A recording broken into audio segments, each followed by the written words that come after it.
Let us begin to the Chazara Seder Chazura. So beautiful, so beautiful. Begin by thanking all of our sponsors for this morning share. To thank our annual Talmud Torah sponsor, the Tosin Mishpacha, for dedicating all the Sherman Drushos this year as a zechus for Besoros Tovos Sha'am Yisrael. Our Talmud Torah sponsors for the month of Nisan Haba Aleinu L'Tova Paul Pollack, in celebration of the Nisan birthdays of his wife Kathy and his granddaughter Tikva Esther Pollack. Our anonymous Talmud Torah sponsor the schus of Simchas for all of our children, and for Nisan to be the month of Geula Shlema for Klal Yisrael.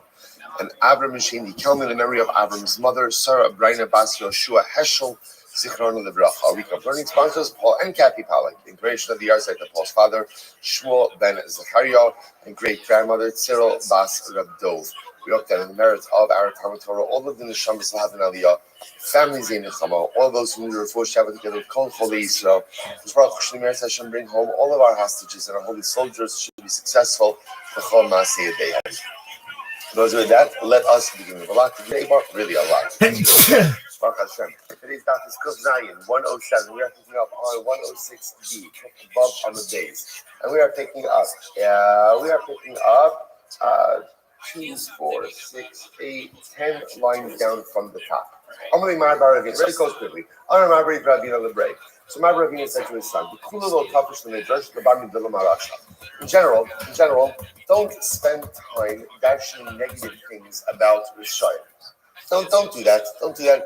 You know what I'm saying? In general, you know what Chazal almost saying is it's not a healthy exercise to try to find fault in people, even in bad people. Just not a good thing. The exception to this rule is Bilam.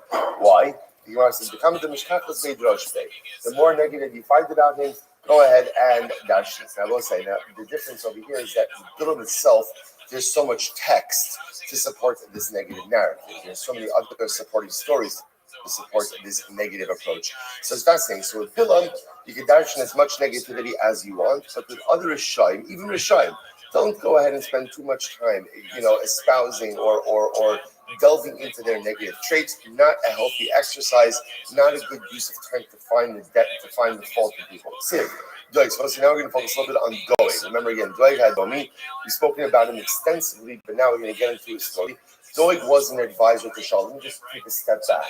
Doeg's major events, for which he is essentially lost his Olam Haba, and for which he really is, in this list of negative personalities, is David HaMelech is on the run from Shaul. He goes ahead and he seeks shelter in the city of Nov Yarkon. Now again, Nov has no idea what is going on between David and Shaul. Most of the people don't know what's happening between David and Shaul. So David comes to Nov and he goes ahead and he asks for two things. What are the two things? Food and weaponry. Nov was a city of Kohanim. Now remember again, circle back. The Gemara says, faults Yonasan for not going ahead and giving him food and sending him away. So he comes to Nov, he asks for food and weaponry. Nov gives it to him, and he tells them, I'm on a secret mission from the king, from Shaul. Nov gives it to him, of course, right? Understandably so. And then what ends up happening?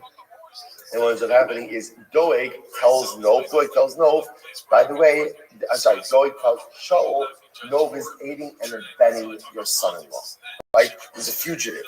Shaul wipes out the entire city of Nov. One person escaped, but he goes ahead and he wipes out the city of Nov. This was the event that really almost like sealed the fate of Shaul, sealed the fate of Doeg, and all this is happening. And again, Doeg was doing this really, he didn't believe it. It was to cement his own hold on power. So the Gemara says as follows. So now that's Doeg. So Ksiv Doeg, Ksiv Doeg. So what's the name? I'm going to be open. The Doeg. So in the beginning, before Doeg did what he did, Baruch worried a lot about Doeg. In a family, sometimes the parent, every child is different. Sometimes the parent looks at one of his kids and he's especially worried about one of his children. Because like that child is maybe more susceptible to other influences. That child is more susceptible to other things that may be going on. So Baruch worried about Doeg. He always worried about Doeg. That was going to go ahead and make the wrong life decisions. But that's Lashon of Gad, but Doeg. But after, unfortunately, again, Doeg kind of left the fold and really did some really terrible things. Look what he has done.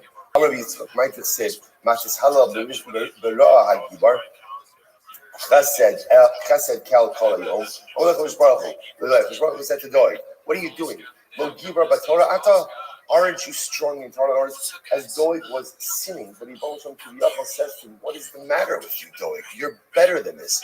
You can do better than this. Aren't you a Gibor B'Torah? Aren't you strong in Torah? What benefit will you have from all of this negative behavior? Lo chesed kel natra elecha kol hayom. Have I not shown you favor? Or do I not literally give you favor? The entire Musar is a tremendous Musar. Almost as if HaKadosh Baruch Hu is kiviyachol pained by what Doeg is doing. HaKadosh Baruch Hu is doing. You have everything going for you. You have Torah. You have me in your corner. Anything and everything you want in life you have. Why engage in this behavior? Overwhelming. Already Shabbat said, "L'Rasha Amar Lekim, Ma Lechal L'Sapach L'Ki." Amar L'Baruch Hu Doeg, Harasha. Hashem said to Doeg, Harasha, "Ma Lechal L'Sapach L'Ki, Kisha'atem Agia L'Parshas Meratzim, L'Parshas V'Sapach L'Lashon Hara, Ma'ata Dorish Bohem." When you, His Prophet said to Doeg, when you get up to the section regarding bloodshed, or you prohibition of bloodshed, or you get up to the section of Lashon Hara, how are you going to interpret those sections? Doeg was a big Talmid Chacham. So ultimately, again, HaKadosh Baruch Hu says to him, what are you going to do when you get up to these sections in Torah, knowing that your life is not in consonance with these sections? Torah is a tremendous musar, I think, for us as well. We all have areas of our lives that are not exactly in conformance with Torah. And when we go ahead and we get to those sections in Torah, how exactly do we read through them, right? How exactly do we darshan them? No, and we all have this, not knowing that our lives are not exactly in sync with what it is that we're learning. I like it. I'm Rabbi Ein Torah shel Doeg ela misafa velachutz. Doeg's Torah was only from the lips outward. In other words, what was Doeg's Torah? This is really profound. What was Doeg's ultimate issue? He did not internalize his Torah. He didn't internalize his Torah was a pursuit. He was a tremendous Talmid Chacham, but at the end of the day, it was never internalized. So in the beginning, people feared Doeg. In the end, they mocked him. He lost his stand. None of these folks might have said, so this is actually an interesting passage. It literally means he swallowed a treasure and then vomited it out. He did know Yorishenu Kel. Listen to this. Baruch Hu says to Baruch Hu, please take Doeg's life. Please take his life. Baruch Hu is like, David HaMelech is done. Take his life. Amalo, Chel Bala. So ultimately, again, so here's the problem. Doeg has a lot of Torah. I can't kill him now. Wait till he forgets his Torah. Once he forgets his Torah, then I can go ahead and take his life. Amar the father of David HaMelech says, "Mibitno Yorishenu Kel." Just take his Torah now. Which I will say, by the way, is something so fascinating. That the Ribono Shel Olam Kiviyachol says to David, I can't do anything to Doeg because his Torah protects him. Isn't this incredible? Doeg was a murderer. Doeg was not a good guy. Doeg, again, the Mishnah says, doesn't have the head of Roland Rabba. Yet the Ribono Shel Olam says Torah is so powerful. What Chazal tells us, Torah is migna umatzla. It goes ahead and protects and it saves. So HaKadosh Baruch Hu says, I know what I have to do to Doeg, and I can't do anything to him until he forgets his Torah. To which David responds, make him forget his Torah.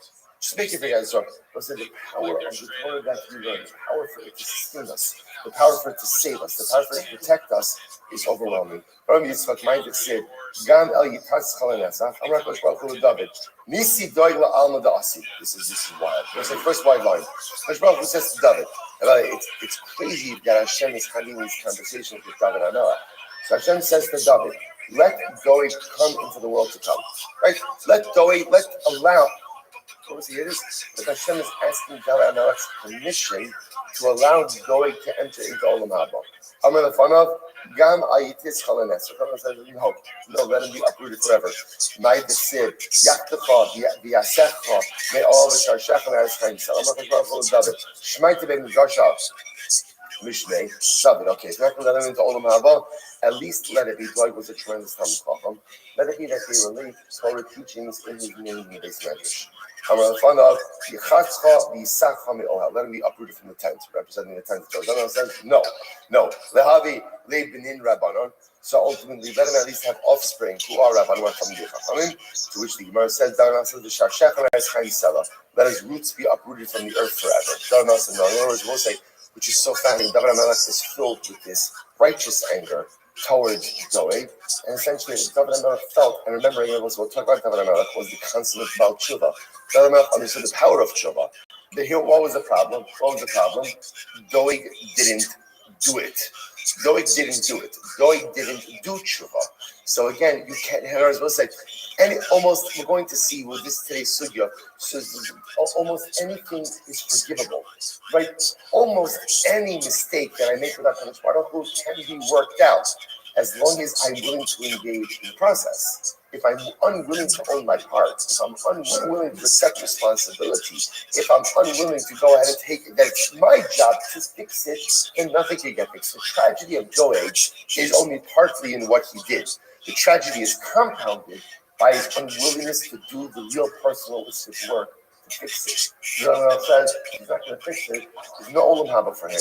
There's no future for him, and there's no teaching in the base medicine. My dick said, "Ayeh sofer, ayeh shokel, ayeh sofer samigdalim." So I say, so literally translated means where is the scribe, where is the measurer, where is the one who counts towers? And what does this mean? So the Gemara says, "Ayeh sofer kol osio shel Torah." So this is all a reference to Doeg. But what happened to the one who could count all of the letters in the Torah? Ayeh shokel, shokel kol kalim v'chamurim shel Torah. Where is the one who could literally again weigh all of the lenient entries of Torah, representing Doeg's exceptional scholarship? Ayeh sofer samigdalim. Who is the one who goes ahead and counts the towers? What does that say? Sofer shlosh me'os halachos psukos b'migdal haporeach. Doeg knew 300 halachos concerning the floating tower. Haporeach ba'aber. What's the floating tower? So by the way, there's a couple of different interpretations of this. If you take a look at Rashi is on the left-hand column, third line down from the top. Lishnach, you see that? The migdal haporeach ba'aber hanichnas la'eretz ha'ana b'shida teva u'migdalim b'kamei lo. So this is an interesting halacha. We've actually seen this reference that essentially, you don't ask how it happens, but just how it happens. Person goes into. Remember, there's a general rabbinic prohibition, or there's a general rabbinic law that Eretz Ha'amin, land outside of Eretz Yisrael, has rabbinic tumah. That's the halacha. So again, generally in Ohel, if you're in a structure, that could be chotzitz between tumah. That could go ahead and create an interposition, a blockage to the tumah. What happens if the Ohel, the Migdal, is floating? Right? So again, it's a theoretical question, but what's the implications of that? So apparently Doeg had 300 halachos associated with that particular unique shayla. That was the precision of his knowledge. So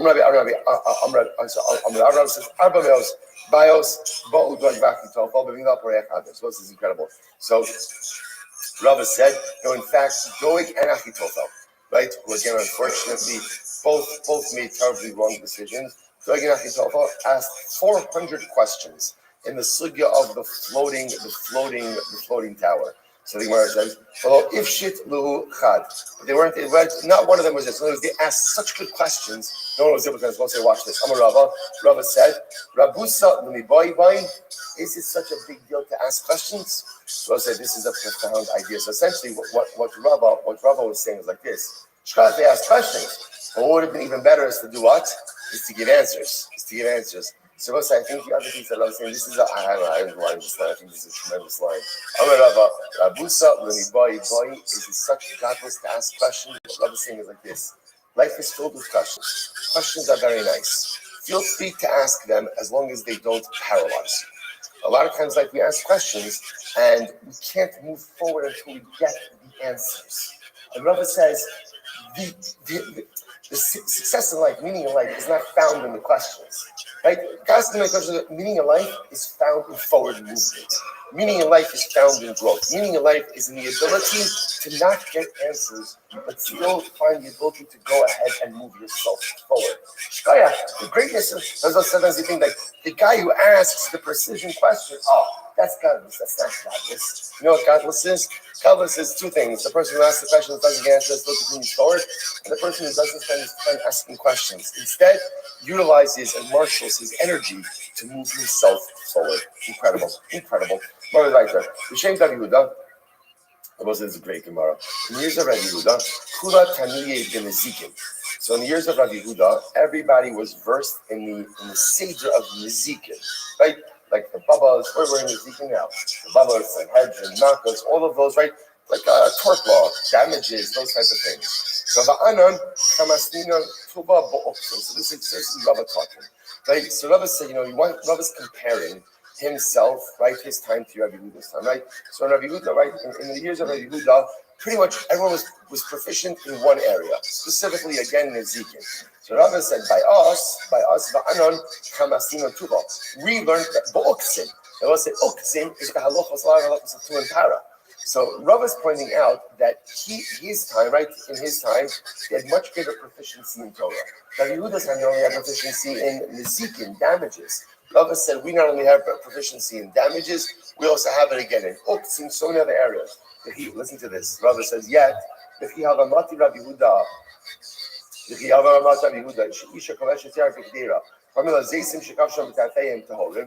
when they would get up to the Sugya again, we're not going to delve into the intricacies of the art, but suffice it to say, there's an interesting shiloh when it comes to Tumen Tara. If you have a vegetable with a stem, so what's the status of the vegetable vis-a-vis the stem, or what's the status of the stem vis-a-vis the vegetable in terms of Tumen Tara?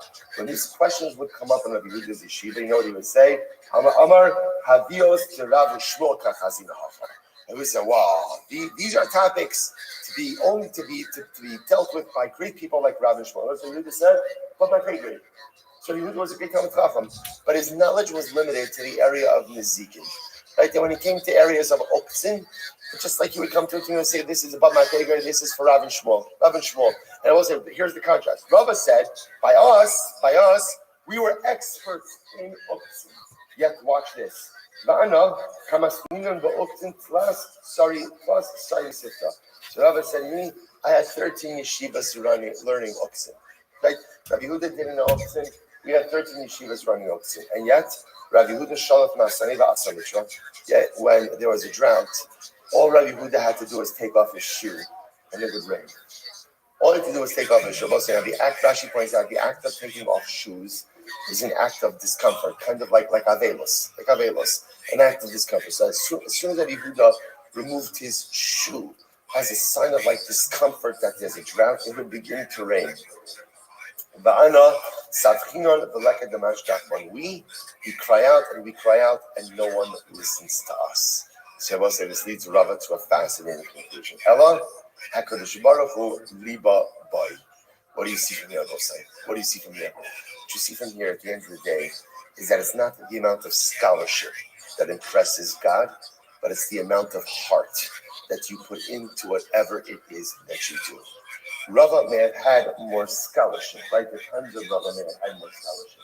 But apparently Rabbi Yehuda himself had more heart. Now, whatever this means, that Rabbi Yehuda had more heart. But what Rava is trying to highlight over here is that scholarship is not the metric of success when it comes to spirituality. It's heart, it's effort, it's passion, it's commitment. Those are the things that the Ribono Shel Olam values over there. For one simple reason, I will say, scholarship is often tethered to abilities that you don't choose. Right? In other words, people process differently, people learn differently. Some people absorb information more readily. Some people have difficulty doing it. And that's HaKadosh Baruch Hu built us. That's what He programmed us. So it can't be that success is tethered to scholarship if I don't control all of those factors. So therefore, Rava says success in the eyes of HaKadosh Baruch Hu is determined liba, by your heart. What's your commitment? What's your passion? How much are you vested in your relationship with HaKadosh Baruch Hu? Am I showing up for that relationship day in and day out? Am I committed even when it's difficult? If I have that, that's what HaKadosh Baruch Hu prizes in the realm of spirituality. Absolutely incredible. That's it. Hashem Yir the Leivav. Oram Sharshia. Back to Tofel.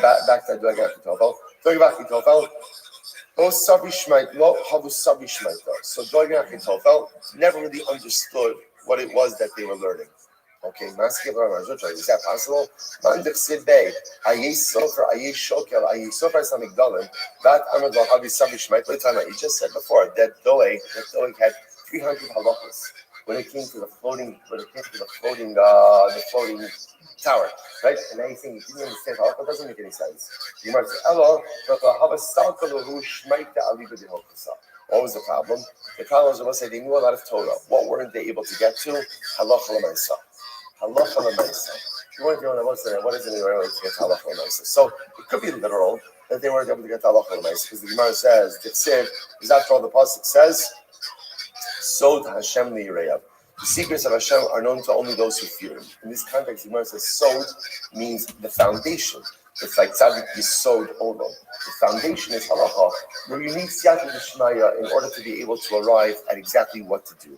They didn't have, so they had great scholarship, did not have halacha l'mais because they didn't have the Siyata D'Shmaya. But also means when we talk about the ability to, or the fact that they didn't have halacha l'maisa, but that could also mean what's halacha l'maisa?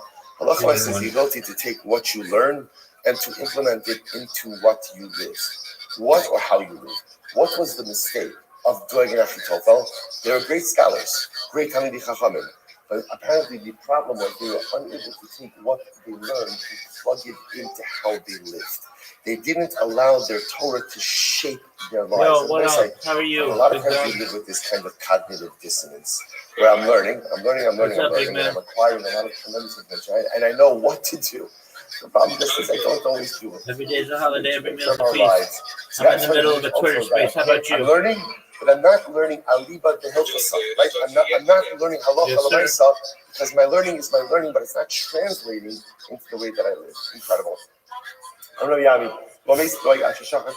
only died once he forgot his Torah. Shneimar, who yamos be'ein muso rovi balti yishne. Rashi Amar nitztara. Rashi Doeg contracted saras. Shneimar. It's Mesak Kolsona Minach. It's Hasam Letznisus. But Argamina Lachkalutin. Okay. It's ain't been Muskar and Mukhlat. Again, there's no distinction between a Misora Muskar and Mukhlat. Muskar means a Misora is kind of in not seclusion. What's the word? Isolation. Who's in isolation, waiting to see what the Tzaras is going to do. And Mukhlat is a confirmed Misora. Ela Priya Uprima, allowing his hair to grow and his clothing to be torn. I'm Rabbi Yochanan. Shlosh Malach and Chaval Lezamur Doeg. There were 3 destructive angels who were summoned to Doeg. What did they do? Echad sheshichech chamudo. One malach caused Doeg to forget his learning. Ve'echad shesaraf nishmaso. One burned his neshama. Ve'echad shepizer afro b'bate knesios b'bate midrashos. And one scattered his ashes in shuls and bate medrash. Incredible, incredible. I'm Rabbi Yochanan. Going back to Tov, I want to point out how interesting it is, right? That you see, it's fascinating just how there's so many different streams of thought in Chazal. It's hard to keep track of all these things because we're moving so quickly.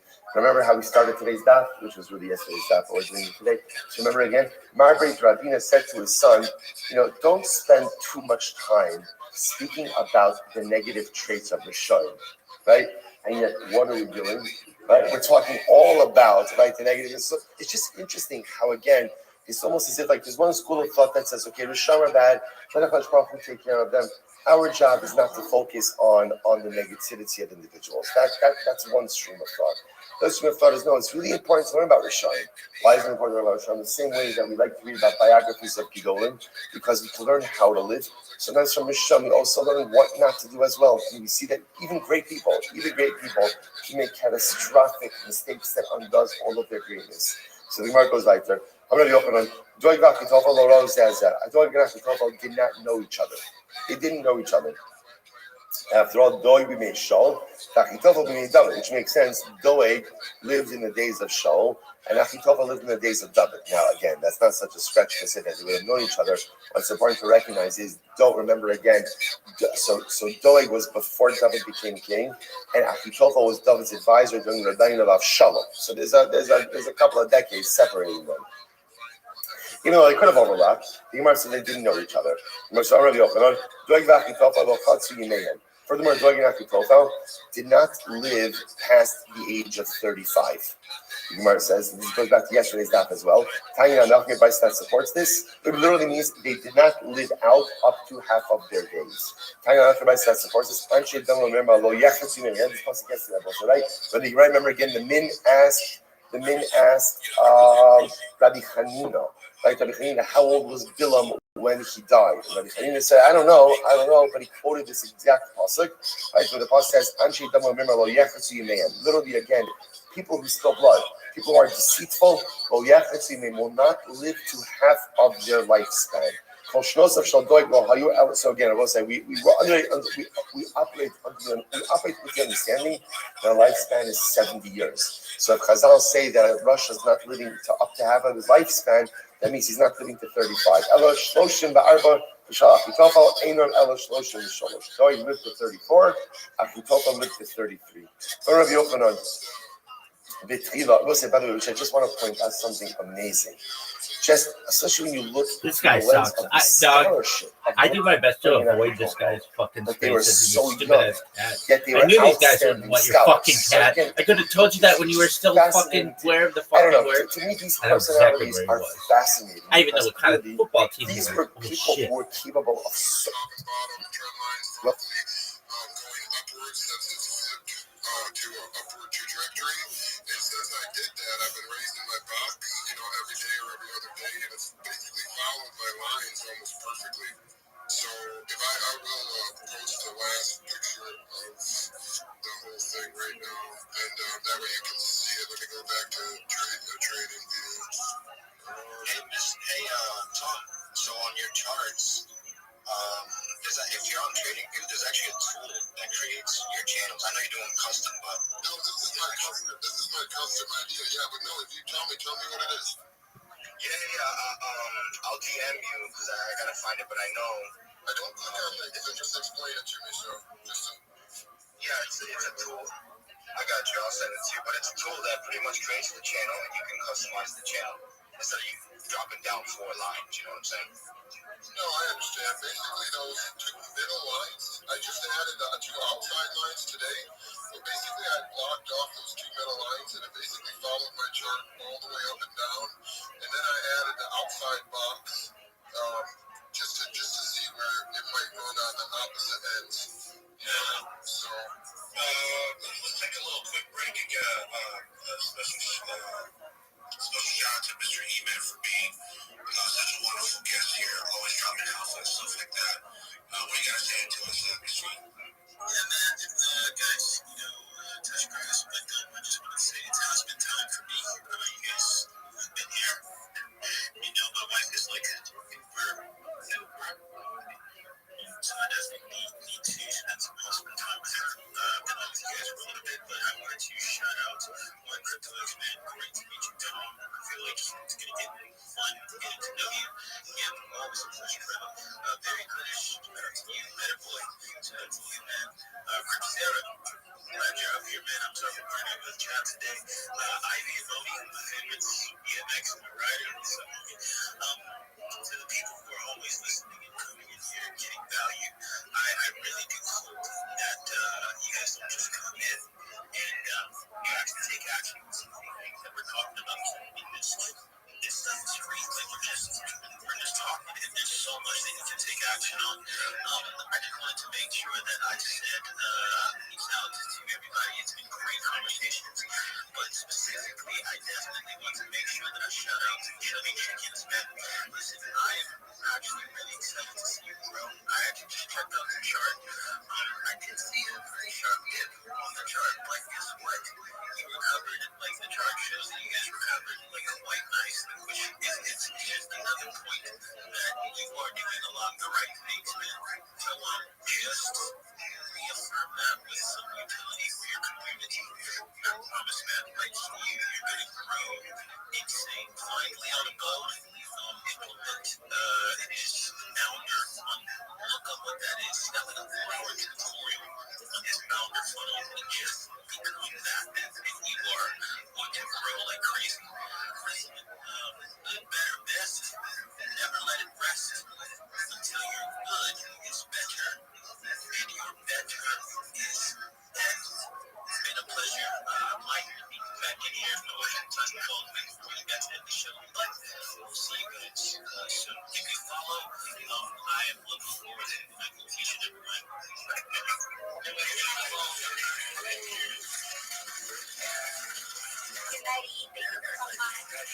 Go follow me, guys. All right, thank you very much. Let's bring up some Rabbi Rothschild. There we go again. Rabbi Rothschild's in the house. Holy shit! All right, Rabbi Rothschild. You can check him out at his Discord channel. Go and give him a follow at THOT. Rabbi Rothschild lives on YouTube and Discord 24/7 for world peace. He is the real life Truman Show. Rabbi has lived on YouTube for 4+ years. His AMA is also in the Discord pinned in his bio. Also YouTube as well too. He's following 2.8K with a followership of 1.8, so that means he will follow you back. Rabbi, it's great to have you as always. How are you doing, my friend? Every day is a holiday, every meal is a feast. Thank you so much for the opportunity to be able to speak. I'm Rabbi Rothschild. If you don't know who I am, you will. I stream my life 24 hours a day, 7 days a week, 365 days a year for world peace. I've been doing so for more than 4 years. My streams go back to the pandemic. We've seen the death of a queen, the birth of AI, the coronation of a king, and everything in between. This is a real-life Truman Show, a real-life Big Brother. This is a timeline in the time capsule of human achievement. In the 1990s, Bill Gates coined the phrase, content is king, and I'm making it true today. I'm king of the internet. This is the biggest event in global history, and here's why. In 2018, The Economist magazine stated that data had overtaken petroleum as Earth's #1 resource. And I have more data archived on the internet than any person ever, which is making me very influential. I'm going viral, and when I do, I want to make you, your friends, your family, all financially independent if you're not already. I want to ensure that you have generational wealth if you don't already, and I want you to be able to start charities and philanthropic organizations of your own. I'm unlike any influencer you're ever going to meet. I'm not live on one YouTube stream or 2 YouTube streams. I'm live on over 20 simultaneous YouTube streams 24 hours a day. You can watch my life in 360 degrees. I even have ceiling cameras. If you want to check out those views, the link is in my profile. Additionally, it's in my pinned post. You'll also find in my pinned post my link tree. I dare you to look at my link tree. Nobody dares you to look at that link tree, but I do, because I have more social media than any person on earth. I have more content than any person on earth. You'll also find a link to my Discord, discord.me/rabbi. I'm live 24 hours a day. We have over 2,500 people in there, and we're growing stronger each day. In addition to making you all rich and wanting to promote world peace, I want to help end world hunger through the use of technology, such as agricultural drones, floating greenhouses, saltwater greenhouses, hydroponics, vertical farming, cloud seeding. I want to help end world thirst. I'm sponsored by a cryptocurrency that's worth about $100 million, and one of the things that we do is we build wells and water towers in developing nations for the benefit of the less fortunate. Additionally, I'm an advocate for the Lifestar program, and most importantly, desalination technology, where we pump Earth's seawater onto land to make it drinkable. If you're a reply guy, if you're a Web3 marketer, if you're a raider, you're a shiller, and you want a free mentor, coach, and friend, send me a DM. I will respond. Send me a follow. I will follow you back. I want you all to know that I'm here to support you both personally and professionally. I'm here to be a positive person in your life. I'm here to have an optimistic view on the future. And most importantly, I want to give people hope. And with that, I sincerely appreciate the opportunity to share.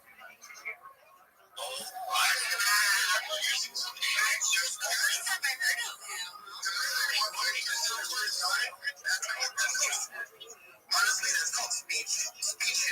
Like, if we understand barrel fast, you won, my boy.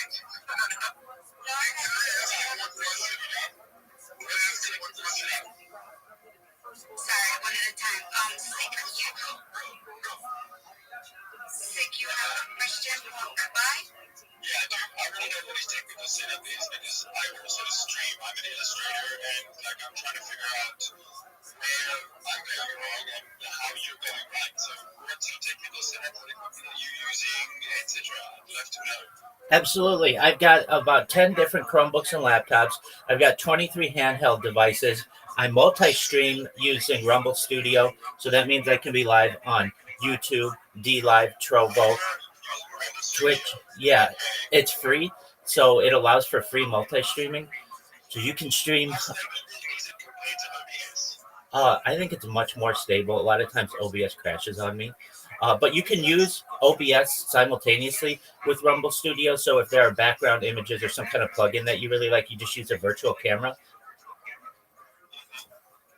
So that gives me a bit of insight. Thank you very much. You're welcome. Meta Boy, do you have a question for him? Yeah, actually, yes. You know, I've been in your photos, HBOS 101 in Telegram since I don't know 1 or 2 years, Rabbi. And yeah, he is real 24-hour live streaming in Telegram. And also, I can see the man I'm jumping to is live stream is sleeping. Yeah, it's real, and I've already talked to him several times chat, this very English, and yeah, I hope this brothers will be quiet on this community will go up again, and actually they are OGs that are bringing new narrative to the crypto space when they are launching, they are in its own with like similar like copy-paste thing with like SRP yeah, it's like they're giving a new thing, new narrative to the crypto space, and the people start copying their project like doing doing their ticker with other coin like SRP so on with the same narrative like they're doing. Yeah, they're OGs, they're yeah, that's the things that you want to speak about. Thank you very much.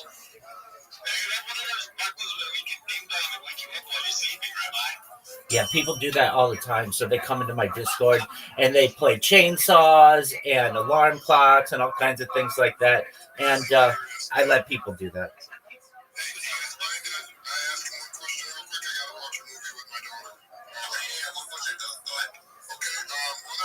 I just seen that you had posted something, Rabbi, that I missed this whole time. I just messaged you back when I was in James Wynn doing those hosting things.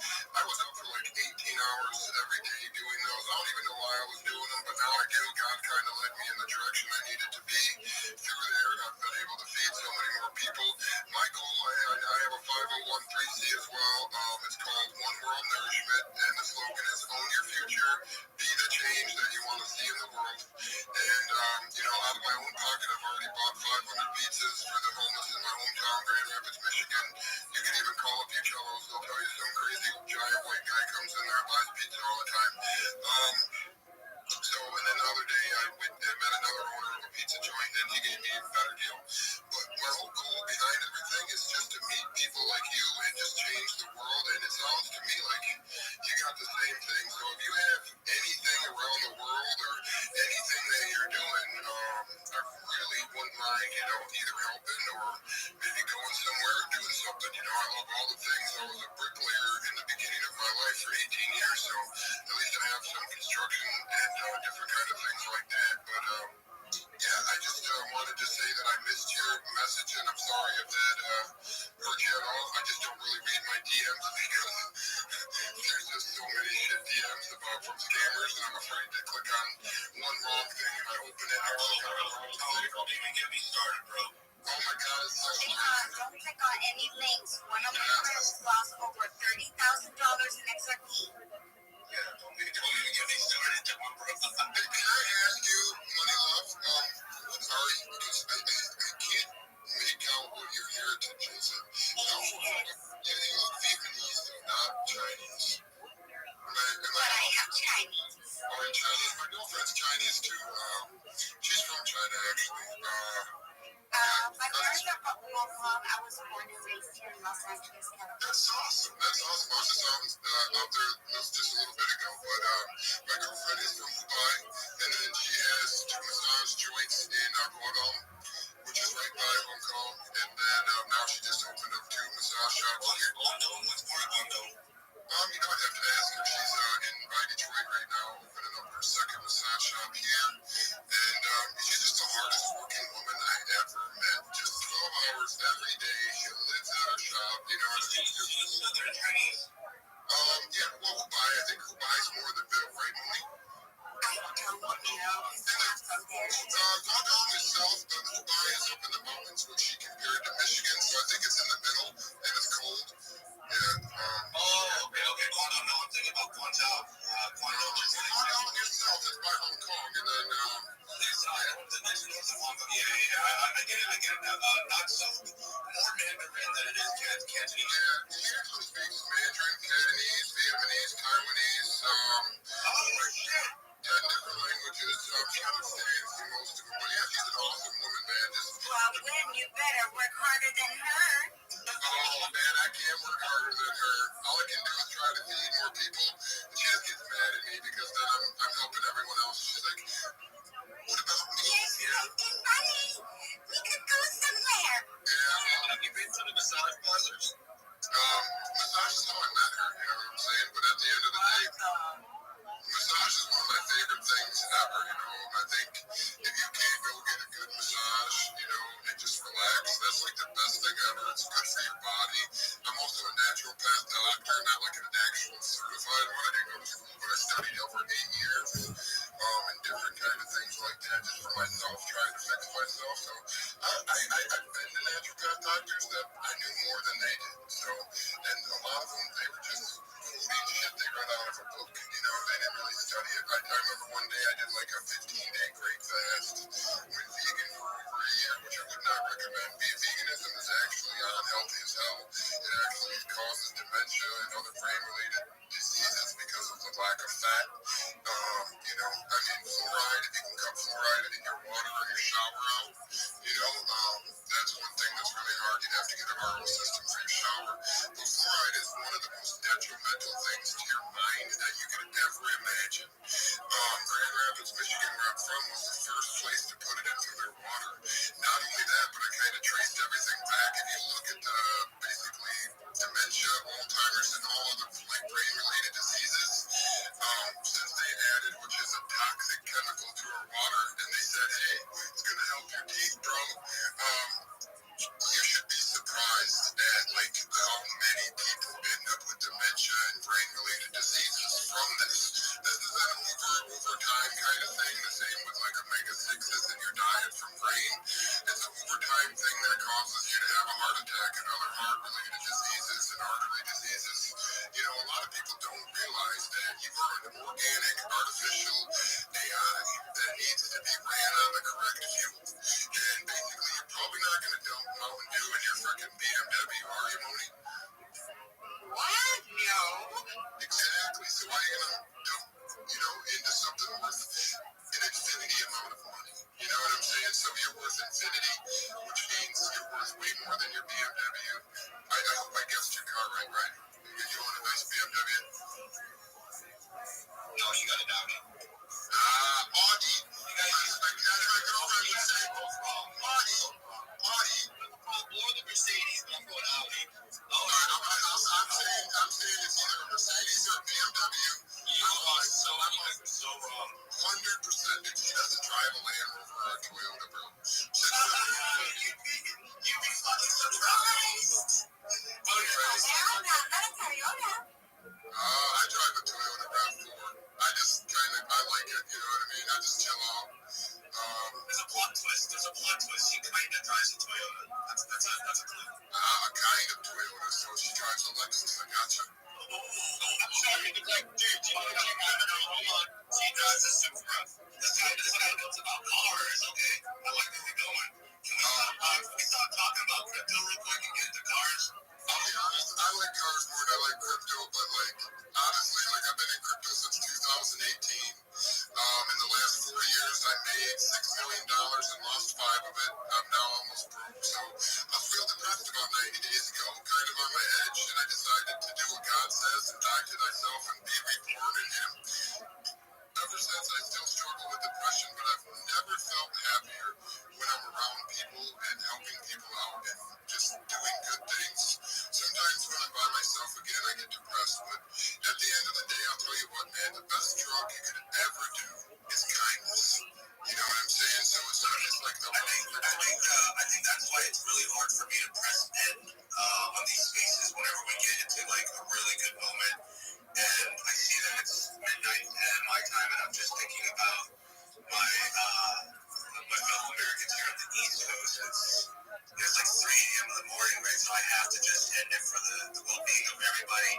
But when I go to end it, it's real hard because, you know, that feeling that you were talking about, once I end it, Once the disconnection is severed, the dopamine stops dumping, and you're just left in this empty room with just a phone and a lot. I know what you mean. I've done so many spaces. I was the main character for the psyop for Ben.E's. I said psyop probably a million times. I was doing 20-hour spaces every day until he said the N-word one day and completely crushed psyop and oil and every other coin he was doing. And then James Lynn, I told you the story about him. Dude, I don't even know how the hell I get these things. Like 50.East, I've been up to his house in Calabasas. Like Jesse from Full House is his neighbor. He lives in the same private. He lives in the same private community as all the Kardashians. He drove me around his BMW golf cart thing. That neighborhood is a very small world, right? You'll see literally everybody, anybody. Yeah, he used to go running with what's his name? The guy. Hey, as a matter of fact, Moni knows all about those neighborhoods. Don't you, Moni? No, Moni. We're having such a good time right now. This is so amazing. Moni, I want to send you a picture of me and my girlfriend, and this is me and my girlfriend, Gigi. So, this is so awesome. I love this. So, I just sent you that picture. You said you're in Michigan. Oh, damn. Damn, Alex. Yeah, she's old too. She's 48. I'm 44. She does not look like she's 48, does she? Most Asians age very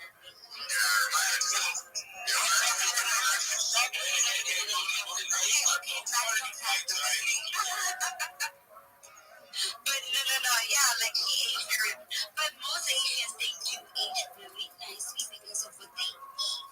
Like, how they cook things, what they put in their soup. Like, how you said earlier, if you're vegan, oh my gosh, if you're Alzheimer's, you're not healthy.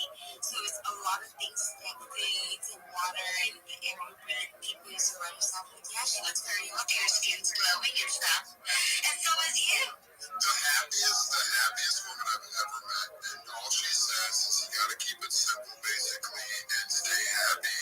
Try not to complicate your life.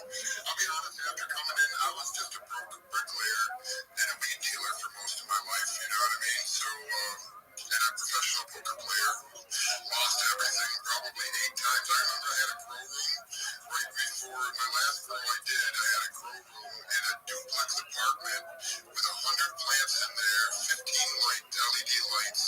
I literally was watering the plants one night while I was trading on Binance, and I had all my money in that Ethereum pool coin. I fell asleep in the freaking grow room, and I woke up and I lost all my money. So I buy shit coins. No. I was in Ethereum pool, which used to be basically a way to trade perps on Binance before they allowed you to. So Ethereum pool was a 3 times up, 3 times down coin. It was a leveraged coin. And so I was playing that, and right before I went to bed, I didn't go to bed. I was just playing it, and then I was watering my plants. I shut off my plants. I was high out of my mind in the room, and I nodded off in the Ethereum. This guy talks too much. I love that I told him off.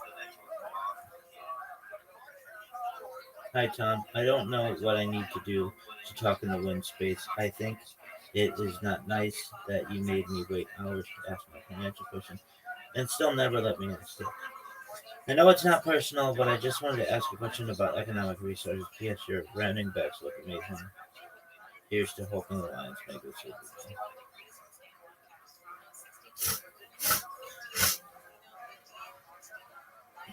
That guy gets too fucking stoned and just blah blah blah. I've heard more about his fucking girlfriend than I have in that fucking cat. It's just ridiculous.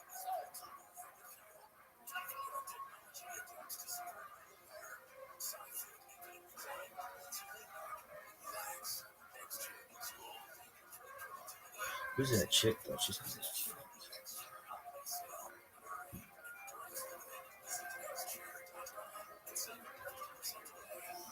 this one is beautiful. She can get it.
dizzy. Overwhelming greatness and such a profound accomplishment. Look the amount of Torah they amassed in such a short amount of time, yet these debilitating life failures. Overwhelming. In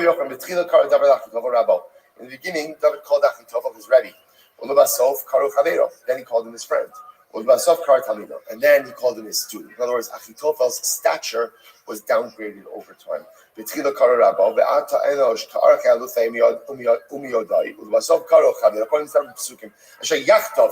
to so together. We'll go ahead and explore the secrets. But they said,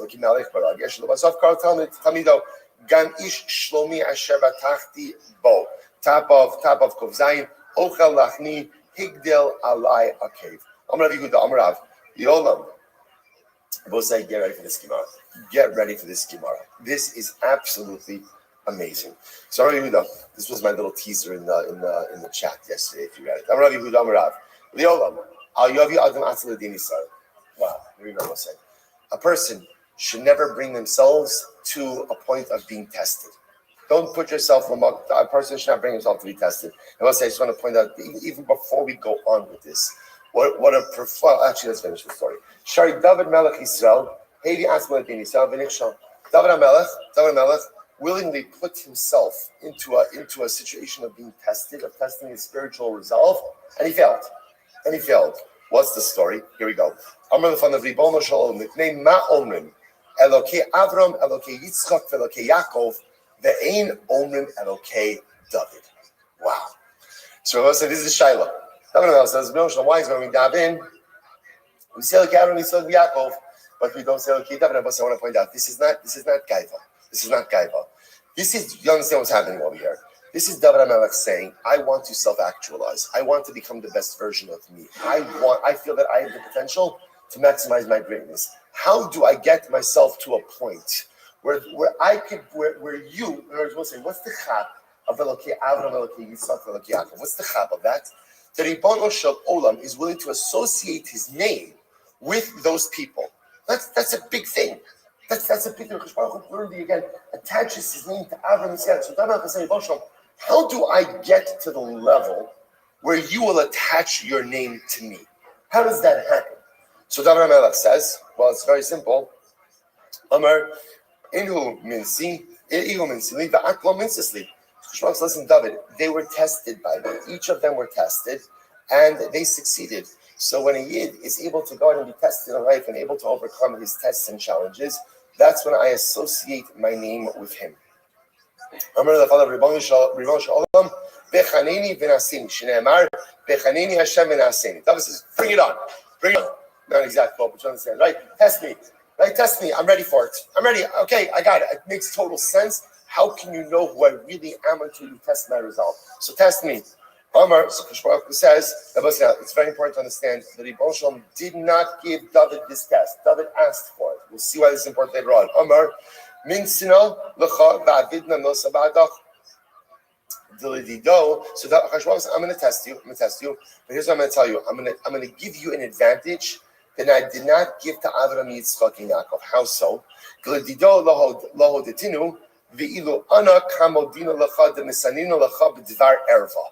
So again, Hashem says to David, I'm going to give you an advantage. What's the advantage? The advantage is the avos. I never told them I was testing them beforehand. I'm telling you I'm going to test you, and I'm also telling you how I'm going to test you. I'm testing you in a matter of morality. Dvar erva. Now, I will say, just so you understand what's happening over here. The fact that the Ribono Shel Olam is telling David that he's going to test him and telling him how he's going to test him tells us what? The Ribono Shel Olam doesn't want to do this. He doesn't want to do this. So he's trying to give David as many advantages as possible. The Ribono Shel Olam feels that this is a bad idea. But again, David, you're pushing for it. I'll say in general, kind of a little bit like a parent. You know, a parent wants to give good hadracha, but at a certain point in time, such as the child gets older, even if the parent knows it's a bad idea, right? The parent has to give the child that autonomy. Shmuel was saying to David, there's a reason I didn't bring the test upon me. There's a reason I'm not doing this on my own. You're pushing. Okay, I can't. It wouldn't be healthy for me to stand in the way of this nisayon if this is something you want to bring upon yourself. So I'll try to help you be successful to the best of your ability. I'm telling you, I'm testing you. I'm telling you, dvar erva. Miyad, listen to this. It was in the evening. David got up from his bed. Now, the pasuk doesn't make sense, right? Why doesn't the pasuk make sense? Why is David getting up at night? Right? After all, again, you go to sleep at night. Why is he going up at night? So what's his fast? Literally, again, he switched around his schedule, right? His bed schedule from night to day. Rashi points out, what did David HaMelech do? David HaMelech had relations with his wife that day, during the day. Why? Because now David HaMelech is forewarned. He says, I'm going to be tested with a matter of immorality or morality. So what does he do? He has relations with his wife, hoping that'll satisfy that desire, and therefore, again, he won't be tempted by anything else. Okay, good plan. And it's al-mena halacha. Rabbi say this is wild. And he forgot the halacha. What's the halacha, Rabbi say? Eiver katan yesh ba'adam. There is a small part of man's body, right? A reference ultimately, again, to the makom mila. Small part of man's body. The Gemara says, listen to this. Masbio raiv. If you satiate it, it's always hungry. Umar ivo sabeya. But if you starve it, it becomes satiated. What does that mean? I will say, this is incredible. So the way it works with this desire for sexuality is the more you have it, the more you want it. The less you have it, and by the way, what less means is the more moderated it is, the more one is able to curb that appetite. By the way, this is not unique here, right? This is the Ramban on Kedoshim T, right? What does the Ramban say? What does it mean to be holy? Kadesh es atzmecha b'masha mutalach. Moderation. Moderation. Kedusha is all about moderation. Overindulgence just yields a gluttonous type of life approach, where you just want more and more and more and more. And even if it's permitted gluttony as a midah only gets a person into trouble. Moderation helps a person curb appetites in the right way. That's why, again, we know that in Yiddishkeit, again, there's tremendous holiness and importance that is attached to sexuality. But it has to happen in a framework. There's a mitzvah of owner, right? A man has obligations towards his wife. There's a frequency that has to occur. But if there's an overindulgence, the problem that happens is the appetite gets out of control. By the way, the crazy part is, even if the overindulgence is done in a permitted way, right? Not talking about with other women. With one's own wife, there's an overindulgence, then by definition, things just get out of hand. So interestingly enough, this was fascinating. David HaMelech tries to curb the appetite, but yet Chazal seemed to feel that the way that he did it represented a sense of overindulgence, so it backfired. And so not only did it not curb the appetite, but what?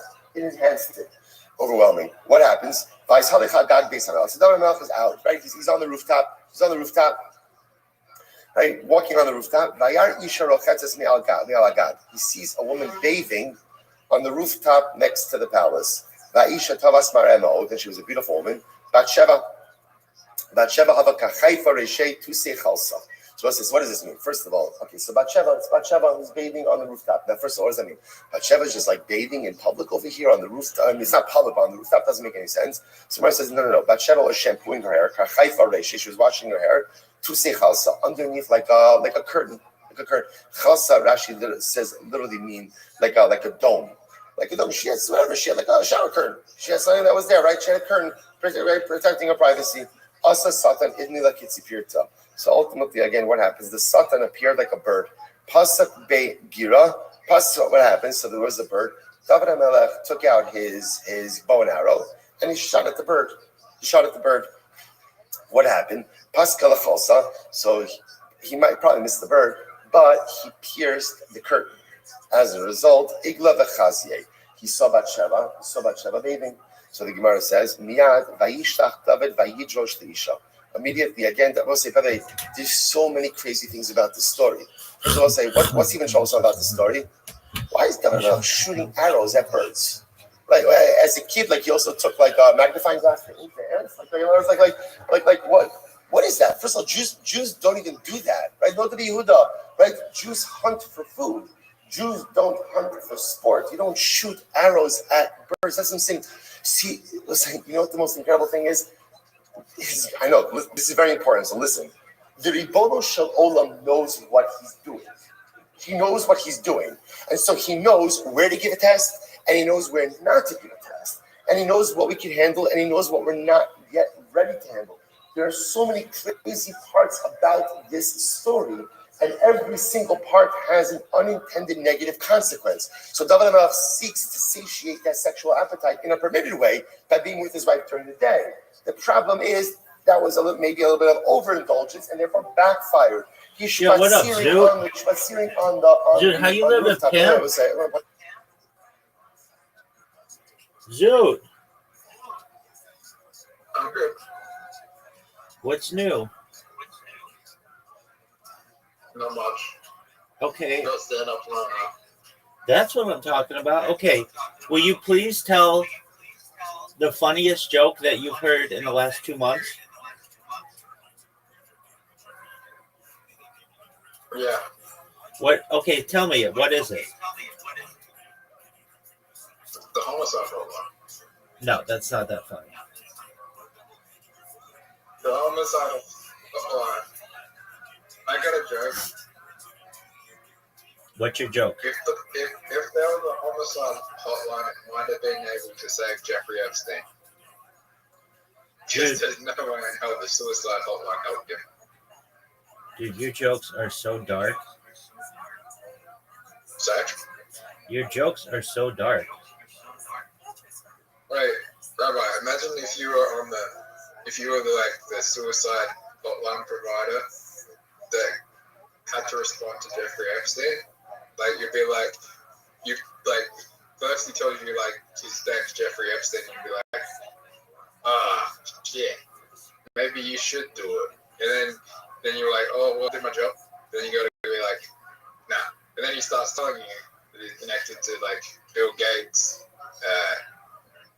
Bill Clinton, and Donald Trump, and you go like, oh, keep going, this sounds interesting. And then he tells you all the shit he did, and you're like, brother, you trying to get us both killed? That's your joke, Zoot. Zoot, you've gotta work through these jokes. I mean, I know you're working through them now, but that's your jokes are shocking. That's funny. They're shocking. That's funny. No, like a joke is like, what's the difference between a chickpea and a... That's not funny. What was it? What did I even call it? Difference between... That's not funny. Dog, that's a fucking hilarious joke. Yeah, but like people want to be like,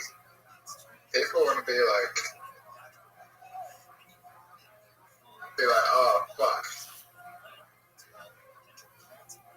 Garbanzo bean. I've never People had a... want to hear like just.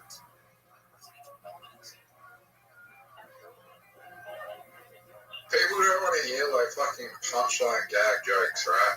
Yeah, they do. That's what people like. People like jokes.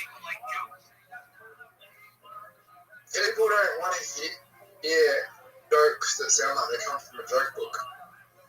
They Sometimes, want to hear stories and imaginative craft. They want to hear stories and ideas. And okay, so you're gonna tell your homicide hotline. What else are you gonna tell?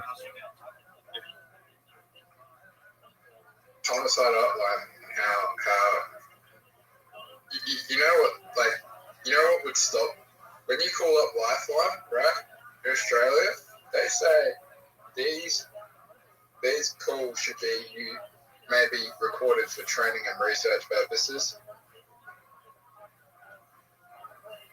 If you call up a hotline, a homicide hotline, and you hear that, you're not committing homicide. Okay. It's like, oh, this guy's going to be easy to track. It's going to stop so many homicides. Are you excited to do stand-up? Yeah. Are you going to do better this time than any other time ever? Yes, this is going to be my best performance. You Yeah. just don't get my jokes right now because you're not in the crowd. No, I'm not doing it well.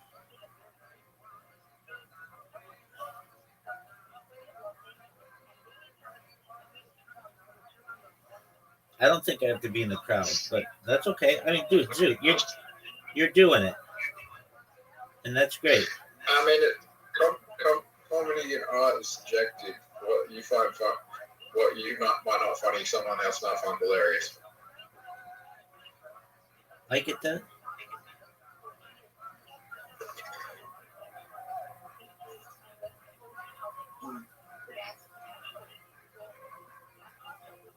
Are you ready to lose?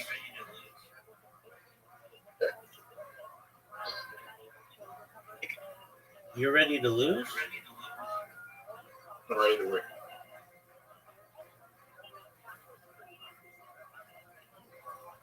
Okay. And Australian humor is very different from American humor as well. Okay.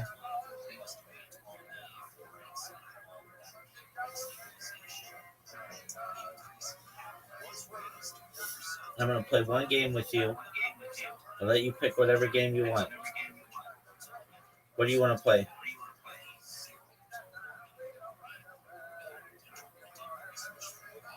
If you Yeah. what game? Any game. Okay, then we're playing mini golf. Match monsters. Okay, then No, match monsters. we'll play match monsters. Create a private game. Rabbi, do you think Matt Rock is a good comedian? He's okay.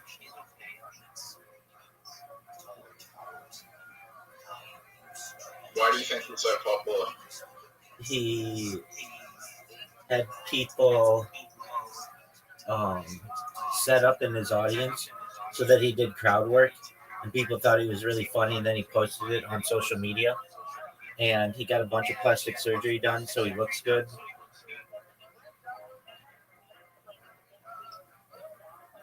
Did he? Oh, tons, dude. Yeah, he got veneers on his teeth or implants. Then he got dimples created. I think he had a rhinoplasty. He had a bunch of stuff done.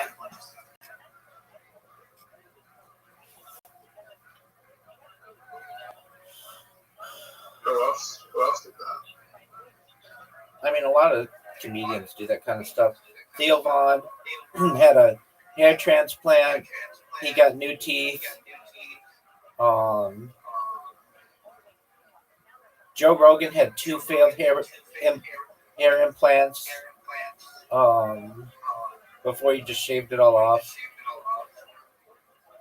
Whitney Cummings has had more shit than I even can count.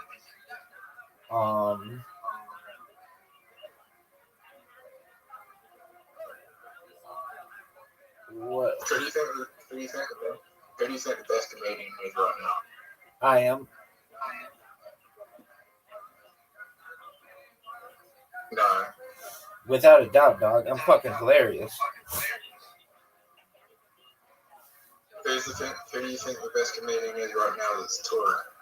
Okay, that's a good question. Oh,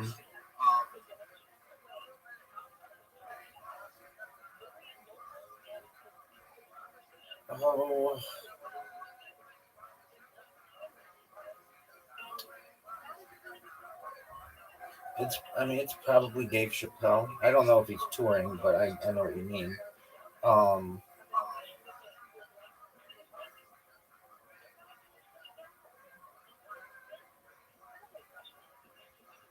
Who's the best comedian under 35? Oh, that's a good question too. The best comedian under 35. I don't know how old Shane Gillis is. Shane Gillis is really fucking funny too. He's, I think, older than 35 though. So if he doesn't count,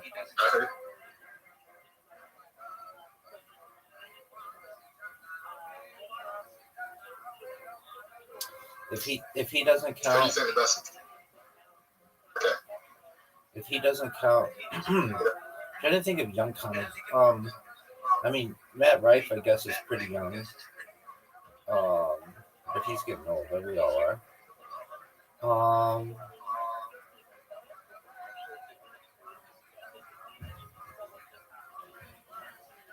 Not really anybody on Kill Tony. Ma- um, I I don't really know any young comics like that are sticking out in my head. Like, oh yeah, that person is so funny, and they're young. People might say someone like um, Cam Patterson, but he's not that funny. Um, he's on Saturday Night Live, which is a big deal, but he's still just not that funny.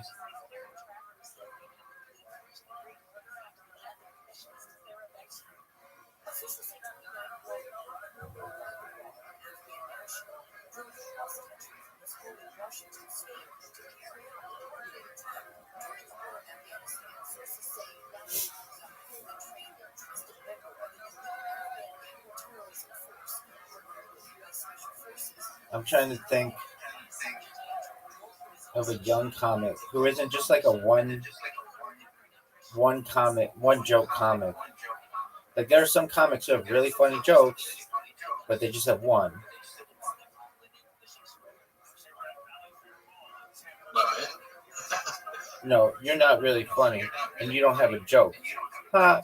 Um, but if you did, then you would fall into that category. Um,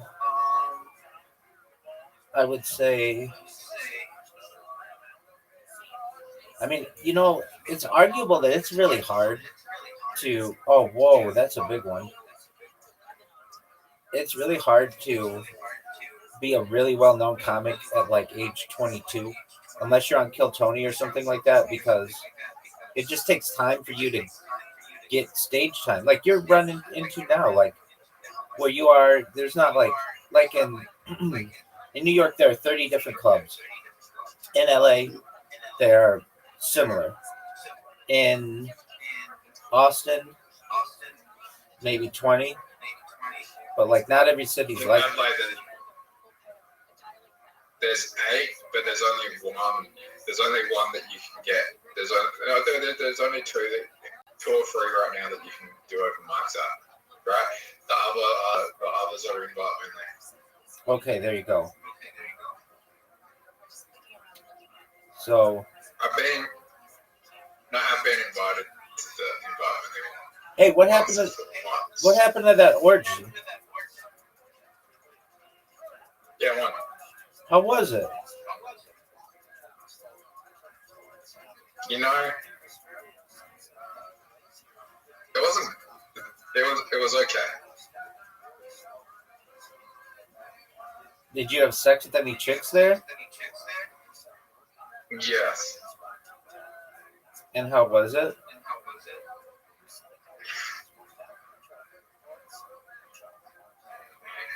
The thing that sucked was the 2 hours of socializing beforehand. Yeah, that's not your deal. You just want to get down to No one wants to be the first one to start. And then when it starts, it's like, oh shit, fuck. What do I do now? All right. How many chicks did you fuck?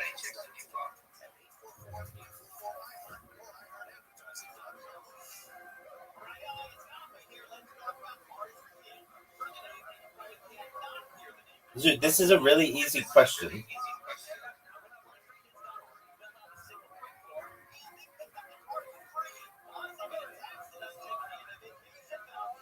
Dude, how many chicks did you fuck? What up, Miss Aquarius? What's wrong with everybody?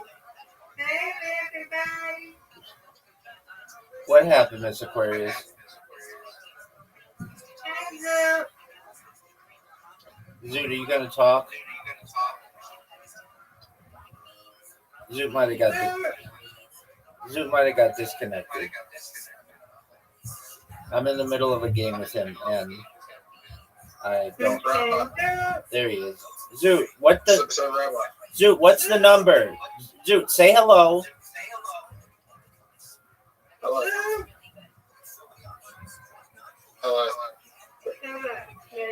All right, Zoot, what's the number? The number of what? Dog, you know the number. Number of what? Wait, don't you want to play Miss Aquarius? Number of... How long are y'all gonna play? We're gonna play right now. I've got Zoot here. I've got. Let's play then, so I can go take my rest. Yes, ma'am. All right, Zoot, you're getting an invite. Number of what? Zoot, you're getting an invite. In the party you were at, how many people did you befriend? Oh, 2. Okay. Zoot, you have an invitation. Accept it. We're waiting on you. Zoot, It could have been more, so... Zoot, excellent. Zoot, go look at the. There you go.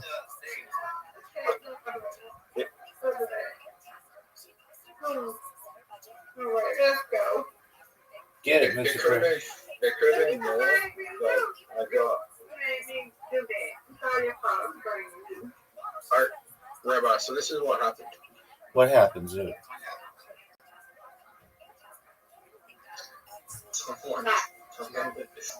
I nearly got kicked out very early on in the party. Why is that? Someone gave me a vape, and there was medical marijuana in the vape. Okay. And someone said, "This guy's very high. Keep an eye on him." So I had the staff member come up to me and say, "Are you high?" And I'm just like, "No, I'm not high. Someone just gave me. I'm just not the greatest at social situations. I'm not high though." And I had to act like I wasn't high the whole time because I wasn't. I didn't even plan to do that. That just happened. So I had to act like I wasn't high. And when it was my time to perform, I couldn't get it up because I was high as fuck.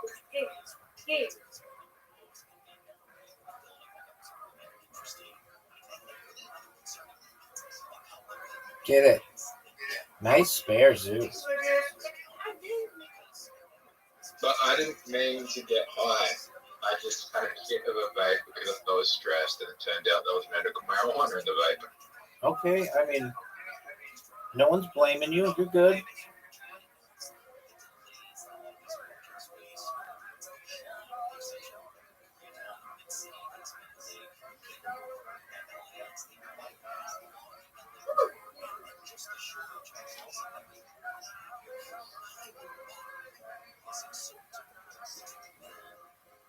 Party said no illegal drugs, but technically the drug that I took wasn't illegal.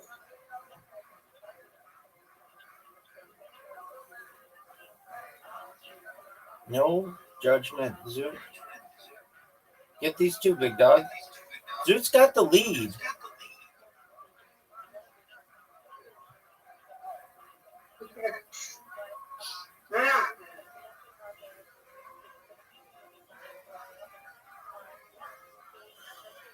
Zoot, you're Grandma's in front.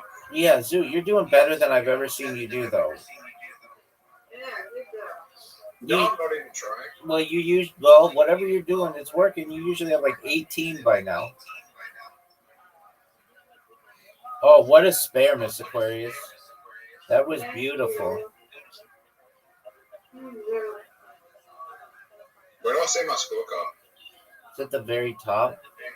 Oh, the whole scorecard? I mean, it just shows. And then you can click on it. Okay. All right, Zoot. Oh, there we go. Let's go see full scorecard. There we go. You can't see your scorecard when someone else is taking a shot. You can. You just click on it. It says see full score. Nice job, Miss Aquarius. Nice job. Rabbi, you're doing great. Nah, I'm not, but I'm okay. You only miss 3 pins. No, I missed more than that.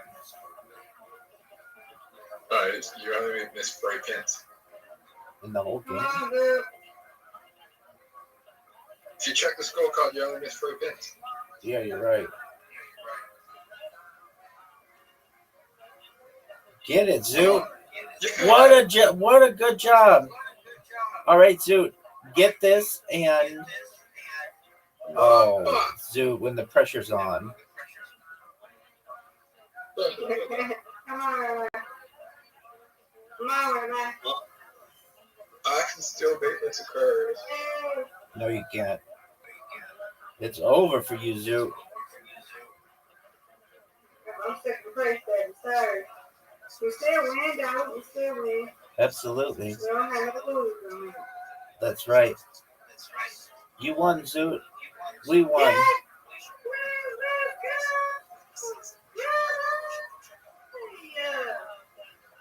Yeah. Yeah, you miss. No, it don't matter about that. You guys won. It don't matter. You won. That's right. Congratulations. Rabbi, congratulations. Thank you, Miss Rabbi, Aquarius. you only miss 7. You're welcome. You only miss 7 pins. Yeah, I mean, I'm pretty good. But I do badly sometimes, too. All right, Zoot, you have an invitation. This is the last game, Zoot. Come on, Zoot. Come on. Zoot, there you go, big dog.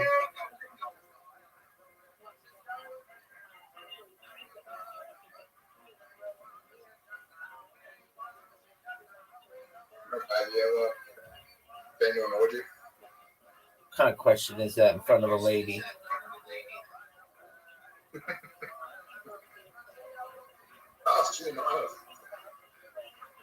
I know. It doesn't matter. You heard what he said. Come on, Zoot. Come on. That was good. This is a tough split. This is going to be the hardest, most difficult shot in the world. Get it, Zoot. Hey, you got one. Yeah, right. Good job. Way to go. That's not bad. Oh, you said it. Come on, Rabbi. Better than 0. Rabbi, you have a. Oh, We had the same start. yes, sir. Miss Aquarius tearing it up. Miss Aquarius tearing it up. Now she's got a tough shot. Double point. She can do it. This is the most difficult shot for her. It is a very difficult shot, no doubt. Come on, Zoot. But this is an easy shot for me. This is going to be the easiest bear you've ever seen.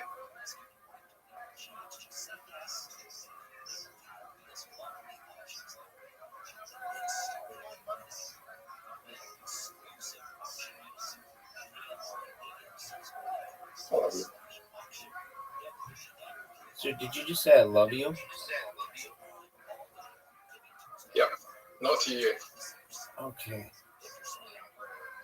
Well, you guys have the lead on me. Miss Aquarius is dominating. She's like nearly double our score. She's doing well. No doubt. Get it, Gonna get girl. double. Oh, She just got what a double. great spare. She's over double our score right now. What a great spare. Don't matter, though. It ain't over yet. Get it, Come on, Zoot. come on. Oh, Zoot. Great job, dude. Zoot. Yay, thank you. I'm dominating. I'm beating Rabbi. I'm beating Rabbi. Good spare, Rabbi. Thank you, ma'am. Rabbi is only 1 point behind me. That's right. But you're going to get it on this next one because you got a strike. So you get double points. Right. Get it. What a great spare, Miss Aquarius. Miss Aquarius with the combat. With the combat. Try. Yeah, Try. that's right. That's good. Yeah, see? Yay. Come on, Luke, you got it. I can win. We hope that you do win. That's all we want. That's right. Win some. I'm in the That's all lead. we want. You win, we win. Hey. It's really hard I'm in for the lead. Zoot. It's going to be really hard for Zoot not to win. That was Not with a good. shot like that. That was good. Get it, Miss She's going to get a Aquarius. spare. Get it, Miss Aquarius. Oh, okay. Come on. It's got time. Let's go. Get it, Zoot. Okay. This is an easy spare. Zoot just won. Zoot just won. Zoot, you won. Fuck. Zoot won. Yeah. Yeah. You can win. Hey, I'm happy that he wins. Shoot, finally. Good strike, Rabbi. Finally. You need 2 strikes and you can beat it. No, I can't. Hey. Oh, Rabbi, you were so close. Nice job, Zoot. Congratulations, Zoot. You win, we win. That's So right. all of us win. Don't matter. You win, we win. Great job, Zoot. Congratulations on your second win. Great job, Yay. Zoot. Great job. My first win in bowling. That's my first thing to win in bowling. Well, according to the statistics, it's your second. Yeah. But We're Zoot, happy. You won. We both won. So, hey, I'm happy with that. same here. Great job, Zoot. All right, now, good night. Sweet dreams, Mr. Trace. God willing. That's really.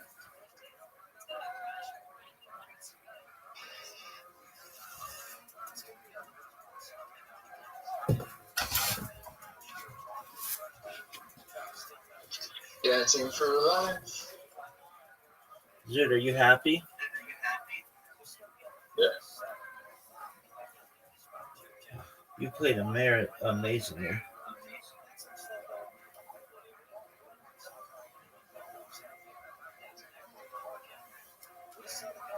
I'll point out to you, David HaMelech, Maseches Brachos. David HaMelech wasted absolutely no time. He wasted no time. The Gemara goes through his schedule, right? He woke up at Chatzos every day. See, right? So, Right, well, what's happening over here? He's just like strolling. David HaMelech is not a stroller. That's what he said. You know, David HaMelech, he's not the guy who just like walks around.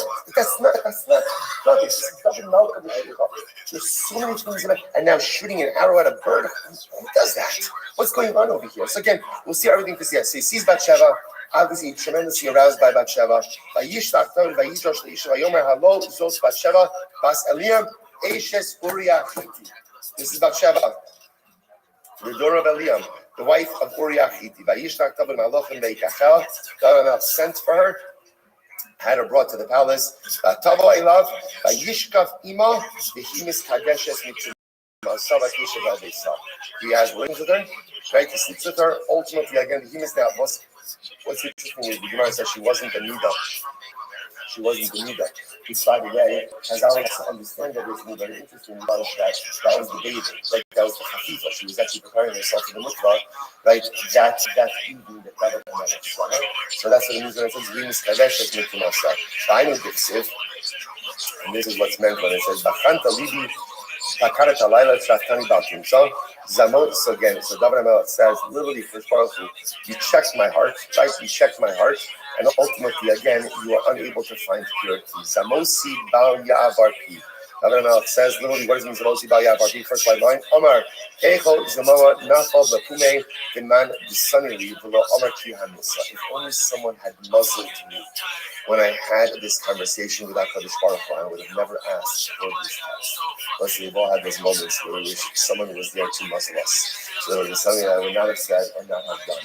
David HaMelech regrets very much, obviously, this entire situation. Dar Shava, my Desiv, Lam Nasech David Ba'Shem Chasisi, Eich Tomu Nafshi, Nudi Harchem Sipor. So just I want to point out something amazing. So first of all, just to understand, right, the rest of this story. The event with Bathsheba forever changed David HaMelech's life, right? This was one of those crossroad events that forever changed the trajectory, and we're going to talk over here about the fallout from this episode with Bathsheba. This was, most things, most decisions we make in life, they have repercussions, ramifications, not necessarily for the rest of our lives. Then there are certain times that you're at a crossroads in life, and if you go right and if you go left, your life turns out dramatically different. David HaMelech that night was one of those pivotal moments, one of those tremendously pivotal moments, and his life forever changed. Now, David HaMelech is going to teach us not only the consummate Baal Tshuva, but his life forever changes after that fateful night. So before we go on about that, the other piece we have to also understand is what's the takeaway message from this. This is how the Gemara starts. Trying to read the name of Rav, the Olam al Yavi Adam Asmo B'Dei Nisayah. Don't put yourself in complicated situations. I would say, how many times in life do we put ourselves in circumstances that I know are not spiritually correct? Whether it's being around people who I know have a negative effect, right? Whether it's engaging in activities that I know are not really good for my neshama. Maybe they're not overtly sinful, but I know they're not good. But I convince myself it's okay. It won't have an effect on me. And that's true until it does. It does. And then I'm like shocked. I can't believe, why am I shocked? Why am I shocked? Let's say so much of life, right? So much of life is preventative spiritual medicine. Right? It's not being reactive. It's not being reactive. It's being proactive. It's identifying the potentially complicating situations in life and not allowing myself to be thrust into them to begin with. A lot of times I can't choose it. And a lot of times I willingly put myself in compromised situations, thinking A, that I'll overcome it, and B, that it won't affect me. And then I succumb to it, and then it impacts me, and then I'm shocked. Why am I shocked? Why am I shocked? So much of life is being lost in all of being able to see the impact that certain people, that certain circumstances, that certain events, that certain forms of exposure will have upon me, and don't put myself there to begin with. Avoid it at all costs. Don't put yourself on Makom Nisayon, because even great people fail when faced with temptation. Overwhelming. Let's go back to the second wide line. My Dixit, Lamatziach David, Bashem Chasisi. Right, Lamatziach is a doctor. Again, I'll talk more about that later. So, Bashem Chasisi, I put my faith in Hashem. Echtomu Lenafshi, Nudi Harfim Tzipor. How can I say to my soul that literally the mountain was moved by a bird? And I'll say, now, by the way, and you understand so much, I just want to point out also, Sefer Tehillim is like the diary of David HaMelech. Like so much of Sefer Tehillim represents events that happened in David's life. And you understand these Gemaras, you understand Tehillim. So David HaMelech says, Amar David the Fechel Baruch Hu Shal Machalia Osa Avon. Forgive me for this sin. Shalo Yomru Har Shabachem Zipor Nadudasot. People shouldn't say that the Har Shabachem, the mountain amongst you, who's the mountain? David HaMelech is the mountain. The king is the mountain. The mountain was moved by a bird. What's the bird? The bird is in the story of Satan. Right, the mountain was moved by the bird. Dar Shabbat Ma'adik said, "L'chol abad chatasi, v'hara beinecha sisi, l'man titzdak b'davrecha tiske b'shavtecha." Amar David HaKadosh Baruch Hu, Ribono Shel Olam, Galia v'yadia kamecha d'bay l'machpei yitzrei habikaifine. So Rabbi said, this is a wild Gemara. David says, Hashem, you know that if I wanted to overcome my great heart, I could have done it. I could have done it. So why didn't I? Ella Amina, the lo lemru avda zaki lemare. But I didn't want to say that the servant bested the master. So say a very strange Gemara. No, I said, right, if I could have overcome it, I would have, but then it would have made you look bad, God, right? Because you didn't give me the test, you didn't think I could pass it, and then I would have tested you. What does this mean? What does this mean? It's obviously a little bit tongue in cheek, but David HaMelech is recognizing, he will say something amazing. The great part about David HaMelech, and the reason why David HaMelech becomes like the consummate or the paradigmatic Baal Tshuva, is David HaMelech owned it. What is he acknowledging in this moment? That night on the rooftop, if I wanted to resist the temptation, I could have. The one thing I won't pretend is that I was powerless. I was overcome by desire, and it was strong. It was absolutely strong. But at the end of the day, I could have said no. I could have slammed on the brakes. And I will say sometimes the first step in tshuva is an ownership of sin, an ownership of mistake. We spend so much time and so much effort deflecting why it's everyone else's fault. But the only way to become a true Baal Tshuva is to own the mistakes of life, as difficult and as painful as it is. No, I got it. I could have said, as much as I was overwhelmed by desire, if I wanted to stop, I could have stopped. Incredible. Darsh Rabbi might have said, Kiani Letzela Nachol Machodi Negdi Summit. This is incredible. We'll say, Ruya Haisabak Shabas Aliyah David, Mishesh Negracious. We'll say, now let's be clear here. And this is the fascinating part of this story. David and Bathsheba were meant for each other. They were bashert. The Gemara says ultimately again, they were meant for each other from the beginning of time. Ella Sheba Eilav B'Machol. But what ended up happening is they came together through difficulty and pain. So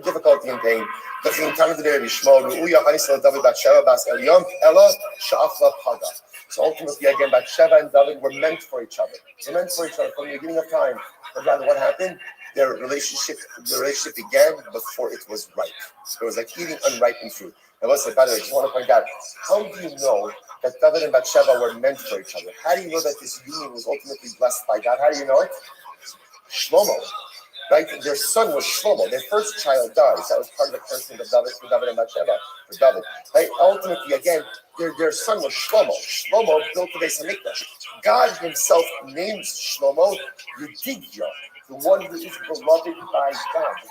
So that's how we know the union was correct. It was how it came about that was fundamentally flawed. Darash Rabba, night of Sid. Ubisali Sancho Venesu Nasialin, Royadati, Karo Velodamu. I'm not going to talk about this is terrible. Now, the Gemara is focusing on that last phrase, Karo Velodamu. If you tear me, I will not bleed. Right? If you tear it and there is no blood. So, I'm not going to talk about Moshe, only be a dollar for Nefa, Shin Hayu Korin Bisari. So David says, you know that if they were to tear my flesh, so the Gemara says, Lo Hayu Dami Shoses, I would not bleed. In other words, David says, I've been so humiliated over this. I'm also going to talk about this. I've been so humiliated from the sin of Bathsheba that literally again, if you prick me, I will not bleed. Right? In other words, that even if they were to cut me, I know so humiliation is highlighted by like a draining of blood. This is wild. You know, David says, when I'm in the Beis Medrash, right, and they're learning about the halachos concerning David Musa, death penalties. So they taunt you. Hosting the Mishnah says, David, Habal ish is ish, misaso b'ma. Because you have to understand something. The sin of Bathsheba became public knowledge. David HaMelech was humiliated, and David HaMelech was taunted. He was taunted. So literally, again, he'd be in the Beis Medrash, and the time he'd come in the Beis Medrash would taunt and say, "Oh, David, by the way, what is that? What is the punishment for someone who commits adultery? What's the punishment for that?" Amarti Lohem, Haba ish es ish misasa b'chenek, v'yesha kelik olam haba. The punishment for one who commits adultery is chenek, strangulation, but he has a portion of the world to come. So, Chevra, just know, as someone who embarrasses his friend has no chilik in the world to come. So let's say, and this is what David. So again, I want to just point out. In addition to all the external enemies, right, all of the wars, all the hostile neighbors that Eretz Yisrael had, David HaMelech is taunted and humiliated and degraded within his own kingdom. This was the fallout from the episode of Bathsheba. So this is very interesting. Even now, we're going to see, by the way, there were three different punishments that David received for the sin of Bathsheba. Really four. The loss of their child, illness, and rebellion from within his household. So when David HaMelech was sick, the Gemara says, even when he was sick, he went ahead and he maintained his conjugal obligations to all of his wives.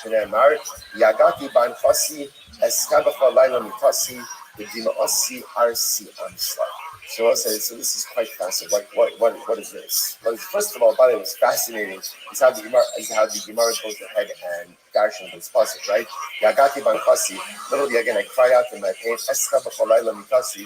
So literally again, I soiled my bed. The Gemara's understanding over here is a reference to relations. David is saying, even when I was sick, I maintained my obligation to have relations with God. So I'll say, what does this mean? Part of the fallout of the episode of Bathsheba is that Ramelech had other wives. So I think what Chazal is teaching us over here is that Ramelech had to figure out how to repair those other relationships. And we'll say that again, that sometimes there are things that happen in a marriage that cause irreparable damage, and other times there are things in a marriage that happen that cause tremendous rift. And it's upon the perpetrator of the negative act to try to go ahead and repair that rift, and to do what they can to mend that and to put that back together. So that enough understands, I did a lot of damage, not just about Sheva, not just to Ashkenazi, but to all of my wives. To all of my wives. It's the Chazal telling us that David undertook it upon himself to try to fix that which he broke. Bikesh David we'll say, this is wild. This is wild. In the Asma, the sin about Sheva, David HaMelech wanted to worship idolatry. Wow. What does this mean? Shneimar, he David ba at harosh, asher yishtach Hashem melehim, ve'in rosh el avodah Shneimar, he behu salma leisha di gav tav v'nei lekosel chushai arki utanto v'adama al rosho. So again, David is about to worship idolatry. We'll see why in just a moment. A man by the name of Husha Arki. Husha Arki again is clothing the storm. There's dirt on it. He said, Amar lo David, Yomu Melech Shekamos Yavod Avodah Zarah. So Husha says, David, what are you doing? You're going to say, a king like you, David HaMelech, worships idolatry. We'll say, get ready for this. Amar lo Melech Shekamos Yagenu Gino Mutav Yavod Avodah Zarah by his fellowship. So what's this? Now we're jumping. Part of the fallout, part of the punishment for the sin of Bathsheba is Hashem told David there's going to be a rebellion in your home. That was the rebellion of Avshalom. Avshalom is the result of the episode of Bathsheba. So now David refuses to do anything to Avshalom. He's not going to kill Avshalom. So David thinks he's going to lose the rebellion. David feels that if he loses the rebellion, there's going to be a tremendous Chil Hashem. And people will have questions on Hashem. How can it be that Hashem allowed David to lose this battle against Avshalom? So listen to David's question. David says, you know what? I'm going to worship idolatry. People are going to say I'm an idolater. And then when I lose the battle against Avshalom, people will understand, say, oh, because he switched kings, because of idolatry. David HaMelech was concerned about the honor of HaKadosh Baruch Hu. He was concerned that if he lost to Avshalom, he would make it so Hashem. So instead, he decides, let me worship idolatry, become an idolater, and then people will attribute my loss to the fact that I switched over to idolatry. And therefore, again, the sanctity of HaKadosh Baruch Hu will be preserved. Overwhelming. I will say, Allah for HaKadosh Baruch Hu wouldn't just like to keep it for the king in such a dramatic way. Amalei, so the Gemara says, listen to this. So Amar, my time kind of sivas vifastor. Someone said this is incredible. So Avshalom's mother was a woman by the name of Ma'acha. Ma'acha was a princess who David HaMelech sought as vifastor warlike. So Hushai actually says to David, why did you marry Yifastor? So Amalei Yifastor what a shadow. Yifastor is permitted. Amalei Lo Darash Smuchim.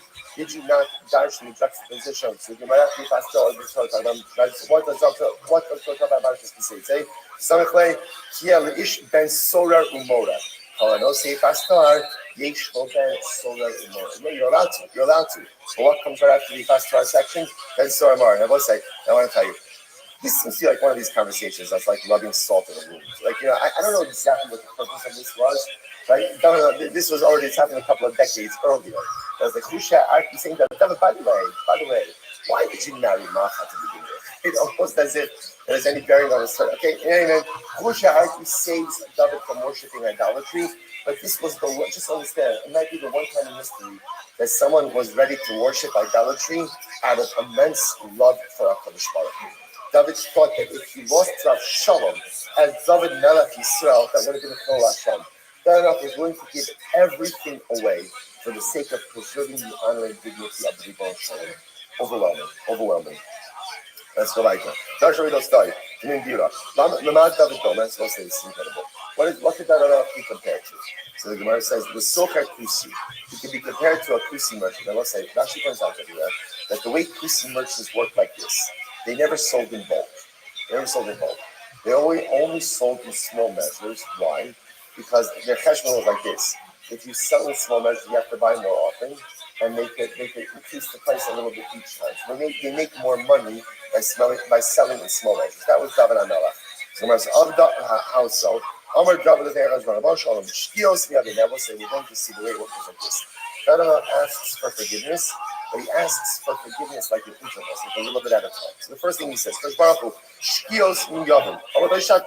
So first Baruch Hu asks for forgiveness for our accidental avedas. People make mistakes. Hashem says, forgiven. Next, when we start stacking, cleanse me from the intentional sins that no one knows about. Hashem says, fine. Shvigila, forgiven. Forgive me for my intentional sins. Shvigila, okay, forgiven. You should be as the some people l'shto be'rabanan, don't l'shto be'rabanan. So ultimately, again, to make it that the rabbis don't focus ultimately again on my sins. Shvigila, forgiven. The Nikisi Besharav, there's one last request. Shalo Yichtov Sirchuni. Can you please take out the story of Bathsheba from Navi? Can you just strike it from the record? So we'll say, Amar Lo, yes. His brother said, that far I can't do. Why? We'll stop over here for a minute. That's a tremendous story ahead of us, tremendous story ahead of us tomorrow. Listen, I just want to point out, just it's important to understand. We did do a lot of tomorrow, right? I just want to point out, we did do a lot. Okay, granted, half of it was yesterday's daf. Again, it's okay because the last daf of the last Amud of Sanhedrin is only one side, only one side. So that's going to be our chat for the side. Tremendous. Yeah.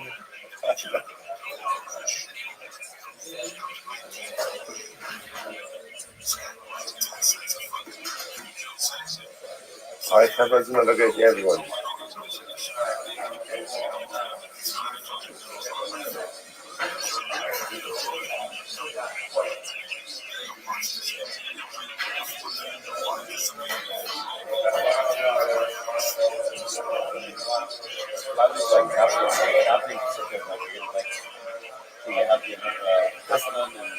That's the only problem with the size and the pace is just treatment of the mic is not, which is a shame because of some of these people that I see. Yeah.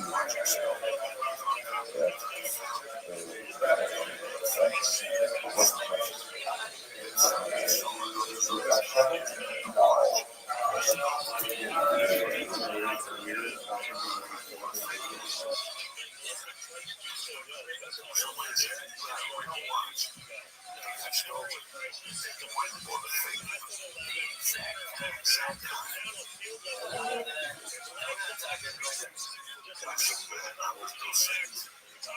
All right, girls, good morning.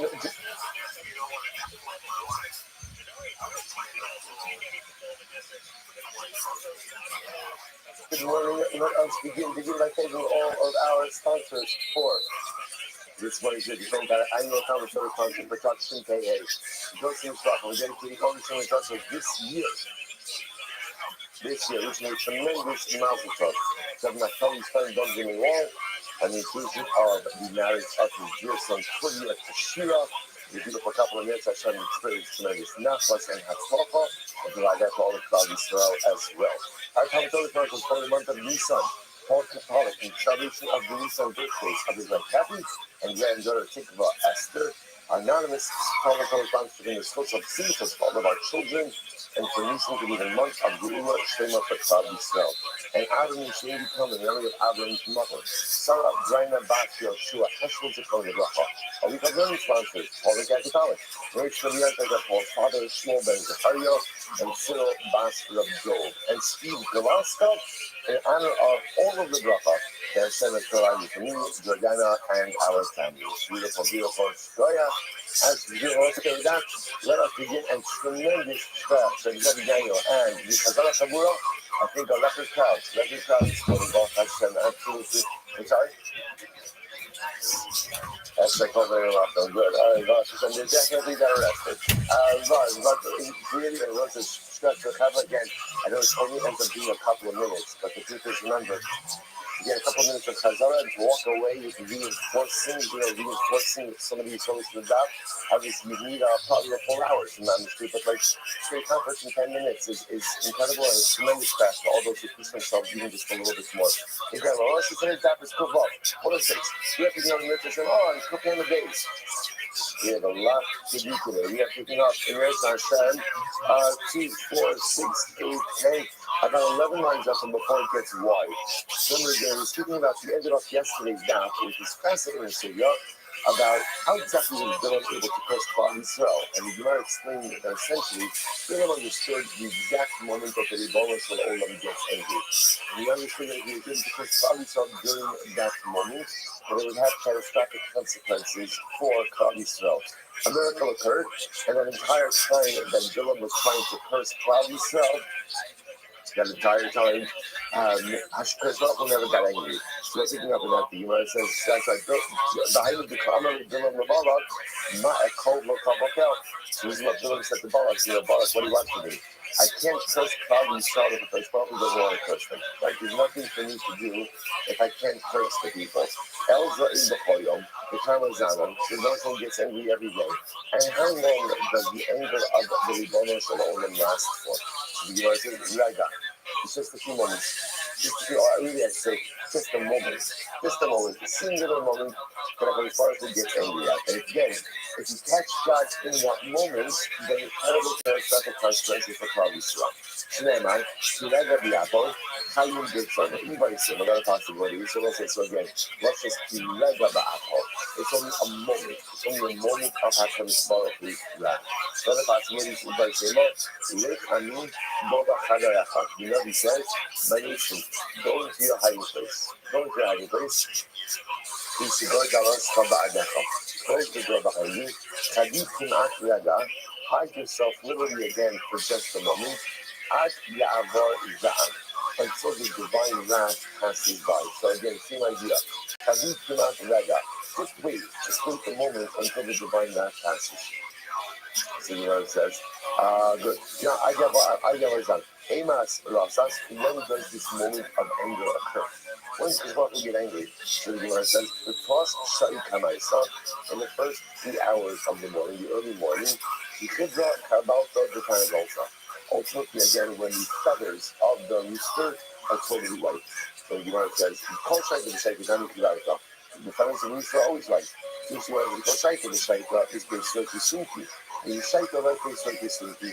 So apparently against the hour of the day, it might be right that there are so small streaks of red in the early hours of the morning, so there's one for all she's totally white. Okay, so there's a story. Travel story here.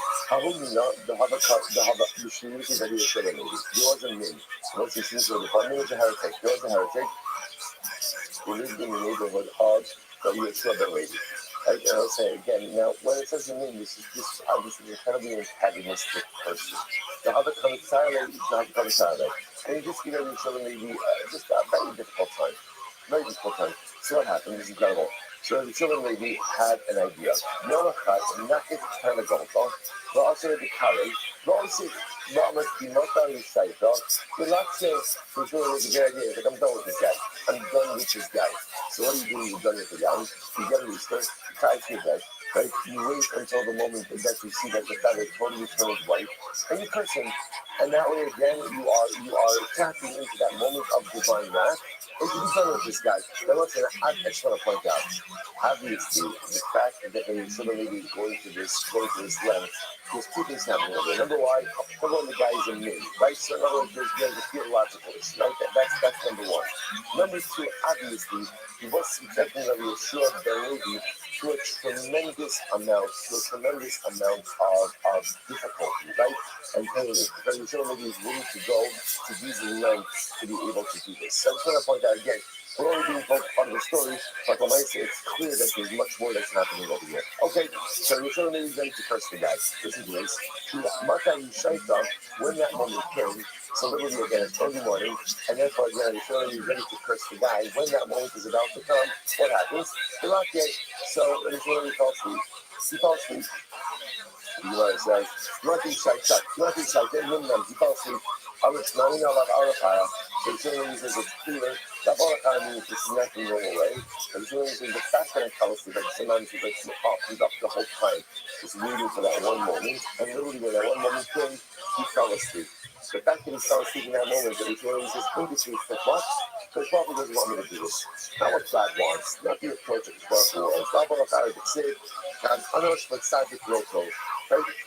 The Tzaddik punishing someone, right? And the Tzaddik being the vehicle of misfortune for someone is not good. The Baruch doesn't want us to go ahead and hurt each other. And even if the other deserves it, Baruch doesn't want us cursing each other, the Baruch doesn't want us punning each other, even if the other, even like Rashi says, enough in the Tzaddik should manage, they don't have an English manage to steal us. It's not good for the Tzaddik to be the vehicle of punishment, and it's not good for someone to be punished because of the Tzaddik. Incredible. More like that. I feel the really very bothering in the happy. I will say, I don't look again, even with a name. Right? Even if someone who's a heretic, it's good for the tzaddik, it's not good for the tzaddik ultimately to be the vehicle of divine punishment. Very well. So, okay, there's 105B, second of the widest lines. So on the bottom. Tell me straight very well. The short shot comes around, someone off when you say, I will say, and he's in the family at close. So then you might not here. When the sun rises and the beginning of the sun worshippers go ahead and put their crowns on their head and worship the sun, and very probably gets upset. I don't know if the topic was what is that for anything. It's not about God getting upset. So when does God get upset? When the Father goes ahead and sees his creations have forgotten about him and instead serve other creations, that's what it is to say. I'm not come to learn below. They're supposed to say back to the room. Don't get up in the morning. Just ask so no. And he went ahead and he sat on his donkey. Okay. So you want to say, now what's probably more about the pasuk over here. Bilam is the question again. He's important. If he's important, then what should we not be doing? Right? You shouldn't be saddling his own donkey. You have a guy for that. Right? You use a certain of it. So why is it that Bilam himself is the one who is saddling his donkey? So he wants to tell you Rabbi Shimon Amazon, Avo, you might call us a shir shall be going. Those are very interesting. There are certain things that disrupt the natural order of life. One of them is love. Love, right? Okay, what is it? Love makes you do crazy things. Love disrupts the natural order of human behavior. What do we know this, right? So it says, Avram, B'tziv, Vayashkin Avram Baboka. Avram did it in the morning of the Akedah, right? Got up, and Avram did it also sat on his donkey. Avram has a guy, right? Avram has multiple guys. So why is he sat on his own donkey? Because remember, this is on the way to Akedah. He's consumed with love for this stuff. Consumed with love for HaKadosh Baruch, which is so very powerful. And love makes you do crazy things. Love disrupts the natural order of things. Okay, furthermore, what else disrupts the natural order of things? Sinner, Mevatelah, Shura, Shagidula. So say, hatred. Hatred also disrupts the natural order of things. Midalam Shinamar, Vayakam Bilam Baboker, Vayakavoshes Asono, ultimately again, Bilam got up in the morning, and he sounded his own donkey. Those say it's interesting what's coming down there between love and hate, right? They're extreme emotions. So what do you see from here? Extreme emotional situations sometimes make us do irrational things. But it's fascinatingly enough, over here, the irrationality for Admah was beautiful because he was selling his own donkey, consumed by his love for Hashem. Bilam was so consumed by his teaching and animosity for Klal Yisrael that he sells his own donkey. Now, in Bilam's case, the hatred was all consuming that even to the point where his behavior was clearly self-destructive and detrimental, he could not stop. Let's say, walking across, there's one more emotion that we belong in this line, and that's Chachad, Metalka Fashira. Fear is also a very strong emotion, and fear also disrupts the natural order of things. How many times in life are we faced with incredible opportunities, with great things? And sometimes we are so scared of failure, so scared of the possibility of failure, that we simply don't take it. It doesn't make any sense. Every life endeavor carries with the possibility of failure. Right? Every life initiative carries with the strong possibility of falling flat on your face And not even going back to where you started, but even you push back a couple of steps. And if you can't handle the fear of failure, then you can never progress in life. But yet, so many of us kind of just settle for like a mediocrity because we're afraid of what we're currently push ourselves a little bit more. Instead of, you know, the Yasok Adam, the Mutar, the Trust, I feel slow, it's not. Beautiful, you know. Totally, and okay, but I just find out. It's not something amazing. This is what I'm saying. Where is it that, so seriousness, that we have the car to get up at a really ungodly hour, to be able to learn Torah each and every day, right? And some of us have been doing this for years. Some of us have been doing this, you know, for more than a decade. Where does that car come from? The question is that it comes from Ayashkin Abraham Baboker.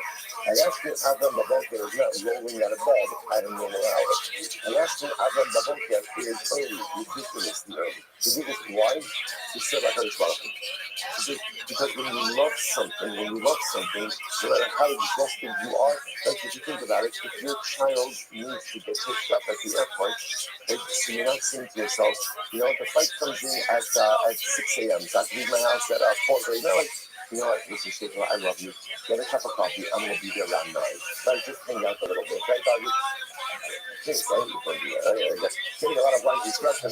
Oh, yeah, maybe we could do that. Think it is right? When you love something, even though it's like falling on the face, it's not like you're any more rested because you love something. You're literally exhausted. But again, I push myself because I love it. So you really get that caught. And once again, it's important to understand that what it is that you do is just a sticker abnormal. And it'd be a little bit more than what you normally want to do, but be a little more or less than to be full people that aren't like seen double by 7 o'clock in the evening. And it would be a little bit. So what's the shot? Where does it come from? By asking Abraham Baboker. Abraham was the first person to say, when you love it, the Ribono Shalom, when you love His Torah, get up early. Get up early. Push yourself to do things that are a little bit abnormal. And I won't say every single morning, when we do it, just understand, we are able to do it. We are able to we're managed following in the footsteps of the Zeta because Abba Mekalkel Esashira. Love makes people do crazy things. Sometimes they're negative, but for us as reading, always in the positive. Incredible. Okay, so Shemot is like the person should always bring Torah and it says Shemot the Shemot, even not for the right reasons. It was Shemot the Shemot, right? Why? Shemot says Shemot, I'm sorry, something is wrong. Shemot the Shemot, Baal the Shemot. Because why? Sometimes in life, what's most important is do things for the right reasons. Even if at the end of the day, do the right thing, even if it's for the wrong reasons. Why? Because over time, you'll come to do it for the right reasons. So like, even if right now I'm not doing things for the right reasons, over time I'll come to do it for the right reasons. So you want to show this. I boy in Stein Kabbalah Shikers Balak, listen to this. Zachab Yatzim Menelius. This is wild. Balak the king of Moab. This sounds part of the story. I called the king of Moab, who hired Jilam to curse cloud Israel. So meaning to take away that. Balak's a bad guy. Balak is a bad guy. But yet he offered up 42 karbanos to the Ribono Shalom. It wasn't to idolatry. It was to God. Now he offered up 42 karbanos because he wanted God to curse cloud himself. But for my son, again, don't get caught up in the details, right? At the end of the day, he served HaKadosh Baruch Hu. The Gemara says, in the course of his service of Hashem, not for the right reasons. He had a granddaughter by the name of Rus. I get grandson by the name of David. And David and Hashem have an Anator by the name of Mashiach. So it says, Mashiach comes from Balak. How crazy is that? And Mashiach comes from Balak. He did something holy for all the wrong reasons. He offered up 42 Kabbalah all for the wrong reasons. He said, you know what he said? I'm not going to give you what you want. I'm not going to cloud Israel. But look how amazing it is. Sometimes the most beautiful results come from the most unholy sources. As long as those unholy sources are laced with holiness, right? Sometimes again the most incredible results come out even from the most unnoble intentions. And that's what Baruch takes our about the evening with Shalom, because ultimately good things happen. So it's incredible. I'm not going to see that. Yes, because Eglon doesn't know Shabbalak Melech Moabite. I say, yeah, the Lord says, what is the daughter of Eglon? Eglon, right, was the king of Moab, right? And Eglon was the great grandson of Balak, Moab. But Rabbi Mari said that you can allocate a Shem Shlomo Mishnecha. Lindo as Pisa Mishnecha. Okay, it's beautiful. So this is going to be talking to David Amelech. And if I say, God says David Amelech, God will make the name of Shlomo. Now, what it sounds like it's saying, God will make the name of Shlomo even greater than your name, and his throne will be even greater than your throne. So the Gemara says, "Orach al v'nei le'im is it appropriate to talk to the king this way, seeing that the next king is going to be even greater than you? So that doesn't seem to be the greatest amount of respect. Saying the next thing, you're good, you're good. Yes, he's going to be fantastic. He's not like the problem. I'm like, no. The Rebbe wasn't saying to David that Shlomo is going to be greater. He means that Shlomo's greatness is going to be like yours, like your greatness. He wrote him off, after that, interpret it this way.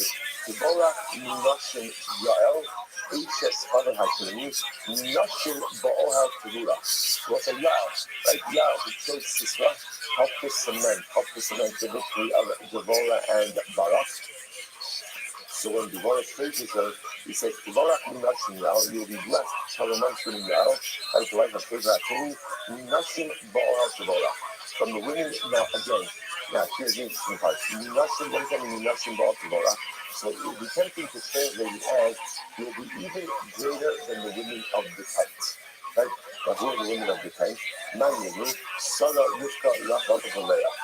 Emotes, and what does it mean? The Rebbe saying that Yah is greater than the emotes. The Gemara says, Ora Hara Nimahati. To repeat that Yah is greater than the emotes. Of course not. Ella Ne'in Kalmar. How can I Ne'in Kalmar? So no, what the Gemara is saying to Yah is, you are almost as great as the emotes. Much in the same way that the Rebbe is telling David, your son Shlomo will be almost as great as you. So that's interpretation one. Other possibility is the figure that you're saying Bachoni. Listen to this. Bakal of the Miskanek. Which in general, we are jealous of other people. Which is this is a very affirming Gemara. What does this mean? Bakal of the Miskanek means I am jealous of the success of other people. Which is very affirming Gemara, right? Because much the Torah tells us, don't covet. It is normal and natural to be jealous of other people's success. Right? Someone has more money than me. Someone is more successful than me. Someone has more career accomplishments than me. I'm jealous. I'm jealous of people who eclipse me. But the Gemara says there are two exceptions. Eclipse, you need to know, but tell me don't. There are two people you're never jealous of, and two people who you want to be even greater than you. Number one, your son, and number two, your Talmud. The Talmud is student, where every parent wants, I want my child to be better than me. I want them to be better than me. I want them to learn from all of my mistakes, learn from all of my wrong turns, and I want them to be 100% that. My Talmud, what does every single Rebbe want? Every single Rebbe wants a Talmud, ultimately, again, who goes ahead and is greater than him, smarter than him, better than him. Because also in both of these cases, the students like my son's success feels like my success. And my Talmud's success feels like my success. So the Gemara says this. The Gemara says, folks maybe know Talmud, but bring all the Shlomo. So from son, how do you know that a father wants a son? That's the Shlomo. That's why I get thank you for this. And the Rebbe was telling David, Shlomo will be greater than you. He will be greater than you. And David's like, great. Right? And Talmud, where do we know that? He's available. He came up. He up, he shined with it for Eli. He came up, he spoke as Yadav Allah Bayitzaveh. One of those words we learned from Elisha, right? That ultimately, again, Eliyahu gives Elisha Kishnayim, a double portion of his greatness. So Eliyahu wanted him to be greater, or Moshe to Yeshua. Hashem said to Moshe, place your hand singular on Yeshua, and Moshe placed his hands plural on Yeshua. So again, both of these were they more great and even to be even greater than that. Let's go back to Bayashim David B'Shid Bilam. Let's go back to Bilam. So Hashem placed his words in Bilam's mouth, but also Omer Malach. Rabbi Yoris or Omer Pita. So again, so one thing he says that Hashem placed the Malach in Bilam's mouth to prevent Bilam from saying and from cursing the way he wanted to. Other thing he says, he placed the hook in Bilam's mouth to prevent Bilam from talking. Incredible. So the Gemara says as follows. The question also asks, right? What's this incredible? If you want to know how Bilam wanted to curse Klal Yisrael, look how he blessed Klal Yisrael. In other words, from the blessings you can see the curses. How so? The Gemara says, listen to this. Bilam wanted us to have no more shuls. No more shuls, no more Batei Medrash. So the Gemara says, what did he say? Matavu Alecha Yaakov. Right? And also is interesting. From whatever he cursed, whatever the curse was, you could see from the curse what he had. Sorry, you can see from the blessing what he had in mind to curse. So he praises the tents of Klal Yisrael. That means he wanted to destroy the future Batei Medrash and Batei Knesios of Klal Yisrael. Incredible. No Tishra. Don't let the Shnia rest upon them. Umishkel Sech Yisrael. No Tehei Mafusa and Shechel. Don't let the monarchy of Klal Yisrael endure. Shinechalim Yitayu. Lo Ye'elam Zaysin Klalim. It shouldn't have any type of vineyards, right? The vineyards or groves. The Gemara says, Kidonos Alinar. Lo Ye'elam, your scent literally shouldn't walk. Like that word. Right? Shouldn't walk. In other words, that their scent, it shouldn't have, what does that mean that their scent shouldn't walk? It shouldn't have an impact on the world. The Gemara says, Ka'alim Mita Hashem, sorry, Ka'alim Mita Hashem. Lo Ye'elam Malachim Barechoma. The king should not have stature. Ka'arazim Alinayim. Lo Ye'elam Melech Ben-Melech. They should not have a dynastic monarchy. Yiza Mayim Midalyo. Lo Tiyeh Machusa Shalat as Be'umos. The monarchy should not have any control of the nations of the world. Isaru B'Mayim Rabin. Lo Tiyeh Azza Machusa. The monarchy should not be strong. Vayoren Me'agav Malko. Lo Tiyeh Emas Machusa. No one should fear the monarchy. Atinasi Machusa. Amar Yava. Yava kind of says this house. Kulam Chazu B'Klala.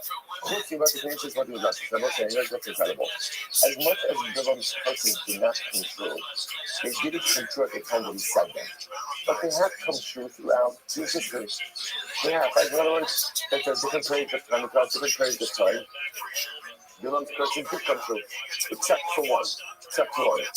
Klal Yisrael we've never lost our shuls and our Batei Medrash. Isn't that incredible? There's never been a period of Jewish history without even having shuls and Batei Medrash. Absolutely incredible. Shania Anar, Hayako, Hashem Elokeach, Balachas, HaKlal, U'Lebracha. Yahid, Hashem Elokeach, Klolos, Velo Klolos. Ultimately, again, so most of the curses at some point in time did come true. But the one where Bilam said, you'll never have Batei Medrash, you'll never have Batei Knesios, that never came true. Throughout the entirety of our history, we were never without Batei Knesios and Batei Medrash. Actually, let's see, I love that. Every single week, we learn to teach that stuff. Like, the Rebbe maintained clandestine base education, clandestine shul, in the Warsaw Ghetto, throughout the years that he was there. Like, that's the justice that he gave. So, can you imagine this? Some people forget some of us, even when we were in Gehenna. So, all the curses came true. But a year without a base medrash, a year without a shul, that never happened in the entirety of our history. Absolutely incredible. Let's go back there. The Gemara says, I'm not so much no, son. Mike can say, Mother can say, oh, hey. Taros Mishikos Soning. So let's say, literally translated, what does it mean? Essentially, good are the injuries given to you by someone who you love, and despise are the kisses of an enemy. What does that mean? So you might say, Tova Kodesh, Tova Achia Shiloni Yisrael, Yotzini Brocha Shabir Cham Bilam Alasha. Most of this is wild. So ultimately, again, the color, the curse that we got from Achia Shiloni, right? Remember again, Achia Shiloni, where we see him? Just a few days ago, where we see him? Where we see him? Excellent, by Rabban Ben Nevat. Right? He was the one who took the garment for into 12 pieces, gave you Rabban 10 of the pieces, says, you are now the Melech over 10 tribes. So when Achia cursed us, what it means to curse us is he was delivering verbal rebuke on behalf of God. So essentially, better to get the quote-unquote curse, the rebuke of Achia Shiloni, than the bracha of Bilam. Also, it's an incredible Gemara. How so? This is an overwhelming Gemara. Listen to this. Here we go. Achia Shiloni, Kilo as he saw the color.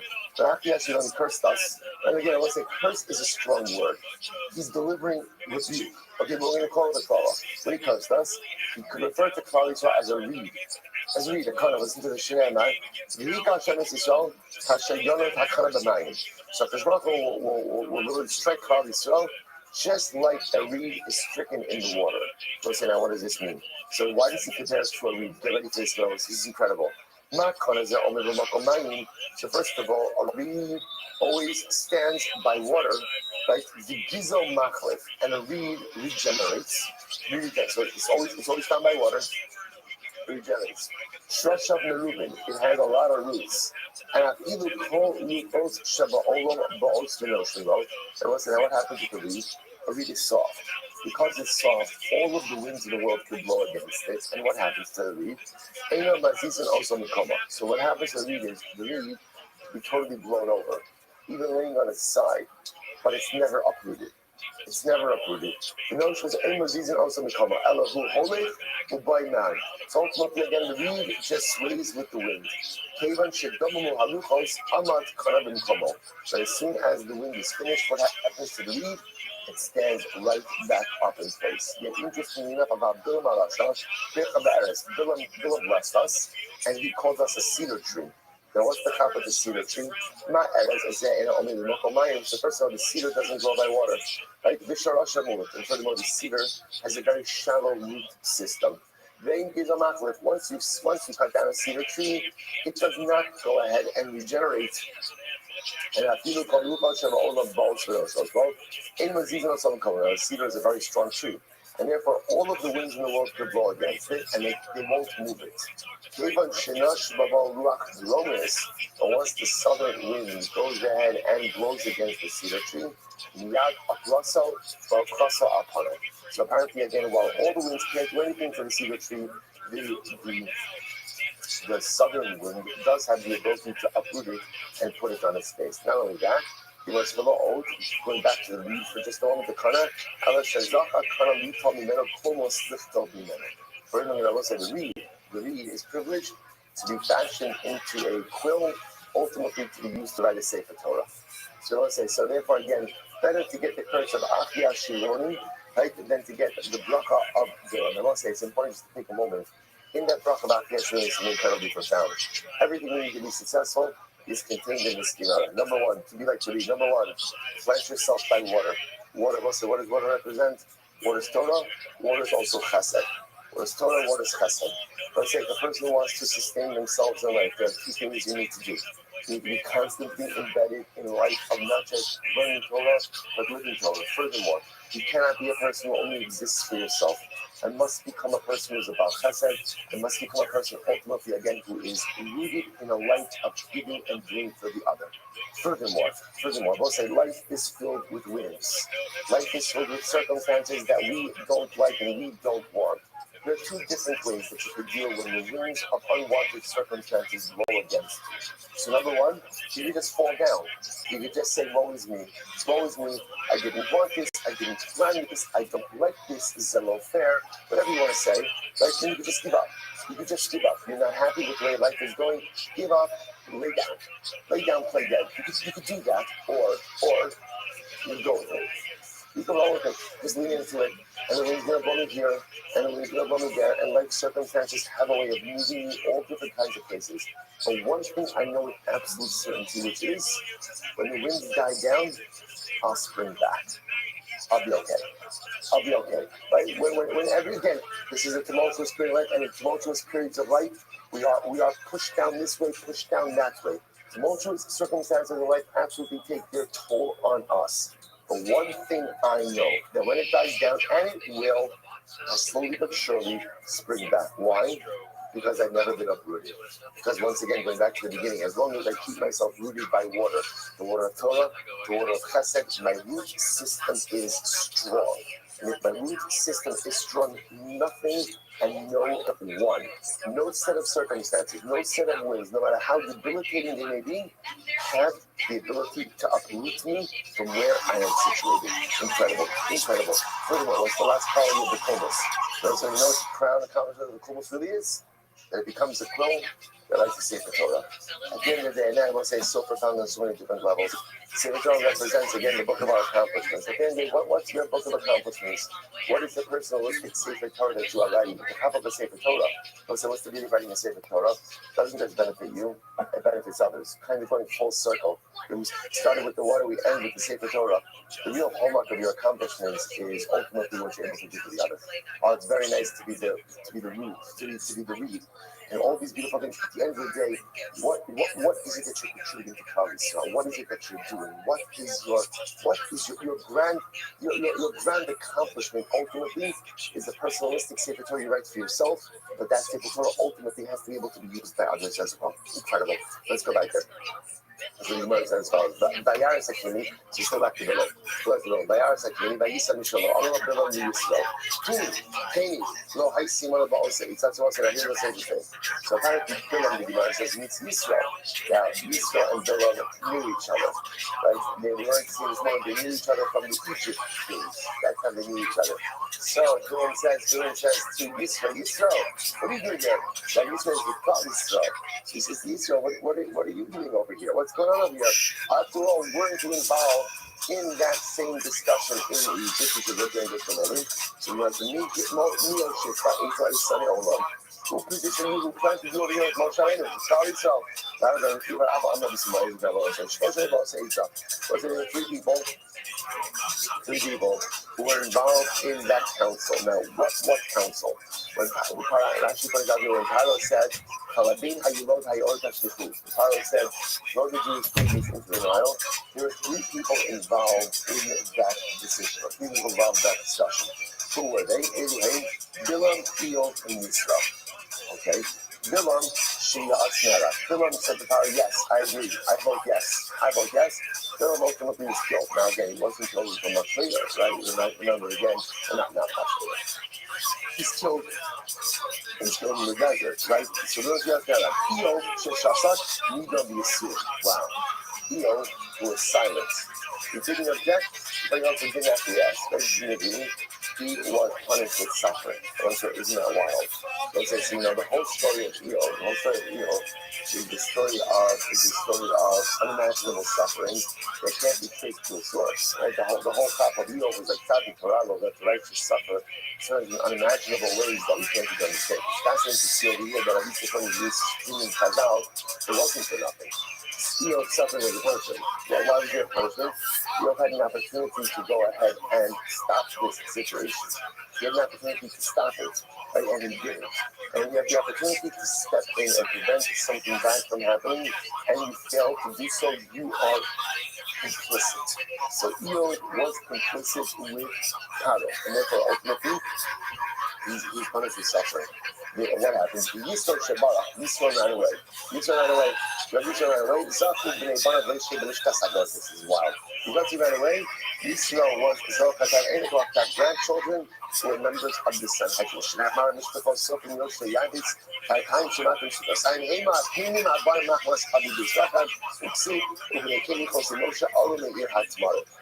that wild? So Yisro was silent, and therefore Yisro ran away. Because he ran away, he was over to have children with marriage to Sanhedrin. They'll say, you say, what's the question? What's the burning question you have? What's the burning question? Why didn't he object? Why did you pray for running away? It's cowardly. Why stand your ground and object? So understand. He's so smart. What did he understand? He already lost. Right? How did he already lost? Right? It was a tribunal of three. All right, it was Paro. Sorry, it was a tribunal of four. It was Paro, Yisro, Iyov, Bilam. Paro was in, right? So Bilam was in. So Iyov was silent, a non-vote, which means that Yisro already understood I don't have a voice anymore. So it's like, it is tremendously so. When we see something that is broken, we absolutely have to try our best to try to fix it. But there are circumstances in life that are very broken, and what a person has to do with himself in that situation, you have to be solid. You have to remove yourself from it. You can't fix every problem. And again, sometimes certain situations are so toxic that when again, it can't be fixed. Instead, again, someone has to be removed from the situation because they themselves may be the source of toxicity, or ultimately, again, they're just maybe so much, I gotta get out. So ultimately, again, it's not useful running away as an act of cowardice. It's useful recognizing I don't have the ability to respect change in this situation, and therefore, I'm removing myself from the equation. Incredible. That's what I did. I used to have a Omer. Or Yishmokel. Hurry up, man. Oh, you know, Russia, Turkish, also figure it out. Doesn't have us. The Bible was saying, woe to the nation who get to the middle of Hashem and Klal Yisrael, that Hashem is redeeming his people. In other words, when a Baruch Hu redeems us, there's so much passion between Klal Yisrael and HaKadosh Baruch Hu, that ultimately don't get in the middle of that. So the Gemara says, the Gemara says, so me makla ksisa ben Nabidu Leviyah, the Shashin is cutting ze and ze. So apparently again, it would be the same thing as like trying to throw a garment in between a lion and a lioness when they're trying to move. So apparently not a good idea to get in the middle of that. Right? So You want to take a chance to go to the bar, get a $3 bag of heroin. The garment's not going to stop them from doing what they want to do. You know what it says? They know these guys that they sing what me out. You sing Amarav Libot Astria, that's the name of the place. Vano Asava Avoider, I should trust Katley, Mikdam, Kandela, Mishadi Shibude. So ultimately, again, one day will spread out, so conquer that line, up until Usher the hill, from there afterwards, they will enslave. Three Holy Fladi, but all your Kasha Yasa Amazat, La Nafa. So that's okay. Now, incredible Gemara here. Incredible Gemara. So now, Bill realizes, in fact, point a little bit. Like, Bill realizes he can't curse the Jews. We're not going to rush these. As they say, it's not working. It's not working. So if our Bill says to Balak, look, I can't curse them, but let me give you an eats about what you can do to just be done with his people. Let me give you an eats. All right, so what? So Bill, now watch the Bill is, he says, Eshayasa ha'amazal la'amecha. So he might say, Anacha la'am hazeh. Why should it be your nation? It should be this nation. I'm going to have the kind of others for the Kalas Asmo.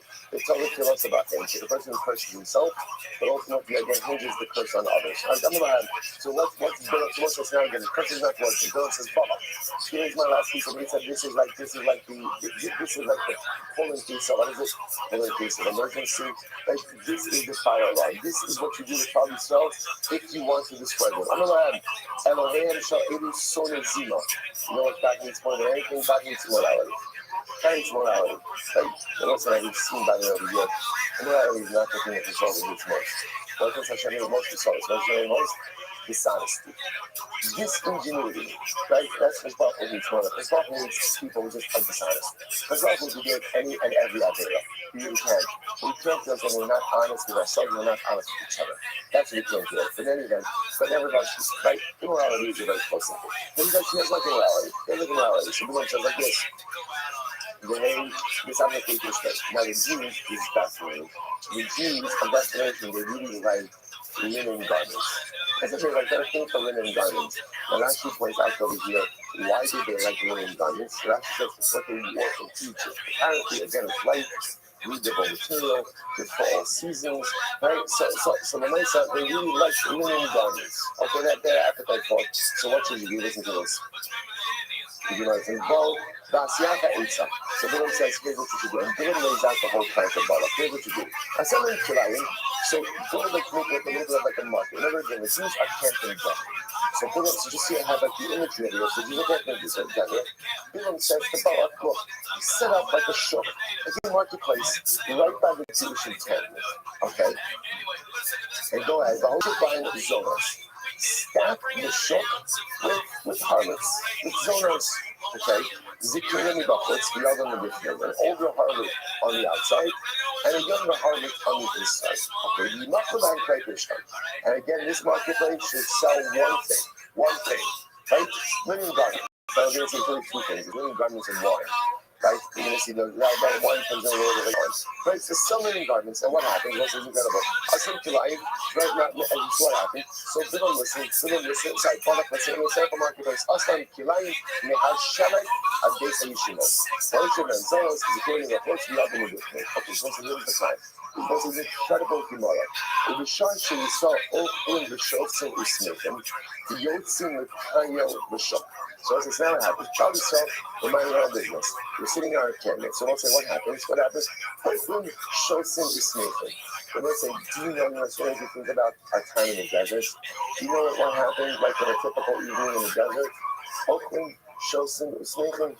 We thought, right? Klal Yisrael, even a little something, you had someone who made it a time, we were happy with each other, we were happy with Moshe, we were happy with Hashemah. Life was good. We're on our way to Eretz Yisrael. We're on our way to Eretz Yisrael. and managed again that life was good. So what happened? The dinner was over. Because a little spazier, really good spazier. So where do you go? You go to the shop. So they walked around the marketplace. Where's the down the shop?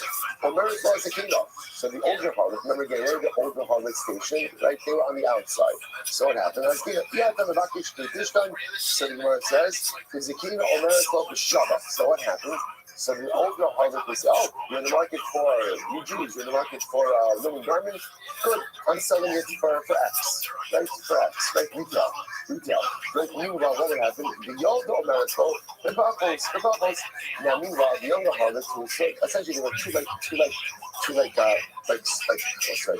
stalls, right? So the older harlot would be on the outside, the younger harlot would be on the inside. The older harlot would say, I'll sell you the Krishna retail. The younger one would call out, come to me, right? I'll sell you wholesale.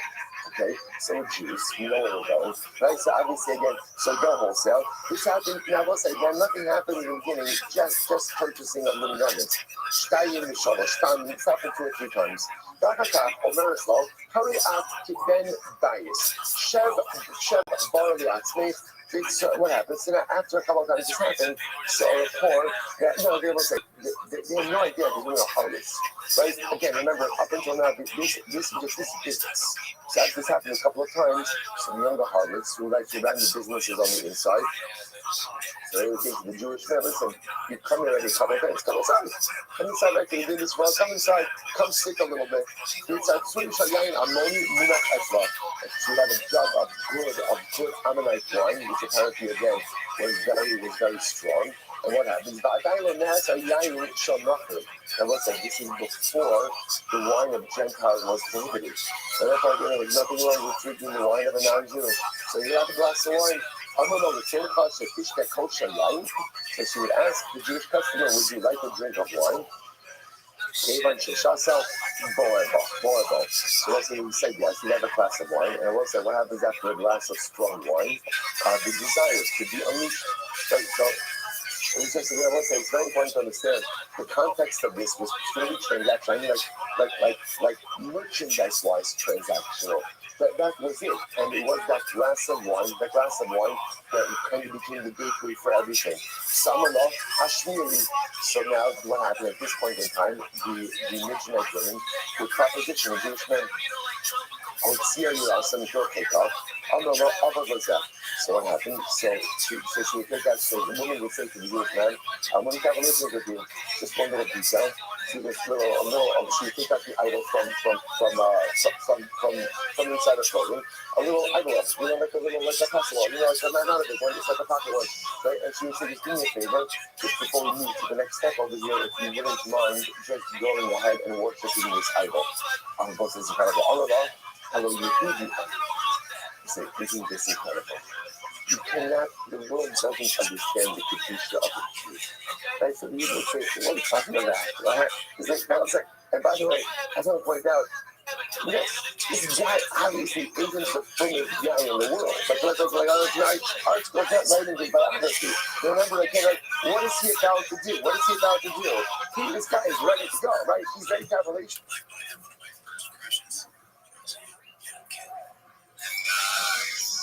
Daughter was in that movie. Yeah. You know what? That's a fact I didn't know right away, but I found that a couple of years ago. I'm like, interesting.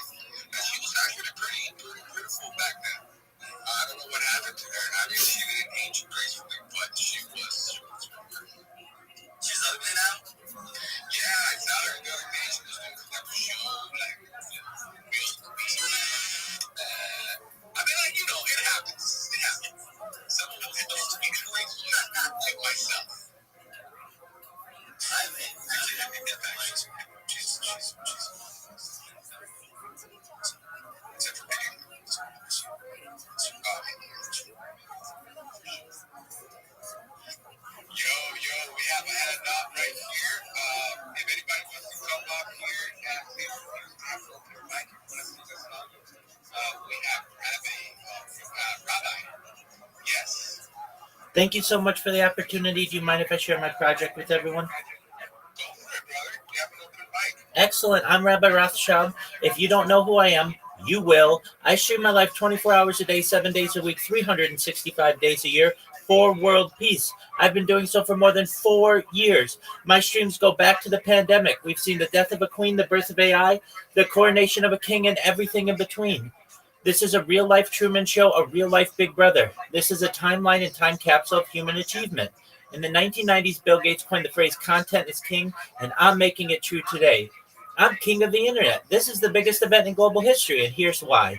In 2018, The Economist magazine stated that data had overtaken petroleum as Earth's number one resource, and I have more data archived on the internet than any person ever, which is making me a very influential person. I'm going viral, and when I do, I want to make you, your friends, your family all financially independent if you're not already.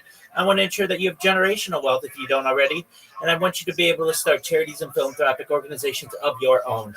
I'm unlike any influencer you're ever going to meet. I'm not live on one YouTube stream, nor two YouTube streams. I'm live on over 20 YouTube streams simultaneously, 24 hours a day. You can view my life in 360 degrees. I even have a ceiling camera. If you want to view the links to these cameras, the link is in my profile. Additionally, it's in my pinned post. You'll also find in my pinned post a link to my link tree. I dare you to look at my link tree. No one dares you to look at their link tree, but I do because I have more social media than any person ever. I have more content than any person ever. You'll also find a link to my Discord, which is discord.me/rabbi. We have over 2,500 people in the community and grow stronger every day. In addition to making you all rich and wanting to promote world peace, I want to help end world hunger through the use of technology such as agricultural drones, floating greenhouses, saltwater greenhouses, hydroponics, vertical farming, cloud seeding. I want to help end world thirst. I'm sponsored by a cryptocurrency that's worth about $100 million. And one of the things that we do is we build wells and water towers in developing nations for the benefit of the less fortunate. Additionally, I'm an advocate for the Life Straw program and most importantly, desalination technology, where we pump Earth's seawater onto land to make it drinkable. If you're a reply guy, if you're a Web3 marketer, you're a raider, you're a shiller, send me a DM. I will respond. Send me a follow. I will follow you back. I want you all to know that I'm here to support you, both personally and professionally. I'm here to be a positive person in your life. I'm here to have an optimistic view on the future. And most importantly, I want to give people hope. And with that, I sincerely appreciate the opportunity to share. Thank you for sharing, brother. I really appreciate all of your ambitions that you're doing. We need more people like you to change the world. And I just want to remind everyone, if you want to follow the rabbi here, just give him a follow. And it's what he's doing. It's for the greater good, which we all like. Just remember, nothing in this show is financial advice. Always do your own research. And Rabbi, thank you for being here. Is there anything else you want to share with lovely people in this space? No, I just want to thank you for the opportunity to be able to share. And I hope everybody has a wonderful day. Thank you. Ruslan, any question, anything, Vern, that you have for Rabbi here? I do have two questions for Rabbi, but Vern has the first. So, you say it's 24/7, 365. You film yourself in the bathroom, in the shower, while you're sleeping. Yes to all of the above. If you're having sex, your answers. Yep. If you have sex, which I doubt. Okay, well, thanks for your insult. Nobody knows what we're doing under the covers. Yes, I do film myself in the shower, usually from either the waist up or I just put on swim trunks. Yes, on the toilet. Yes, when I brush my teeth and do all of the hygiene necessities. Yeah, 24 hours a day. And definitely when I sleep, there's a lot of valuable data I feel that people will be able to study in the future. What's the point? Like, Have you? like, I don't know. We get to the point. Before we get to the point, I want to ask my questions. Now I have three questions. Go ahead. Question number one. Have you timed your pitch? Like that initial elevator pitch you gave us? Yeah, it's 2 minutes, 20 seconds. Do you think you could narrow it down to 60 seconds? Necessary? Of course. Third question. 6 words. What are you doing on Monday? My schedule's pretty open Monday. Okay. Monday, Casino Society Space. 3 p.m. Pacific, 6 p.m. Eastern.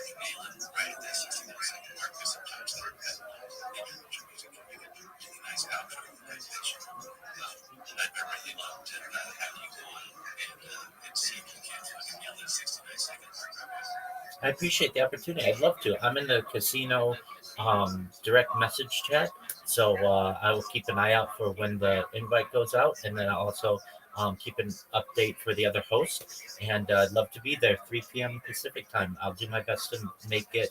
Um, and yeah, so that's 3 to 4 where we have our 69 seconds, correct? Correct. That sounds great, man. I shot you a follow. Follow me back. I'm also in the casino chats. Yeah, get on the retard. Get on me. We'll make sure to give you some space up there. Thank you so much for the opportunity.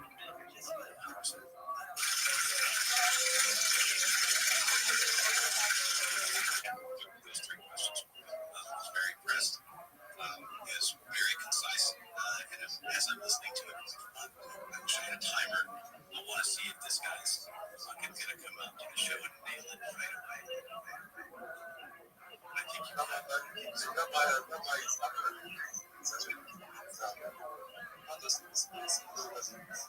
I see you put on those faces. you know, I'm telling you, I'm not telling you What's saying? Because I also want to know so it's like, to be honest, I've never seen some fun the life is always like, yeah, shout to you.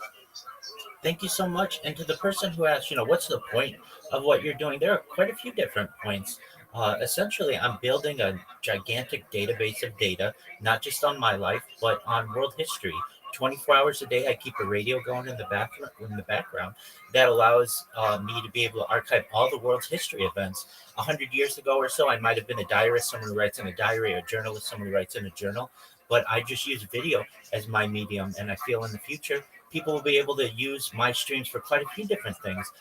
Knowledge on the human body, sleep patterns, eating patterns, behavior patterns, circadian rhythms, things that we perhaps might not even be able to detect in 2025.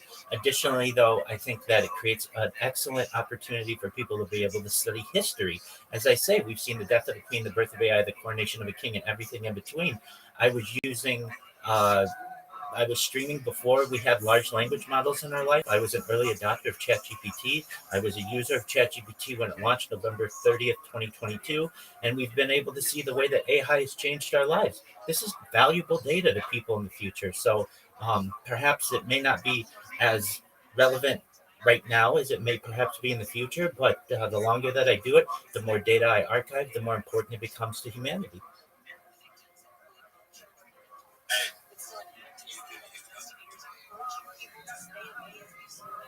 and I'm gonna watch. I'll just say it. I swear. I'm going to watch as well, but I have a new subscriber. That is for sure.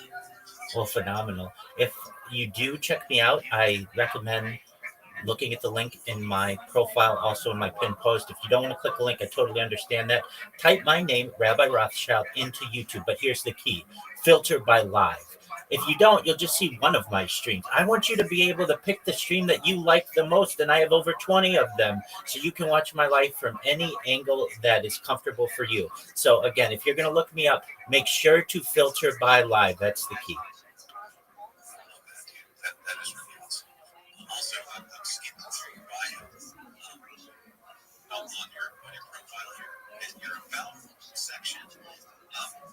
I'm going to issue a challenge to the entire XRP right now. If there is any speed readers, speed talkers, speed rappers, who are also literate, I would like to issue a challenge. Anybody with this fucking about section can listen to Facebook less than 3 minutes. I will pay 25 XRP to live in a moving space. I swear, with whoever you believe in, I will do this. I will do this. I'm going to talk to Retard. I'm going to talk to Smithy. I'm going to talk to the host of Creation Station. You should be events. I'm going to issue a challenge. Anybody who wants to come into any one of those spaces and try to read this thing out loud in less than 3 minutes. I have time for some shit out of time. I wish this space was recorded because Mark Norbert's if somebody could accomplish this, I'm going to pay 25 XRP just to hear you do it.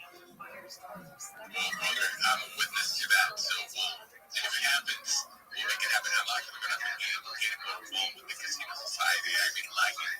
Like stuff I expect more about it. That's for sure. And like get attention.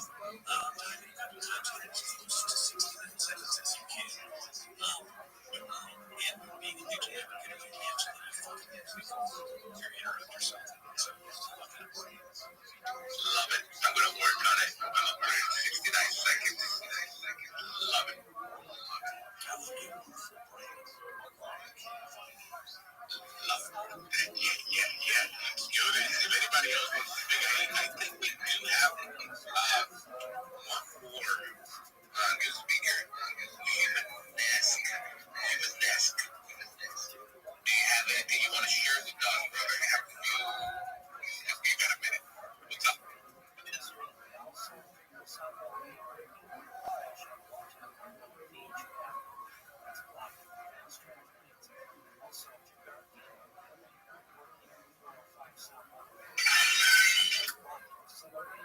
Are you here? Human-esque. Human Seek, if you can hear us, yeah, Human Seek. Hey, can you do this? Yeah, we can hear you. What's up? So it's about myself, Human Seek, and I just see some people here who I knew on and so I just want to say hi to everyone. It's been like 1 month, so I'm just getting the spaces and just to know more people and just share.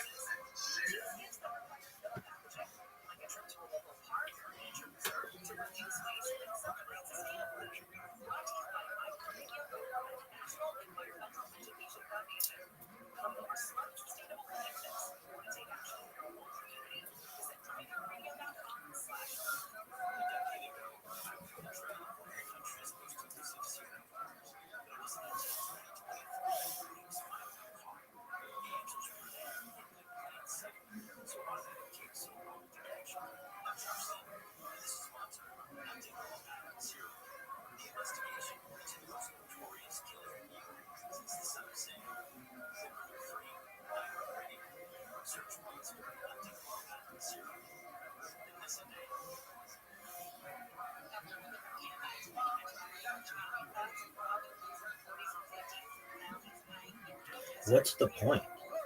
Baby, did you not just hear it?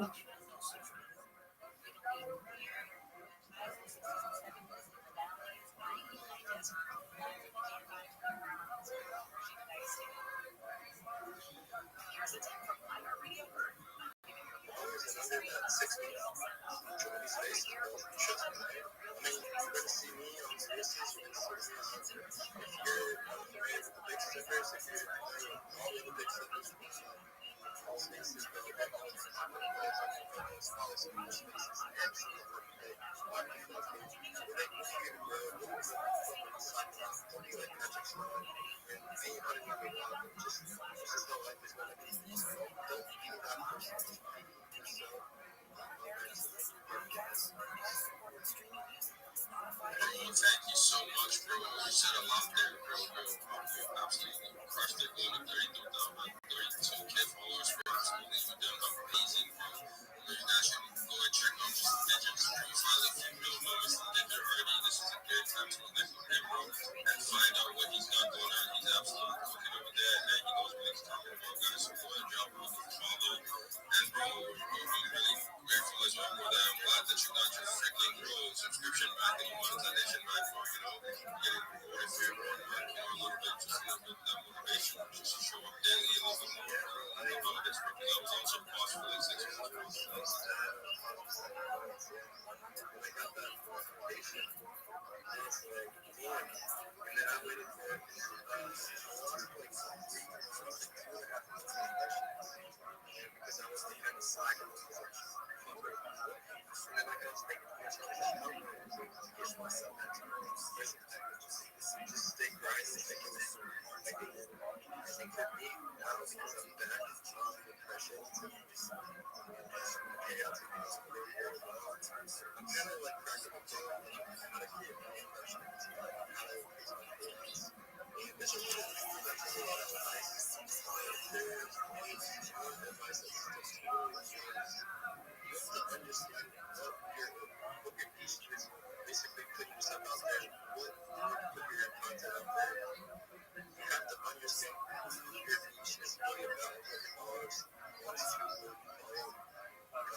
success. Basically, that's just what it is. If you want to go into gambling, go into gambling. Go into crypto.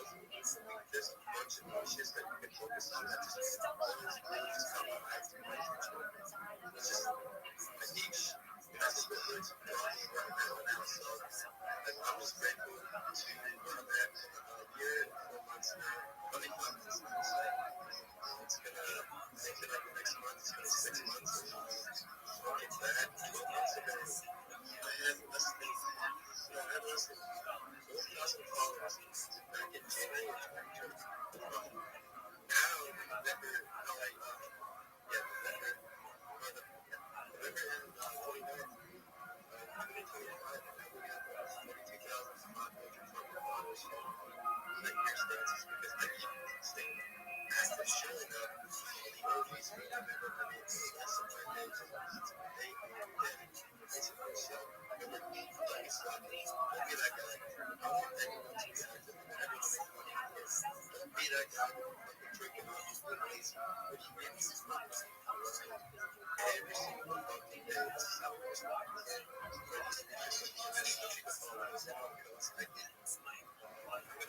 Take your time. I'm sure we can type of person.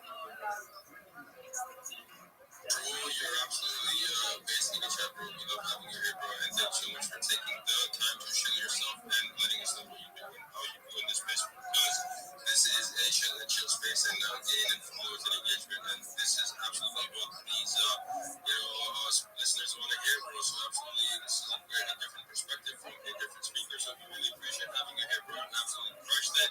Before I pass it over to my co-host, I just want to give a shout out to the most recent replies in the I see Rabbi Raja, bro. I see you there, bro. You watch Rabbi Raja? Yeah, of course. We watched it, bro. Yo, Johnson said, yo, Jim, everyone.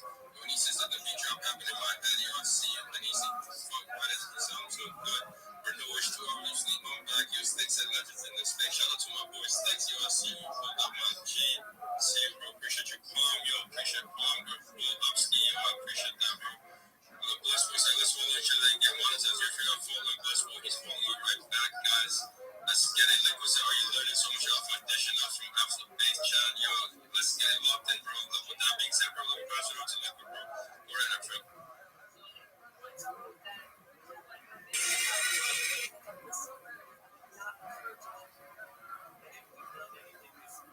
Yo, bro, did you get DM to see him? Take DM. Okay, let me check that right now, bro. As you speak, bro, let me check that one right now. Yo, appreciate you, bro. Appreciate you, bro. Don't even worry about it, bro. See them, bro. See them. Catch you later, bro. Yo, so my goals gotta step down, bro. I need like a goals. I got you, man. Got you. Just appreciate you, bro. I'm sending that right now. What's your actual one more, bro. I can have one more. I can go, bro. I'm still on slipping, right? Are you about to roll? I'm active right now, bro. I'm locked in, bro.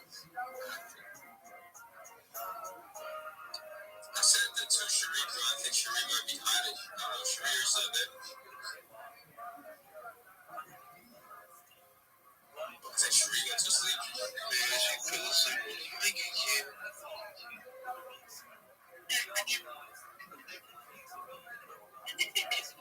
It's all good. I sent the co-host invite to you. I'm like, so I gotta find another one. I have to cancel one that I sent you because, I can't send another one out until I do that.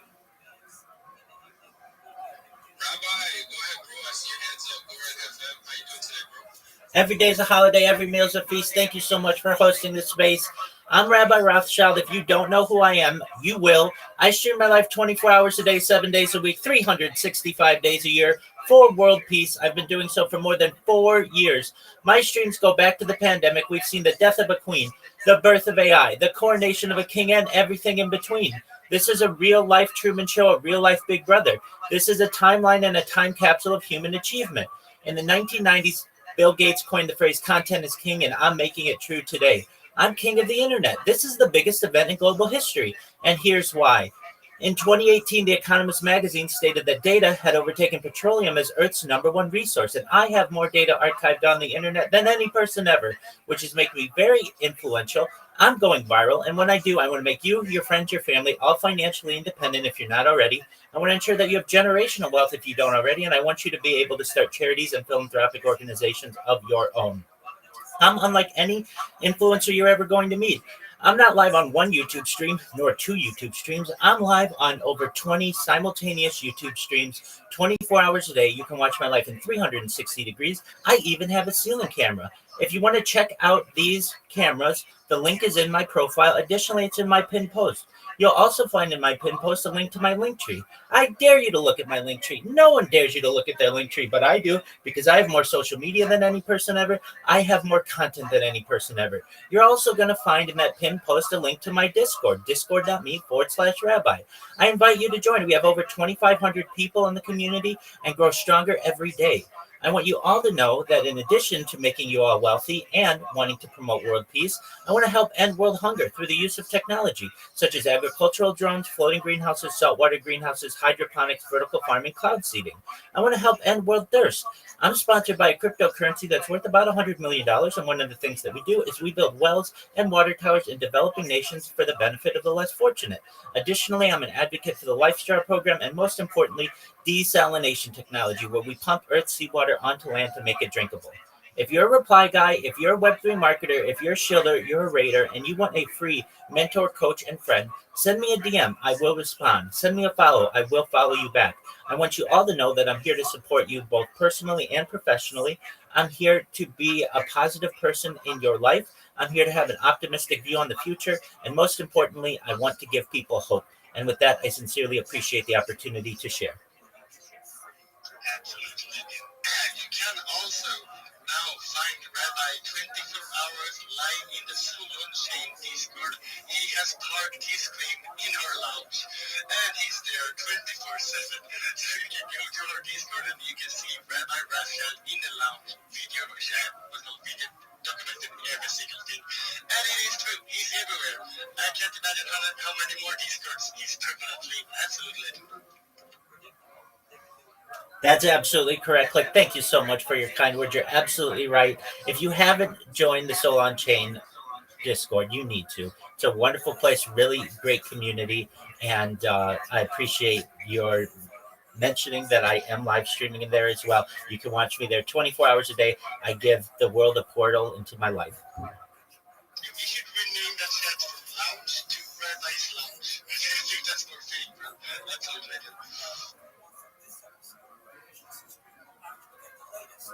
That was very cool. I never heard of somebody doing a 24/7 live stream. That's crazy.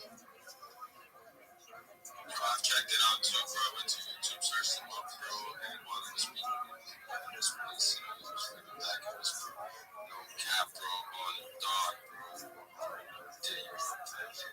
Yo, he was locked in here, bro. You know what I mean? He was giving an amazing show, bro, and you had to go and check, bro, out. And, bro, there was a bunch of streams that popped up, and I'm like, bro, I ain't never seen that like this, yo. He's really locked fucking, bro. He ain't locked in enough, bro. Yo, how you run 20 streams at the same time, bro? Yo, and you on a different platform, bro. You're speaking on a whole different space, and you in every different Discord, bro. How you locked in, bro? You are Optimus Prime, bro. They gotta study you, bro. Yo, bro, appreciate you pulling up, bro, and speaking on this space. Last time I go to some of the new speakers, bro, I have not spoken to Chubbs before. Chubbs, how you doing today, bro?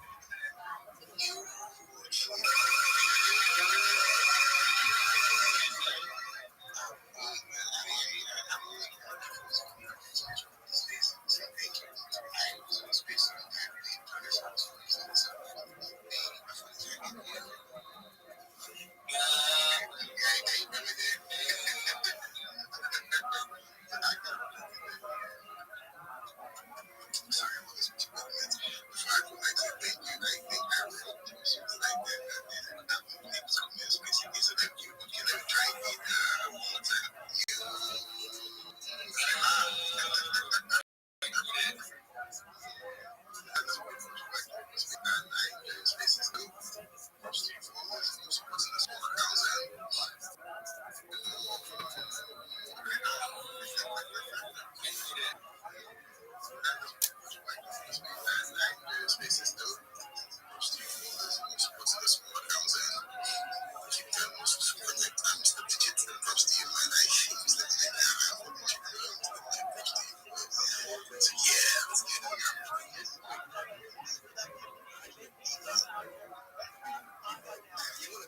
shit. Like, if I join a space, oh, you say that, bro. I got a destination that we got. And then, I keep fucking sliding like other people. They be like, bro, why you sliding? Because someone told me to go there. Like, we're all going for all legends. Instructions to beat up. So now I'm just making this company legend. And real in this case, simply legend. To grow every fucking business that you're getting. All these struggles, all of us, all these speakers, bro, connect, outreach, show these people, connect with this, bro. Your network is your network. Show that speaker fucking ability as much as you can. Bro, we got fucking EMS, we got Cliff, we got everyone else. Think that right now. If you guys are locked, the fucking, yeah, off the fucking, I don't know what to tell you. You're not active. Bro, I will give you the outfit. You're gonna put this fucking record on. Give me these outfits. Give me the record. Put the fucking record. Because I've said I can play the fucking rock the fuck you. Go to bus. Yo, absolutely not fucking bro. Like, yo, Mr. Did you say yo? Did you stay focused? Need to be everywhere. That your voice will ready to be on the timelines. Need to be in the reply guide. Marco need to do all of that. And beyond that, yo, you know what I mean? To stand out, to be the best of the best, bro. You have to do the best of the best work. Knowing that nobody's willing to do. Yo, this ain't easy. Showing up is not easy. Speaking your ex, you know what I mean? That's why, you know what I mean? There's not many people that 40K, 50K, 100,000 in pounds, followers, you know what I mean? This song goes where you gotta put in that work. You gotta show up every day and put in that work. That is the way forward, the grind. Yo, with that being said, I follow everybody that's on the speaker panel right now. I follow everybody that's in the listener. I suggest you all do the same thing. Follow all the co-hosts, follow all the speakers, follow all the listeners. That's how we're gonna connect and grow.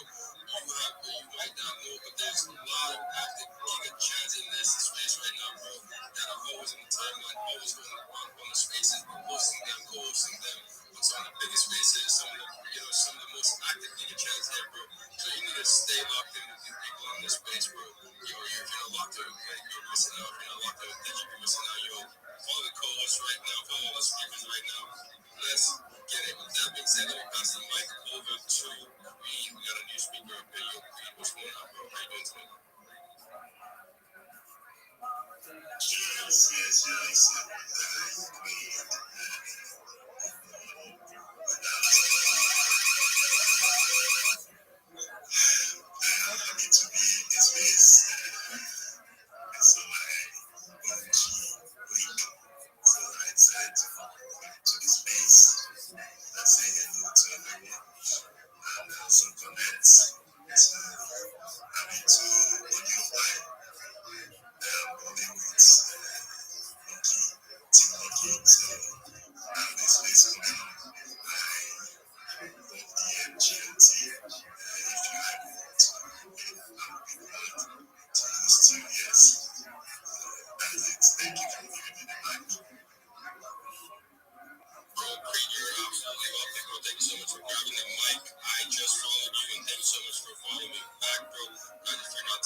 Request for the mic, buddy. Request for the goddamn mic. How you doing? I was expecting you sings. What happened, Rabbi? Talk to me. Request for the mic real quick. 1, 2, 3, 4, 5, 6, 7, 8. We have space for Rabbi. So I think he's gonna request for the mic. I mean, we all know Rabbi. The energy is amazing. Welcome to this. Welcome. I hope you slept well.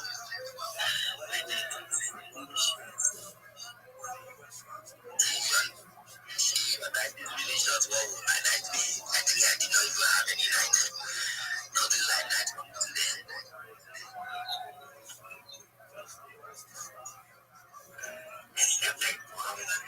It is my game. So what are you preparing for breakfast? So that I will know I'll just leave this place and then I sit on the table and then help myself. What are you putting on the pot? I'm not like okay. I thought I would go with based on the energy I have used on this place. I think I would go with Egusi and Amala, just to balance it.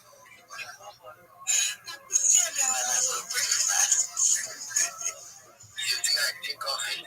With this type of energy, is the coffee I'll be drinking?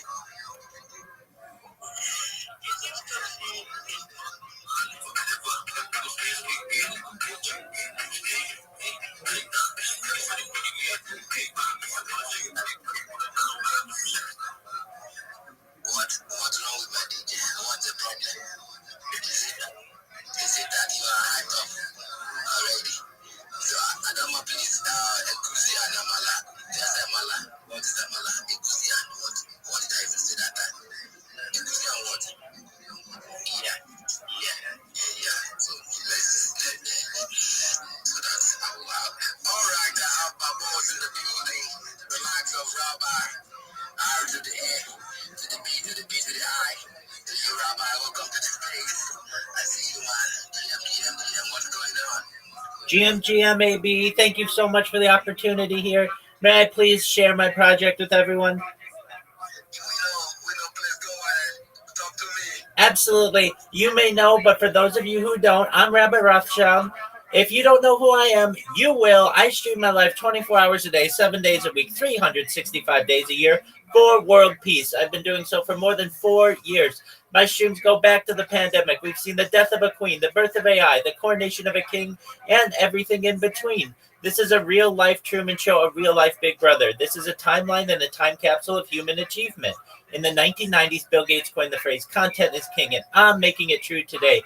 I'm king of the internet. This is the biggest event in global history, and here's why. In 2018, The Economist magazine stated that data had overtaken petroleum as Earth's #1 resource, and I have more data archived on the internet than any person ever, which is making me very influential. I'm going viral, and when I do, I want to make you, your friends, your family all financially independent if you're not already. I want to ensure that you have generational wealth if you don't already, and I want you to be able to start charities and philanthropic organizations of your own. I'm unlike any influencer you're ever going to meet. I'm not live on one YouTube stream nor 2 YouTube streams. I'm live on over 20 simultaneous YouTube streams 24 hours a day. You can watch my life in 360 degrees. I even have a ceiling camera. If you want to view these cameras, the link is in my profile. Additionally, there's a link to my YouTubes in my pinned post. I also, in my pinned post, have a link to my link tree. I dare you to look at my link tree. No one dares you to look at their link tree, but I do, because I have more social media than any person ever. I have more content than any person ever. You're also going to find a link to my Discord, which is discord.me/rabbi. We have over 2,500 people in the community and are growing larger every day. I want you all to know that in addition to making you wealthy, and wanting to promote world peace, I want to help end world hunger through the use of technology such as agricultural drones, floating greenhouses, saltwater greenhouses, hydroponics, vertical farming, cloud seeding. I want to help end world thirst. I'm sponsored by a cryptocurrency that's worth about $100 million, and one of the things that we do is we build wells and water towers in developing nations for the benefit of the less fortunate. Additionally, I'm an advocate for the Life Straw program and, most importantly, desalination technology, where we pump Earth's seawater onto land to make it drinkable. If you are a reply guy, if you are a Web3 marketer, if you're a rater, you're a shiller, you're a community manager, or anything similar, send me a DM. I will respond. Send me a follow. I will follow you back. I want you to be successful in whatever it is you are passionate. I want you all to know that I am here to support you both personally and professionally. I want you to know that I want to be a positive person in your life, that I have an optimistic view on the future, and most importantly, I want to give people hope. And with that, I sincerely appreciate the opportunity to share. Amazing, amazing. Do want to shoot Rabbi Evola. Whenever I speak, Chile himself, I love it. I love it. Do want to give him a call. That was a long speech, I'm telling you. Definitely, when I go to Emerald's space, I'm just going to do the same. I'm going to write my own page and then call Emerald's space and say, please, I can give me the opportunity to do myself. So I am King AP. I've been hosting the space for more than 12 hours in this. I know this, I do that because I know crazy. I know body, everybody, I know Amy, I know goodness, I know reality ecosystem. No, so that's why you didn't follow me. So I will so much say a lot of things on this space. But do all to follow Rabbi. I think you can verify everything he said. Thank you so much, AB. If I may clarify, none of that is written, so it's all memorized. I've been doing this for 4 years. I have my pitch down better than perhaps anyone on earth. That's right. Everyone go for it. At the same time, you mentioned my name, I always mention now. Lala, boy, you're the co-founder. You're the co-founder. You know what I'm saying? Yes, sir. I'm next to the box. Something like that. Next to the box. All right, no problem. I appreciate you. I'm the gentle. The gentle. Saying, when I hop on your space, I'm gonna come see you. You're the co-founder.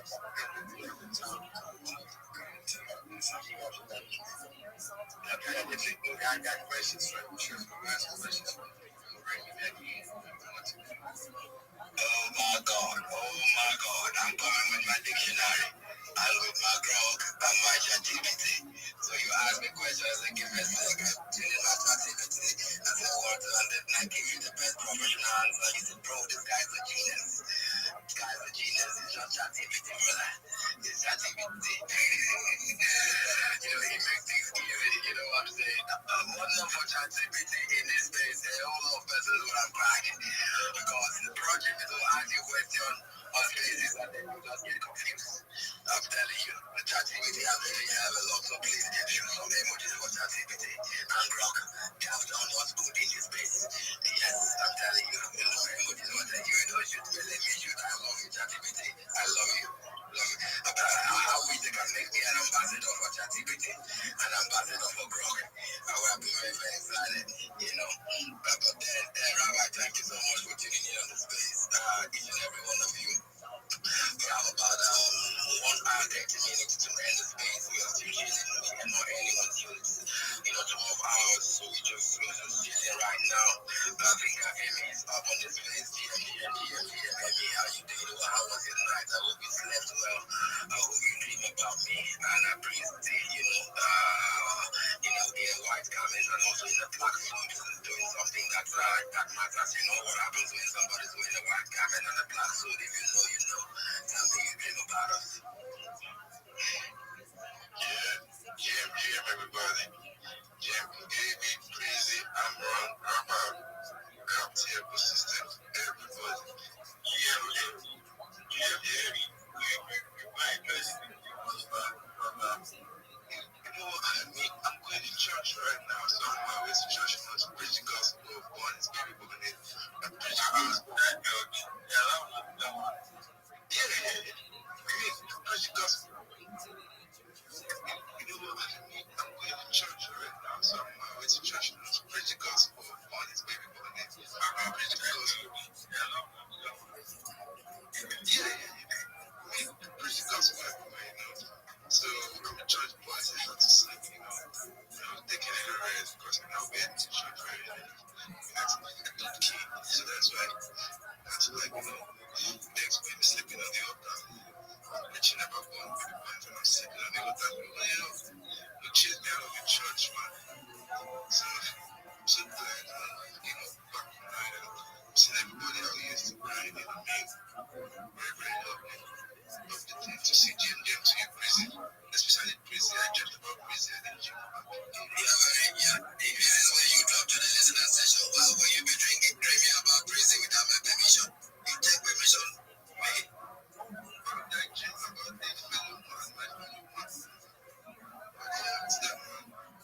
Just about prison. What did you dream about? What did you dream about? Taking her out, sir. Then I go shopping out. Maybe that you want to leave, Okay, that's what you got the dream, alright? It's a good dream, I think it's a good dream. And then you go crazy, don't know what to say. You want that place to heaven, let that dream come true immediately. We want that dream to come true immediately. It's not something that should be delayed. That is when crazy will say dream come true. So let me please do what she's gonna send a phantom wallet in your DMs, and then let's see how we can make the dream come true. But meanwhile, make sure you preach the gospel of God, born in the church, tell people to buy it, and then they can, tell people about it, tell people about the Kings and Queens community, tell people about the royalty ecosystem. Actually, after this place, you know what I'm gonna do? I'm gonna eat amala that Adama is preparing for me. I'm gonna get, whatever else you like. Maybe I'll be very very careful, maybe. I have to be very, very careful. Yes, you have been grinding where you have been sleeping. You have been sleeping or you've been grinding. Amy is actually the manager, one of the managers of the royalty ecosystem. Goodness, here is also a manager. Prime Mother is a manager. And then, my goodness, for being active in so much. Goodness was sleeping as well. Would have been up with me. Bro, you keep giving me promises and turning me down. What's up with you, baby? You can be also my manager, sorry.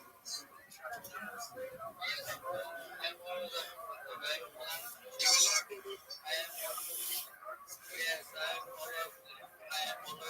Where are you from? Where are you from? My God, do I even know where that is?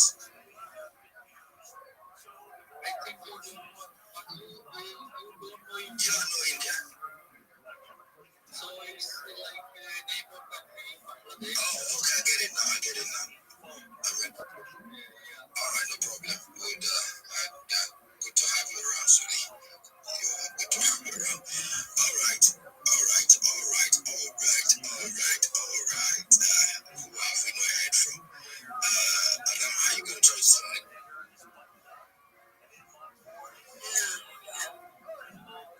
Guys, please do to to the space if you can. Please do to follow the host, the co-host, follow Hammer, follow Bonnie, everybody. Do to follow each other on the space. Please do follow the host and the co-host. Very, very important. Turn on their post notifications so that next time we are.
especially in these population numbers, which are being devastated.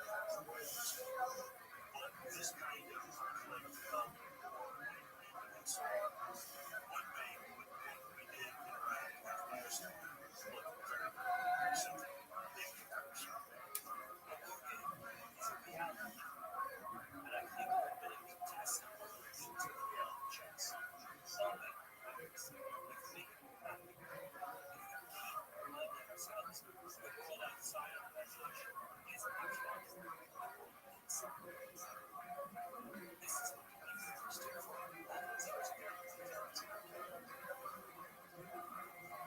They took a chance to try out doing something they hadn't done. They did not, at least to the abstract, sounded fun. Then afterwards, they tried something that is no benefit. They sit down and evaluate Legos and barrels and the best thing. And they were playing charades in a team quiz. Charades is a game that depends on shared cultural understanding. But here, with being played by a number of no shared cultural understanding, which is what made it fun. The experience of figuring it out, of learning how to figure it out, was so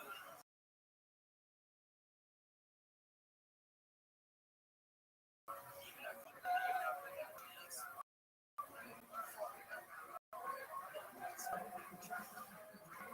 charades challenged by some friend that initially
someone U.S. A senior information scientist for Rand's California Holdings, Shining Shovel, flew in to represent commercial data centers. Is one of its components. Mark Huckabee, Mark Road to War was the second city. Lots of muscle flexing between the U.S. and China, leading to Japan, but the United States launching a cyber attack on the Chinese program. The Chinese responded with a fly-by special. And with that, the game was over. The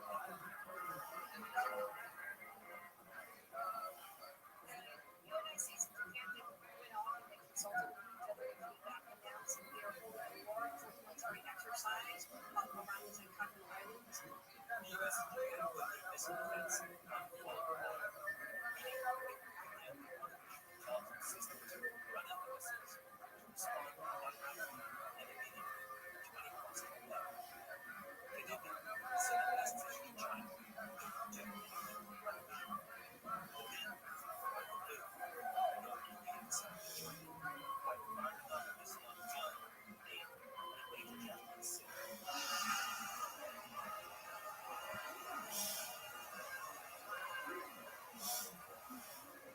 Luckily, the missile was intercepted before it could do that. What are they doing? They still believe that they're standing in China. Yes, so sometimes I say China is right. It's the most allied in the world. So that is a very complicated relationship. And in the game, maybe not pressure that this was just very excited. They were trying to get out of this was this. You're listening to Edgeless History, a podcast about technological industries and AFI AM 640. You can listen to new and full episodes on the iHeartRadio app or wherever you get your podcasts. And don't forget to check out my book, Revenge with Teamwork. I'm Wayne. I'll be right back with more from this episode of Edgeless History.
Sponsored by Hard Rock Casino Town.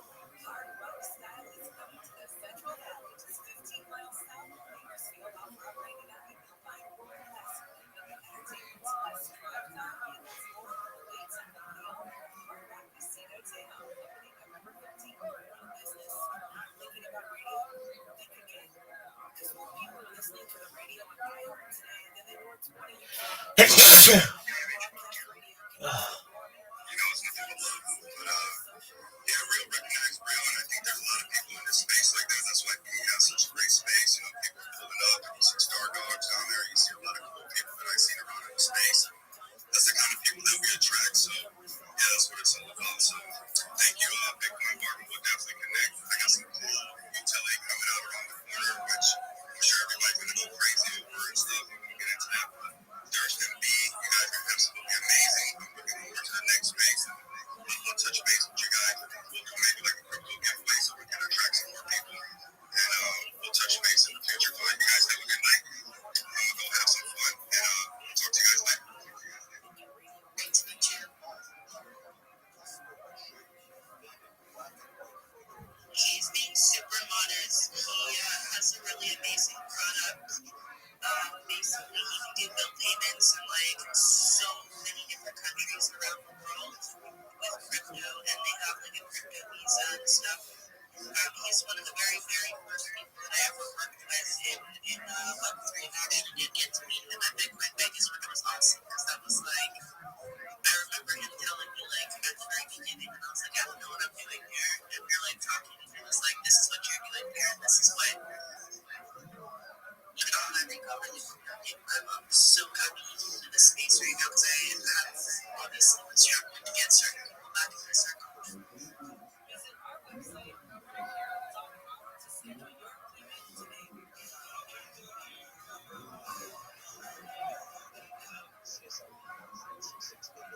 you know the difference between a HELOC and an HEI? Spelling? A HELOC means monthly payments. A Spatero HEI doesn't. You pay cash up front, which means you purchase when you refinance or sell. A HELOC is strictly credit credible. A Spatero HEI only requires a 5 credit score for the requirements. Spatero. Visit Spatero.com today. Access your funds equity. No monthly payments, just cash. Spatero. Give a present and then plan for the holidays with this tip from Taylor Radio. Online shopping generates nearly 9 times more packaging waste than in-store purchases. Choose gifts that require no packaging, like a trip to a local park or nature reserve to reduce waste and celebrate sustainably. Brought to you by iHeartRadio Group and the National Environmental Education Foundation.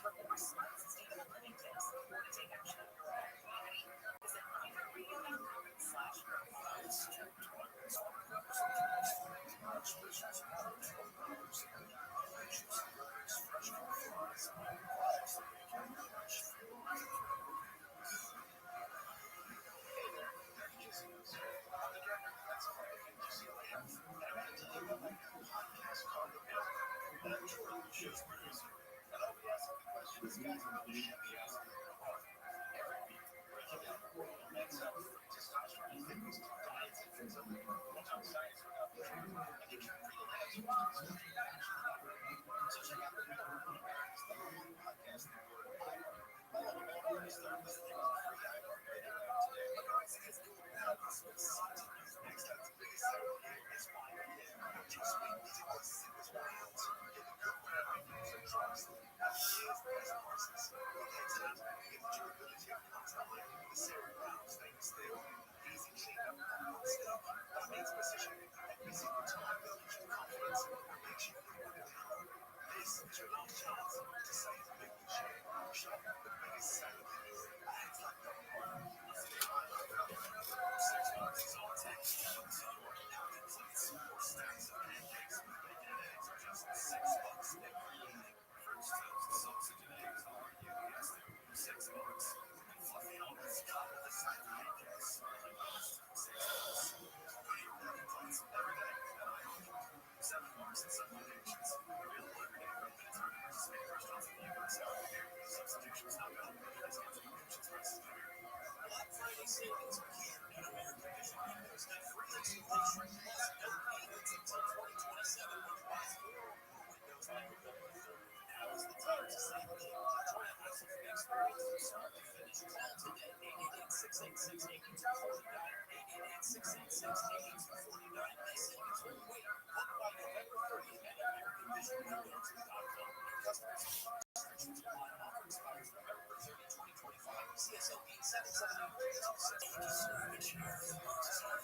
This would be beautiful.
Yes, athleticism.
God bless. Settle it, okay? Alright? And instead, alright, these assholes, these little fucking Democrat pussies are all fucking crying. I want a recount. I want a fucking recount. I want to get the electoral college. You lose on Sunday. You don't wake up. Nobody from the Falcons woke up on Monday and go, man, you know, everybody, I know we lost yesterday in the biggest, you know, fucking choke you could ever lose. All right, but we really wanted to win. So now, if everybody just agrees that we'll just say that we won, that's cool, right? That's cool. It's cool that we won the Super Bowl. Even though New England won, but we really won. You know what I mean? Fuck it. I don't give a fucking referee foul out of their feet with a fucking call. I don't give a shit. You fucking lost. You lost. You know what, bro? The way I look at it is, they had Bernie Sanders. They had Joe Biden, a man. You had Bernie Sanders, but you tried to fucking choose certain people to vote for the president. Up and down like a fucking robot. Right. You know, you fooled the country one time. I'm not saying fooled the country.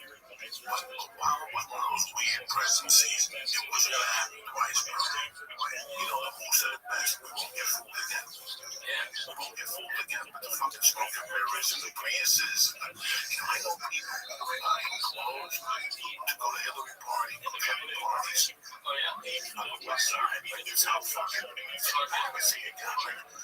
I had to sit there and watch that fucking television bombs. You know me, I don't give a fuck. I think we're doing a podcast in here. I just heard what it's talking. Oh, man. It's a little Nicky. Oh, man, you didn't give a fucking two dicks about nothing, man. You know, if you know how hard we worked in our lives and what we went through, there wasn't a president there to help us. No, fucking no. I love Obama. He never gave me a fucking last I was fucking. I still remember when I got thrown out of bed because of the day fucking Reagan got shot. Yeah. You think when he was laying there on the floor, he was over on Joe and helped my feet. Yeah. Fuck no, Reagan didn't fucking reach out. Fuck no, man. That's why I learned about bureaucracy. So my mother died. That's when I really learned what this country's all about. It's we'll give you money beyond the way you do payments, but it's like what they do to you now. Cold spring. To tell them that you have no problem. They put you on hold so long, you just hang up $40. $40 time is work, you know what I'm saying?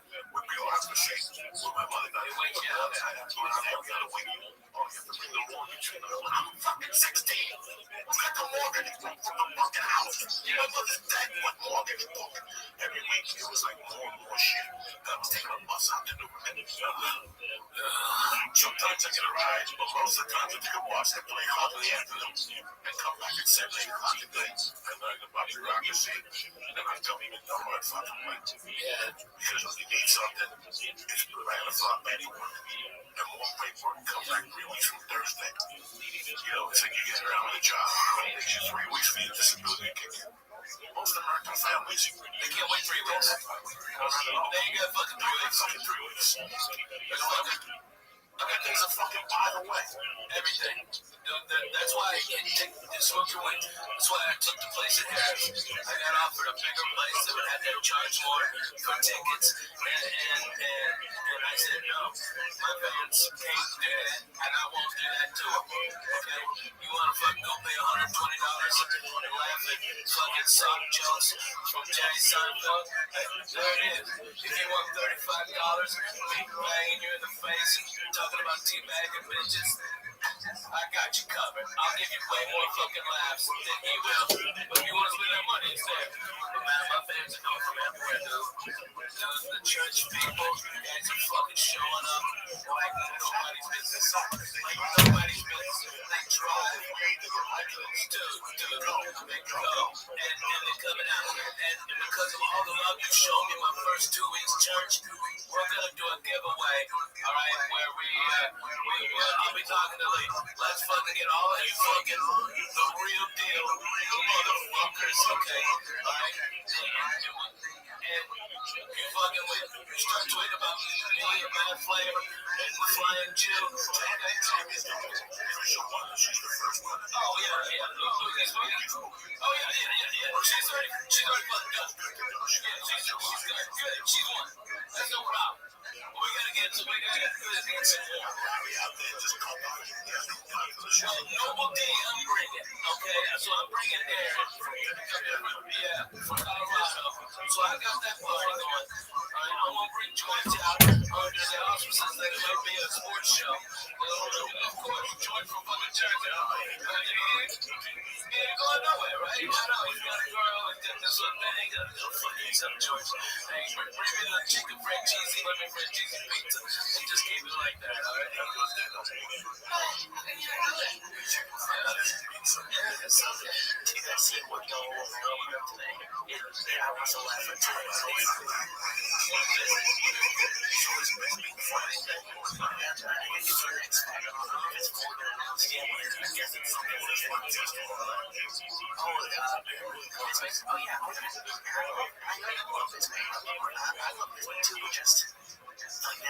I love trying to show him. So just he made a go on page for his future medical bills.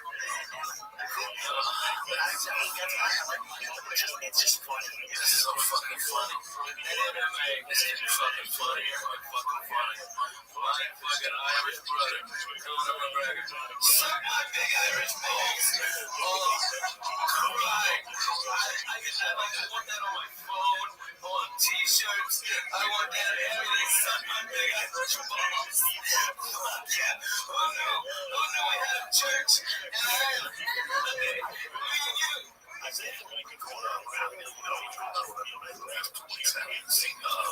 saw that today. I said, wow, that's the first time I've seen it. Yeah, that's why I think that there's a fight. It's really good, brother. That's why it's so bad. Nobody's calm. That's why I didn't know. I'm like, what's up, man? And also, I seen the fucking thing today. Oh, yeah. There's a fight this weekend. Nobody's talking about this fight right now. In New York. Nobody. I have no one fucking thing. I don't know what would be a better fight. Going in the ring and the octagon or the wings. Why the people leaving? That's gonna be a great fight. Right outside. All these guys get all fucked up on Red Bull. It's not right. It's gonna be high. They're gonna charge you more. Right. So it's not the problem that we left 30 years ago. We continue each other. This is simple.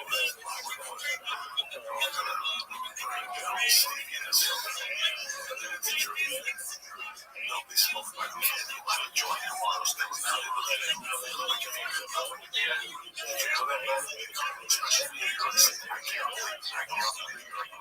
I used to smoke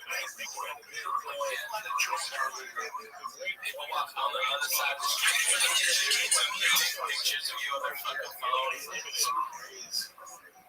There's a lot of cities I go to. I travel. Periscope, listen, guys. And you just say, Periscope, I know your kids. There's some place you can sit outside, smoke and drive with the phone on a fence. They see you. There's some place you're watching. You stick out like a fucking song. They're watching. What's my belief? I started the sweat started. Oh my God. It's just how we see this. I don't know what it is. It didn't make you expect it. That's the shit that just makes you strange. It's not the sugar. It's not the sugar. It's sweat. Oh shit. Oh shit. Look at your fingers and it gets all white. Yeah, little fingers on everything else. Do you favor my daughter? She made this for me. And I'm aware, right? I know what you're looking at every now and then. It'll be a safe place for you, alright, Lee? Alright, if you need to look at anything, you know, look at that. Focus on the yellow. It's on the yellow, okay? Just find me the yellow. Alright, I got the yellow. Okay? It's not even that I was scared of actually drinking.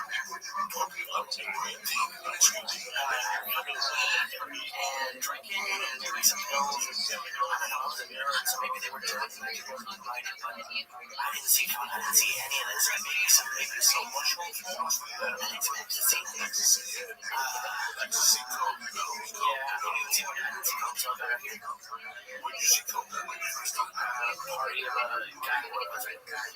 And I didn't even really see it. I saw them in the interval putting it.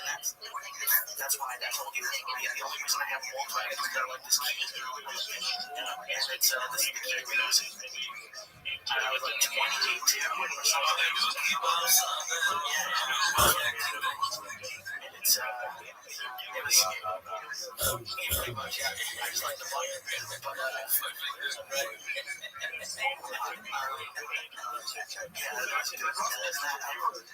never really my introduction to like psychedelics is the podcast of talking about I've never at 12 we were fucking doing mushrooms every weekend in Cookville, Arkansas. Boy Scout camp didn't fucking matter. Fucking anything camping, deer hunting, didn't matter. Fucking shrooms were on the menu everywhere. Everybody had cow pastures. Everybody, you just go pick. Keep them dry so you don't get milled up. They're done. Okay. And then it was like the creepy guys who were like over the 21 who were always trying to fuck our high school girls who had parties parties, like the Red Cup party, bonfires, and that's when I first smoked a joint. Was there at that party? My buddy Joe, goddamn, I forget Joe's cool motherfucker. He had long hair. His motherfucking dad was a Vietnam vet. Joe Penny, I knew I'd get Joe Penny, rolling fucking pinners. That's where I thought that name came from. The pinner joints was from Joe Penny because he rolled little joints. He saw me because that guy wouldn't. He thought I didn't pay for my red cup, and I'm like, you don't. I was a wise ass. I was like, hey, fucking don't fuck. I'm just walking around the woods with a big red cup, and boy, I just happened to fucking bump into you, you fucking dummy. Alright, and he wouldn't fucking give me any beer. That fucking cocksucker. So Joe saw it, and then when we were leaving, by the way, I thought he was like, this is marijuana. I'm like, is it gonna kill me? He's like, no. And he was right, Coco. He was fucking right. Jack, I smoked 5 joints that night of that Mexican dirty weed. Okay, we even played that game where you load up one joint with a big ass seed, and everybody takes a joint with all power smoke until the seed blows up. What's your face? Look at those old cigars. That's the greatest weed game. Nobody can play it now because there's no fucking seeds or seeds in the weed. Right? And we did mushrooms then, and you know, we save up your money for wine coolers so you can try to finger bang girls. Alright, that was our fucking move.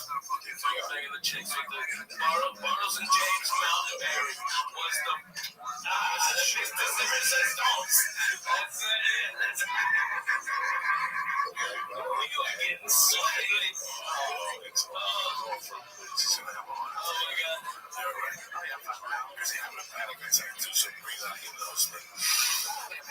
Wait, while you're on the Twitter right there, because I'm not on mine, put it on to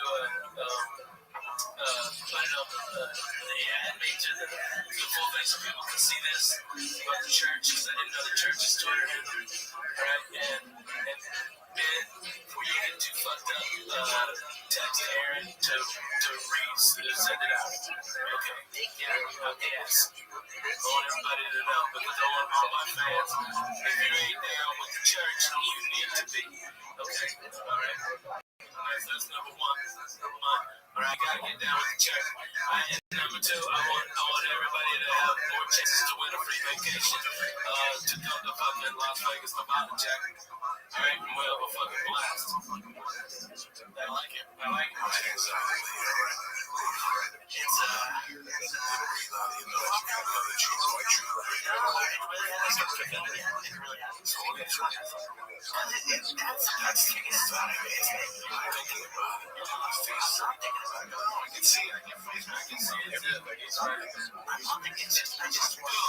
Your face is so fucking red. Shut up. You're not thinking about it. You're thinking about it. You sit there and you fucking roll it.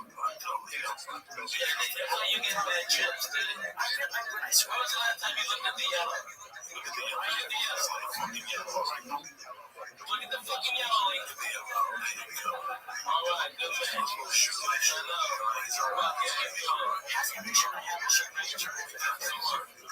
Let your street name show white. Okay, show white. He's bad. So what is that? On Friday night today. No, dude. I think I'm the first one to have George Washington. They got that piece of shit. Vinny Favorito. It's got some New Orleans or some other noise. Fucking piece of shit. Ass is. That guy's the worst fucking human ever to get behind a microphone the colors of a comedian. I hope he gets 3 types of cancer in his ass and his mouth. Not the fast kind, the slow kind. So they think they can cure it. Right? He's a fucking pestilence on fucking humanity. I'm sorry. I get over his, but I think Favorito's a piece of shit. Alright?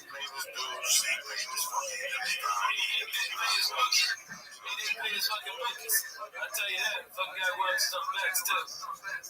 Hey, you did fucking. And people taking action from him still. You dumb fucks. Okay?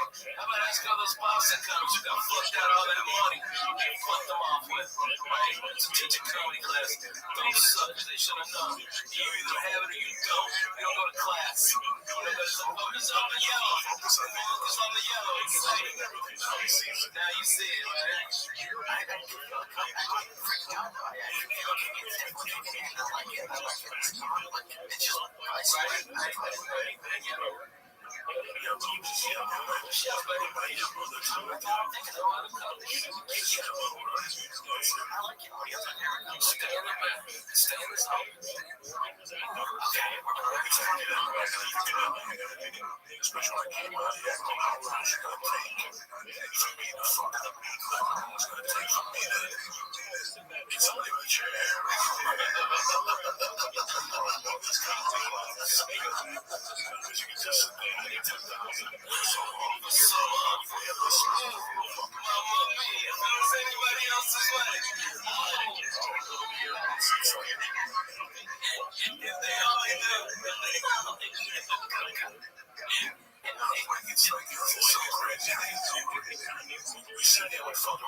I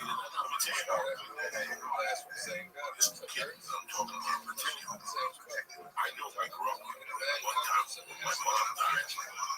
Worked at a bank. And I was telling her, I got these checks, I got this credit. So I called the brother. I gave him 10 checks to credit cards. He called the guy. He's like,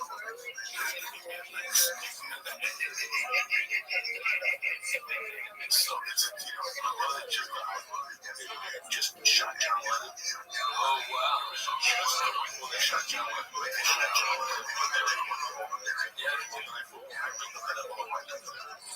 Like I gave those checks on Saturday. The next day I was at school. Called my brother. What's up? I called him because we met the next 8 o'clock. Another day he gave me that balloon that was 4 inches deep. All my fucking bills were out. My mom was dead. Let's take care of wild things for a while. Forever. See, I got that money. I put on the plan. I'm with this family. I put the money out of my underwear. And they would never fucking know. I would just, it was like a real ATM machine. I hit my jeans on top of it. And I would just get my hand under it, take my dollar bill and go out of it. Like that's how screwed I was. Like that good. I'm there. I'm not saying anything.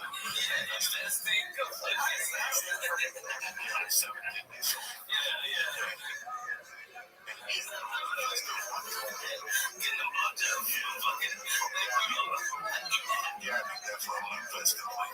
There's no investments for you. Pick up that, get back to the bar. You would have hit something before fuck that place. Is that not only did he just say, oh, that was fine, it was still working. Right? Him and his buddies, they would drop out of trees on unsuspecting gay guys. I was still one thing, like, oh, yo, unsuspecting gay guys.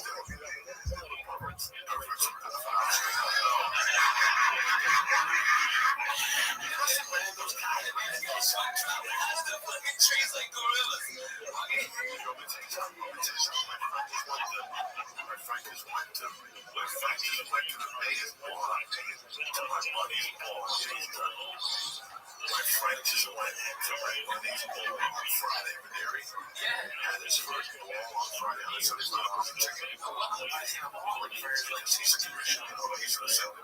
And told me that the guy we used to date as kids was there. I go, how does he look at a bro? And his name is a fucking dang. He said he stole us like an Italian around.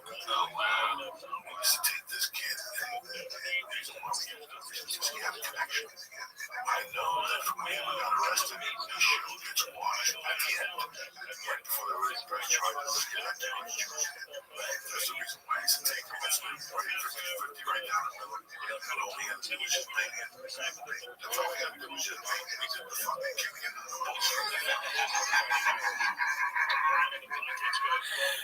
So explain to him, okay, be out there and then target, sun, time. Say that to me. You guys would be 50 going, that was a terrible, horrible, fun time of my life. It was that dark and terrible. Like it was dark. Like if I think about it, in the daytime, it was dark. There was no sunlight in my life then. And it was still like that. It was like my June year. It started my sophomore summer in June. We heard rumblings. It was this David Dollar singing to Thomas Fans. They were the kids in it. They were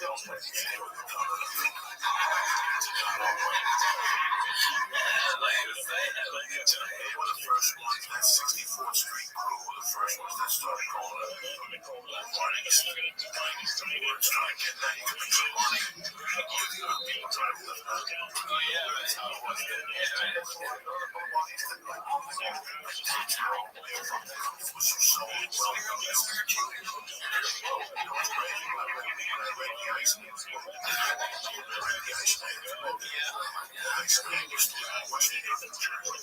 And he said that in the 60s, he would just kill people for breakfast. Oh, wow. He goes, I get it. He goes, I really couldn't give an actual account of how many white pills. Because that was 3 years I was just practicing. He goes, I go to a bar on the west side and tell a guy I was gay or whatever. And he follow me to Jersey. He come on the Jersey side. Just many years. Just to practice control. This guy was the real fucking hate. Why do you wear this book? No, it's fascinating. It's very fascinating. I'll tell you something. You look at Tigers when he's when the Iceman popped up 10, 15 years ago. I think I called you the next day. Yeah. It was fucking disturbing. Yeah. It was disturbing. Like, even the first time I watched it. Because you like your seizure or just it was disturbing that I always thought that he was all in the stuff that he had some fun. I was like, this guy had it. This guy had it to a complete different level. What did he do? He was such a man that I think it's the whole fucking story. He was working at a porno thing. Yeah, he was making a porno. That's what I did. And the guy wouldn't pay him. And he fucking whacked. And then that's the brother raped and called a little girl. The whole family's rotten. The family was rotten. The color you made them. When you read the book this time, you read the book, you're sure it's all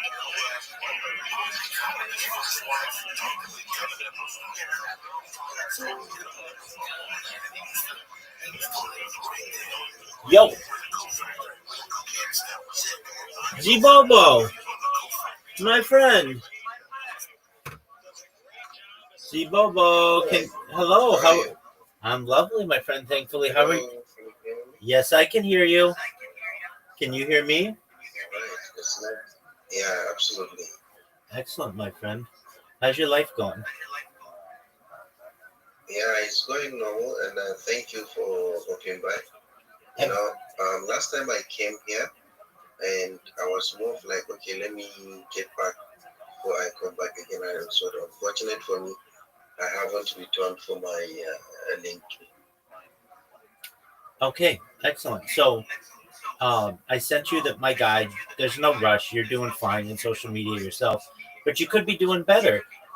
You know how good you are on Twitter? Imagine if you increase your network and basically open it up to all the other social media platforms just for you to be able to get more business and network better. I think that you're, like really talented individual. The thing that I really summarize this for people is creating all this social media does 5 things for you. The first thing it does is it gives you about 30 more platforms to be able to promote yourself, which is huge. The second is it gives you 30 more platforms to be able to promote your customers or clients. Thirdly, it gives you 30 more platforms to be able to open up communications channels with future clients. Fourthly, it gives you the opportunity to dominate social media, AI, and search engines. And then finally, it makes it more difficult to be able to impersonate you. You don't want somebody stealing your good reputation. So, I mean, I see that you're really successful already, and you should really solidify yourself throughout all of the internet, not just on Twitter. Okay. Yeah, that sounds great. And thank you for the help. I don't know. I'm not more like all those other social medias, but I believe this one will really give me a more motivation to do that, especially all those places like TikTok, Facebook. I'm not like most active there. And you could be. And the thing is and I just like I don't know whether my old accounts are still available, especially for those ones I've mentioned, and for others like is it Twitch? I just opened a Twitch account recently. Excellent. Before yesterday. Excellent. Something like that. Yeah, and you just want like this. I don't think I have. You want people to go to one place and be able to find all of your social media, and then you're going to dominate. Right now, if I type in Zibobo into Google, you might show up once. I want you showing up 10 times. I want the top 10 to be about you. And with the social media, that's what's going to happen to you. You're going to be able to say to your customers or clients or whomever you're helping, I'm not only going to promote you on my 30 social media accounts, but I'm going to make sure that when I promote you and really in turn promoting myself, I'm going to be number one in YouTube for you, number one in Google for you, number one on TikTok for you, number one on Instagram for you. You want to just be a powerhouse. And you already are. Like, you already have a very strong network on Twitter, and you can expand that. I'm not doing this for money. I see a lot of potential in you, and I see how hard you work. And it's like, once you create those accounts, you're automatically going to get people to start to follow you, and automatically people are going to start to like your posts. And like what I tell everybody who I help with this, we're just going to make some really short introductory videos so that your accounts aren't bare, they aren't skeleton accounts. And then when you start posting content wherever you post it on some of your other social media platforms too. And when somebody searches you on any social media, you're going to dominate. If anybody searches you on a search engine, you're going to dominate. And then perhaps most importantly in the future, this gives AI a profile of who you are. It's not just going to say Zbobo is a Twitter user who created their account in 2024. It's going to say Zbobo is a full stack social media marketer and has a presence on the top 30 social media platforms and is always looking to partner with new people to be able to help them and improve them. And that's what you're going to be able to do. Another thing, Zbobo, that you're going to be able to do, I don't know if you've ever heard of it, but there's something called Fiverr, which is basically a marketplace where people like you who have social media reach can get wealthier people to be able to pay for their services. You can make hundreds of dollars on that, and I know that's going to go a long way. So, and you can do that hundreds of dollars a month. I know I personally have paid people in Nigeria, in Lagos, to help me with press releases, and if I've done it, I know a lot of other people who'd be interested in this service as well, and they are. I mean, it's a huge marketplace. So once you get these different social media platforms, all you have to do is create the final one, which is Fiverr, that says, "Hey, I'll repost you on my different platforms, and you pay me $50." I mean, there's nothing easier than that. Absolutely, that one would be great. Talking about Fiverr, I knew about Fiverr. I think I also like created a Fiverr account way back 2018, but I was not active.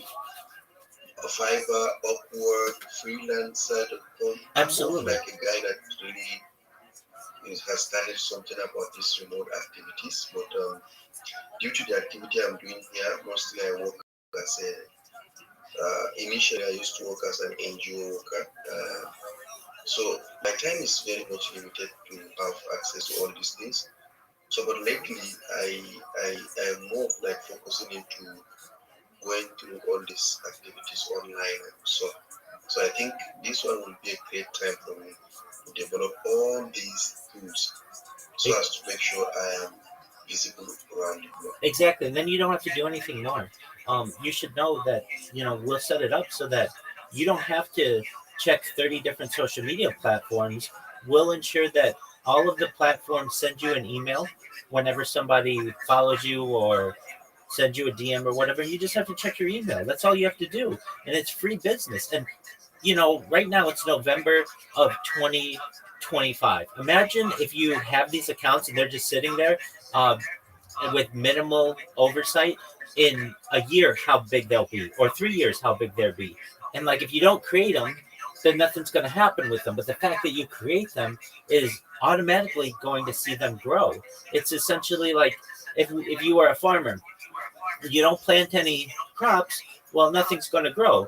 But if you just put the seeds in the ground and give it some tender love and care with the sun and the rain, you're going to have huge crops if given enough time. And that's all you're going to do, is just basically put the seeds in the ground and let Mother Nature do the rest, so to speak. For sure, that would be great. So this guy you've sent me, is it? I will follow it through and create the new account. So after that, then what are we going to do? Yeah, absolutely. So once you've got the 30 different accounts, you come to me, say, Rabbi, will you take a look at it? I'll make sure that it's right. I'll ensure there aren't any grammatical errors, anything like that. Then what we're going to do is we're going to make sure that your profiles are optimized so that we're saying exactly what you want to be saying and what you do. We'll make sure your profile picture is optimized for them. Then what we'll do is we're going to create content on using Grok. So these will be like 10-second videos that say, "Hi, welcome to my page. I'm Zibobo. I'm a Web3 marketer. I'd love to work with you. Please connect with me. Let's do business." Something like that. Really short videos, AI generated, but that's going to create content on your different social media platforms. Then what we're going to do, and you already know how to do some of this, we're going to make sure that you are involved in different X communities, Discord communities, Telegram communities, Facebook communities to increase your network, because your network is your net worth. You know that. And we're going to increase both of those for you. And then what we're going to do, we're going to make sure that your Fiverr account's updated and you can start getting businesses there. And really, you know a lot about Twitter Spaces, so I don't necessarily need to teach you how to pitch or anything. But ideally, you'd have a 3-second pitch, a 60-second pitch, and a 3-minute pitch, and I can help you with all of those so that you're able to say this. GM, everyone. Well, let me give you the one that normally people do, and you've heard it better than anybody because you always hear these shows. GM to the host, GM to the co-host, GM to the speakers, GM to the audience. I don't really know what to say. I just need a job. Give me a job. Send me a job. That's what a lot of people do, and at least they're trying. But you're going to be able to come in and say, GM, everyone, I'm Zibobo, and I am a full stack social media marketer. I have 30 different social media platforms on which to promote your project. That means you're going to get 30 times more DMs about your project. 30 times more people are interested in your project. 30 times more people buying your cryptocurrency. 30 times more people buying your NFT.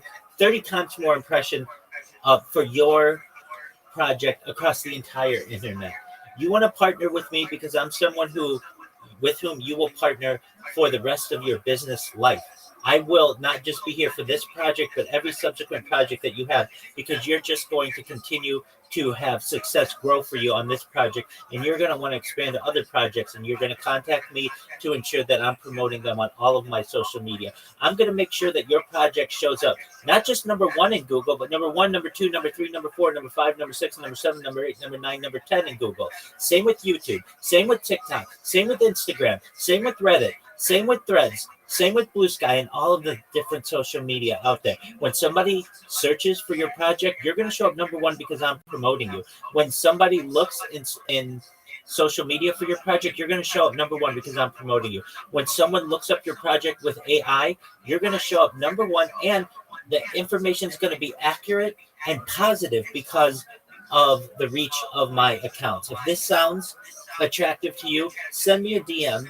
I'd be happy to work with you. Again, my name is Zibobo, and I'm a Web3 marketer. That's what you want to be able to say, right, Zibobo? Yeah, absolutely. Exactly. This one is very, very comprehensive. And part of some of the things we do normally, even in our spaces, is to help like all those newbies, especially those ones that are coming in without having good onboarding, to have such type of initiative with them. Definitely. Absolutely. And I do that for people. I've done it for weeks now for about 50 different people. Not everybody, like throughout the world, a lot of people in Nigeria, a lot of people with no experience, and they come up with the most beautiful link trees. And then we just make really cool videos for them, all for free. And that's the thing, too. Zibobo, everything I tell you is free, and everything that I'll tell the people in your spaces is free. I know what your budget is. You guys don't have the money to be able to be spending huge ad budgets and things like that. No one expects that from you. What they do want is for you to be doing the bare minimum, though, which is ensuring that you have presence on these different social media platforms. And so there's a growing legion of people who are doing what I'm saying. And then you should know that becomes the standard. Now it's no longer, hey, I'm a reply guy. I'll reply to your post. I'll put a GM on your content and I'll repost it. Where's my money? With open hands. No, it's not that. You're going to post on all of your social media and ensure that it's optimized. And then once that's done, then some people are going to be willing to give you money for that. And that's really what we're talking about, is just ensuring that we're using the strength of X to be able to promote on all our social media.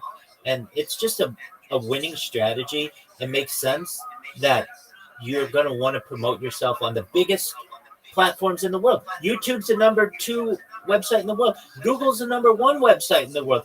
X, believe it or not, is not that great anymore. It used to be bigger, but it's not as big as it once was.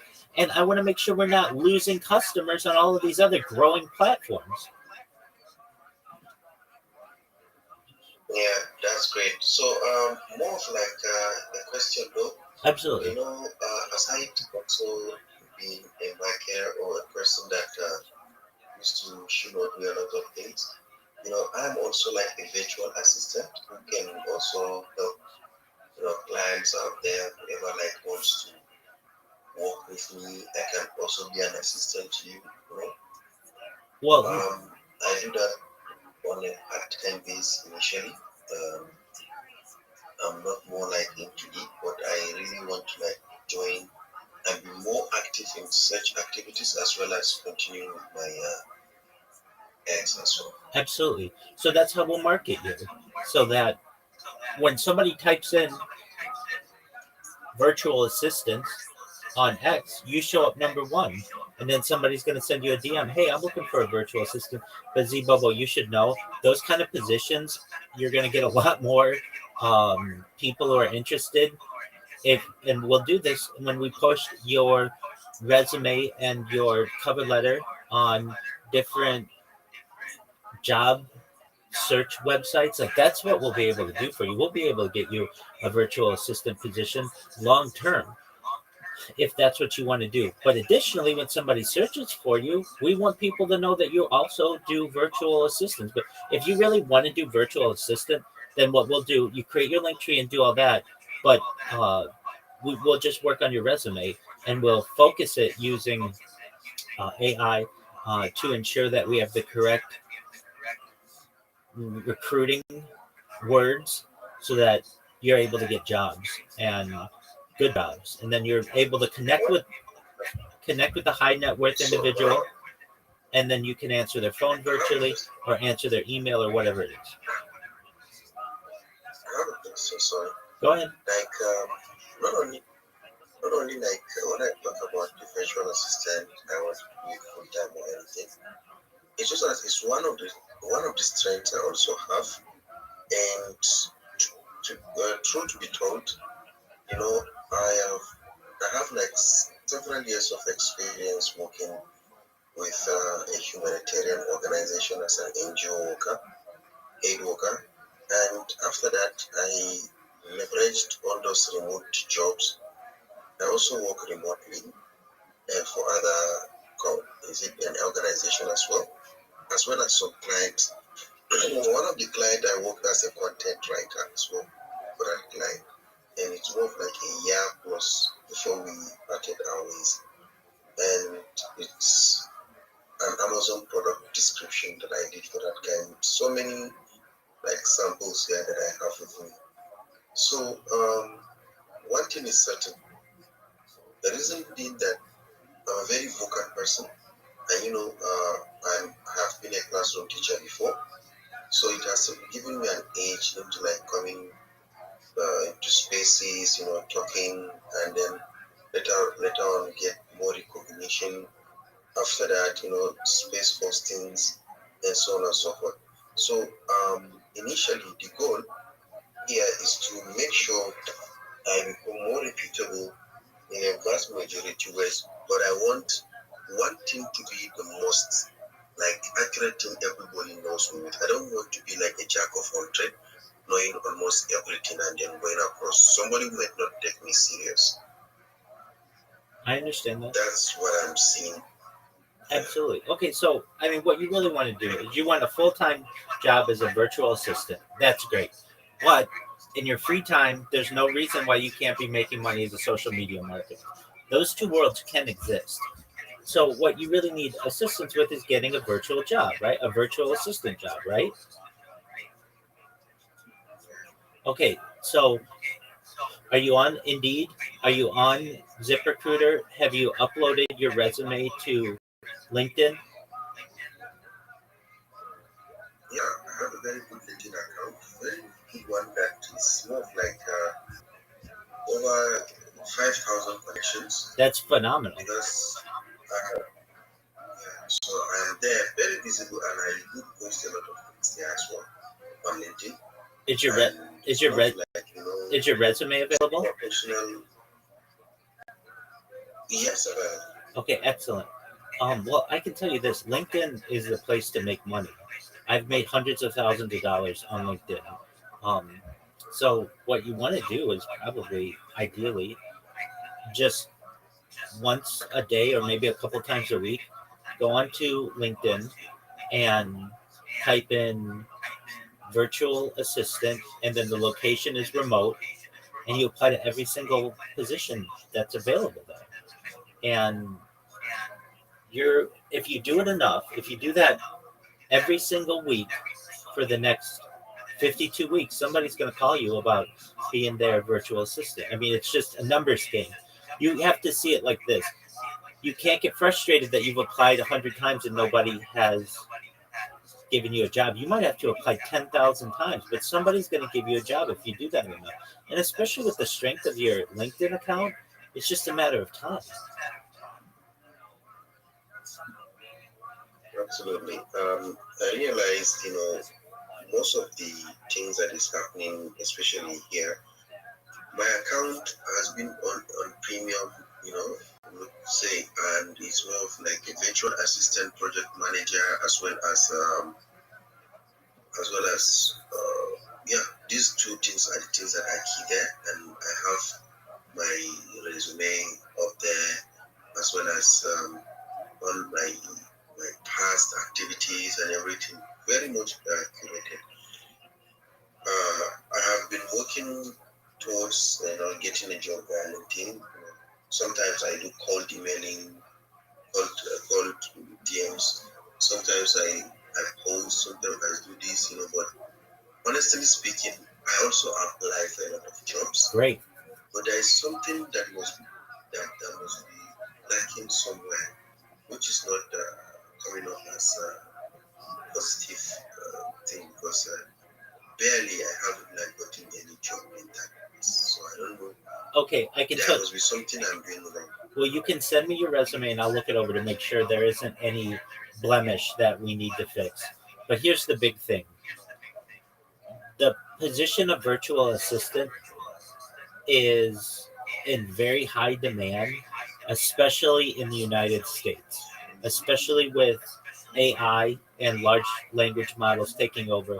A lot of people in the United States want that job. And if given the chance of having a virtual assistant in the United States or a virtual assistant perhaps from where you are, most people are going to go with that which they're more comfortable. So you're already at a disadvantage there. It doesn't mean that you're at a complete disadvantage. You just will have to improve your resume. Have you put your resume through ChatGPT?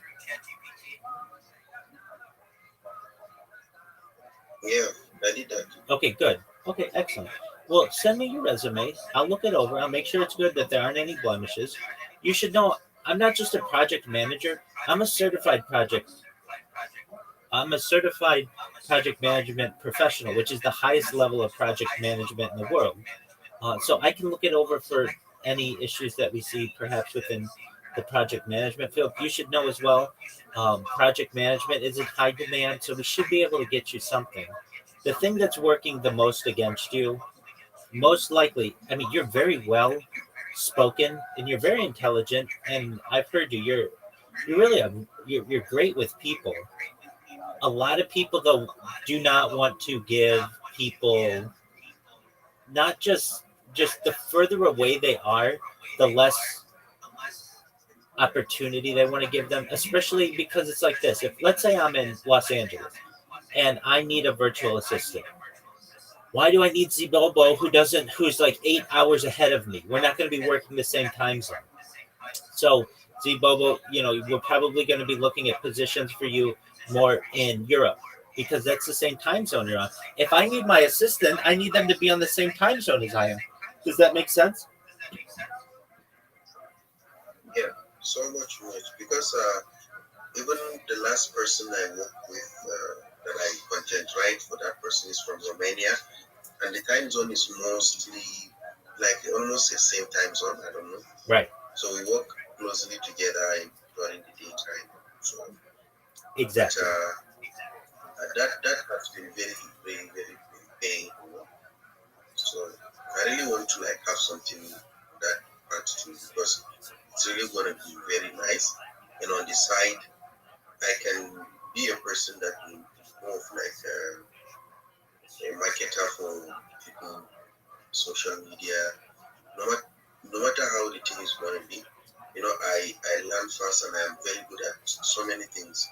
Recently, just to let you know, I recently like resigned in one of my work, which is a sales job that I do for a company here in there in United States. It's called Skylux Travel. So Skylux Travel is more of like for travel tickets and hotel bookings. And I have worked with them for like a year, and we are paid on commission basis. And lots of the things happening there is very tricky. So I realized I really need to move on because I have experienced something as an agent there who is working remotely, and I just felt I need to like go on for something different. Absolutely. 100%. It's not paying me per se, not all, but a lot of people do get paid. But the management and everything, how they like handle us, is what actually triggered me to search for something else. Absolutely. So, Okay. but it's fine. I have learned that, and it was also part of me. And I'm really good at so many, especially if you talk about traveling, itineraries for somebody, hotel bookings, all those things. Come on, man. I'm very good in that too. Absolutely. I can see that.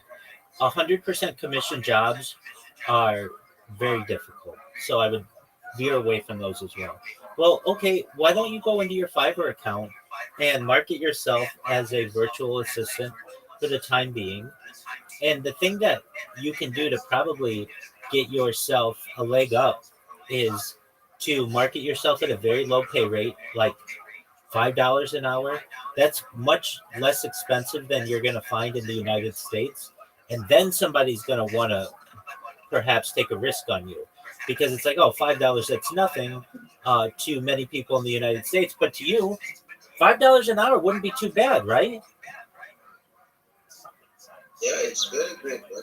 $5 an hour is good. Well, if to say I can work for like 20 hours a week, it's okay for me. Exactly. Very much okay. Exactly. So basically, what I'm saying is, you may have to start at that to get your feet wet a little bit, but you need to update your Fiverr account. You can always send it to me, and I'll look it over to make sure that there aren't any glaring issues. And then you have to not get frustrated with LinkedIn, and you just continue to apply. For how many jobs in the last month have you applied on LinkedIn? Well, there's easily I can say it's like around 30 because each day I make sure I do like one. That's great. That's absolutely great. You're very consistent. You should increase that though. Do 10 or 20. And then another thing you can do, um, you You mean like you apply to 10 or 20 new jobs every day, and all you have to do is press the accept button or whatever. Um, and then I mean, the way that I have found jobs on LinkedIn are recruiters have found me or headhunters, and they've said, okay, we like your skill set. Are you interested in working with this giant corporation? I'm like, yeah, that'd be a dream. That'd be wonderful. So if you can connect with a recruiter or a headhunter, that's going to be very beneficial to you as well. So and how do I connect with those headhunters and recruiters? absolutely. So where they have positions where you search for people, you just type in recruiter, headhunter, and then you can just add them as a contact perhaps. And never, you can always probably send them if they're open to to getting messages. You can say, "Hi, my name is Zibobo, whatever your name is, and I wanted to inquire whether you have any positions available for a virtual assistant. If you don't now, will you please keep my resume on file because I'm interested and I'm willing to do whatever it takes to be able to have one of these roles. Thank you for the opportunity, Zibobo." I mean, it doesn't have to be super in depth, but just so they know that you're not a bot or whatever else. So you kind of have a two-tier recruiting uh, strategy. The first is Fiverr, and that's where you're going to probably find a role before anything. So you update your resume on there. You can send it to me. I can look it over, and then you start at $5, and then you'll find somebody who wants to do business with you eventually.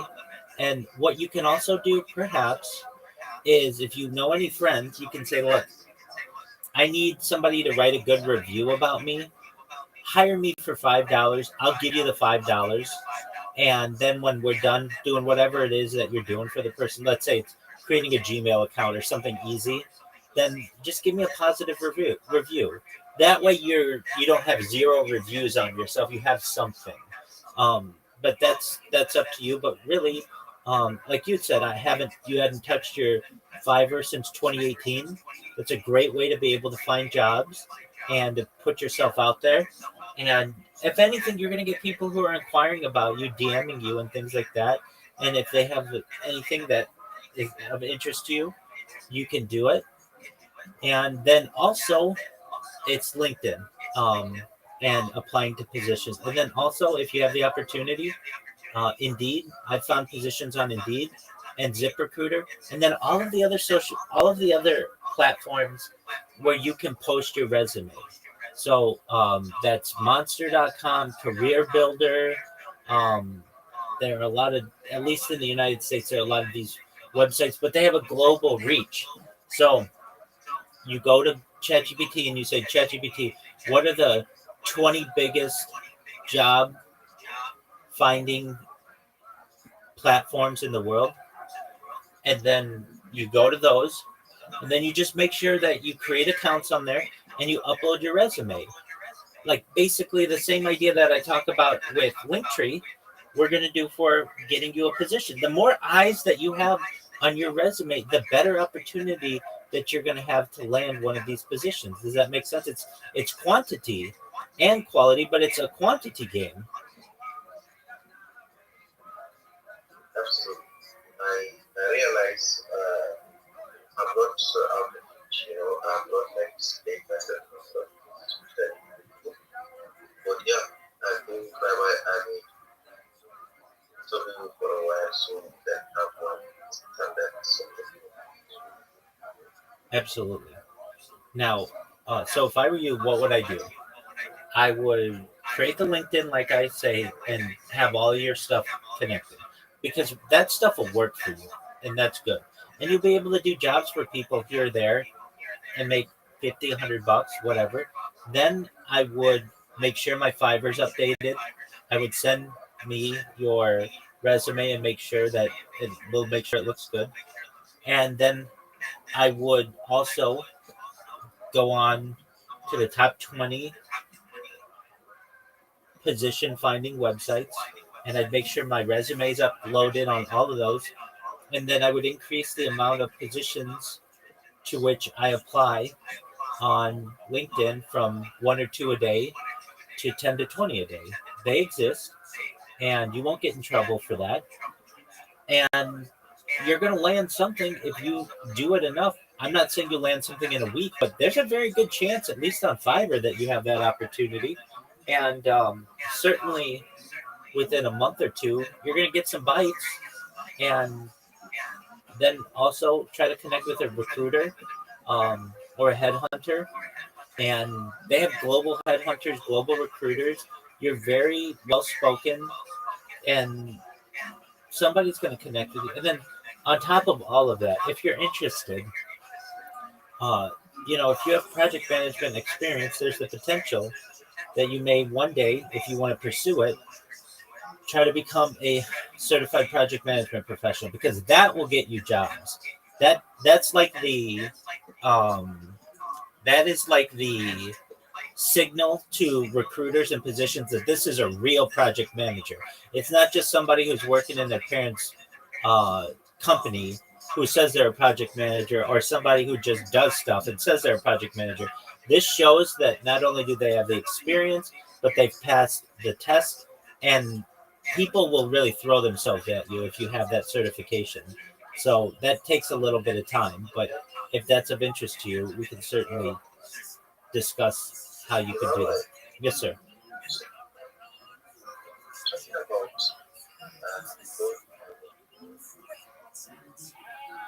well, yes. So, coming to the issue of project management, right when I was working, we were asked to go for a project management certification. I have two different project management certifications. One is a postgraduate project management diploma in project management as a postgraduate. Then one is also a postgraduate diploma in global health management because I work in a health oriented NGO, and we were like given the mandate to go for that. And I for that global health, I did that online in University of Washington, and the other one is also Chartered Institute of Project Management. You know, I'm more of like somebody who has gone far, and academically, I'm a master's degree holder in Excellent. science education. So Excellent. to tell you, when you talk about qualifications, I am already at the age of whatsoever that can give me more, more views on everything. But I believe me landing on what I wanted to be is more of like, I don't know, something is not right there. That's for sure. Now, what I want, if I want to work here physically the way I used to do before, it will take me not long enough to land a job absolutely. But I really want something strong. What we do earn here, not compared to what I can get online there, is definitely going to give me more like income than even physically, and also getting all this transportation, going to a lot of places. And as an NGO worker, I go to far as a lot of places where insurgency is very much there out there. I have a family. I'm a father of two, and I realize I really need to be close to my family sometimes because they really need me too. So being far from them, like 7 months, 6 months, 5 months, doesn't help me like feel like much more of like with them. So why I left actually even my first job is I used to go to a lot of places where dangers are, just to help humanity. But sometimes you need to consider yourself too. So I've done enough for at least 7 years is good for me to come back to the family, see how I can also improve them, see how I can also build them, and also build myself on the side. Honestly speaking, I want to learn what job, whichever it is, but when it comes to experience, exposure, qualifications, I am there. Let me tell you, I have gone a lot far more than you have even explained, to be candid. That's the reality of who Zero is. I hear that. I wasn't aware of your education. Then you're certainly um, close to the qualification that you need. All of the certificates and degrees and things that you have are very valuable. The thing that's a game changer is this certification from the Project Management Institute because it's the highest level that you can get. Now, I'm not saying you have to get that today, no, but just keep that in mind. You're trying to provide for a family, and if you want to make a lot of money, that's a way to do it. In the meantime, you've got to start small, and so get your Fiverr together, get your LinkedIn account, ensuring that you get the opportunity to be able to apply for 10 to 20 jobs a day. you and I both know, Zubolo, if you apply for 10 to 20 jobs a day, every single day from now for the next year, you're going to get something, right? Sure, absolutely. So we just have to increase the amount of jobs for which you're applying. And then also, you're going to be able to, because you have such large social media accounts, you really do, ensure that you're dominating search engines and social media and AI with your link tree. And you're going to have like three different ways you can make money. One is through social media promotion. Two, two is through being a virtual assistant. And three is being a project manager. And you just kind of work your way up. Like, hey, I and most of all, I don't want you to be away from home 8 months out of the year. I want you to be able to work or where you live, apologies, and work remotely and be able to spend time with your family. That's the goal, right? Exactly. Well, you just need some mentorship and coaching, and that's what I'm here for. And so, what do?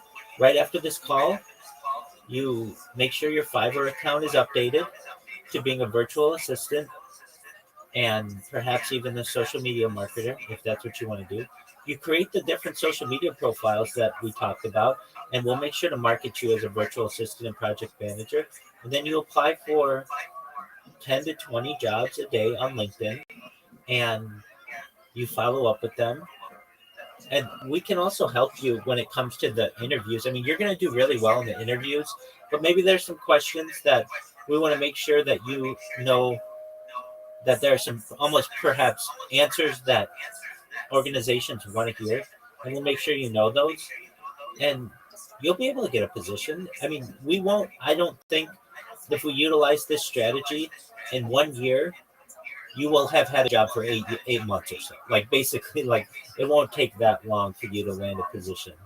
Um, you're a very professional individual. You're well spoken. You're intelligent. You're educated. You just need um, a little bit of guidance, and I'm here to help you. All right. Thank you so much for being here. And I would, for now, go to my driver Exactly. and see how it is and process Exactly. And so and check on then do your link tree. whatsoever. Do your and then do your LinkedIn. And Okay, the link. if you do all three of those things, by this time next week, do you know how much better a position you're going to be in? Now,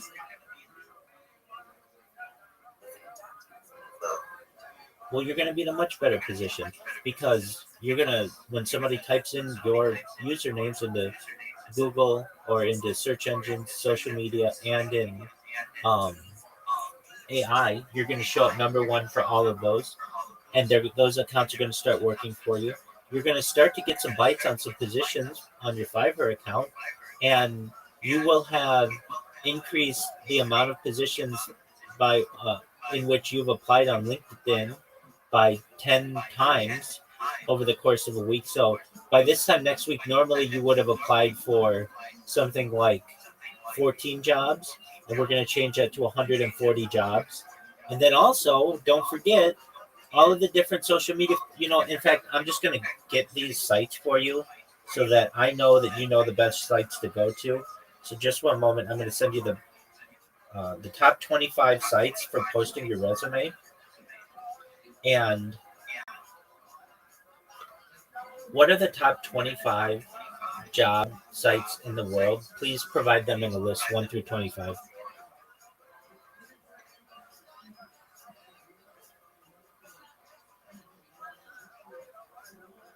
All right, so I'm sending these to you, and you make sure that you have profiles on all of them and that you have uploaded your resume to them. And then that's going to work for you. People are just going to randomly search you and find out that you are interested in a job, and make sure that you have everything going to your email so that you're able to see when they've contacted you. okay. Uh, let's see. You can see as the first one, Yes, sir. LinkedIn. Yep, that's the one I you do use. have a LinkedIn account. A very good one. A, Glassdoor. a very good one. Z Bobo, let me just tell you this. Z Bobo, your LinkedIn is so good that people would pay you to post their articles for their companies on your LinkedIn. Just know that. That's how good your LinkedIn is.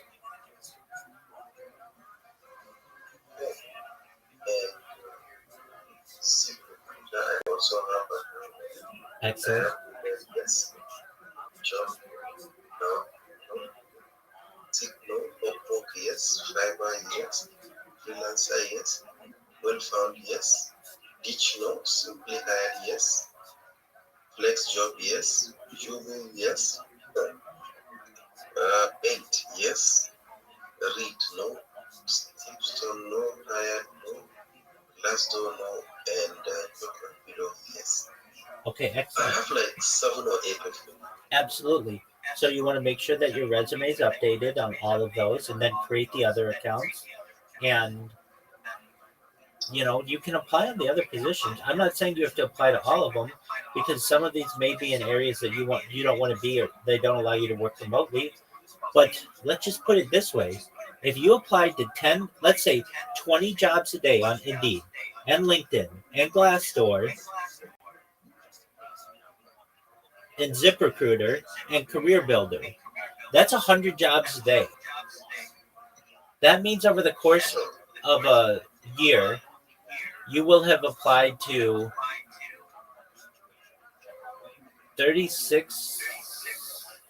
36,000 jobs.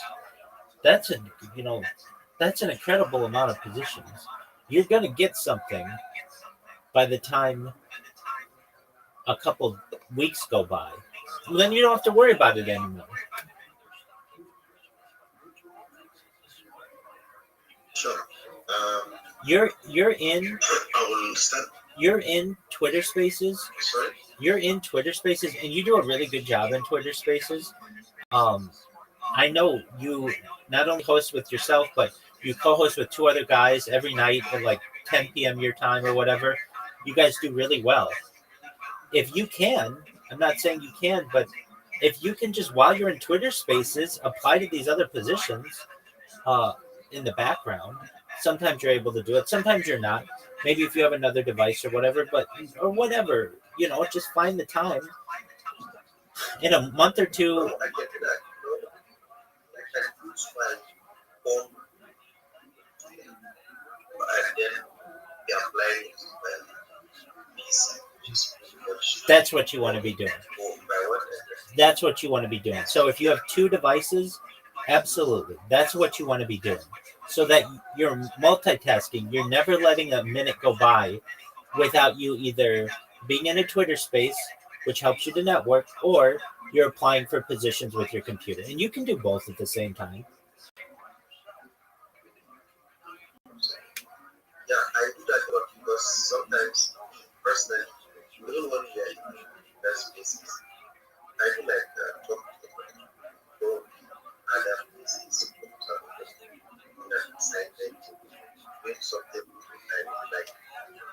So sometimes I want to stop while the same time because I have to devices for which I even want to sometimes maybe if I start working company, I want to have like a different monitors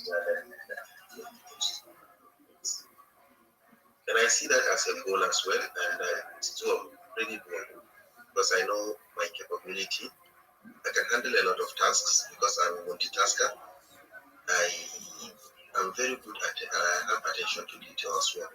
So it's going to be very, very snappy, and I'll work on that. Now, I'll just need some moments to go through all this stuff. Yes, you will. Take it back to you in some time. Take all the time you need, Z Bubble. You did exactly what I wanted you to do, which is connect with me. You see that I'm willing to help coach and mentor and assist and just be your friend. And we're going to make sure that you end up being in a very successful position. God willing, we're talking about this a year from now. You will have been employed for many months, and stronger than you've ever been, okay? Sure. And one thing I like most is kind of because kind of it's, to some extent I'm even the person that people are looking up to. I have to like be telling them while I'm still battling. So you see, I really appreciation. Yeah. Because it has really boosted my confidence and work harder and go outside. Thank you, Michael. My sincerest pleasure, Zibobo. All right, you know what to do. I'm here if you need my help, okay? Sure. I will be dropping down just to work on something. I understand. That's what I want you to do. Excellent. Take care, my friend. If you need help or you have questions, come to me. Also, send me your resume. I'll look it over. Let me just make sure it's good and there's nothing glaring about it. Absolutely. Before you do, let me just say this. It may not be bad of you. You know where they have like the location on your resume of where you are? It might not be bad for you to not include that. And the reason why is I don't want you to get dismissed right away just because somebody thinks you're far away. If you are able to say either leave that off or that you work remotely, I think that'll get you past the first initial cutoff that people are having, if that makes sense. Yeah, and no, like Mr. Phil, especially in all those like see people have like there, I realize for some of most of the job you want to apply for whenever I'm about to apply, there are these mandatory questions that you have to like answer, which is about location. Yes. Sometimes we even this Google stuff that used to like check the location. Yes. I don't know. That one has been so many, especially with all these jobs I've seen. That is part of the reasons I even like stopped those job hunting in those sites. Most of the sites in the US are you reside in the United States? If not, then just go. When it is a European job, are you that you resided in the UK or any other place? If the answer is no, you just it's a skip logic. So I don't know. That's okay. You're gonna run into that. Oh, You're gonna run into that. Um, in a question, do you currently reside in the United States? No, you don't. But if they give you the option, you can say, while I currently do not, I am open to the opportunity in the future. Because if you're really good, companies will sponsor you to move to the United States. Now, I know that's not ideal. You have a family, and but just know, like you never want to dismiss yourself immediately if there's an opportunity that you might be able to be an exception to something. But you're going to run into it where people just want people who live in their area, and that's that. You'll find that question less often if you're looking for remote jobs. So make sure when it says location, you're putting in remote so that you can do it anywhere in the world. And I'm sure you're aware of this. Nigeria does not have that good of a reputation, at least in some countries, because there's been a lot of scamming that happens there, and you're going to have to overcome that. Which you're not a scammer; you're a very legitimate, educated, well-spoken individual. Don't let that frustrate you. There are many people from where you are who get jobs every single day. And if you are wondering why do they keep not calling me or whatever, it has nothing to do with you. It's because of somebody who did something years ago that maybe has changed someone's opinion, but that has nothing to do with you. I'm telling you, Zibobo, I have hired hundreds of people. I have overseen hundreds of people in my work career. And you're exactly what somebody's looking for. And we just have to make sure that you get seen and you're given the correct opportunity. So if you don't get calls back, it really has nothing to do with you. It would be like if I were had maybe they just don't know anything about where you're from or what you're doing. So don't let it get you down. You have all the qualifications that you need to be able to hang with anybody in the United States or anyone in the United Kingdom or anyone else in Europe or North America or South America. We just have to make sure that recruiters and potential employers see that, okay? Work on that. I think definitely what send you the resume now. Absolutely. And couple with also like after creating all the accounts and all those stuff, find time also to stuff for my social media accounts as well. Excellent. That that'll So take that I you can it'll take it'll take you about 5 hours to make them. It's not weeks worth of effort. Like it doesn't take that long. for me it's just like some moments, I If I understand. just drop by and start this thing now, 2 3 hours I can make it. I know myself. Absolutely. Each So one don't worry, I'll get each, back to you. each one takes like 5 minutes. And you already have most of them.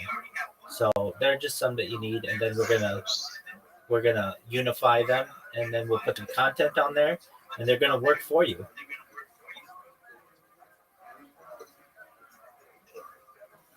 Excellent, Bobo. Okay, you know what to do. I'm here if you need help.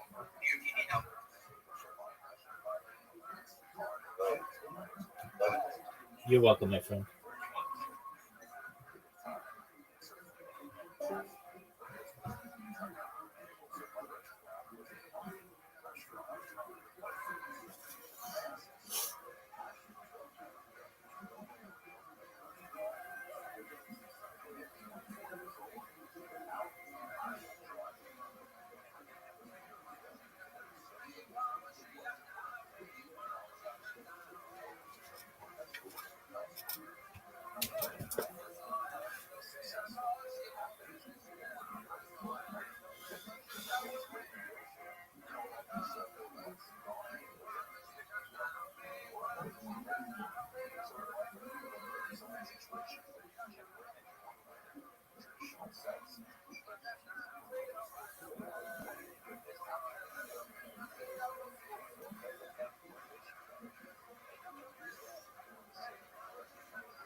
What up, baby? How are you?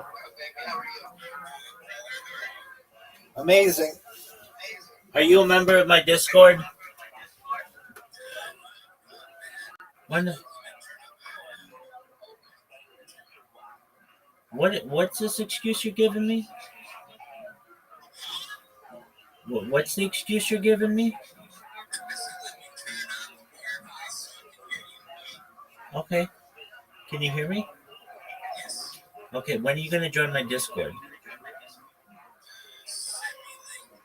It's in my profile.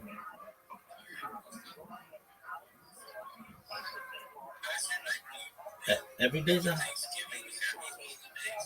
to you as well. It's great, thankfully. I'm enjoying the evening. Watch some college football. Do you do you like pro football?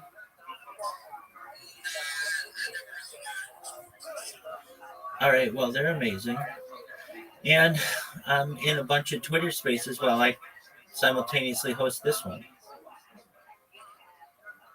Yeah, so it's a big deal. All right. So, do you see my link to my Discord?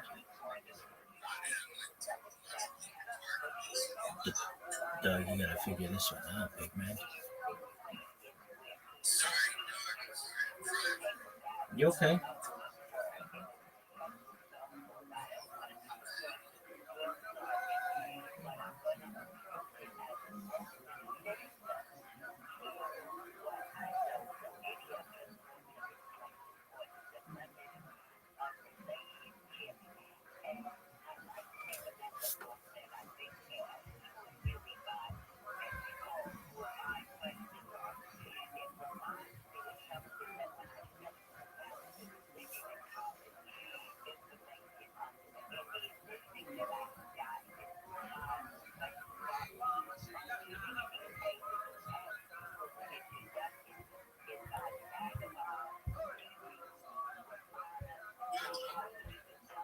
Yo, what up, big dog?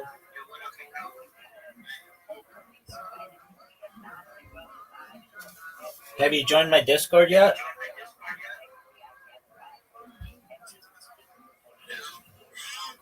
Baby, I'm here right now. You can see me in the flesh.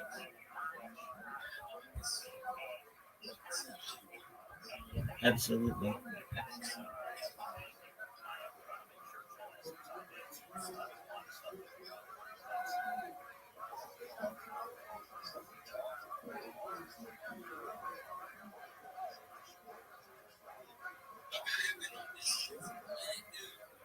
All right, well, change that.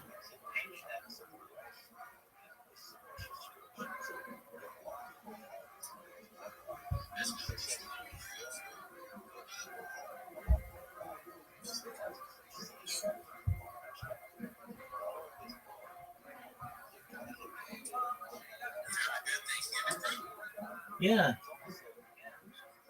How about you?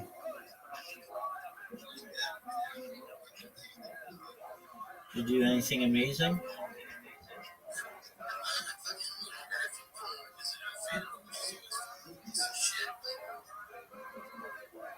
That's tight.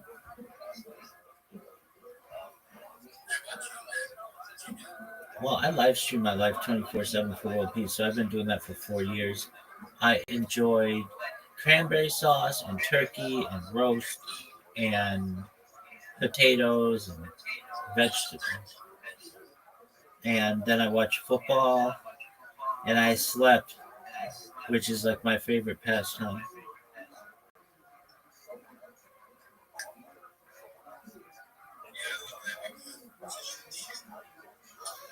Word, dog. There are a few things better than having a full stomach and napping. There are a few things better.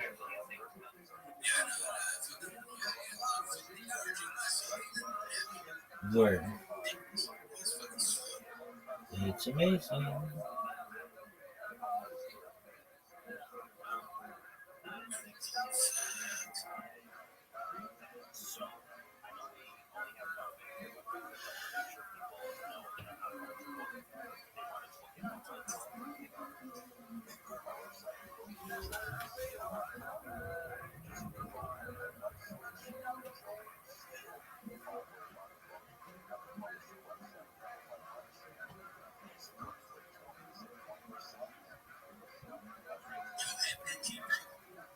What'd you say, Big Man? Yeah.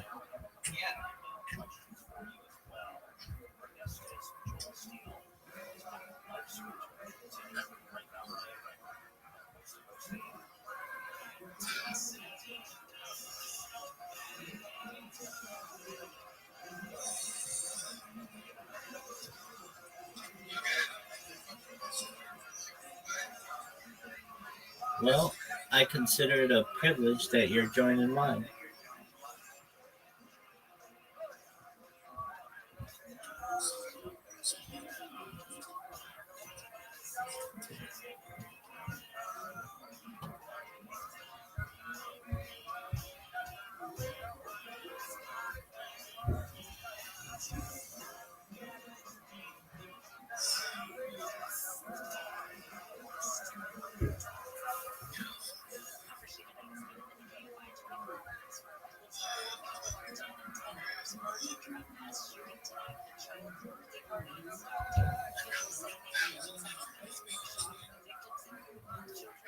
Don't we all?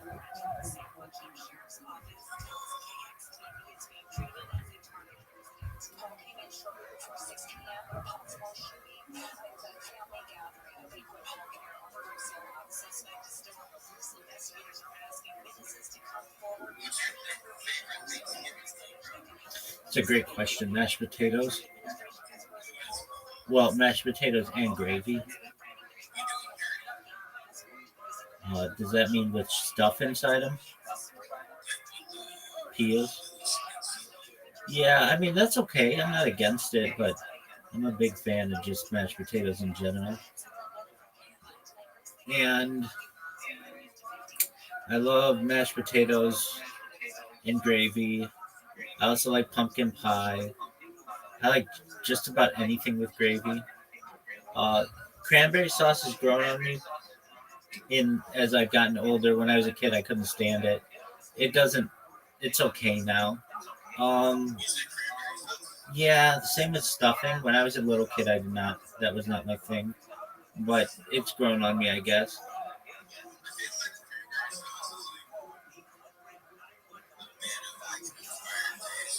Yeah,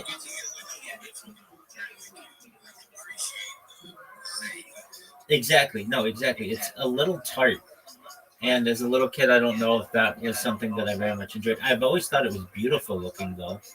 Um, and as I've gotten older, the tartness is not as harsh for me. Um, I'm a big fan of pumpkin pie. I'm a big fan of uh, like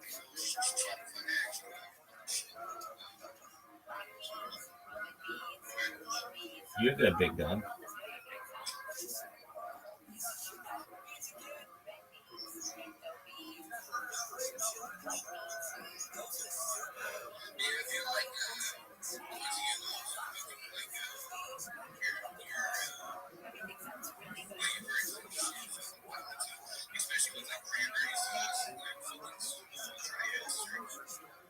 Yeah, yeah,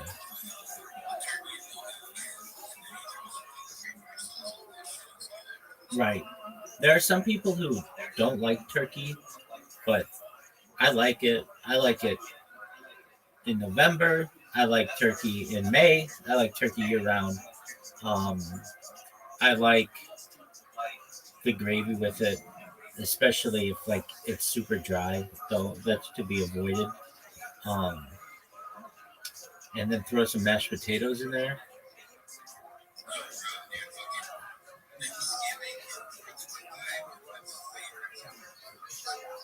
They're two of my favorites. They're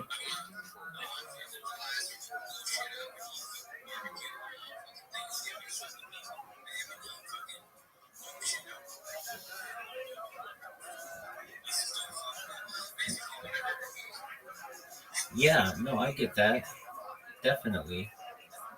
Uh, I am a major fan of those as well, and there's something like so much more fulfilling of the holidays that have like meals attached to them as opposed to just like candy or something like that.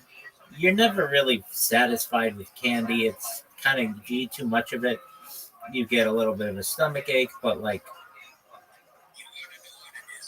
what is it? The sugar? It's because the first time that men altered reality was through bread and wine. That's the first time that we completely changed our surroundings. That's why bread and wine, drinking bread and like wine and shit, right, is such a big thing. Is because it was changed on a molecular level. It's the first time that we hopped out of the fucking stone. Alrighty.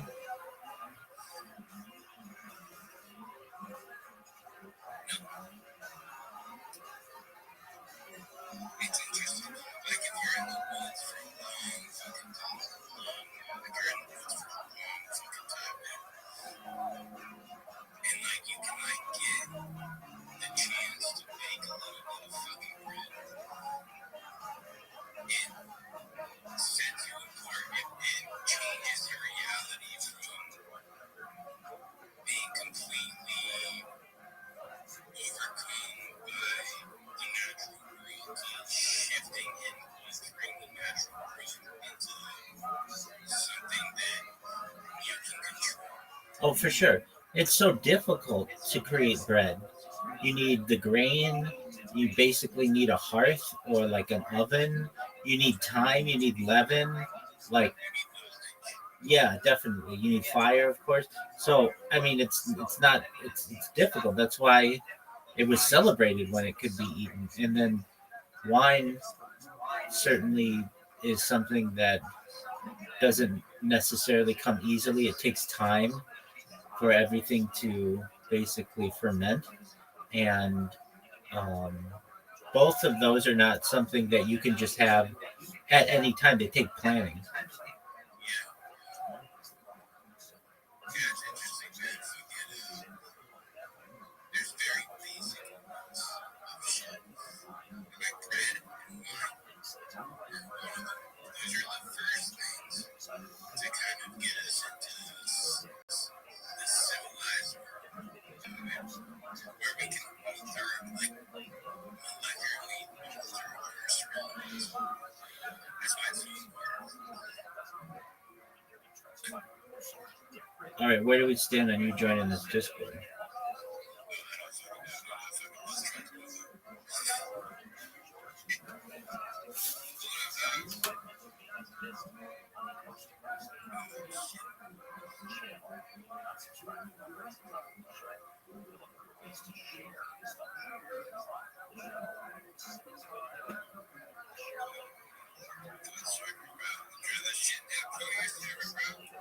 I'm ready for it.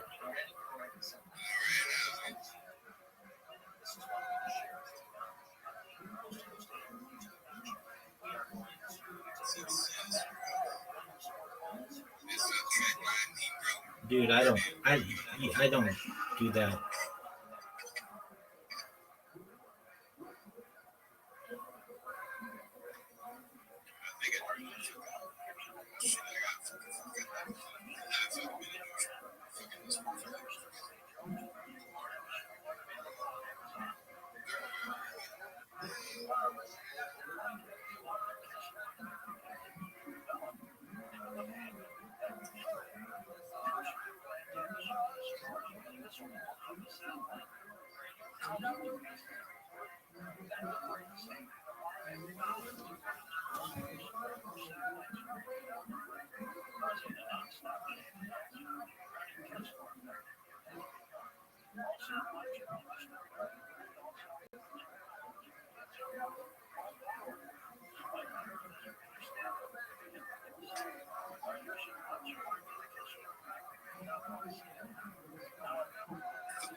I just followed you with my main accounts. Follow me back on Twitter.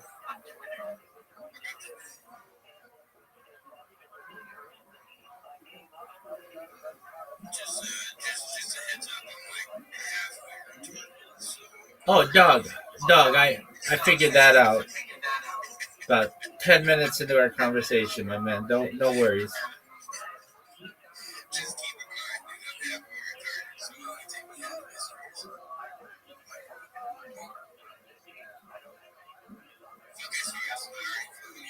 saying fuck you. Dude, I just got out of fucking Twitter. Okay, check your most recent followers.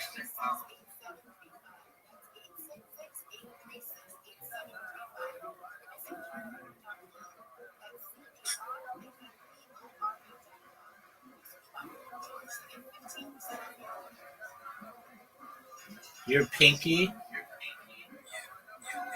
All right. I got you, bro. I got you. Hey, you're following me. Thank you. All right. So what more do you? Somebody's got to. All right. So are you in this Discord yet? Look, literally, go to the account that you just followed. It's in my profile, discord.gg.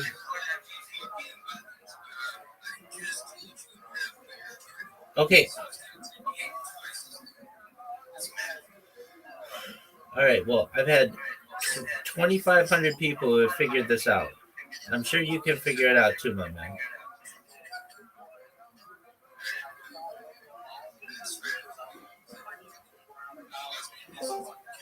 There he is. Oh, that's somebody else.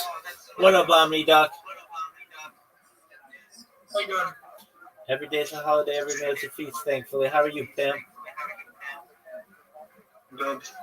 What's new? Good.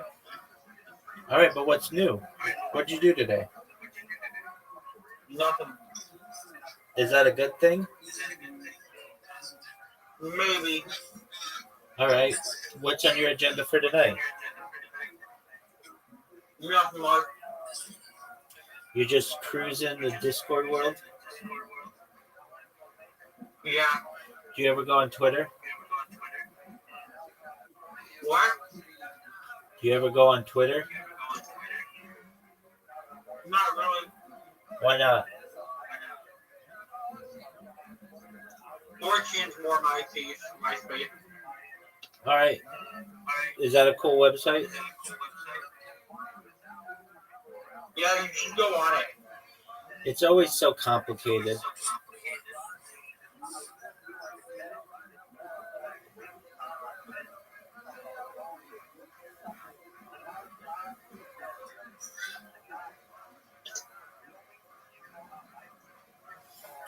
All right.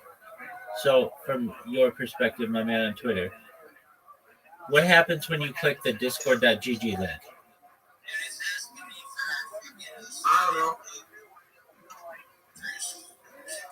Wait, hold on, Omni Duck. What's it saying?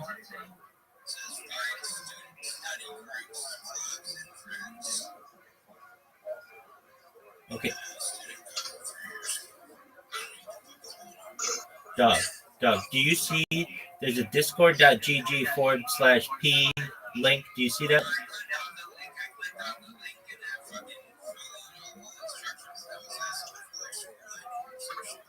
Doug, I don't ask for school ID. I don't ask for that. Okay, I'm going to send you the link in your DMs. Steve? Omni Duck, just calm down. I'm speaking with What's somebody else. happening? I'm speaking with somebody. I wasn't paying attention. You're good, big man. No, I wasn't paying attention. I know, you're good. Pinky, check your DMs, dog. All you have to do is click that link. Pinky. Pinky. Check your DMs.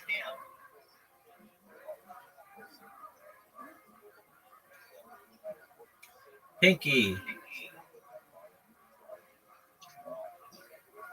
Pinky. All right, Omni Duck, what's on your agenda this week?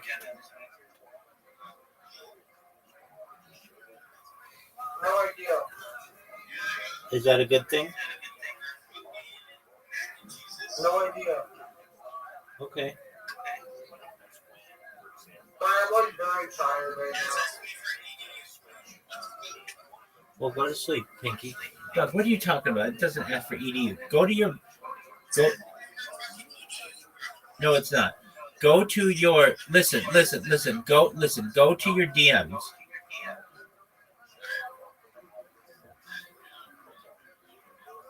Click the link that's in your DMs.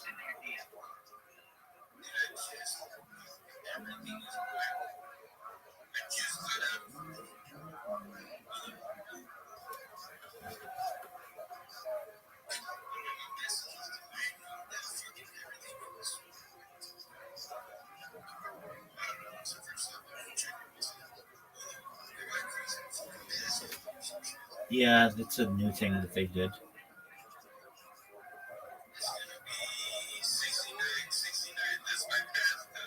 That's everybody's passcode, baby. All right, do you see I sent you a message?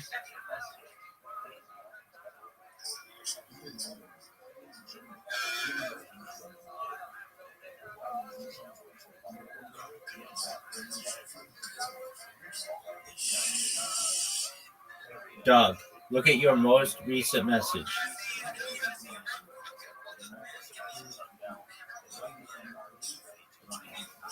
What's not to love, baby?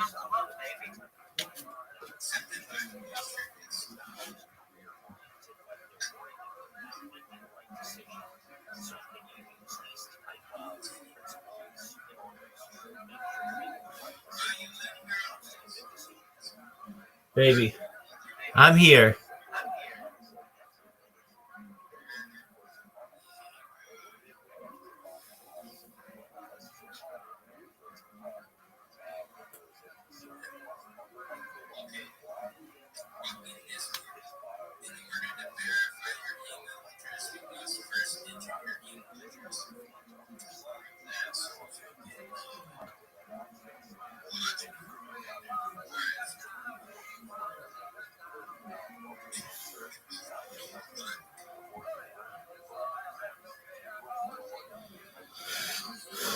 Baby, I'm here while you figure that out. I'm going to drain the snake.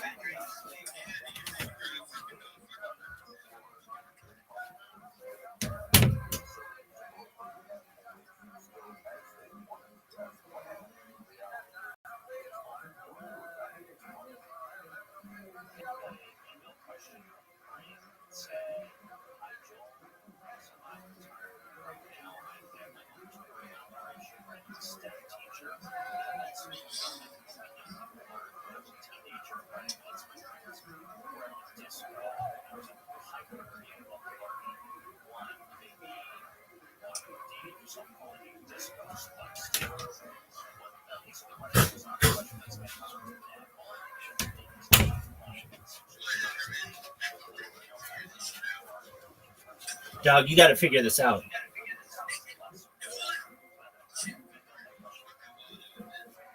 Dog, literally, what happens when you press the link that I sent you in your DMs?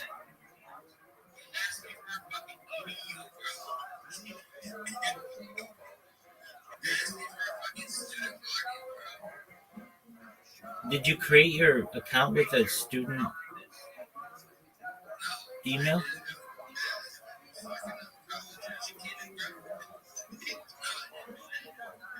Okay. Okay, do you have... Can you log into your Discord account? Okay, we'll do that.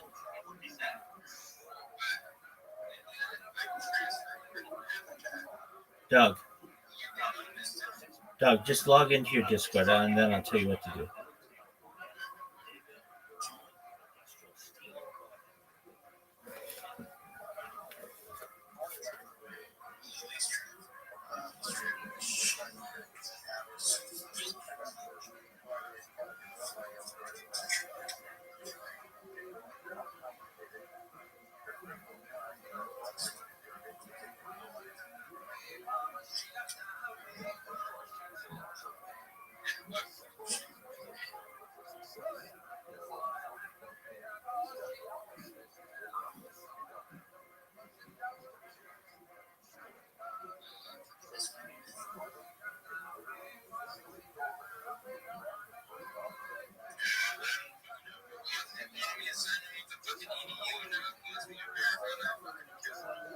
Okay, we'll verify it, big dog.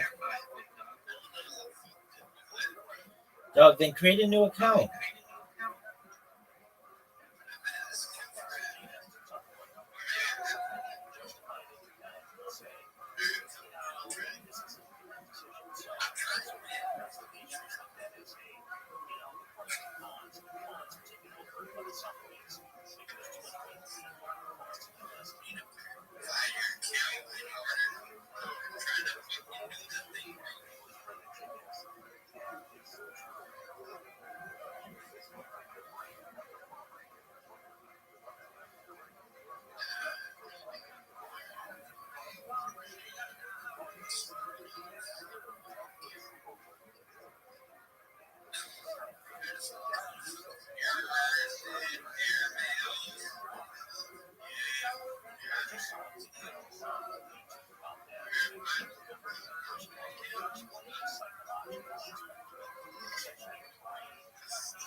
I was better when you were trying to get into my Discord.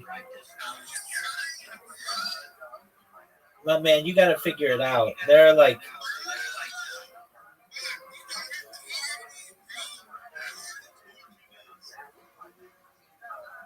I'm waiting for you.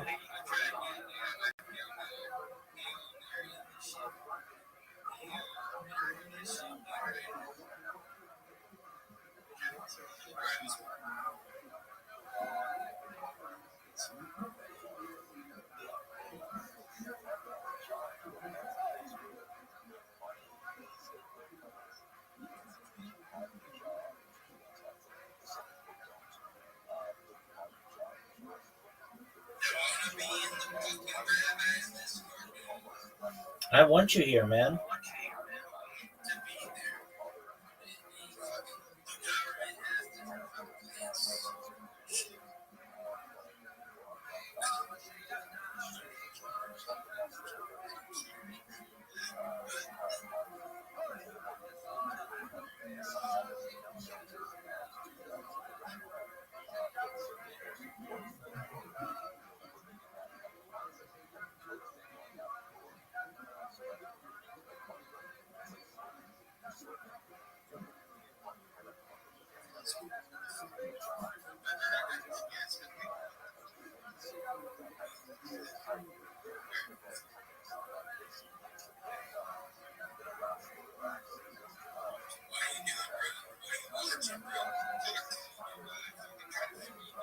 Baby, baby, baby, baby. Your mind is gonna be blown once you join this Discord.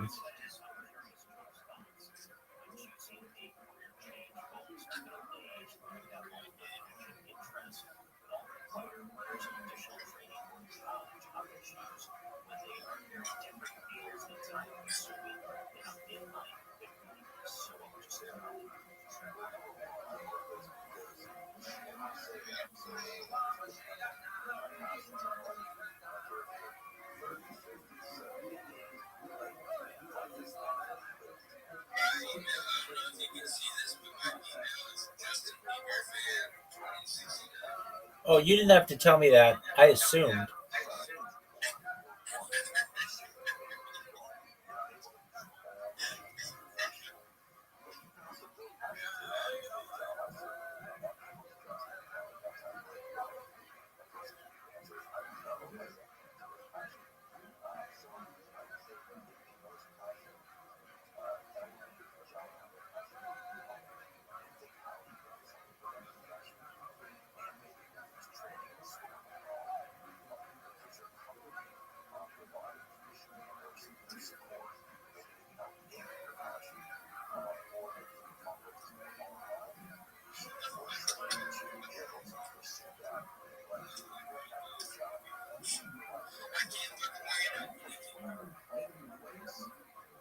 No, you got to be able to figure this out. I have confidence in you. My man, I have confidence in you.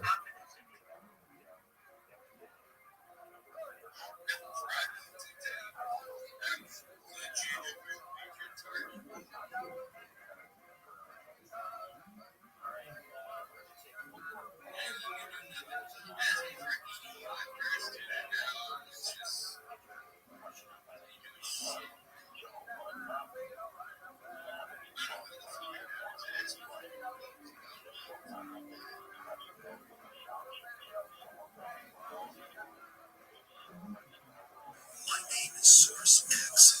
I am a Web3 marketer, and I help brands and innovators step boldly into the future. Web3 is transforming the way we connect, create, and grow, and I'm here to make sure you stay ahead of the curve. Together, we can explore new possibilities, unlock opportunities, and take your vision to the next level. Let's shape the future. Your Web3 journey starts now with Source X.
What's it say, big dog?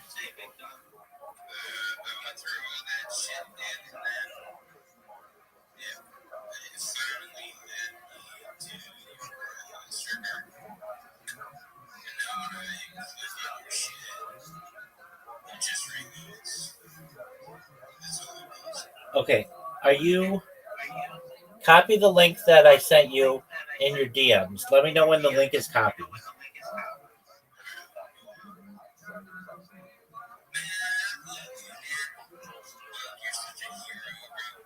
Thanks. I appreciate that. All right. Did you copy the link in your DMs yet?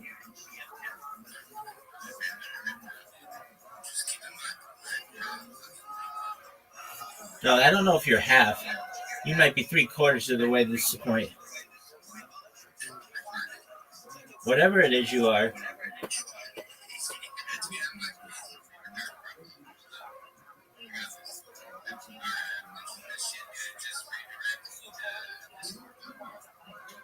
Okay, just copy the link.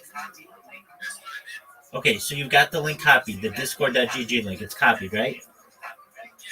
Okay, now go to your Discord account. Go. Are you in Discord in like a browser or in the app or something?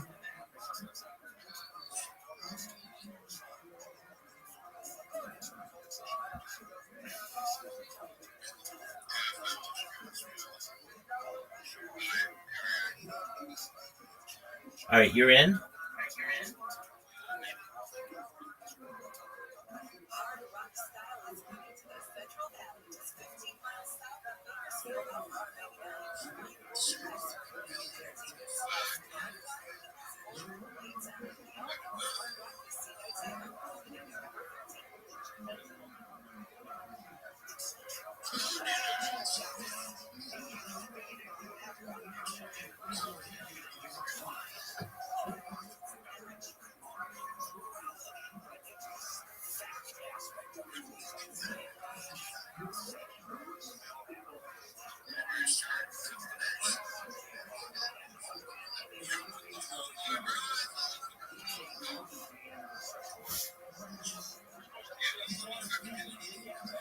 My man, are you in Discord? Okay, stop. Okay. So in the bottom left corner, do you see a plus in Discord?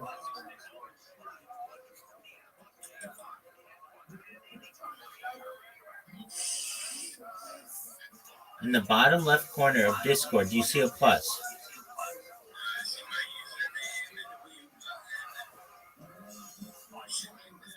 Okay, do you see on the hold on? Do you see on the left side where you have all of your different Discords? Okay, scroll all the way to the bottom, and you should see a plus. Like, but you have to scroll the very bottom.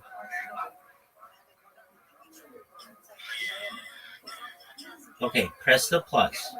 Now paste that discord.gg link into the.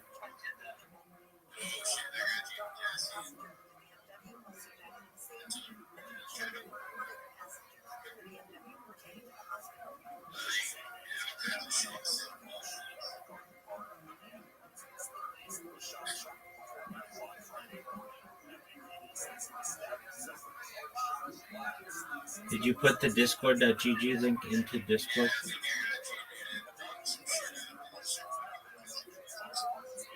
Okay.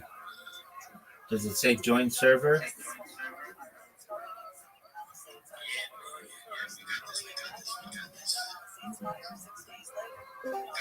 There he is. Welcome, welcome. Look at you. You figured it out. You figured it out. Amazing. Welcome, welcome. Look at you. Yo, it's Jackalope. How you living, Jackalope? You figured it out. I know, man. And now you can watch me in multiple views. How sick is that?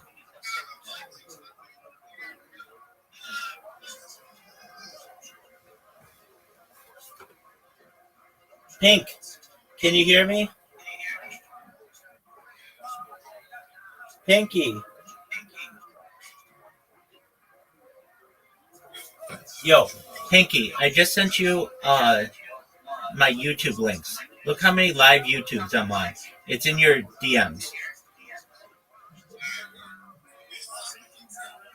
You figured it out. I'm proud of you. I knew you had it in you.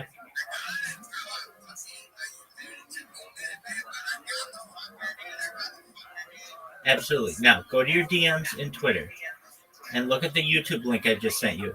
You've never seen somebody live on so many different YouTube streams.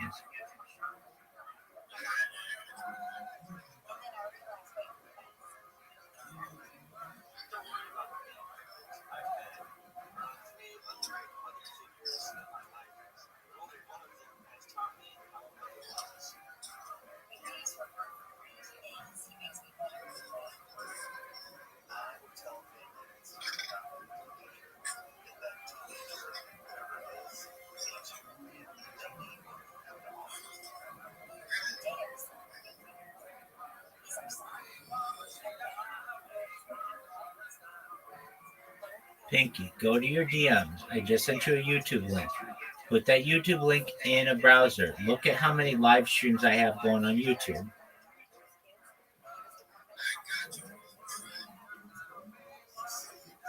There is no try. There is only do.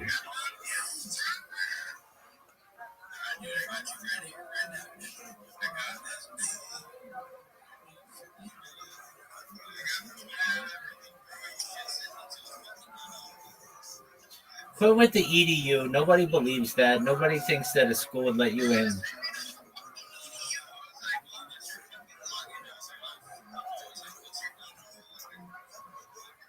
Doug, I sent you a DM with the YouTube address. Put that in your browser.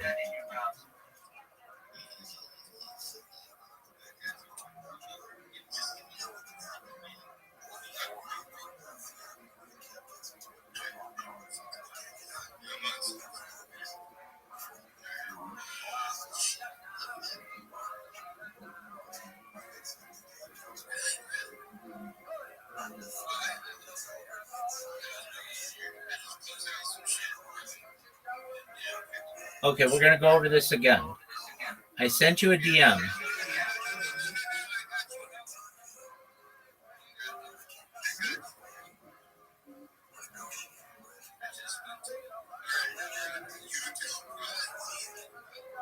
How many different do you see?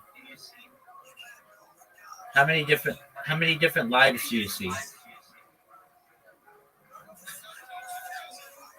Dog, I just sent you a link. How many lives do you see? Word. Yeah, no. Yeah, count how many live streams you see. Word, dog. Have you ever seen somebody who's live on more than one YouTube stream, let alone 10? Exactly. And I've been doing this for 4 years. Oh, okay, tight. How'd you learn about me?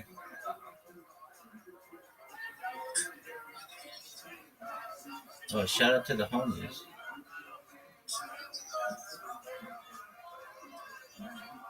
Yeah, this is a big deal. Have you ever heard me pitch in a Twitter space? Have you ever heard my shill in a Twitter space?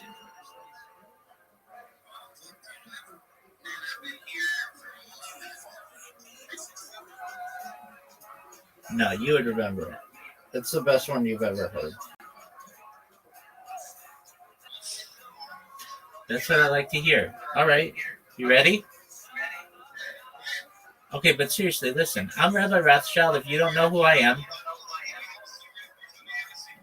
okay, I can wait on that.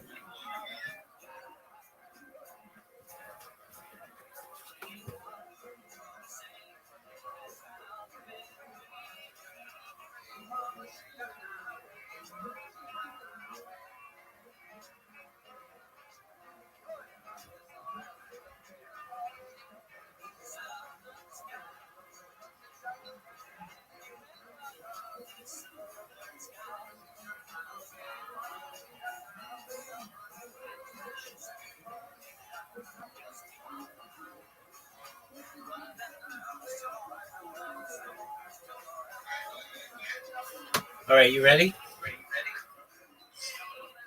You're too far away from me to believe you. Okay, you ready? I'm Rabbi Rothschild. If you don't know who I am, you will. I stream my life 24 hours a day, 7 days a week, 365 days a year for world peace. I've been doing so for more than 4 years. My streams go back to the pandemic. We've seen the death of a queen, the birth of AI, the coronation of a king, and everything in between. This is a real-life Truman Show, a real-life Big Brother. This is a real-life timeline and time capsule of human achievement. In the 1990s, Bill Gates coined the phrase "content is king," and I'm making it true today. I'm king of the internet. This is the biggest event in global history, and here's why. In 2018, The Economist magazine stated that data had overtaken petroleum as Earth's number one resource. And I have more data archived on the internet than any person ever, which is making me a very influential person. I'm going viral, and when I do, I want to make you, your friends, your family all financially independent. I want to ensure you have generational wealth if you don't already, and I want you to be able to start charities and philanthropic organizations of your own.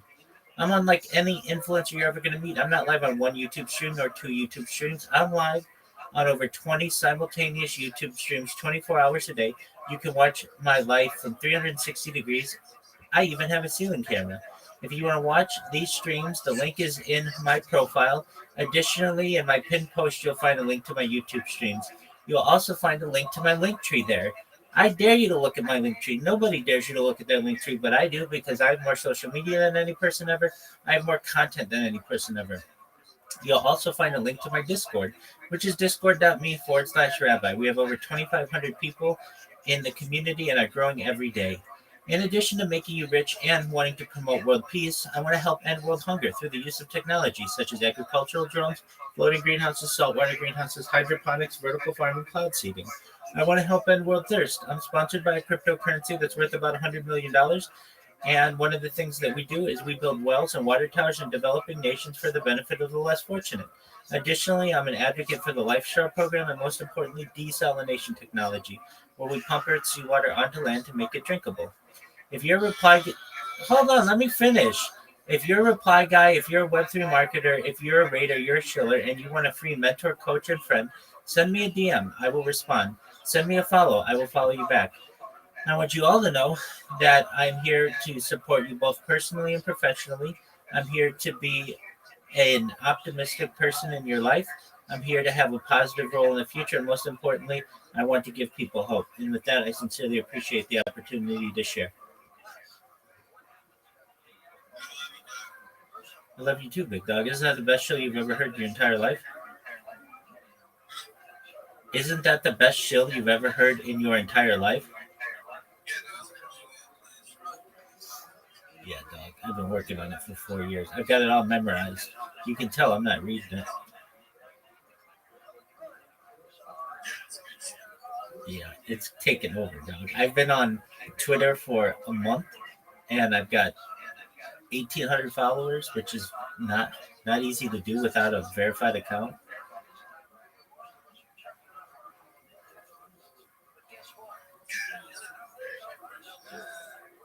Thanks, big man.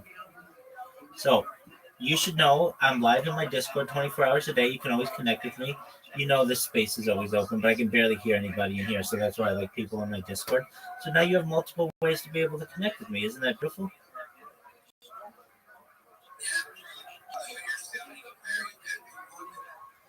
Yeah,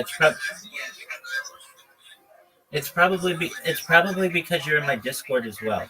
So if you leave the Discord, then I won't echo.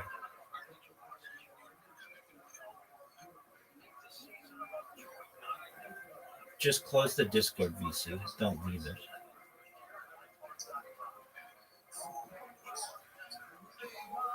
To clarify, just close the Discord, VC. Don't leave the entire server. Is what I'm saying. All right, you're gassy. You need to be burped.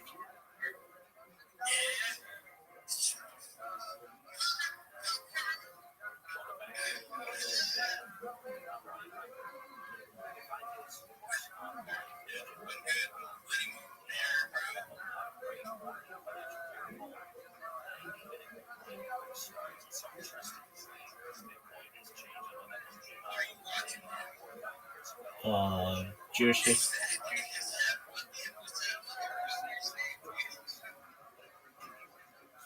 His name is Rabbi Silver.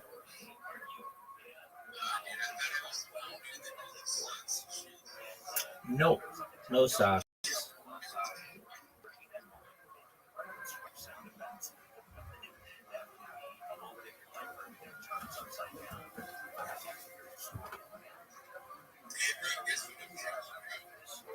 Something alcoholic.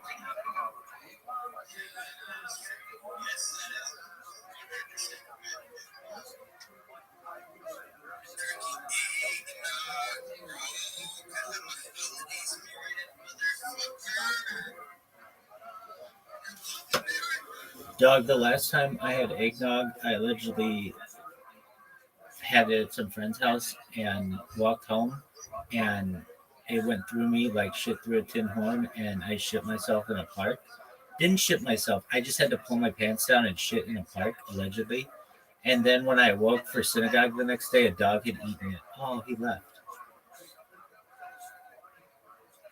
Well, that may or may not be a true story. Oh, anyway. Shout out to Pinky.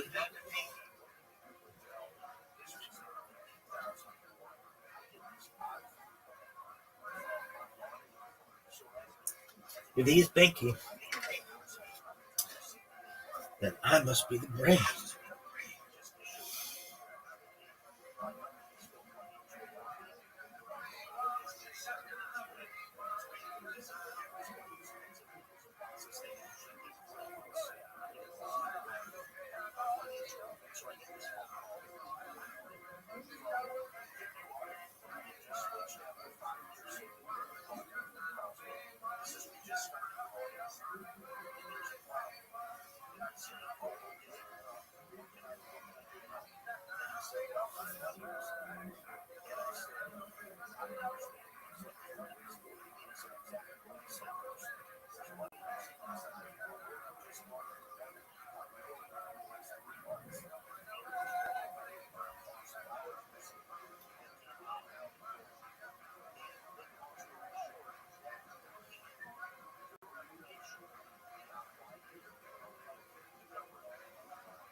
What up, baby?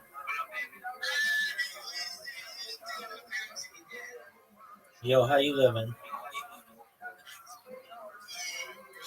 Dog, enjoy your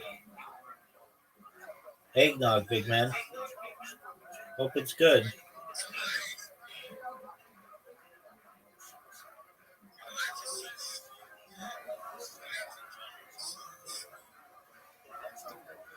Word.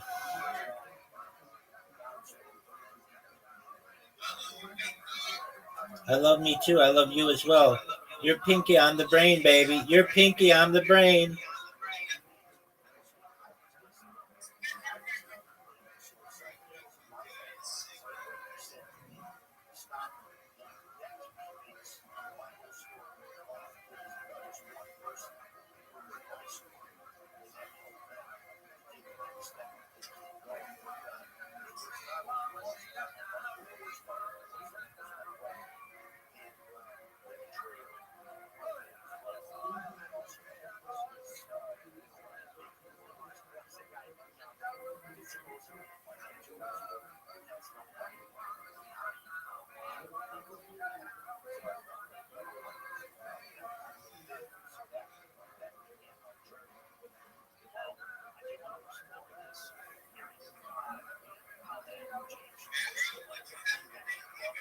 Dog, we already had this conversation like 12 times.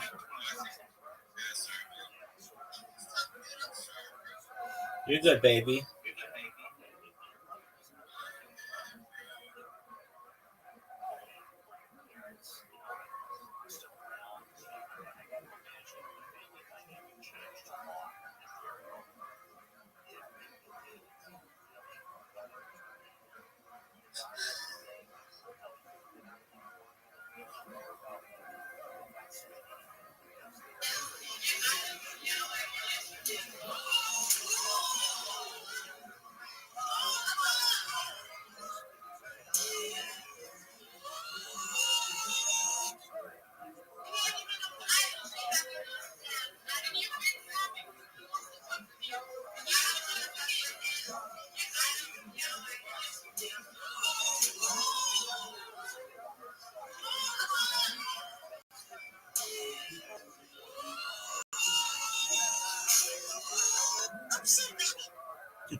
What up, baby?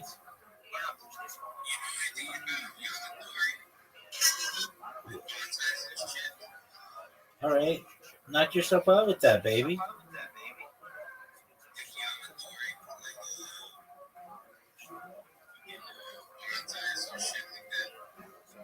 Do whatever makes you happy.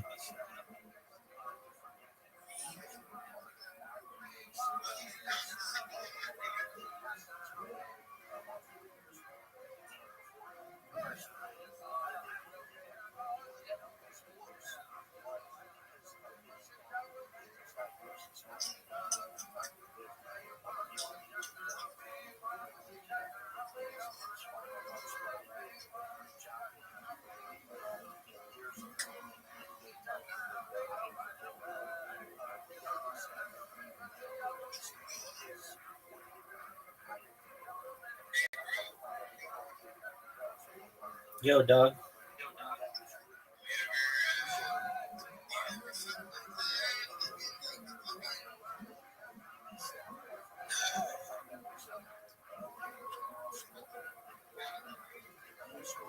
Yo, dog, you asked me that.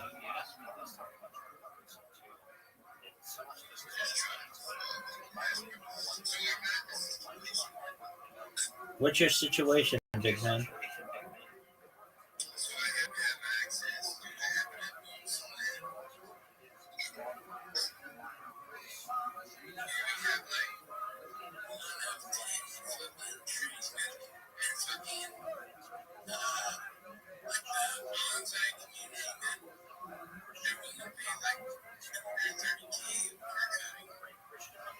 Okay.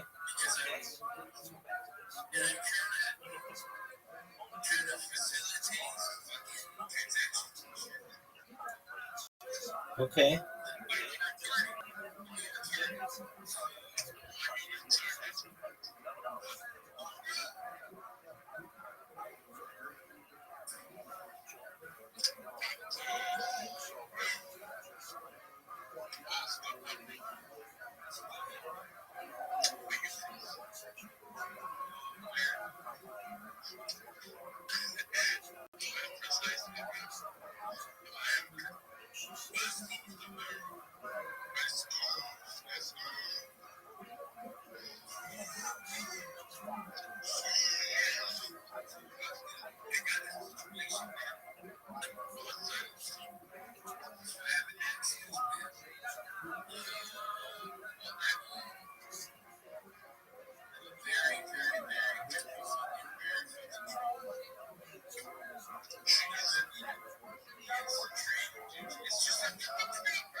Every day's a holiday. Every meal's a feast.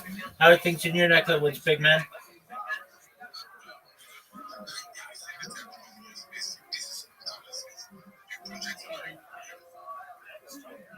Excellent. Are you a member of my Discord? Okay, well, what's stopping you? Even Pinky could figure it out.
You tell me.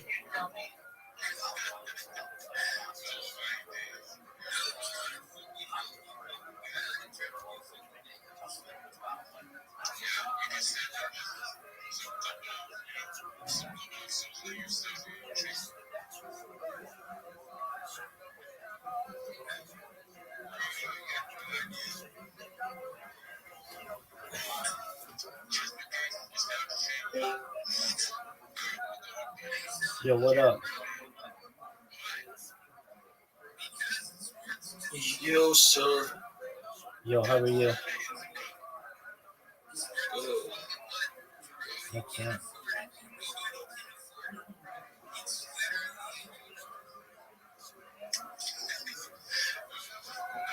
Was Uh,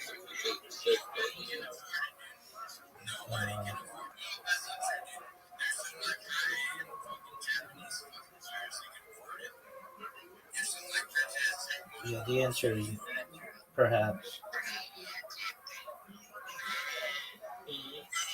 I answered your question.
goodness and picture looking at the face.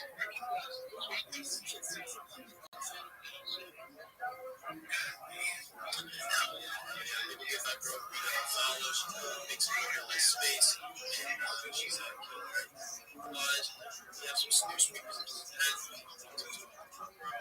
MSP, something like that. Appreciate it. It's good. Just let's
What up, baby?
Yeah, how you doing?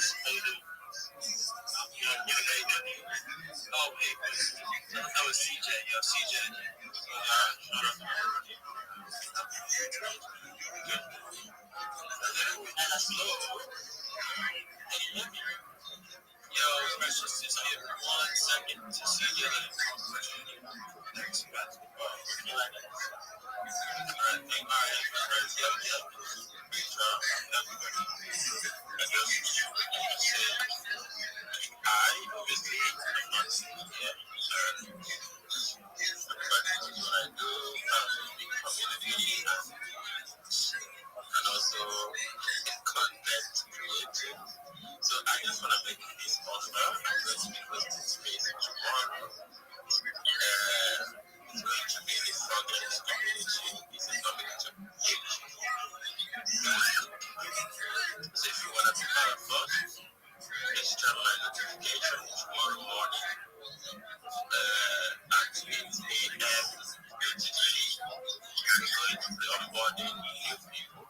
If you're interested, just turn on my notification or just come on my space by 8 a.m. in the morning tomorrow. And we'll be giving out free safety NFTs on that space. So if it's something that works for you, feel free to come over. That's what I wanted to do. And on the admin side, obviously, if you're watching, if you know IDOS, I'm also invested in a little bit of money there. I'm going to be giving out all the profits as well to my followers. So, and that would happen later, not now. But if you want to come to our space, just come tomorrow morning. Shout out to everybody, and then we have a wonderful weekend. All right. CJ,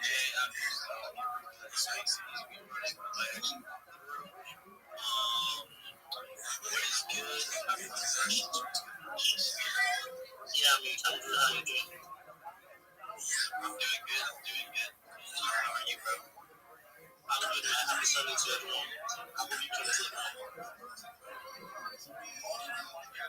It's happy Sunday. Do you have any question for the space? So I just want to show myself on to the idea that I'm an artist and I'm the artist I do projects.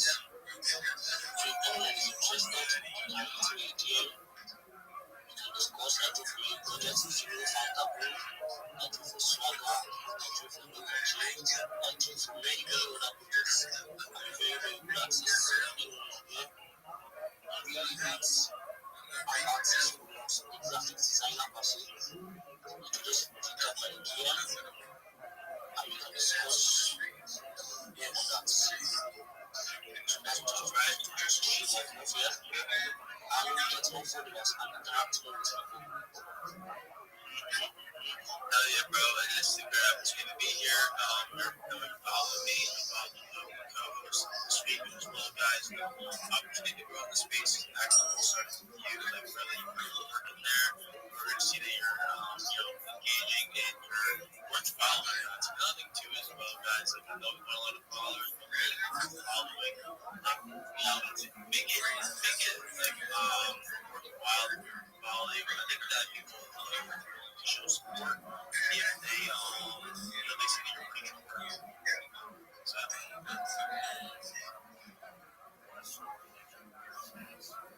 all right, we're going to go to the next speaker. Rabbi Restream. Yeah, so if anyone is interested in an artist anytime soon,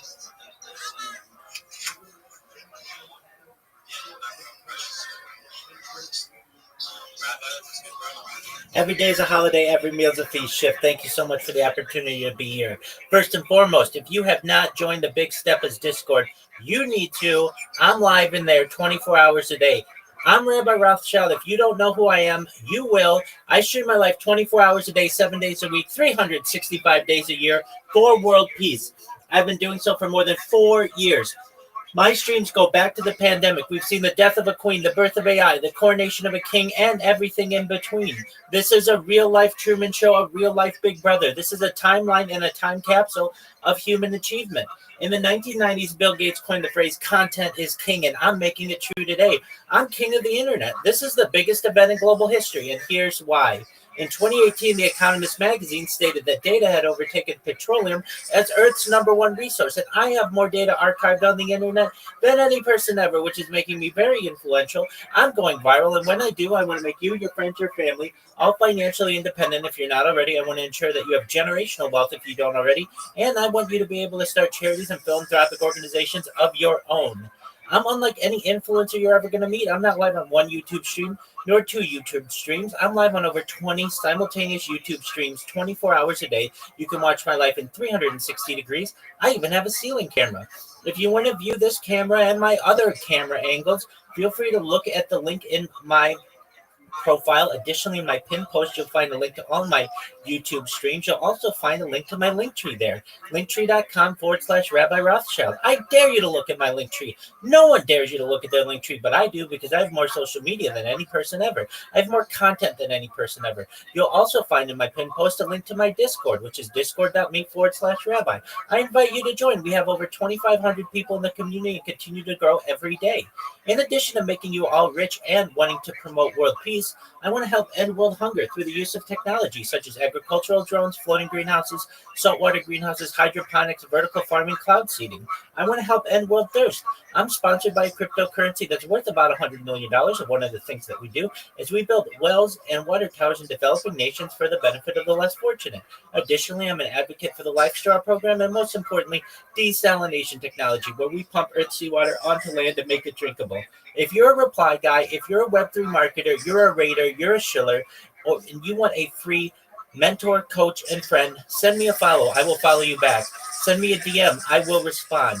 I want you all to know that I'm here to support you both personally and professionally. I'm here to be a positive person in your world. I'm here to have an optimistic view on the future. And most importantly, I want to give people hope. And with that, I want to thank you for the opportunity to share. That's awesome, my bro. I really go support my bro, Rabbi Rothschild in the space. Every comment is down below. Like, comment, post the space, comment, support the space. Show me that you are actively engaged in the space and all of these speakers and all this guys. Let's get right. I just want to say, man, like, most churches, we had a religion. Absolutely, we had a religion. It's involved me, the speakers and all this guys. Let's get right. I just want to say, man, like, most churches, we had a religion. Absolutely, we had a religion. Like, I mentioned myself, regular actually, man. But it never stops, bro. It never stops. It's absolute growth, absolute growth. Welcome. My hats off to it, man. I said, people like that, they're influential, so guys, like I said, give everyone a 5 on the live stream. Love life. Good luck, fix foot market, and I'm going to step out now because it's been dinner time. And no doubt I'll be back in probably about 20 minutes before we're going. Love you guys, man. Really appreciate it. Thank you for everything. Love the jump in, say hello to the God, thank you. Give us some comments, give us some mentions, and I really appreciate the feedback. Maybe anyone wants to collaborate somehow, drop me a message on this chat. Thank you, Chef. Thank you, Peter. Thank you, Miss. Really appreciate having the mic. You know, never sign out. That's what you should. Yo, vibes I give you. Please, anyway,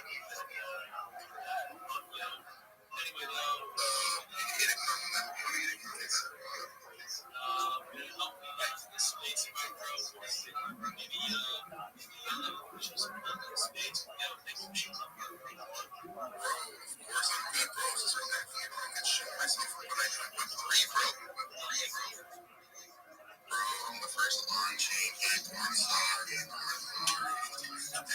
really love it. You share love to everybody, you know what I mean? So I'm just like, yeah, just get along with everyone. Yeah, I like to buy people, and gamble all my money, and now I work at Subway too, so I'm just locked in, and thanks back to you, Chef. This space is about express.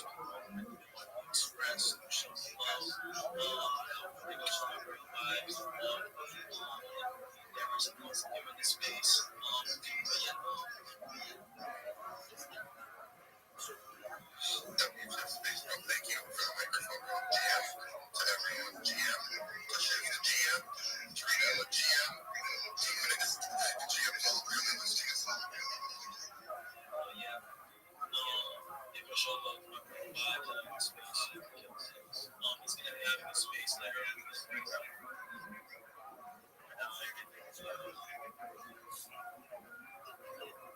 All right.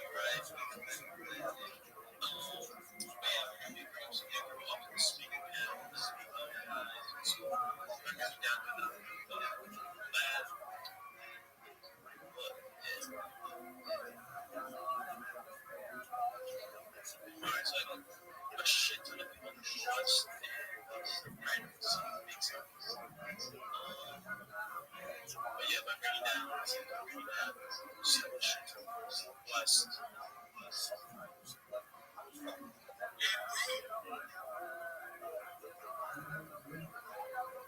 Alright, my bro Adam was in the space.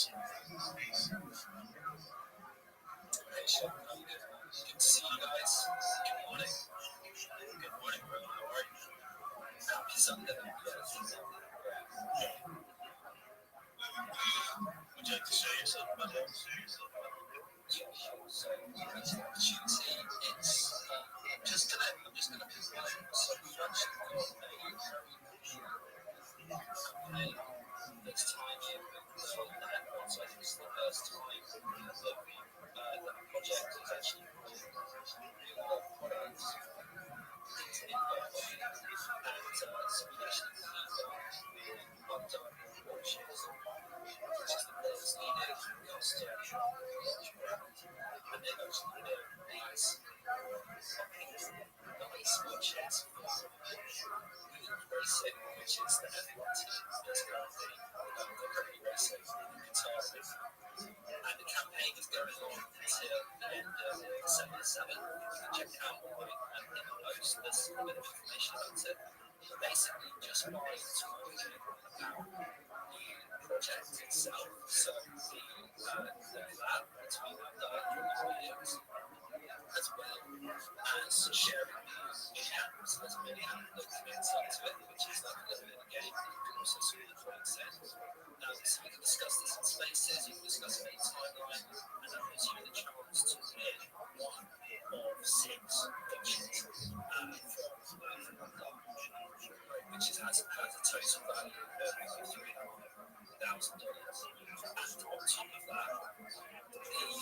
And on top of that, the result is Cloud, which is a decentralized physical infrastructure project, a deep project, but also EKT tokens, which currently has a value of over $1,000. And those are being distributed to everyone that is participating. So this is my project, which is Soulja, which is actually become amplified, and that's mostly just been because everything is these days, and business opportunity to provide this. So it's yappers, punkers, chirpers or snappers. But in this case, you're singing. So let's say you're safe to get on these awesome watches and you should be verified. Check it out. Take a look at the post, and get the post in the post. Everything is going on. And I think you guys have the opportunity to get in there. Season, which is next weekend, is on the second, so it's competitive now. This is the chance to level up and win one of these awesome watches. So yes, that's the opportunity to share. Yeah, no problem. I'm really appreciative. So my message actually is happening right after the victory in Abu Dhabi, so which I'm going to that's cool. But I'm not actually going to be attending the itself this year. So it's yeah, and you leave. Are you coming out this year?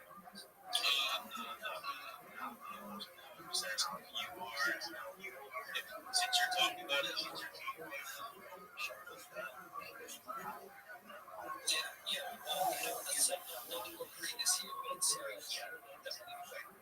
So that's going to be going. And there's a bunch of crypto conferences coming together in the East like around that time. So I think it's interesting actually because like I wasn't expecting this kind of opportunity to come through, but like it's basically there's quite a kind of I think of all of the different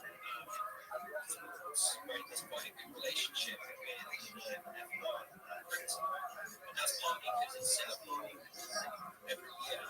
So I can do the 59 pretty much every weekend, right? So you end up with there's just a lot of and you see F1 races, like a lot of the sponsors are crypto exchanges, like just Binance logo out there, and blockchains, native ones sometimes like take up the sponsorship. So I think this is like actually the beginning of leveraging info right to actually just share and promote not just crypto but like real world brands, right? Which is I think InfoFi has the potential to break through and cross over into like mainstream creator marketing, right? And so this is kind of the opportunity we've got. So just this is really, as I say, as far as I know, this is the first time that an InfoFi platform has teamed up with real world brands to ship real world watches. You get these watches ship worldwide, right? Like anyone can compete with this. It's the playing field is level. And you have a chance to get hold of one of these watches, and you can take a look at the watches themselves. They are beautiful timepieces, right? There's two available, and there's one is like a kind of racer one, and then the combo which is worth about $400. And then there's another one which is based on the car itself, which is about $800 value. So, and these are definitely, we had a lot in the space last week, Thanksgiving, and they're very bullish in kind of also collaborating on the project. You've got an NFT project, fully custom watch. This is what they're all about, right? So this is what we've done. It's a custom watch brand, right? So this is we kind of help to spread the awareness into the crypto Twitter sphere, right? And so there's a good opportunity there to get close again. It's like mini apps spin some, there's a game, spin various cards, there's points, as well. And that's at the end of this weekend. So. And awesome, bro. I've been animal follower space we've never been here. So guys, I wish you like the space, especially for you and the guys interested in commenting. Most important things to be doing in the space, also in the space as well. Would you like to share the most recent live in the space?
It's so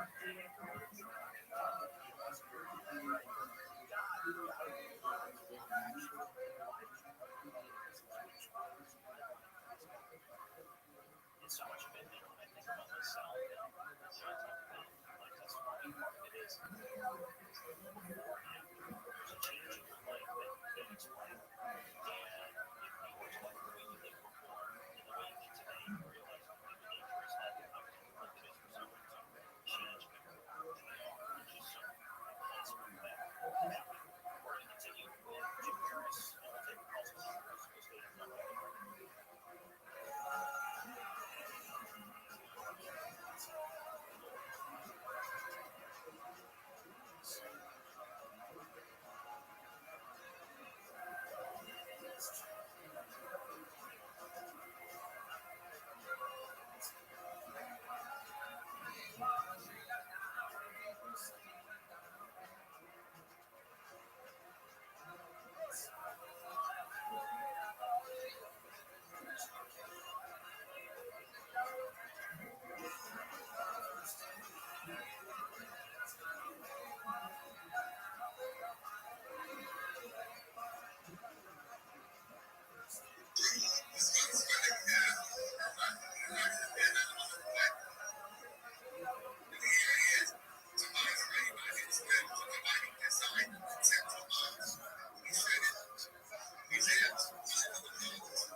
communication channels, potential buyers, overall influence, search engine optimization, social media optimization, and AI machine learning. Period.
I want to emphasize that the aforementioned information and strategy will allow you the following.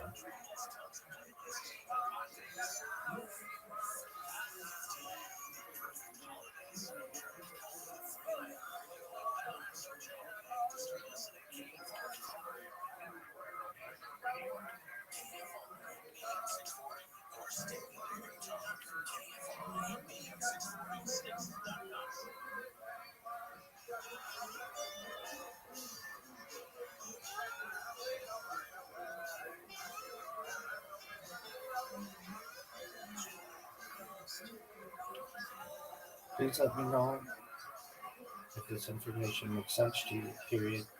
Please let me know if you have any questions or need any further assistance at this time, period.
One of your major goals is that when someone types in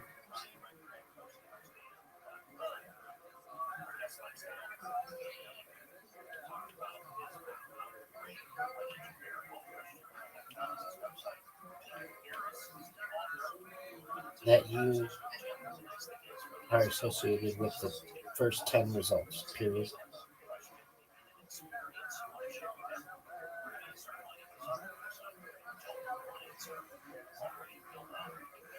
You want to dominate search engines, and this strategy will allow you to do so, period.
Right now, of the top 10 results that I see in Google, you have two of them.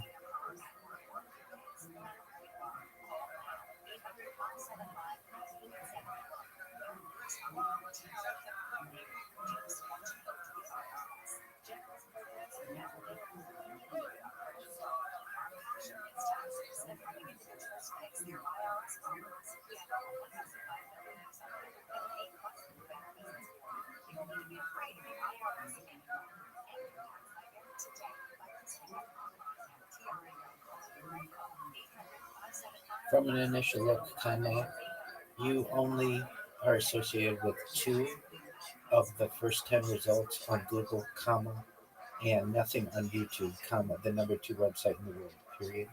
Utilizing the aforementioned strategy will change that, period.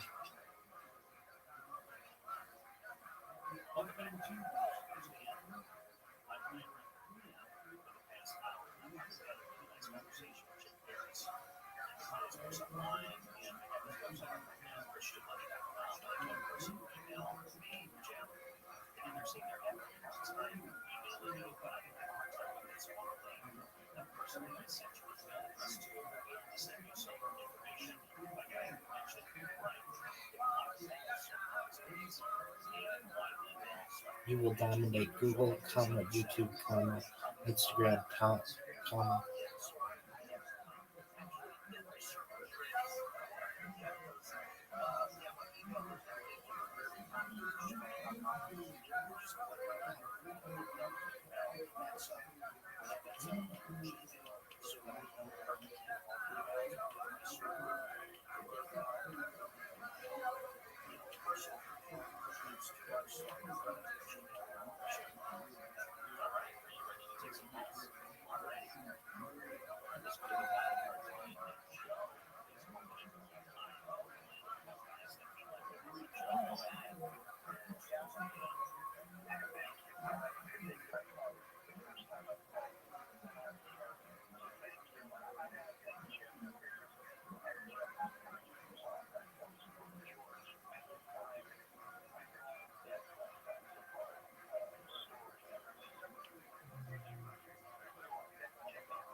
Excellent, period. As you know, comma, I'm live 24/7, period.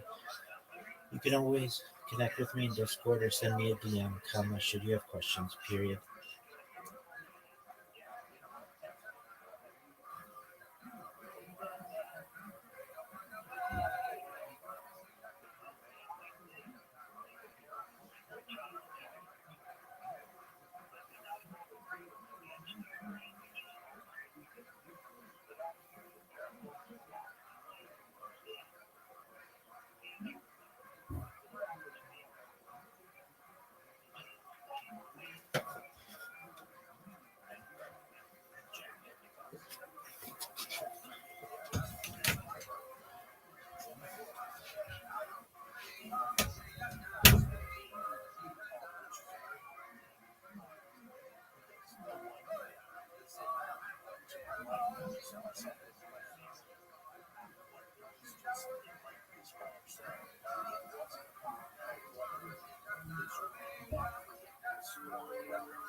Yo, what up, Pim?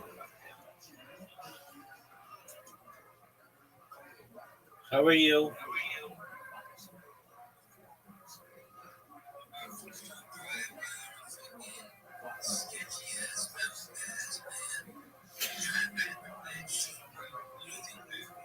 Wow. Well, I hope the best for you. I'm just chilling.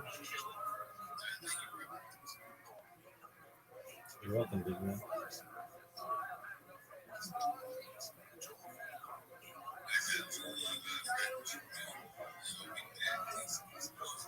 Okay, don't come back when you can. Word, baby.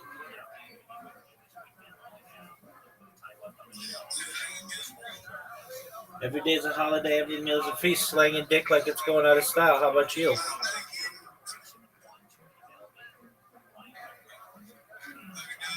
Peace, baby.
What up, Pim?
these are the things that talk about I'm really sure because I have money really well on the other side, receiving a picture.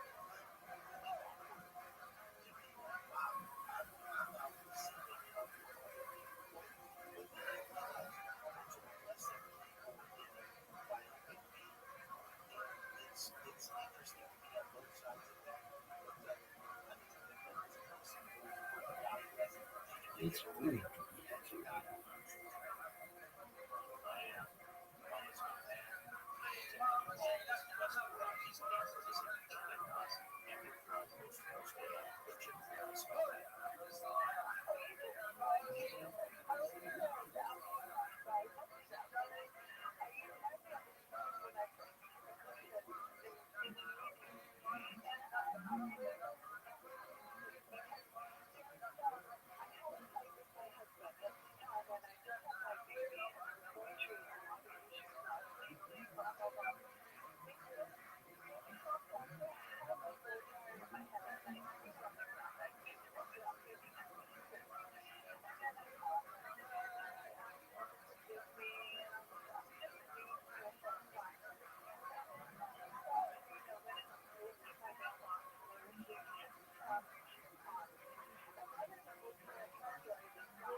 What up, baby?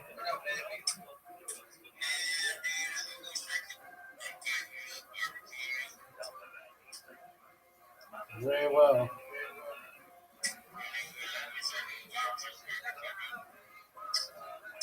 Are you, yo, big dog? Are you a member of my Discord? All right, well, good.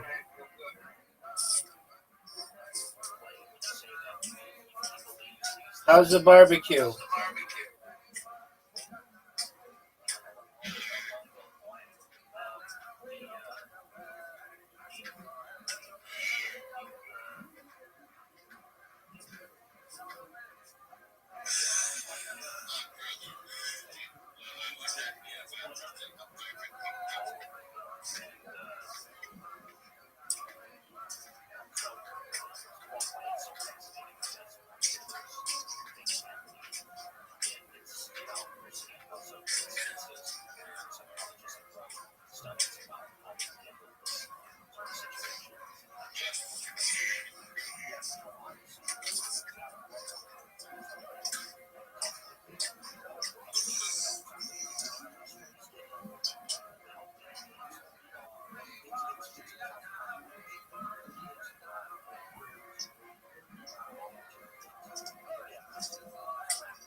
Love you too, big dog.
Delay reports that don't want passenger deliveries of WLC is going to be children and one of the passengers are getting infected. We're taking them to the hospital. Officials say an ambulance and an officer called shooting in the north part of the ambulance and his companies was shot short on Friday.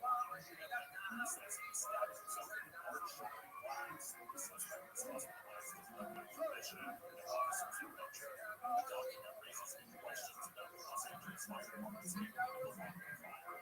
Details. That was the smoke alarm fire that started in Palisades on January 1st and reignited another Palisades fire 6 days later. The document was released this week by attorneys representing Palisades fire victims. Details of agreement between the LAFD and Calabrese Parks that sets guidelines for how fires are fought and monitored in some parts of the Mega State Park. It lists concerns about sensitive plants, animal species, and tribal sites. It also emphasizes modified LAFA. It says both bathing should be minimized and restricted to populated environments. It's not clear if these guidelines and restrictions inhibit firefighters from extinguishing fire.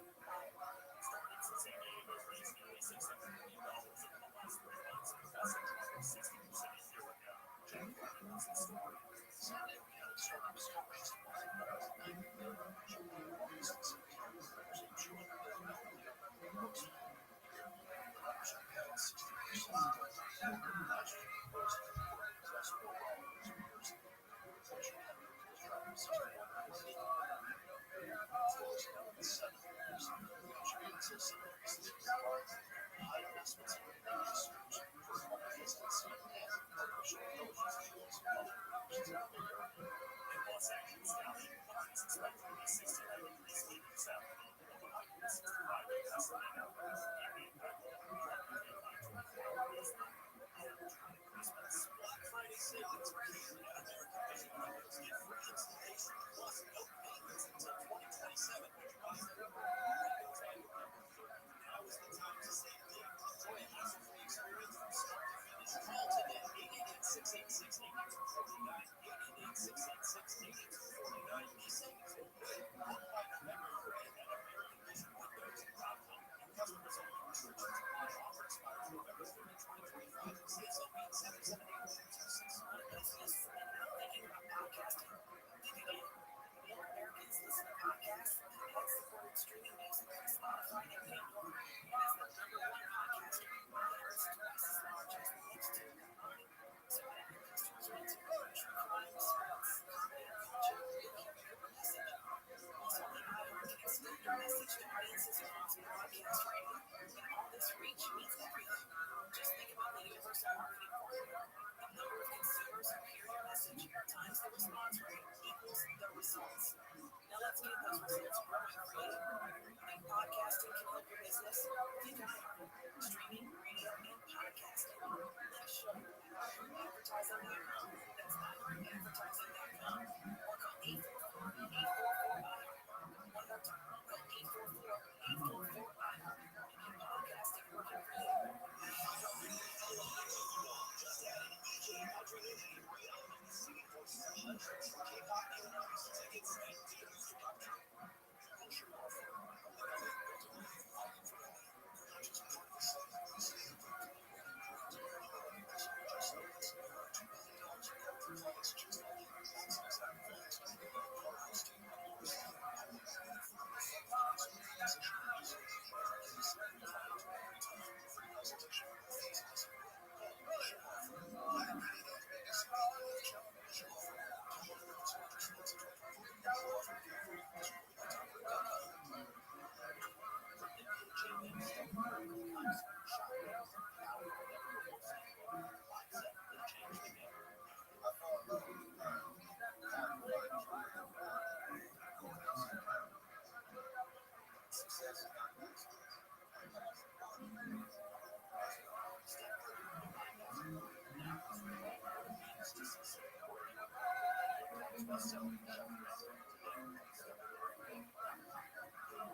Christmas tree or something that looks nice.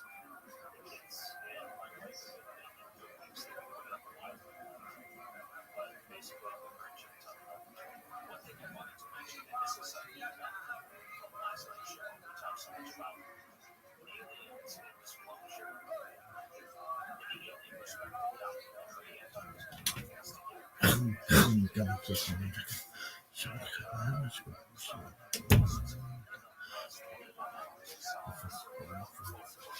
I want to be horrid. That's the funniest fucking name I've ever used.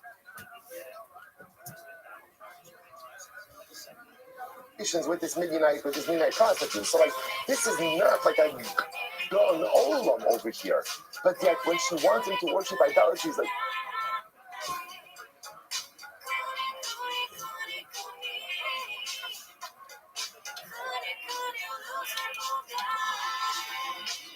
idolatry is like what?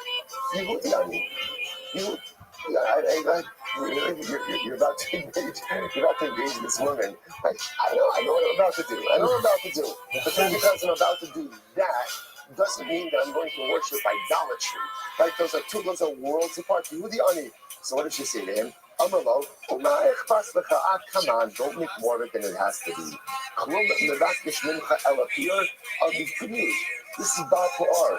So all you need to do is defecate, right? That's all you really need to do, right? Just a normal bodily function, right? So just go ahead, just relieve yourself. It's good for the body, it's healthy. So really, anyway, you're happy, Ilo's happy, I'm happy, then we'll all be happy, right? And it's going to be fantastic. So just do a little defecation, we'll be able good to go. Now, now, the Jewish man didn't realize that the way to worship Baal is through defecation. So he just thinks that this is a really strange woman, right? But at the same time, he really wants her. So okay, if that's what it takes, then okay, I guess okay, right? So it might say again, say defecates, okay. Now after he defecates, he says, oh, by the way, one more thing. I need you to repudiate the authenticity of the Torah of Moshe Rabbeinu. I will say, now at this point in time, our Yid is really far into this, right? He drank wine, he defecated, right? So pretty much like he's in, right? He's in. So at this, I will say, at a certain point in time, he made so many wrong turns, and you look back at those turns, right? And you're like, oh my gosh. So at this point in time, he's so far in with this woman that the might say he goes out with compliance.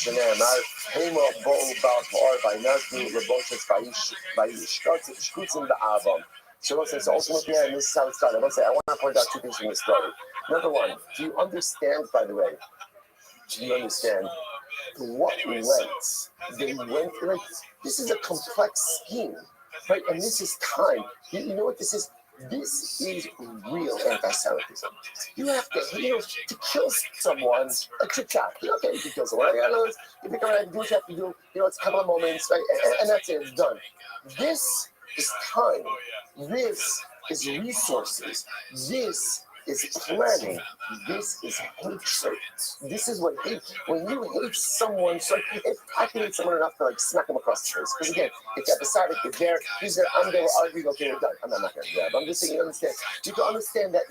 But like you're tying up resources. You're sacrificing a generation of women. Like this is a lot. There's a lot of resources going into Jew hating. That's anti-Semitism. I will say, by the way, this is what we see this, but no, okay, we have to finish. Let's go back. This is one of those, like, very shitty troubleshooting. I want to say, it also tells you, by the way, that the pathway to sin is often paved with very innocuous activities. It started with shopping. By the way, you can use this one. Shopping is a gateway activity. Right, travel the Zara. Right? And what are you going to do? You're going to argue? You're going to argue with that? It's not me. It's Sanhedrin Kovod. Bad things happen when Jews shop. Right? So again, it's fascinating just to see. That Steve, that one goes on the list. Bad things happen when Jews shop, right? And so I just want to point out that it started. Now again, there's nothing wrong with shopping. They're buying clay pishtan. What is interesting about say is I want to point out how many clay pishtan does one person need? Right? Why is it coming back to the marketplaces multiple times. Remember again, I was like, they didn't even need any dry cleaning in the midbar because Baruch Hu did everything for that. So both like, if they were coming back multiple times, what did that show you? Excess of materialism. Excess of materialism. You don't need that many sets of Klekushtan. You don't need that many articles of clothing. No one needs a wardrobe like that. And if you just keep buying and buying and buying and purchasing and purchasing and purchasing, then your focus is shifted. Again, enjoy the material world, enjoy materialism, but don't let it become your focus. The moment it becomes my focus is the moment that I am now opened up to a whole bunch of other things. So overindulgence in the material leads to what? A glass of wine with a woman you should not be having a glass of wine with, and not because she's a zona. There's a very simple reason. You should not be having a glass of wine with any woman who is not your wife, your mother, your sister, or your daughter. If they are not directly related to you, you should not be having a glass of wine with them. It's simple math. Simple math. Bad things happen when men and women who are not married to each other or directly related to one another share alcoholic beverages. It's not good. It's not good. So you see again, over excess in materialism led ultimately again to glass of wine with people that you should not be having wine with. And then what happens? They're both like avodah, immorality, all this stuff. And where did it start with? What did it all start with? It started with too many linen garments. Too many linen garments. I will say this is the most important. This is why a person has to live a life with such mindfulness and such awareness. Every action has consequences, and every action is a gateway to something that follows it. And even something that is inherently non-sinful, but it might not be the right thing to put me in the direction I need to get to in life. All right, let's go weiter. Rabbi Elazar Omer, Shitin Shema. The name of the place is Shitin. Rabbi Shua Omer. Shinas Asku Divrei Shkos. No, it's called Shitin because again, it was a place in Klal Yisrael. Ultimately, again, that we involved in frivolity. Shkos. Vatikar LaAlma Zichei Eloheihen. Rabbi Elazar Omer Arumos Hagu Bahen. And literally, again, the Midianite women, they didn't even wear clothing.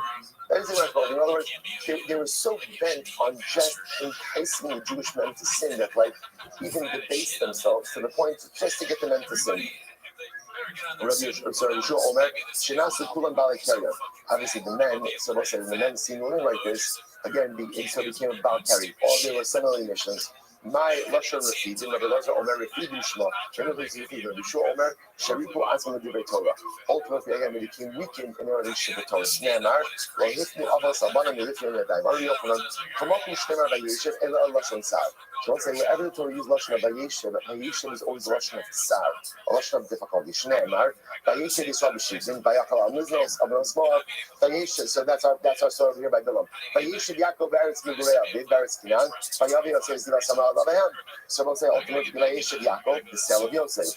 V'ne'emar Vayeshev Yisrael Eretz Goshen, Vayikvu Yimei Yisrael Lamos. Yaakov in himself in Goshen, Yaakov in the died not long after. Vayeshev Yehuda Yisrael Lebeta, Ishtachas Gavno, Tachas Teinaso. Vayakal Hashem L'Sakan Shlomas Hadad Ha'adoni Mizera Hanalak U'Be'edom. So again, I will say whenever you see the word Vayeshev, as much as Vayeshev sounds like a lashon of like tranquility, usually it foreshadows something negative that is going to happen. As Bilam. So we'll say ultimately Klal Yisrael kills all of the kings of Midian, and they also killed Bilam along with the kings of Midian. That says the Gemara. So the Gemara says, my boy Hassan, why was Bilam with the kings of Midian? Why was he there? So it's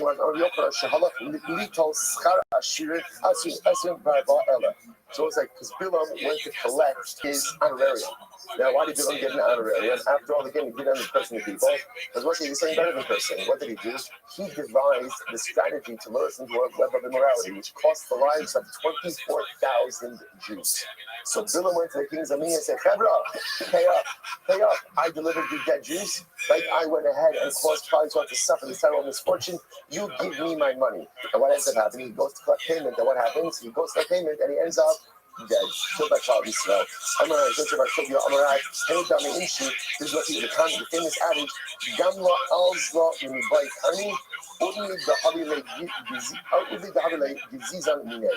So that's the famous, everyone knows this saying, right? The camel goes to get a pair of horns and ends up losing its ears.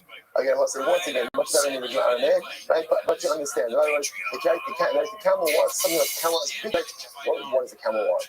Come on, so everybody wants horns. Who doesn't want horns? No one messes with you when you have horns. And the camel in his quest for horns ends up losing his own ears. Right? Bilam wanted his son that was beyond his reach, and he ended up losing everything, namely his life. That's Bilam ben Ba'ar Kosei. And they killed Bilam ben Ba'ar, the sorcerer. Mark's saying he wasn't a sorcerer, he was a Nabi. Nabi, why is he called a sorcerer? Rabbi Yochanan B'Tchilah Nabi L'Basot Kosei. In the beginning, he was Nabi. But then I will say sorcerer is a lesser position than a Nabi. See, he was a Nabi, but because of a series of bad choices, ultimately, again, he's just labeled as a sorcerer. The Sagni, the Shilti, Havai, Aizen, the Gabi Nabi. The woman, the princess, who was once married to royalty, ultimately committed adultery with a laborer. In other words, we'll say it is bad for the princess to commit adultery. It's even worse when she commits adultery with like a menial laborer. So again, Bilam wasn't Nabi. But ultimately, again, he degraded himself so badly that he's simply known as a sorcerer. Hargu b'nei Yisrael al-Chalei, Amarav, Shekani bo arba misos, skila straight hareg b'chanet. I will say, when the Jews killed Bilam, they killed him in a way that he suffered all 4 forms of execution. Skila straight hareg b'chanet. How do they do this? Rashi points out something amazing. They hanged him. Right, they hanged him, right? So ultimately, and also listen to this. So Rashi points out they hanged him underneath the fire. So what happened? By hanging him, ultimately, again, that's chenek. Then they decapitated him. That's saif, right? That's herek. That's right. That's saif. That's the sword, right? Then he falls down into the fire. That's skila. The skila is pushing the person off a roof, and then he burns in the fire. That's shreifa. Executed with all four forms of these. But how old was Bilam when he died? How old was he when he died? So you might say, because of actually name.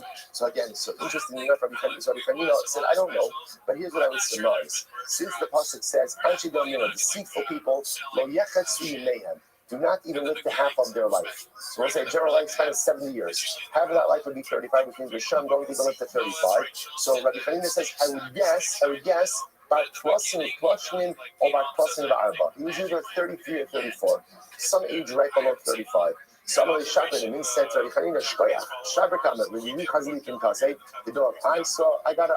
have Bilam's journal. I got a copy of his journal, and in the journal I saw because today, or a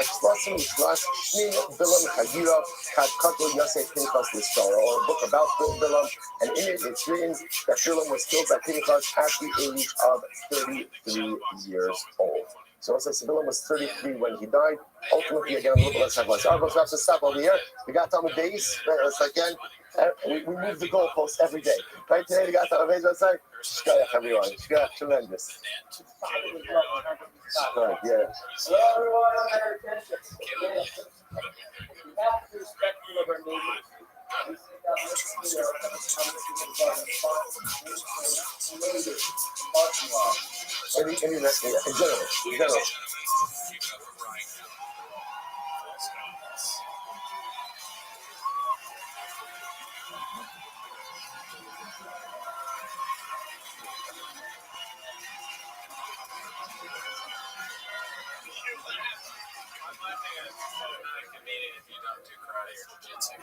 I've had that same thought. Yeah.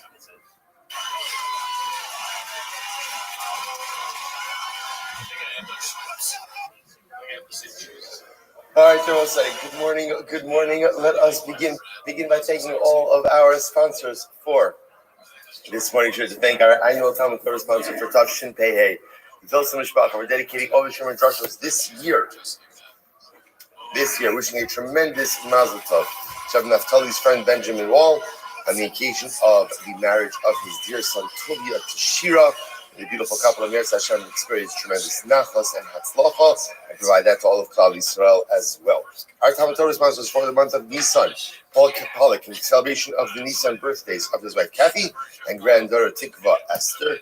Anonymous Talmud Torah sponsors in the schus of simchas for all of our children, and for Nisan to be the month of Geula Shlema for Klal Yisrael. And Avram and Shane become the memory of Avram's mother, Sarah Braina Bas Yoshua Heshley Zichron Levracha. A week of learning sponsors, Paul and Kathy Pollack. The Irishman of the Yard of Paul's father, Shmuel Ben Zachariah, and Cyril Bas Rabdov. And Steve Galaskov in honor of all of the bracha that Hashem has provided for me, Jordana, and our families. Beautiful, beautiful. Shkoyach. As she's beautiful. Also with that, let us begin and tremendous shkoyach from Zevi Daniel and the Chazara Chabura. I think a record crowd this morning. Baruch Hashem, absolutely. I'm sorry. Excited. That's right, Kol B'nai Malachim. Good. All right, Baruch Hashem. They're definitely better rested. But it's really, and also to have again. I know it only ends up being a couple of minutes, but the truth is, remember, to get a couple of minutes of Chazara and to walk away with reinforcing some of these souls of the daf. Obviously, you'd need probably a full hour to manage, but like to get accomplished in 10 minutes is incredible and a tremendous fact to all those who push themselves even just a little bit more. Incredible. Also, today's daf is Kuvav 106. We are picking up the Mitzvah on Kukema days. We have a lot to do today. We are picking up in Eretz Hashem 2, 4, 6, 8, 10, about 11 lines up from before it gets wide. So remember again, we ended off yesterday's daf with this fascinating sugya about how exactly was Bilam able to curse Klal Yisrael. And the Gemara explained that essentially Bilam understood the exact moment that the Ribono Shel Olam gets angry. And he understood that if he was able to curse Klal Yisrael during that moment, that it would have catastrophic consequences for Klal Yisrael. A miracle occurred, and that entire time that Bilam was trying to curse Klal Yisrael, that entire time, Hashikadosh Baruch Hu never got angry. So we're picking up on that. The Gemara says that's right. So this is what Bilam said to Balak. Balak, what do you want from me? I can't curse Klal Yisrael if Hakadosh Baruch Hu doesn't want to curse them. Right? There's nothing for me to do if I can't curse the people. El Za'im B'chol Yom, the Karma Zalo, so the Ribono Shel Olam gets angry every day. And how long does the anger of the Ribono Shel Olam last for? So the Gemara says, Rega. It's just a few moments. Just a few, or really I should say, just a moment. Just a moment. A singular moment that HaKadosh Baruch Hu gets angry at. And if you catch God in that moment, then terrible catastrophic consequences for Klal Yisrael. Shneimar, Tirega B'Yapo, Chayim B'Tzom. Ibaysim, there are possibilities. So we'll say, so again, let's just Tirega B'Yapo. It's only a moment. It's only a moment of HaKadosh Baruch Hu's wrath. The other possibility is Ibaysim, Lech Ani, Boba Chadarecha. The Navi says, my nation, go into your hiding place. Go into your hiding place. Close the door behind you. Hide yourself literally again for just a moment. Ad Ya'avar Za'an. Until the divine wrath passes by. So again, same idea. Just wait a moment until the divine wrath passes. So the Gemara says, good. Now, Emas Rasas, when does this moment of anger occur? When does Hakadosh Baruch Hu get angry? So the Gemara says, in the first 3 hours of the morning, the early morning, ultimately, again, when the feathers of the rooster are totally white. So the Gemara says, the feathers of the rooster are always white. So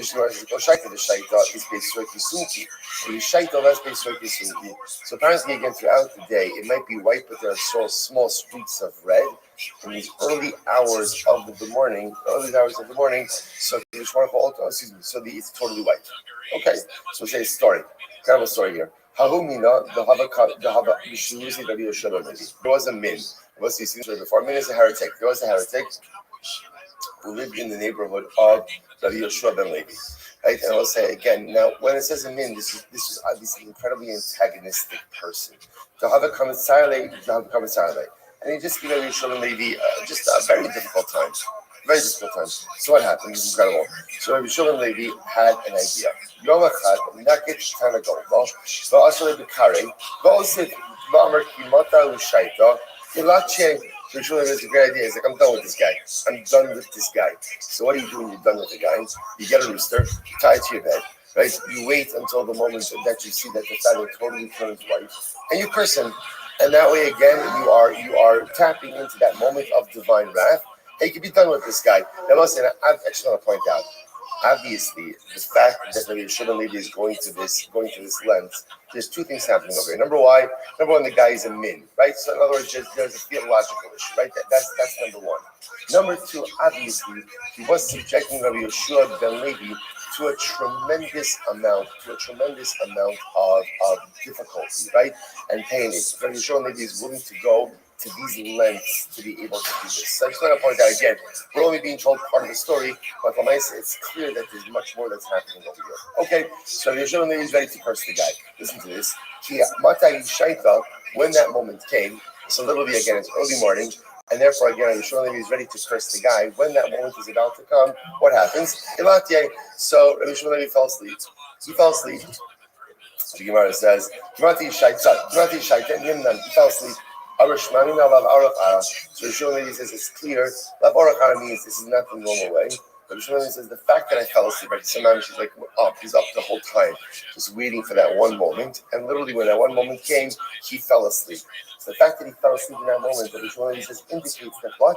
This Baruch doesn't want me to do this. It's not what God wants. It's not the approach that Baruch wants. Lav Orachara B'tziv, Kan Anosh B'tzadik Lo Tov. Right? The tzaddik punishing someone, right? And the tzaddik being the vehicle of misfortune for someone is not. Israel doesn't want us to go ahead and hurt each other. And even if the other deserves it, it's not. Israel doesn't want us hurting each other. Israel doesn't want us harming each other. Even if the other, right? Rashi says over here, "Inachom the tzaddik shein manish." It's not good for the tzaddik to be the vehicle of punishment, and it's not good for someone to be punished because of the tzaddik. Incredible, incredible. More like that. I will say, and ultimately again, even with a min, right? Even with someone who's a heretic, it's good for the tzaddik. It's not good for the tzaddik ultimately again to be the vehicle of divine punishment. Incredible. We'll say, Kofi on base 105b, second of the widest lines. On the bottom. Tell him to very there. Somebody has coins. So again, the Gemara now says here, when the sun rises and the kings, the sun worshippers, go ahead and put their crowns on their head and worship the sun, and the Baruch Hu gets upset. In other words, the topic of what does that do with anything? We're talking about God getting upset. So when does God get upset? When the Baruch Hu goes ahead and sees his creations have forgotten about him and instead serve other creations, that's what gets upset. By Yaakam Bilal Balok, I'm supposed to say back to Bilal. Bilal got up in the morning, by Yachavoshes Asono, and he went ahead and he saddled his donkey. Okay, so I will say now what's bothering me more about the pasuk over here? Bilam is a chashuv guy. He's important. If he's important, then what should he not be doing? Right? He shouldn't be saddling his own donkey. You have a guy for that. Right? When you reach a certain level. So why is it that Bilam himself is the one who is saddling his donkey? So we must tell Rabbi Shimon Elazar, Aval Vivatalas is Ashur Shal Gidolo. So this is very interesting. There are certain things that disrupt the natural order of life. One of them is love. Love, right? You say, what is it? Love makes you do crazy things. Love disrupts the natural order of human behavior. Where do we know this from? So the Gemara says, Avram, Tsiv, Vayashkin, Avram Baboker. Avram Vino, the morning of the Akedah, right, got up, and Avram Vino also saddled his donkey. Avram has a guy, right? Avram has multiple guys. So why is he saddling his own donkey? Because remember, this is on the way to the Akedah. He's consumed with love for Yitzchak, consumed with love for HaKadosh Baruch Hu, to serve the Rebbeinu Shalom. And love makes you do crazy things. Love disrupts the natural order of things. Okay. Furthermore, what else disrupts the natural order of things? Sinah, mivateles, shura, shal gedula. So we'll say hatred. Hatred also disrupts the natural order of things. Mi bilam shene'emar vayakam bilam baboker vayachavoshes asono. Ultimately, again, Bilam got up in the morning and he saddled his own donkey. So I say it's interesting what's common denominator between love and hate, right? They're extreme emotions. So what do you see from here? Extreme emotional situations sometimes make us do irrational things. Right? So fascinatingly enough, over here, the irrationality for Avraham Avinu was beautiful because he was saddling his own donkey, consumed by his love for Hashem. Bilam was so consumed by his hatred and animosity for Klal Yisrael that he saddled his own donkey. Now, in Bilam's case, the hatred was all consuming that even to the point where his behavior was clearly self-destructive and detrimental, he could not stop. I've often thought there's one more emotion that really belongs in this line, and that's pachad mekalka ashura. Fear. Fear is also a very strong emotion, and fear also disrupts the natural order of things. How many times in life are we faced with incredible opportunities to accomplish great things, but sometimes we are so scared of failure so scared of the possibility of failure that we simply don't take it. That doesn't make any sense. Every life endeavor carries with the possibility of failure, right? Every life initiative carries the strong possibility of falling flat on your face and not even going back to where you started, but even being pushed back a couple of steps. But if you can't handle the fear of failure, then you can never progress in life. But yet, so many of us kind of just settle for a life of mediocrity because we're afraid of what may occur if we push ourselves a little bit more. Incredible. Beautiful Gemara. Person should learn Torah. I will say, by the way, I'll just point out, I just found something amazing.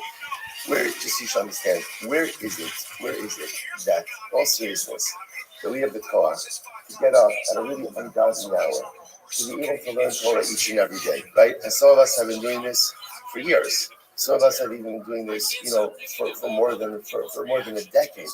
Where does that koach come from? It's important to understand. It comes from Vayashkim Avraham Baboker. Vayashkim Avraham Baboker is not rolling out of bed at a normal hour. Vayashkim Avraham Baboker is early, ridiculously early. Ridiculous. Why? To serve HaKadosh Baruch Hu. Because when you love something, no matter how exhausted you are, right? If you think about it, if your child needs to get picked up at the airport, right? So you're not saying to yourself, the flight comes in at 6 a.m. So I have to leave my house at 4:30. You're not like, listen, Shaker, I love you. Get a cup of coffee. I'm going to be there around 9, right? Just hang out a little bit, right? Right? Getting a lot of blank expressions over here. Maybe we should do that. Take an Uber. Like, in other words, when you love something, even though again it's falling on my face, it's not like you're any more rested because you love something. You're literally exhausted. But again, I push myself because I love it. So where do we get that caught? And I will say again, it's important to understand that what it is that we do is like a shtickle abnormal. And it'd be a little bit more normal to get a little bit more sleep and to be a little more rested and to be whole people that are like seen double by 7 o'clock in the evening, right? It would be a little bit. So what's the pshat? Where does it come from? Vayashkim Avraham Baboker. Avram was the first person to say, when you love the Ribono Shalom, when you love the Torah, get up early, push yourself to do things that are a little bit abnormal. And I will say every single morning, when we do it, just understand, we are Abrahamic.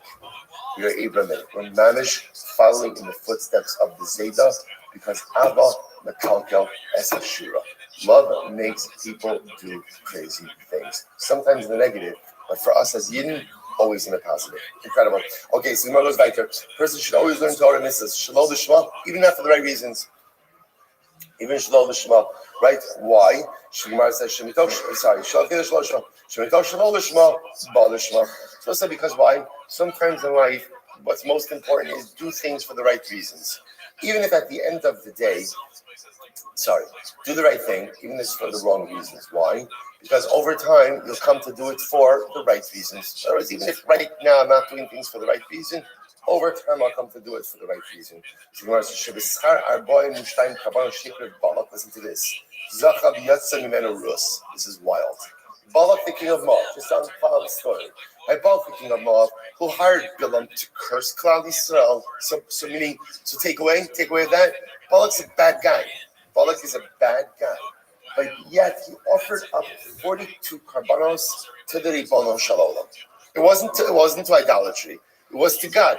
Now he offered up 42 karbanos because he wanted God to curse Klal Yisrael. But Lamaisa, again, don't get caught up in the details, right? At the end of the day, he served HaKadosh Baruch Hu. The Gemara says, in the schos of his service of Hashem, not for the right reasons. He had a granddaughter by the name of Rus. Rus had a great grandson by the name of David.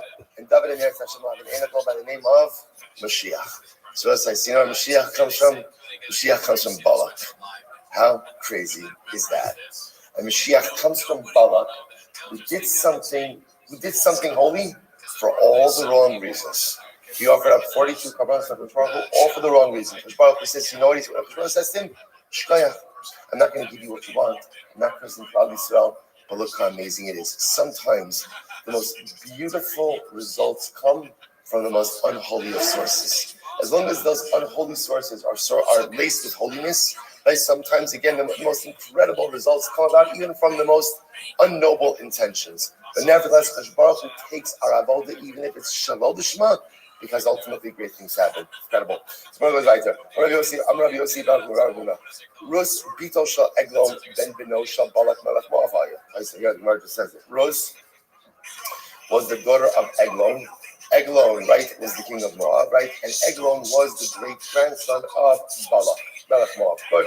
So Rabbi Mari said, the Yited Elohim et Shem Shlomo Yishmecha. The Igdo as Kisom is Kisacha. So it's beautiful. So this is going to be talking to David HaMelech. And if everyone says David HaMelech, God will make the name of Shlomo. Now what it sounds like it's saying is God will make the name of Shlomo even greater than your name. And his throne will be even greater than your throne. So the Gemara says, is it appropriate to talk to the king this way, seeing that the next king is going to be even greater than you? That doesn't seem to be the greatest amount of respect. In other words, saying that right, the next king, you're good, you're good. Next king, he's going to be fantastic. Is that right here to talk? Amalei Me'im Kamalei. No. The Navi wasn't saying to David that Shlomo is going to be greater. It means that Shlomo's greatness is going to be like yours. Me'im, like your greatness. I'll tell you what, interpret it this way. Tvorach Minoshim Yael. Eishes Chaver Hakimi, Minashim Ba'ohel Tevurah. So we'll say Yael, right? Yael, who killed Sisera, helped to cement the victory of Devorah and Barak. So when Devorah praises her, he says, Tvorach Minashim Yael, you will be blessed from amongst women Yael, right? The wife of Chaver Hakimi, Minashim Ba'ohel Tevurah. From the women, now here's the interesting part. Minashim, what does that mean? Minashim Ba'al Tvorach. So it would be tempting to translate it as you will be even greater than the women of the tent. Right? Now, who are the women of the tent? Maninu, Sarah, Rivka, Rachel, Leah. Emos. Now, what does it mean? Is the Navi saying that Yael's greater than the women of the Emos? So the Gemara says, Orach Ara Lemena Haki. Did it be that Yael was greater than the Emos? Of course not. Ella Me'im Kamar. How can I Me'im Kamar? So no. What Devorah was saying to Yael is, you are almost as great as the Emos. Much in the same way that the Navi is telling David, your son Shlomo will be almost as great as you. So that was his interpretation of one. Other possibilities, listen to this. Bakal Adam Miskane. Mostly in general, we are jealous of other people. Mostly, this is a very affirming Gemara. What does this mean? Bakal Adam Miskane means I am jealous of the success of other people. Mostly is very affirming Gemara, right? Because as much as the Torah tells us, "Lo sakmo, don't covet," it is normal and natural to be jealous of other people's success. Right? Someone has more money than me. Someone is more successful than me. Someone have more career accomplishments than me. I'm jealous. I'm jealous of people who eclipse me. But the Gemara says there are two exceptions to this. Chutz, mibino, v'talmido. There are two people who you're never jealous of, and two people who you want to be even greater than you. Number one, your son, and number two, your talmid. Your talmid, your student. What every parent wants, I want my child to be better than me. I want them to be better than me. I want them to learn from all of my mistakes, to learn from all of my wrong turns, and I want them to be 100 times better. My talmid, what does every single Rebbe want? Every single Rebbe wants a talmid, ultimately, again, who goes ahead and is greater than him, smarter than him, better than him. Because also in both of these cases, the students, like my son's success feels like my success, and my talmid's success feels like my success. So the Gemara says to this. The Gemara says, so from son, how do we know that a father wants a son? So that's from Shlomo. That's why, again, according to the tradition, the Navi was telling David, Shlomo will be greater than you. He will be greater than you. And David's like, great. Right? And tell me, where do we know that? Isn't that what Tamida? Ibai Sema. V'yina Pishnaim Berukavai, right? Ibai Sema V'yismoch Es Yadav Alav Yitzaveu. So one possibility is we learn it from Elisha. Right, that ultimately, again, Eliyahu gives Elisha Pishnaim, a double portion of his greatness. So Eliyahu wanted Elisha to be greater, or Moshe to Yoshua.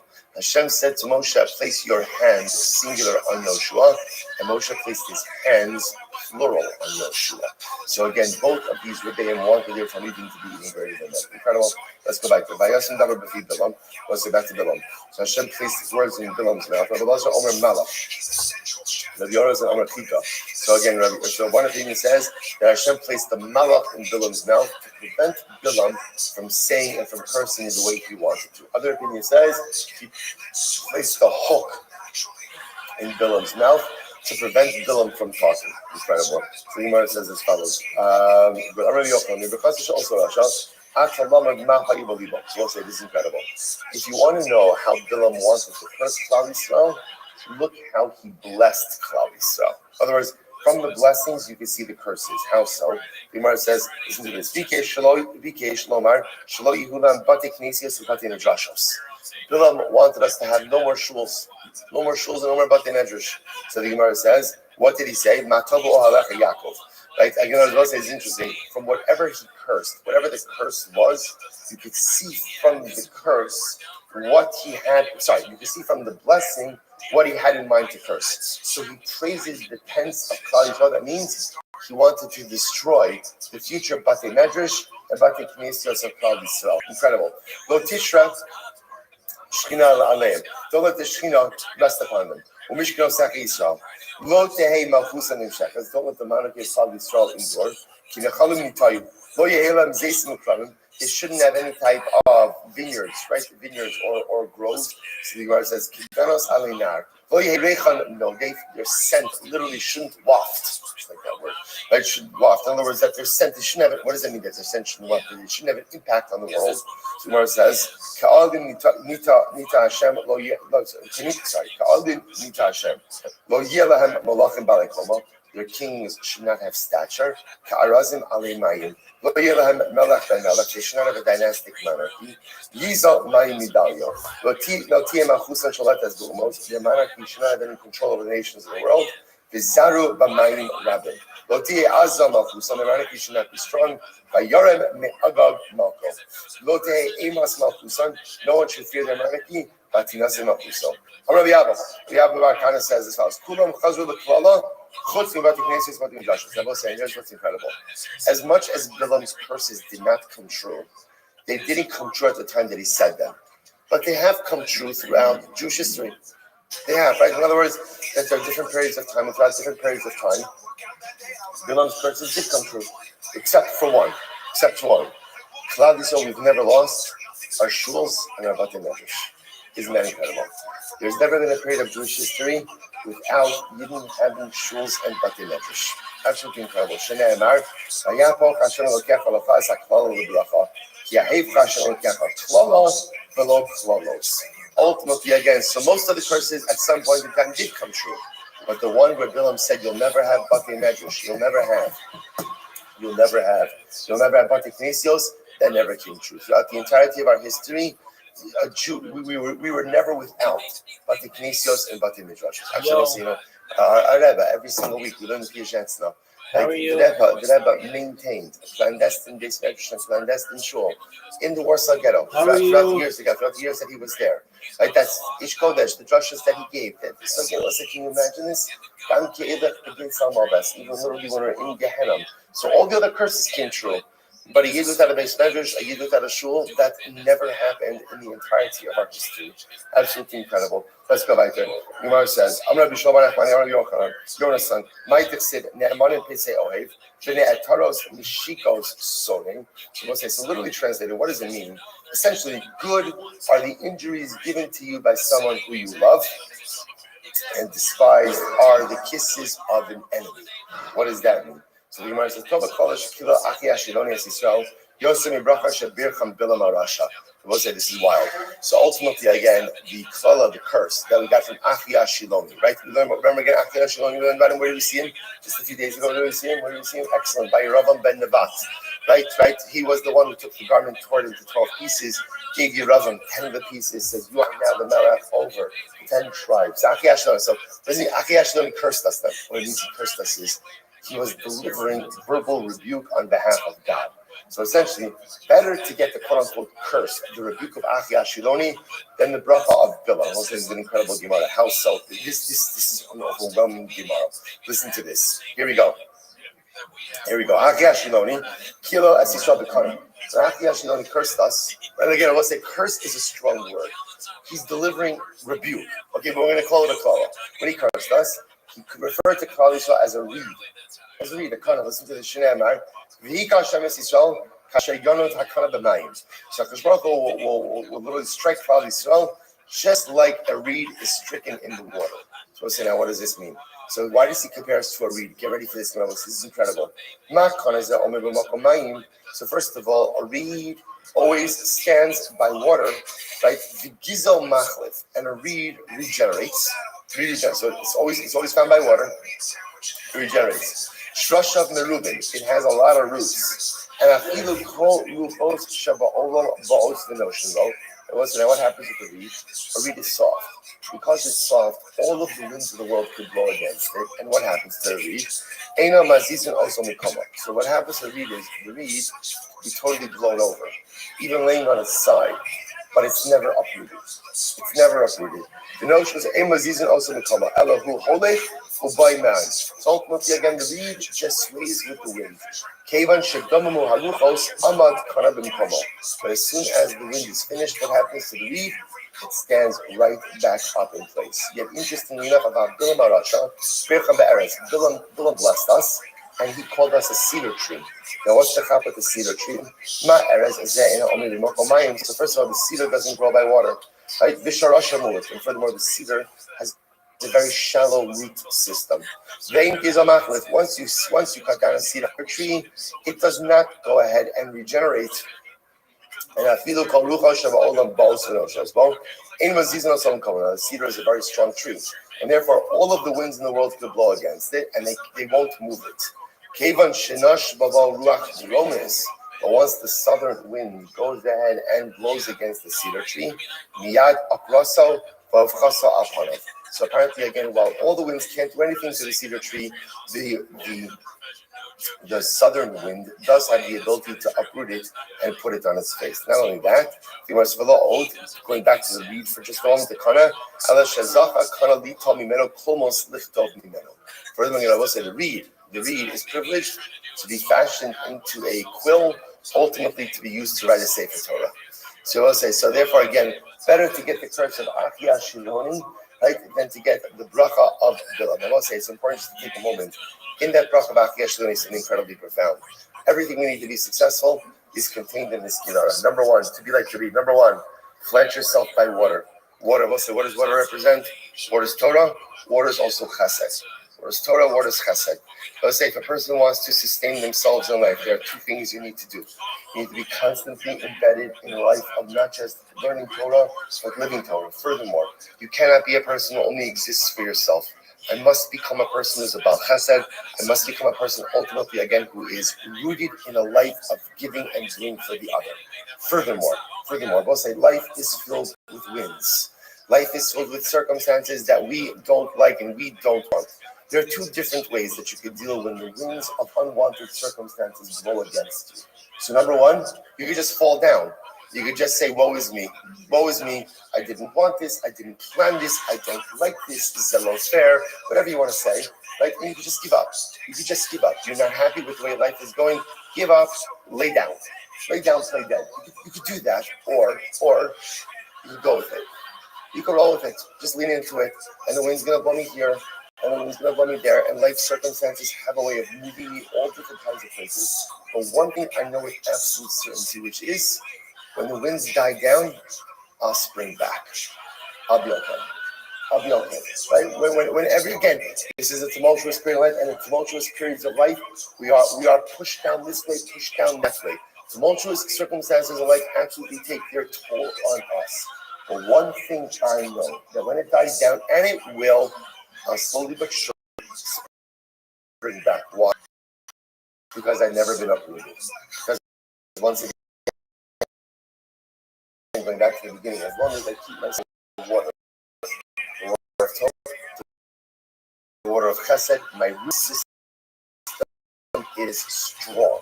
And if my root is strong, nothing and no one, no set of circumstances where I am situated. Incredible. Furthermore, what's the last quality of the Kolmos? So you know what the crown accomplishment of the Kulmus really is? That it becomes a quill that writes the Sefer Torah. At the end of the day, and that I will say it's so profound on so many different levels of accomplishments. At the end of the day, what's your book of accomplishments? What is the personalistic Sefer Torah that you are writing? Because how about the Sefer Torah? So what's the beauty of writing a Sefer Torah? It doesn't just benefit you, it benefits others. And we're going full circle. We started with the water, we end with the Sefer Torah. The real hallmark of your accomplishments is ultimately what you're able to do together. it's very nice to be the root, to be the reed, and all these beautiful things. At the end of the day, what is it that you're contributing to Klal Yisrael? What is it that you're doing? What is your grand accomplishment ultimately? Is a personalistic Sefer Torah you write for yourself, but that Sefer Torah ultimately has to be able to be used by others as well. It's incredible. Let's go back there. So the Gemara says as follows: Vayar Sakini. So still back to Bilam. Vayar Sakini. Vayisa Mishalo. Amar Bilam Yisro. Kini. Lo Haisimana Baose. It's not so much. I hear that's interesting. So apparently Bilam, the Gemara says, means Yisro. Now Yisro and Bilam knew each other. Right? They were going to see in this moment, they knew each other from the Egypt days. That's how they knew each other. So Bilam says to Yisro, what are you doing here? Now Yisro was with Klal Yisro. So he says, Yisro, what are you doing over here? What's going on over here? After all, weren't you involved in that same discussion in Egypt, which we'll get to in just a moment? So the Gemara says, who positioned you, who planted you over here with Moshe Rabbeinu, with Klal Yisrael? There were three people who were involved in that council. Now, what council?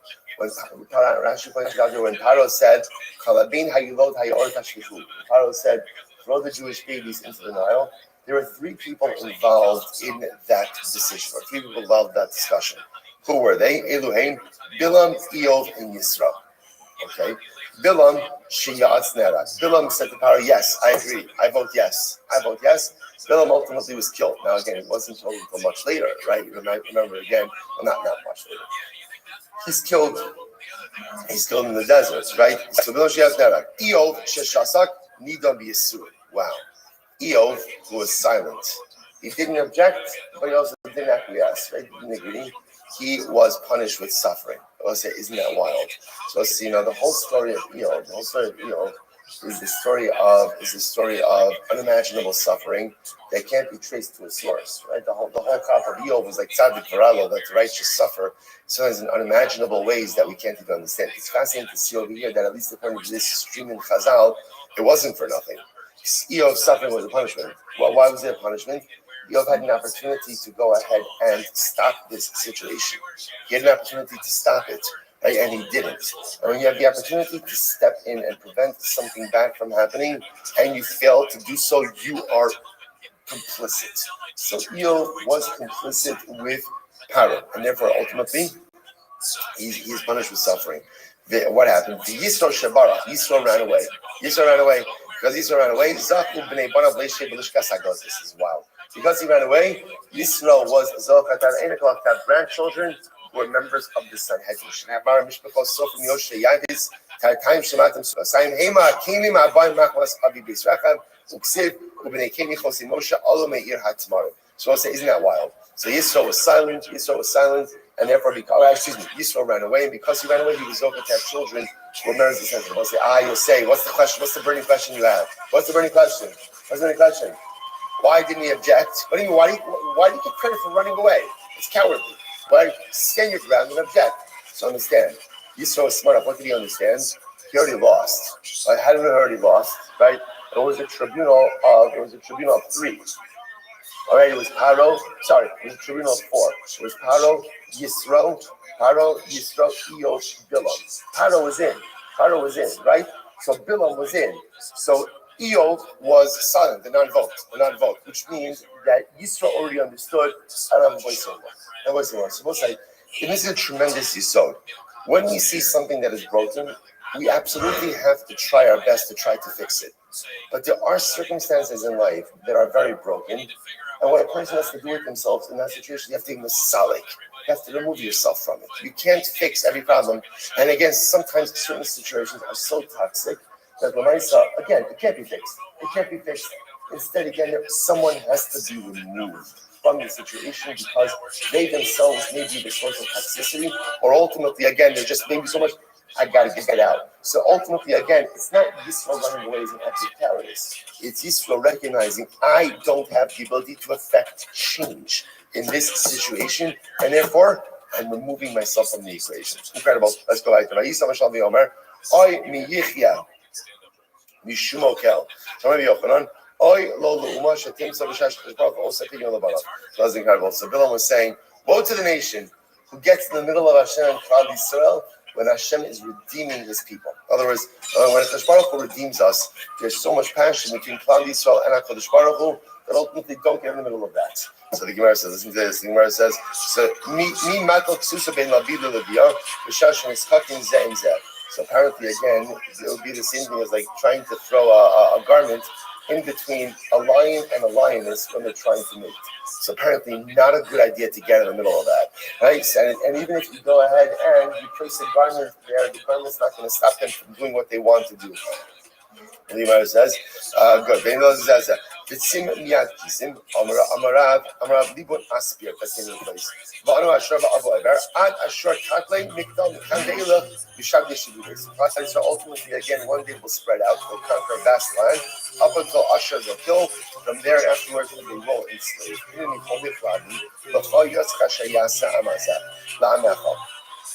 So okay, now incredible Gemara over here. Incredible Gemara. So now Bilam realizes, fast forward a little bit. Right? Bilam realizes he can't curse the Jewish people. Not going to work. As they say, it's not working. It's not working. So therefore, Bilam says to Balak, look, I can't curse them, but let me give you an eitzah about what you can do to just be done with these people. Let me give you the eitzah. All right. So what? So Bilam, now the lashon of Bilam is he says, "Eshayasa ha'am hazeh la'am necha." So the Gemara says, "Amecha la'am hazeh." Why should it be your nation? It should be this nation. So the person who curses himself, but ultimately again hinges the curse on others. All right, so what's Bilam supposed to say again? The curse is not working. Bilam says, here's my last piece of it. This is like the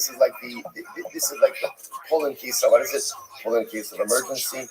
Right? This is the fire alarm. This is what you do with Klal Yisrael if you want to destroy them. Elohim shall elu sonezima. You know what God hates more than anything? God hates morality. God hates morality. Right? It wasn't we've seen by the way over here. Immorality is not the thing that Hashem hates most. What does Hashem hate most? We saw this. What does Hashem hate most? Dishonesty. Disingenuity. Right? That's Hashem Baruch Hu hates. I'm going to try to summarize this shit for you. Hashem Baruch Hu can do it any and every other way. He really can. What he can't do is when we're not honest with ourselves, we're not honest with each other. That's what he can't do. But in any event, but nevertheless, right? Immorality is a very close thing. And he does like immorality. He does like immorality. So Bilam says like this. Now the Jews, this is fascinating. The Jews of that generation, they really like linen garments. That's what they like. They're saying for linen garments.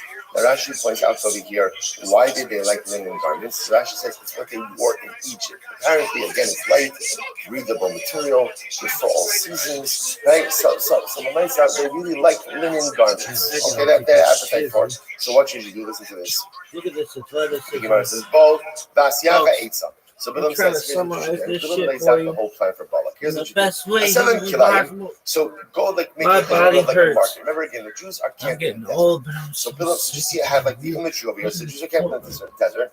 Bilam says to Balak, look, set up like a shuk, like a marketplace, right by the Jewish encampment. Okay, and go ahead. V'hoshid b'hen zonos. Staff the shuk with harlots, with zonos. Okay, Zikina mibachutz, v'yalda mibifnei. An older harlot on the outside, and a younger harlot on the inside. Okay, v'yimachulah klei pishna. And again, this marketplace should sell one thing, right? Linen garments. Now we're going to see really two things: it's linen garments and wine. Right? We're going to see that wine comes in a little bit later on.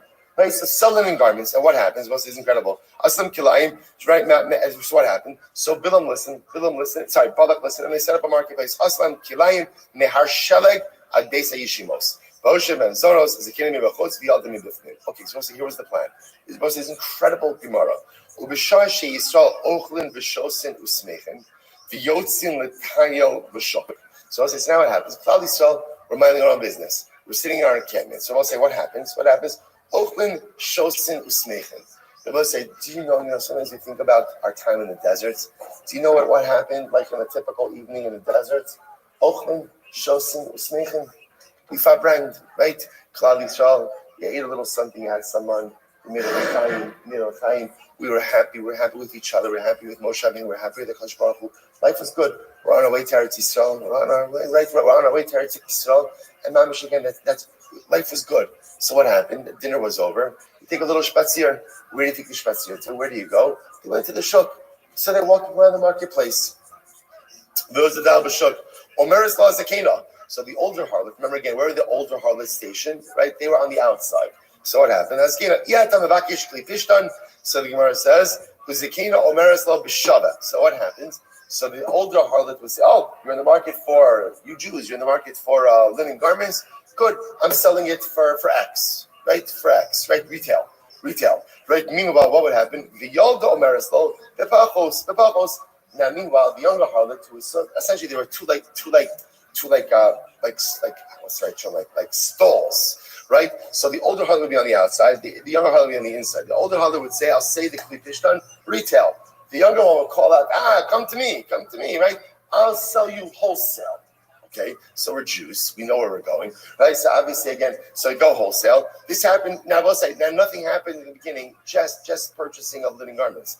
Shtayim v'shalosh pamim, it's happened 2 or 3 times. Rachakach, omeres lo, hariat kiben bayis, shev barli atzmech.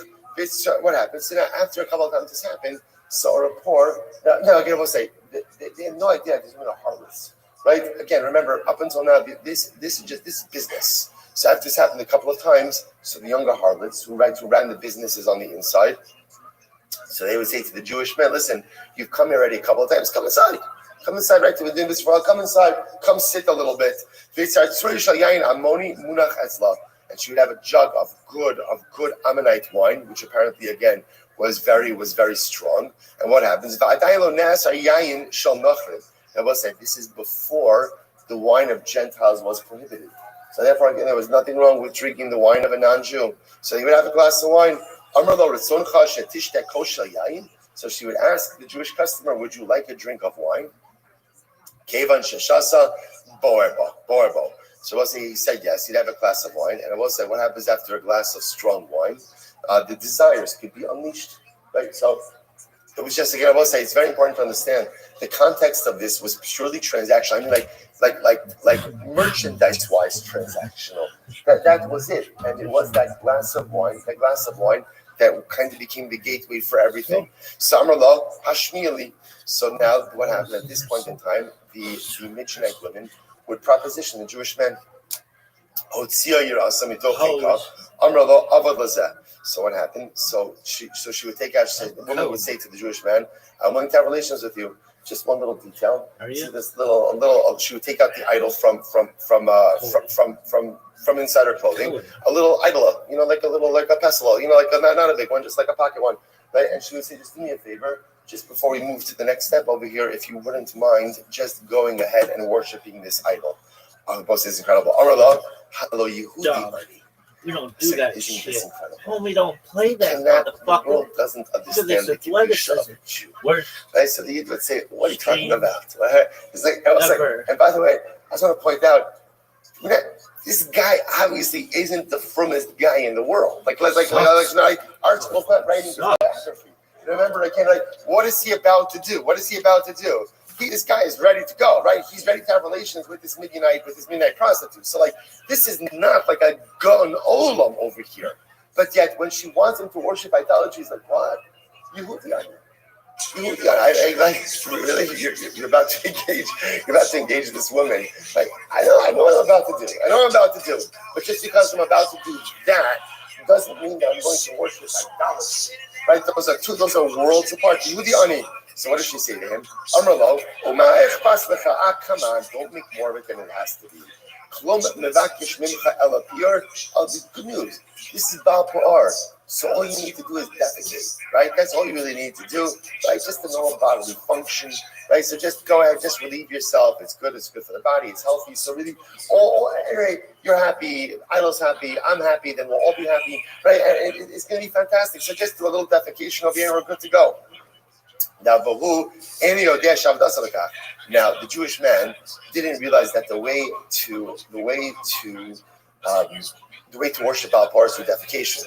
See, he just thinks that this is a really strange woman, right? But at the same time, he really wants her. So, okay, if that's what it takes, then okay, I guess okay, right? So when I say again, say defecates, okay. Now after he defecates, he says, oh, by the way, one more thing. I need you to repudiate the authenticity of the Torah of Moshe Rabbeinu. I will say, now at this point in time, our Yid is really far into this, right? He drank wine, he defecated, right? So pretty much like he's in, right? He's in. So at this, I will say, at a certain point in time, you made so many wrong turns. You look back at those turns, right? And you're like, oh my God. So at this point in time, he's so far in with this woman that he goes there and he complies. Hema bo'u ba'al pa'ar v'inazru leboshes v'yishkutzim ba'avam. So I must say, so ultimately, and this is how it started. I must say, I want to point out two things from the story. Number one, do you understand, by the way, you understand to what lengths they went? Like, this is a complex scheme, right? And this is time. You know what this is? This is real anti-Semitism. You have to, to kill someone, like you can't. Okay, you kill someone, right? In other words, you pick up and do what you have to do. It's a couple of moments, right? And that's it. It's done. This is time. This is resources. This is planning. This is hatred. This is when you hate someone. So, like, if I could hate someone enough to like smack him across the face, because again, it's episodic. It's there. He's there. I'm there. We're arguing. Okay, we're done. I'm just saying. You understand? You can understand that. But like, you're tying up resources. You're sacrificing a generation of women. This is a lot. There's a lot of resources going into Judaism. That's anti-Semitism. I will say, by the way, this is what we see this stuff. No, but we have to finish. Let's go back. Well, it also tells you, by the way, that the pathway to sin is often paved with very innocuous activities. It started with shopping. By the way, you can use this one. Shopping is a gateway activity, like to avodah zarah. And what are you going to do? You're going to argue? You're going to argue with that? You just say, it's not me. It's not me. It's Sanhedrin Kovav. Bad things happen when Jews shop, right? So again, it's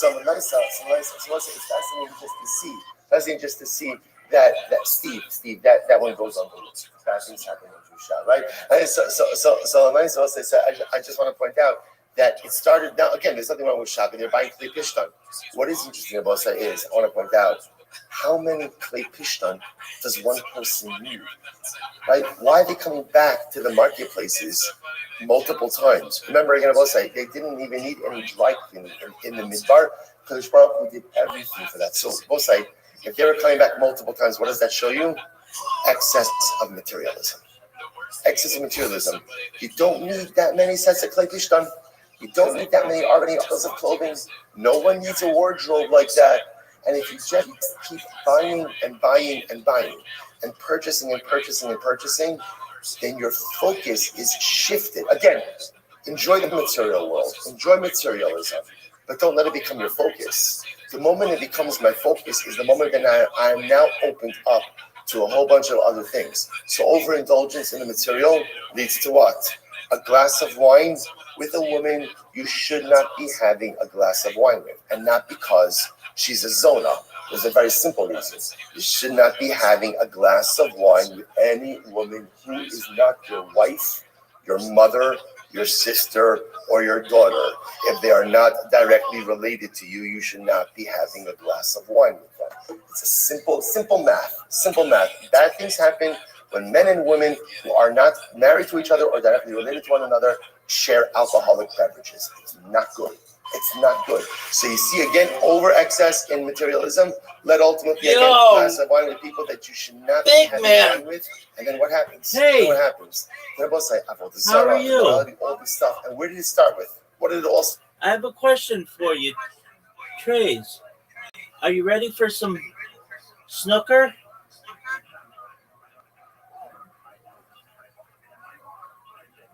Trace, are you speaking? Are you going to speak to me, baby? Trace, are you ready for... All right. Are you ready for some snooker?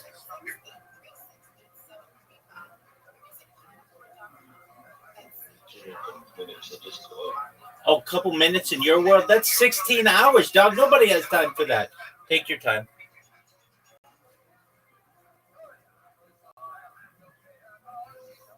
I hope you slept well. Did you sleep well?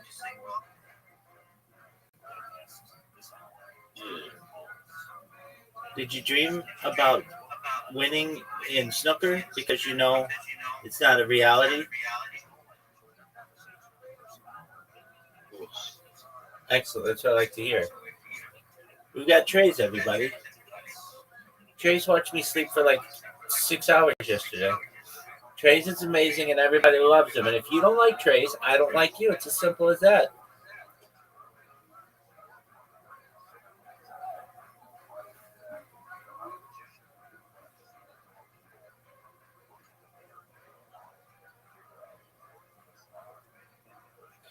Trace, play.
Are you ready?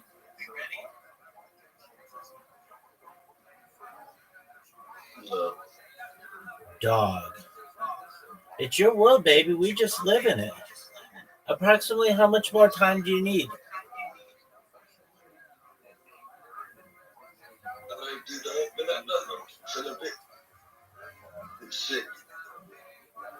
Is that the excuse you're going to give me? I'm actually going to say, let me first say, I hope you feel better. I never want to be sick, and I never want my friends to be sick. Now, with that said, is that the excuse you're going to give why you're going to lose in snooker?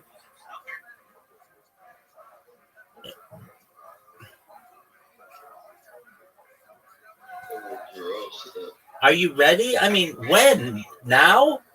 Next millennium? What? I mean, give me a timeline.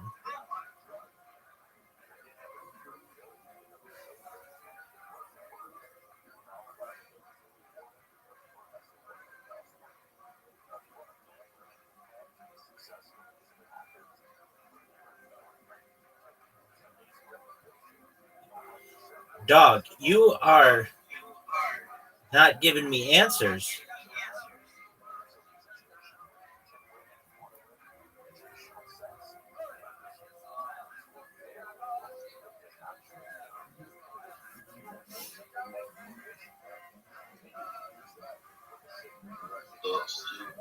Are you ready? Well, you invited me. Oh, apologies. I was not expecting such hospitality. All right, baby.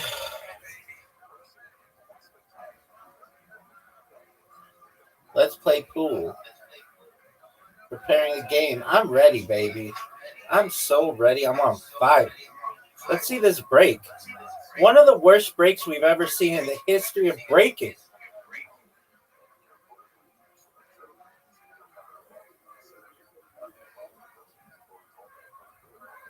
I want everybody to see just how sick this shot is. Just dominance. Folks, we're just seeing dominance in this game.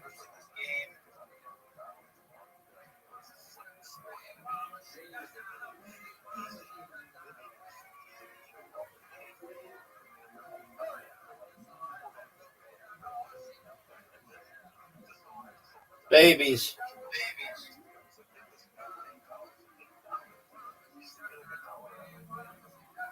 Babies.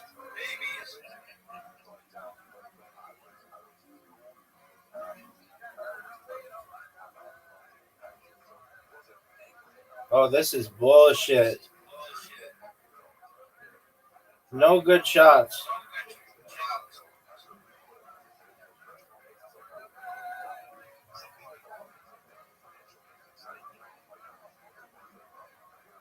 That would have been the sickest shot we've ever seen.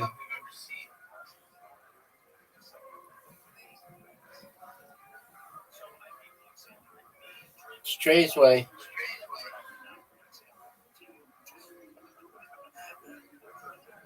Don't hit two in. Whatever you do, miss them. Oh, that was good. Combo shot. I'm impressed. Not.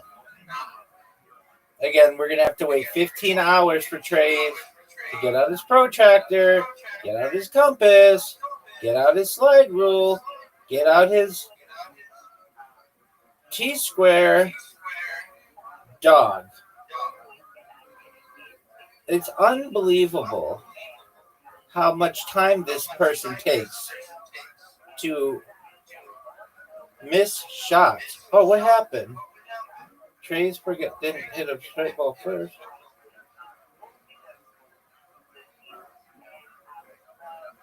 One of the sickest shots we've ever had the opportunity to see right here.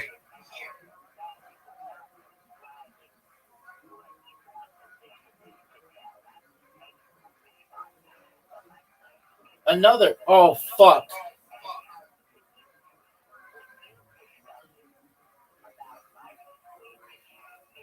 That was some bullshit.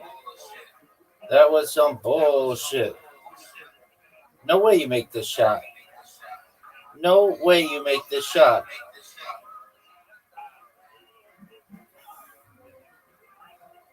No way. I don't even know why you're trying that shot. That's great shot, dude.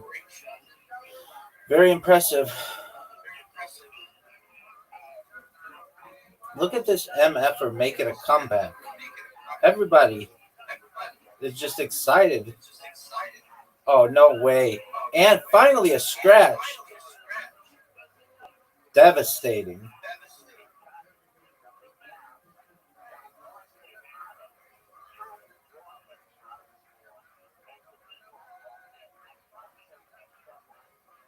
Oh, baby.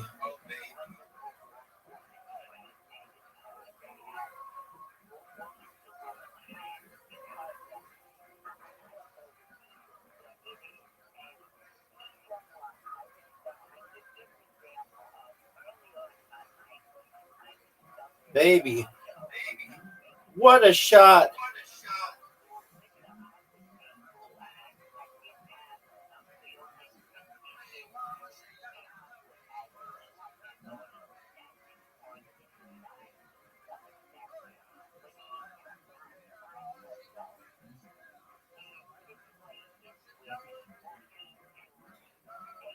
That was not good. That was not good. Traceway.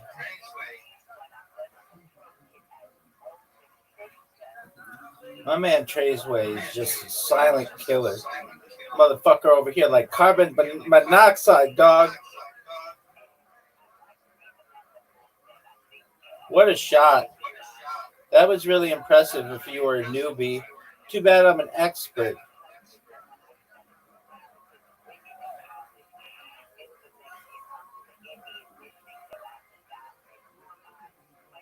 There's no way you hit this shot. Not in a million fucking years. Yeah, you better move that. Take your garbage shot. Take it out of here. Nobody wants you to make this. This is garbage. Oh, that is garbage. All right, let's see you make a shot here. Everybody's waiting on you. That time is ticking. Drastically ticking. There's no way you make this shot. Oh, baby. Oh, baby. I'm like a raptor.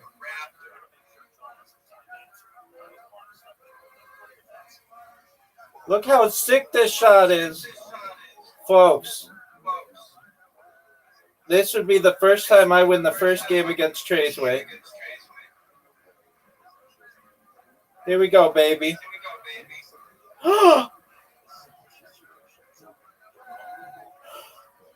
Heartbreaking. That was bullshit. Traceway, let's see you do it. Traceway misses this shot. Gives me a perfect opportunity. Oh, baby. Traceway cleaning up the table. This would be one of the most horrific losses in my career. This would be an absolute horrific loss. And my man has an easy shot. Look at this comeback of Traceway. Look at this comeback of Traceway. This is impressive, folks. This is impressive. What a comeback. What a comeback. This is garbage. Worst loss ever. Oh, fuck. Terrible. But we still have the championship in our sights. Traceway, you sending me another invite, big dog? Oh, I can send it. Okay. Since that was just a warm-up game.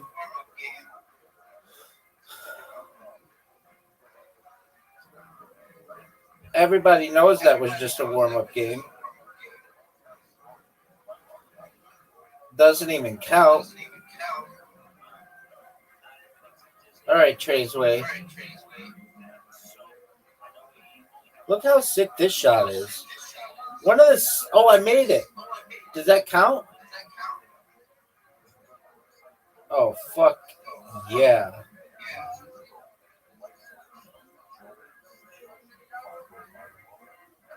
Okay.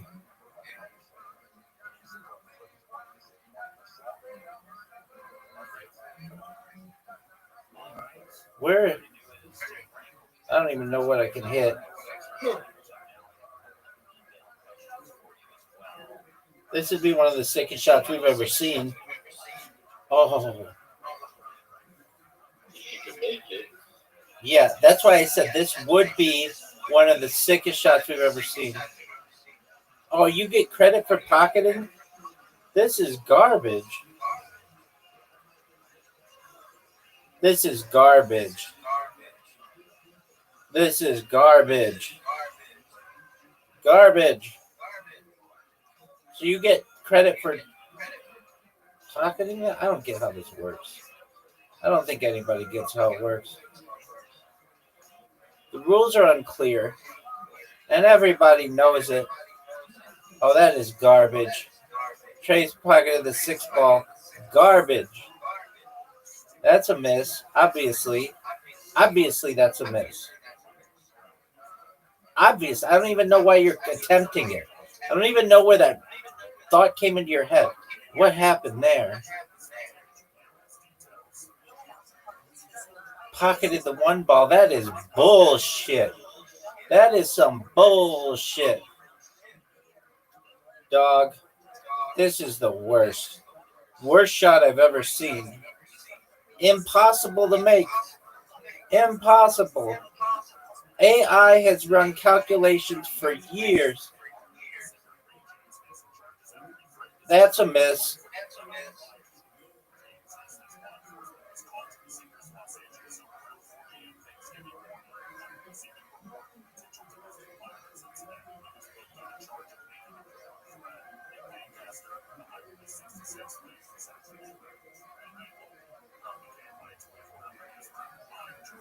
Look how sick this play is.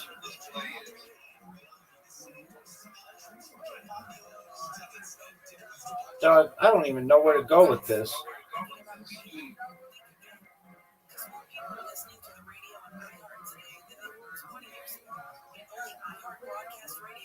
This right here, folks, this might be the greatest shot in the history of the game. Oh, that was dirty. That was dirty, son. That was one of the dirtiest shots we've ever had the privilege of seeing. Look how sick this shot is. Dog.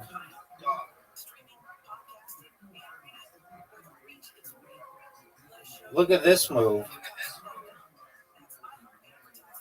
Just, oh, I didn't, fuck. That was garbage. And everybody knows it. Trey's way. Everybody's waiting on you, baby. He hasn't even moved his stick yet. Oh, there you go. There's the shot. Now, I think you can make that one. I think you can make this next one as well. Pretty easily.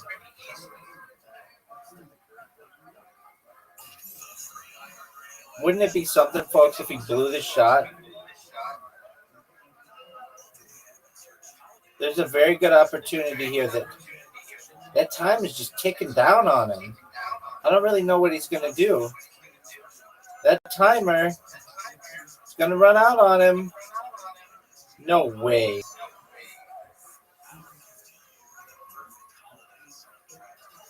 Folks, if you're watching this at home, you are watching poetry in motion.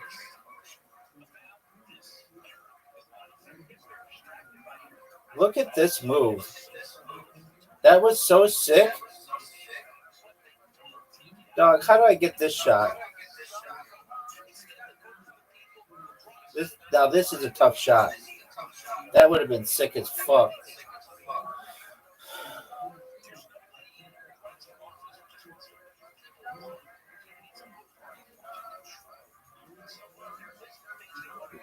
Oh, darn it. All right. Trey's way. Don't F this up, dog. Strike. Scratch. Look at the time. Look at the amount of time, folks, this person takes for one of the easiest shots in the history of the game. Oh, what a shot. Short. I don't know what that was.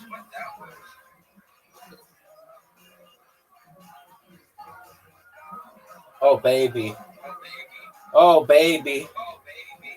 The ladies are wet. No doubt about it. Champion.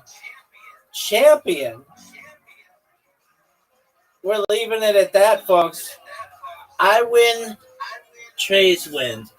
I hope you feel better, big man. Someday. That was fun. I'm glad you got to witness pure dominance in the Raw.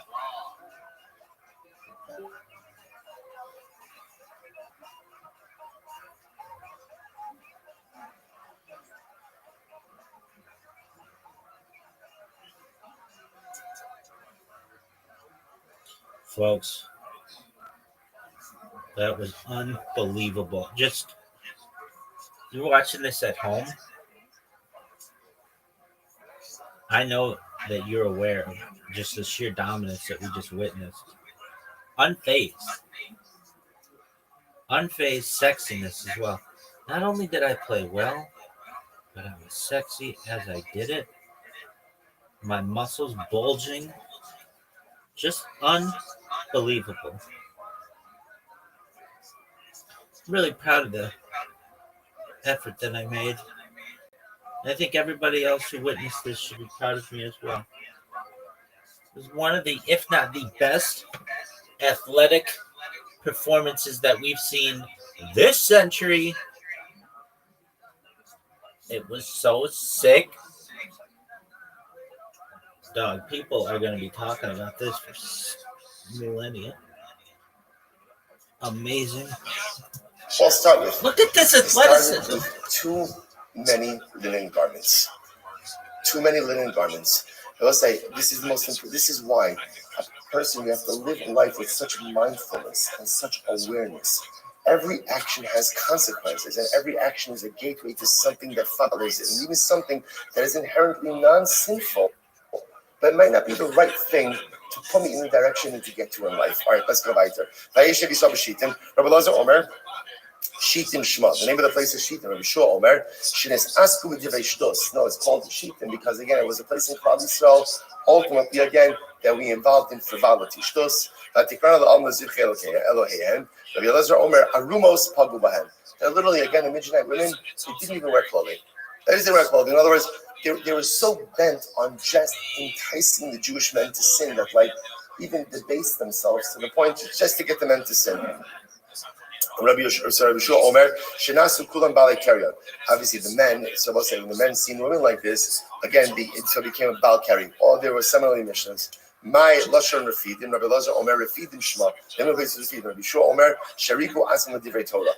Ultimately, again, they became weakened in their relationship with Torah. Shneimar, Lo Hifnu Avos Abana Mirifyon Yadayim. Rabbi Yochanan, Chomakum Shneimar Vayeshev Ela Lashon Sar. So I'll say wherever the Torah used Lashon of Vayeshev, Vayeshev is always Lashon of Sar, Lashon of difficulty. Shneimar, Vayeshev Yisrael B'Shittim, Vayachal Al Miznos, Abanos Moav, Vayeshev. So that's our story over here by Bilam. Vayeshev Yaakov Beretz Nigureah, Beretz Kinan, Vayavi Yosef Tiva Safra Alavehem. So we'll say ultimately Vayeshev Yaakov, the sale of Yosef. The name of Vayeshev Yisrael Beretz Goshen, Vayikvu Yimei Yisrael Lamos. Right, Yaakov he was sold in Goshen. Yaakov he would die not long after. Vayeshev Yehuda Yisrael Lebetach, Ishtachas Gavno V'Tachas Teina. So Vayakam Hashem L'Satan Shloas Hadat Hadomi Mizera Hamelach Ube'egom. So again, whenever you see the word Vayeshev, as much as Vayeshev sounds like a lashon of like tranquility, usually it foreshadows something negative that is going to happen. As Malchei Midian Harba Chalaleim, as Bilam. So we'll say ultimately Klal Yisrael kills all of the kings of Midian, and they also killed Bilam along with the kings of Midian. Now says the Gemara. So the Gemara says, my boy Hassan, why was Bilam with the kings of Midian? Why was he there? First Gemara says, so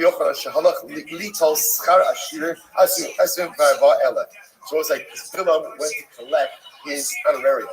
Now, why did Bilam get an honorarium? After all, again, he didn't want to curse people. I was going to say, he did something better than cursing. What did he do? He devised the strategy to lure us into a web of immorality, which cost the lives of 24,000 Jews. So Bilam went to the king's Zamini and said, Chevra, pay up. I delivered you dead Jews. Right? I went ahead and caused Klal Yisrael to suffer this terrible misfortune. You give me my money. And what ends up happening? He goes to collect payment. And what happens? He goes to the payment and he ends up dead, killed by Klal Yisrael. This is what people, the famous adage, Gamla alzla nimibai karni, udni dahavile gizizan mine. So that's the famous, everybody knows this saying, right? The camel goes to get a pair of horns and ends up losing its ears.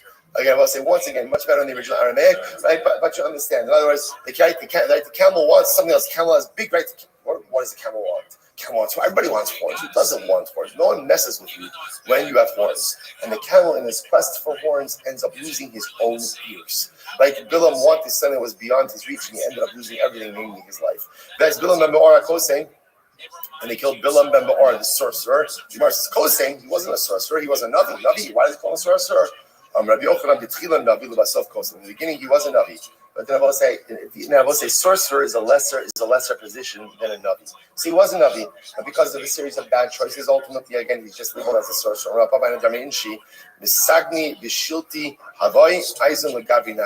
The woman, the princess, who was once married to royalty, ultimately committed adultery with a laborer. In other words, I will say, it is bad for the princess to commit adultery. It's even worse when she commits adultery with like a menial laborer. So again, Bilam was a Navi. But ultimately, again, he degraded himself so badly that he's simply known as a sorcerer.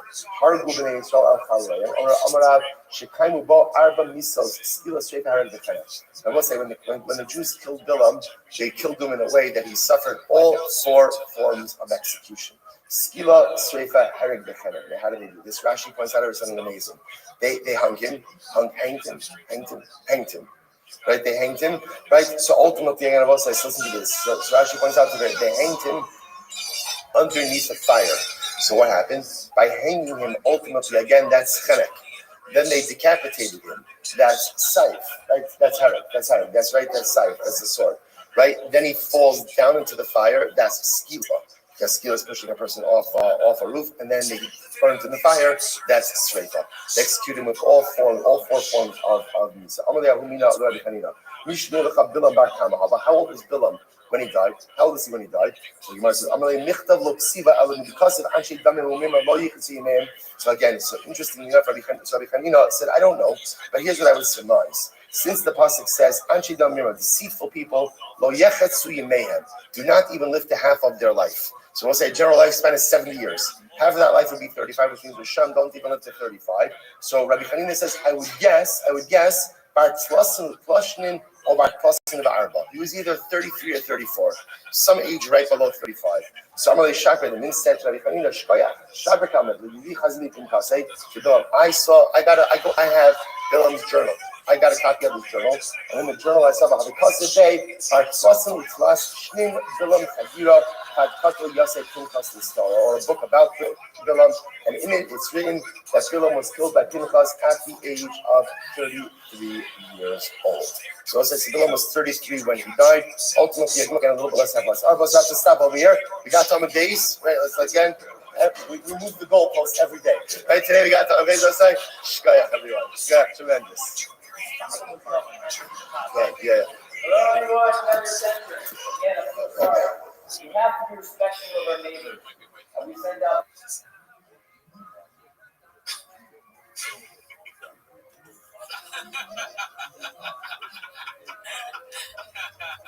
Oh, this is great. It's so much better without sound, dude. The little back there right here.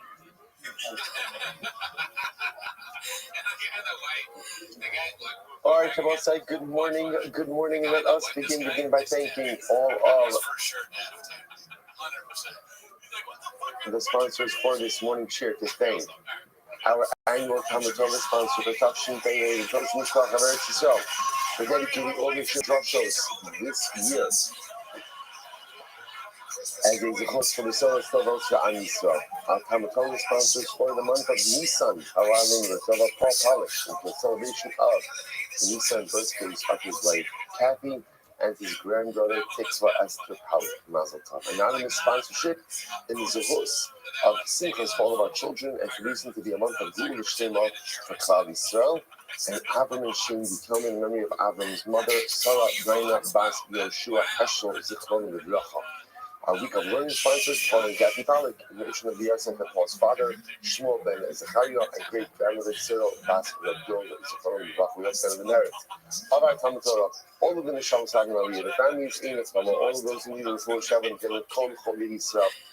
Devotion should bring home our hostages to the Karo, and our holy soldiers should be successful with Kol Amasa Yedei. Once we got to begin with a lot to do today, Baruch Hashem, today's that is Kufay 105. We're going to pick up the next session on Kuf David Amadeus 104b, about 15 lines down from the top. We're in a beautiful Gemara right now that's called a moving Gemara, talking about the Psukim from Eichach. So the Gemara says as follows: Bachol Tivke Balayla. So again, speaking about the Yerushalayim, Yo! she cries at night. Dog. The Gemara points out the idea that It's my man Prince. It's two Bechios. Prince, how you living, big so dog? Double crying.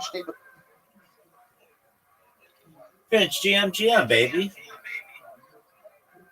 Yeah, GM, bro. I'm in church, but don't check your DM on X. I'm checking right now. I see GM, brr. What up, baby? I'm checking.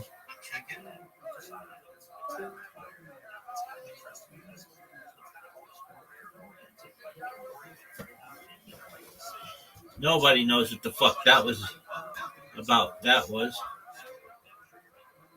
no one.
Why there are two crimes in this evening? Amar Rabba, Amar Yochanan, Echad al Mikdash Rishon, Ve'echad al Mikdash Sheni. One cry ultimately against the destruction of the first base of Mikdash, and one cry for the destruction of the second base of Mikdash. Balayla.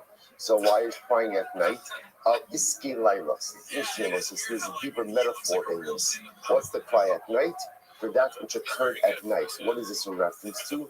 Shneimar was a very profound Shneimar. Vatisa kola ida vayitnu kola vayikwa amba laila hatu. A reference to Chittim Raglim, sin of the spies. So the passage says that when the spies came back to deliver the disastrous report, so the entire nation began to cry that night. And the Gemara says, Amar Rabba, Amar Yochanan, Osa Yom Mel Tes Ba'at Hava. That night was the night of Tisha B'Av. And again, so HaKadosh Baruch Hu says to Klal Yisrael, Atam b'chisam v'yeh shachinam, you're crying for absolutely no reason. In other words, there's nothing wrong with that. So I saw perfect. And I will give you a true reason to cry for future generations. A very overwhelming demand. Why does it say that the Chotiv Kebar? So just trying to understand the idea over here is that Yerushalayim is like this widow who cries. What the widow cries by day, the widow cries by night. Why does Eicha highlight the nighttime cries? Because when you cry at night, the voice carries more. Since at night there's less background noise. When a person cries at night, their cries are more profoundly heard.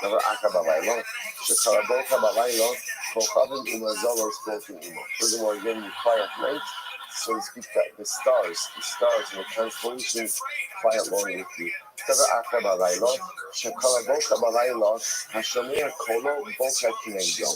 they will say furthermore that when a person cries at night, anyone else who hears those cries along with them. And the truth is, the third answer also can be built on the previous two. When you cry at night, ultimately the voice carries. When you cry at night, the stars, the constellations cry along with you. There's this profound sense of crying. Because of that, when people hear other people crying at night, it's almost as if the crying spreads. So it's a very beautiful Gemara, but strong Gemara. There was a story of a particular woman. She was the neighbor of Rabbi Gamliel, and she lost her son. And she would cry over him every night. Rabbi Gamliel heard her crying, and he began to cry as well. I will say now, this is such a profound Gemara about empathy. When you hear this bereaved mother crying over her child, Gamliel himself would cry, literally again, cry so much until his eyelashes fell out. To the point of like physical detriment. The next day, the students realized what was happening, how much he internalized this pain, and they moved him to a different neighborhood. Mother writing, her tears on her cheek. Supposed to be exhibited here is tear on the cheek, And this represents this idea of crying, and the crying doesn't stop. Right? The tears are always there. There are different kinds of losses in this world. There's a loss that you cry over, but then you're able to move forward. And then there are other losses that sometimes paralyze us in place. This idea of the tears on the cheek represents this second type of loss, where the loss is almost like immobilizing. The fear is always there. What type of loss is that? Like a woman who loses the husband of her youth. Rashi says that When a woman loses the husband of her youth, that's the man who she married, obviously when she was young, the person who she intended on building her life with. And when she loses that life partner, there's almost like an inconsolable loss that's there. That's how the Pasuk describes the loss of Yerushalayim. Incredible. Shneimar, like Eli Kibsulachar, Ma'urasak, Al Ma'al Me'urahav. Hayit Halarosh. So literally again, the enemies become like believers. If you cause problems for Klal Yisrael, you are catapulted to greatness. That's an interesting idea. The more you oppress and the more you hate Klal Yisrael, you need a leader. You need a leader. Shneimar. Kilo mu'af la'Hashem yitzak lo ke'is harishon. Hakel artz Zvulun ba'artz Naftali ba'achma nichti derech hayam avar yardin Galil hagoyim. So I would say this is an interesting idea that essentially in order to hurt Klal Yisrael, you have to have a position of prominence. This Baruch doesn't deliver us into the hands of a no one. And therefore, if someone's going to oppress us, by definition, they're going to be given a position of exalted leadership. So, really, again, whoever causes problems for Klal Yisrael never tires. It's almost as if some of the people have boundless energy in order to be able to afflict their people.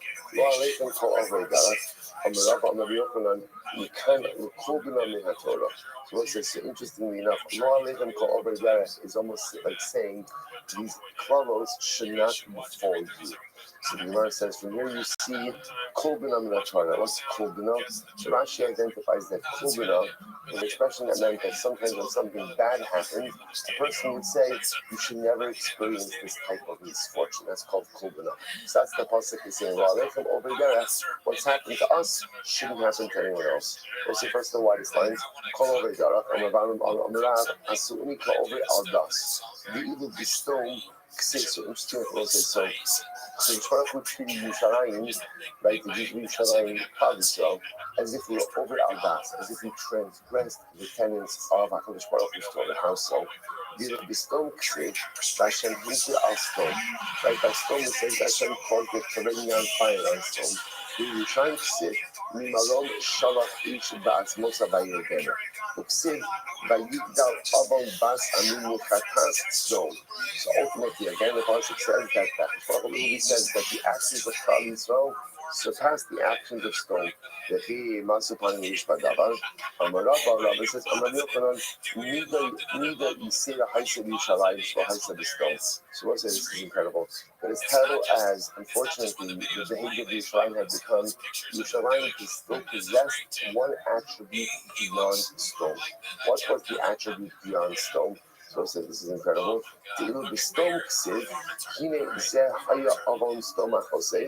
Go. Shivas Lechem, the Yad Ani Ve'ayon Lo Yichzika.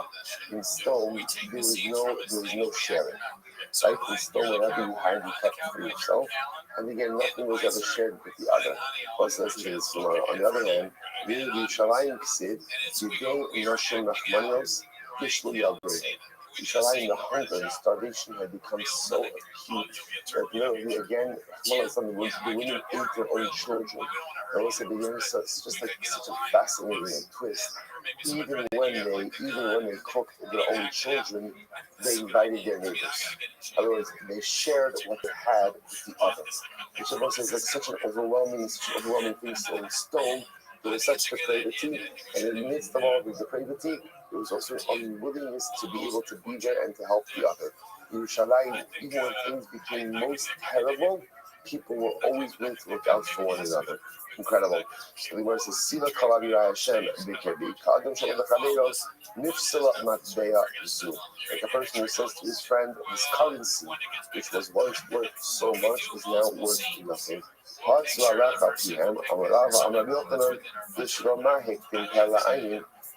it so much? And I remember again, in Eicha goes in the order of the Aleph days. Yet, interestingly enough, if you look at this pasuk, that their mouth opened up against you, if you notice that hey is before ayin, even though normally ayin is before hey. So what's going on over here? Because because the Malachim says something with their mouth, even though they did not see it with their eyes. In other words, they delivered this disastrous report about Eretz Yisrael, even though it was not truly reflective of what they saw. Ochle ani ochle lechem Hashem lo ka- oh, sorry. Ochle lechem ochle ani sorry. Ochle ani ochlu lechem Hashem lo karo. Amarava Amaranuchan Kala ochle lechem Shei Yisrael Toim Tam Lechem. V'sheino ochle lechem Shei Yisrael Eino Toim Tam Lechem. Whoever eats the bread of Klal Yisrael will taste what bread truly is. Whoever doesn't eat the bread of Klal Yisrael won't taste what bread truly is. And also, what does this mean? What does people say? Bread represents sustenance. Like bread represents the core pillar of existence. If you want to understand what existence is, look at Klal Yisrael. If you look at anyone else, you'll find pieces of what it means to lead a meaningful life, but you won't find the entire picture. Only Klal Yisrael has the real lechem of existence. Hashem lo kara Rav Amra Ira Dayani. So this refers to the corrupt judges. Ushmol says, this refers to the teachers of young children who shirk their responsibility and did not give a proper chinuch to the Jewish children. Me, Minyal, who appointed them, Ravashi. Sorry. Okay, so that's the end of the Eichach. That's the end of the Eichach. The other word goes by. He shows us. Now remember again, the primary topic that the Gemara is occupied is the list of the three kings and the four Yelkos, the phrase four regular people who don't have a portion in Olam Haba. So it works. By the way, who compiled the list? Who decided who's on this list and who's not on this list? So it works on Ravashi, Anshe Knesset Hagidol Minom. Who's Anshe Knesset Hagidol? Remember the Great Assembly. Remember again, Anshe Knesset Hagidol was the rabbinic body that was essentially constituted from the end of the first base in Mikdash through the second base in Mikdash. That's actually going to say Dolo. So they did a lot of things, like they created tefillah as we know it today. So they created this list. So you must listen to this. Bikshu old limnos echad. So they wanted to add another person to this list. Now this is actually pretty wild. The Gemara says they wanted to add Shlomo HaMelech to this list. They won't say now, remember again, we've already seen this before. It's been mentioned a number of times throughout this parak that by Shlomo says, Bayas hara b'nei Hashem. That Shlomo did which was terrible in the eyes of HaKadosh Baruch Hu. And the pasuk seems to attribute the pasuk seems to indicate that he worshipped idolatry. Now the Gemara qualified that because what ended up happening was Shlomo married a lot of women. His wives brought in a lot of idolatry, and he did nothing to stop its practice. So, in that sense, he's responsible for idolatry, even though he himself never worshipped idolatry. So, they add Shlomo to the list. So, the Gemara says, "Ba'ad the most of it, finish Tacha Lifneim V'Losh Gilal." Soon comes before them David HaMelech. David HaMelech appears to them, and David HaMelech prostrates himself before them, saying, "Please don't do this." They paid no attention to him. Ba ish min hashamayim, v'lochka ish b'saf saleim, v'lo shkifa ala. A fire came down from the heavens and started literally again looking at their benches. And actually said no, because again clearly HaKadosh Baruch Hu was voicing his displeasure with this decision, but yet they did not pay any attention to it. Remember again, Lo b'shamayim, HaKadosh Baruch Hu doesn't decide Torah, we decide Torah.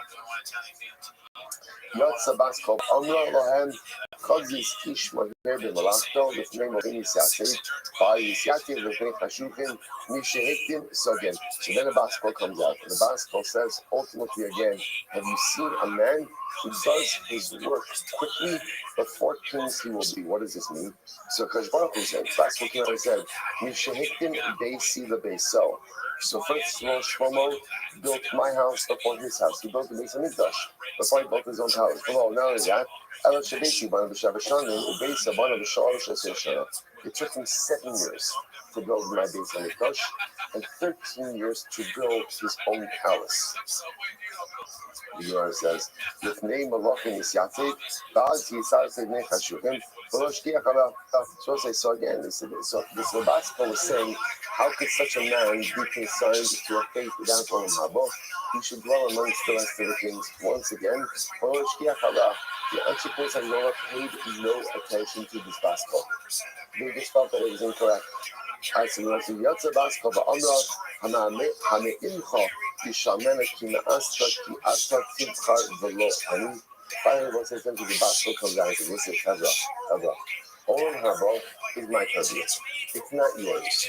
You don't decide to go to Olam Haba, and he doesn't go to Olam Haba, and you don't understand the Hashbonos. So therefore, again, it's so interesting that he's probably trying to intervene in a more mild manner, although it's pretty stark as well.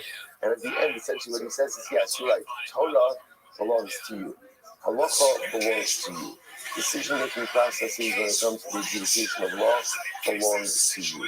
But at the end of the day, when it comes down to who goes to Olam Haba, who doesn't come to Olam Haba, that's up to you. That's up to you. And therefore, again, Shlomo was not added on the list. Darshan Yeshumos Hayu Omen. Kulan Ba'in Olam Haba. Most of this is wild. So Darshan Yeshumos. Rashi says over here, God Darshan Yeshumos. Darshan Psukim. He would say, as Harashon the Sav, and also the Olim Shal Kulan Yishkel Olam Haba. Like Afilu Yerasha Bizav Mirach. So let's say the Darshan Yeshumos. Say everyone has a portion of life. Everyone, again, the Rose said this was the opening line of the Mishnah. Kol Yisur. Everyone has a portion in the world to come. Even Menashe, even Yerabam, and even Achaz, even the three evil kings. So the Gemara says incredible. So, but Kulaman Olmash, Neymar, Li Gilad, Vali Menashe, Ephraim Ma'oz Roshi, Yehudim Mechokiki, Moab Sirachzi, Al Edom Ashket Na'ali, Alai Plashes Yisrael. Who do these refer to? Li Gilad, Ze Achab, Shinafa Ramos Gilad. This refers to Achab, who died in the battle of Ramot Gilad. Next, Menashe. Menashe is Kilashma, Menashe means King Menashe. Ephraim Ma'oz Roshi, who does that refer to? Ze Yeravam, the Kasim Ephraim. That refers to Ravam, who came from the tribe of Ephraim. Yehudim Mechokiki, Yehudim is my scepter.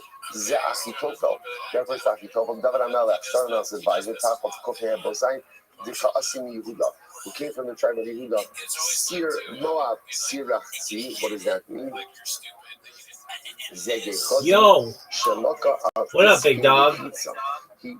Gechazi was speaking with Malchus. Living the dream, dog. Every day is a holiday, every meal is a feast. How are things in your neck of the woods? Not too bad. Just getting my day started over here. Just grabbing coffee. Excellent. Have you ever heard my spiel, my pitch? I haven't heard it directly from you. I'm in two other servers that have it. I'm sitting there for a little bit every once in a while, every day. And listen, I thought it was cool how, you have a video in there, all day long. 100%. All right. Do you mind if I give you my pitch? Oh, absolutely, man. Go for it. Excellent. Thank you so much for the opportunity. I'm Rabbi Rothschild. I stream my life 24 hours a day, 7 days a week, 365 days a year for world peace. I've been doing so for more than 4 years. My streams go back to the pandemic. We've seen the death of a queen, the birth of AI, the coronation of a king, and everything in between. This is a real-life Truman Show, a real-life Big Brother. This is a timeline and a time capsule of human achievement. In the 1990s, Bill Gates coined the phrase, "Content is king," and I'm making it true today. I'm king of the internet. This is the biggest event in global history, and here's why.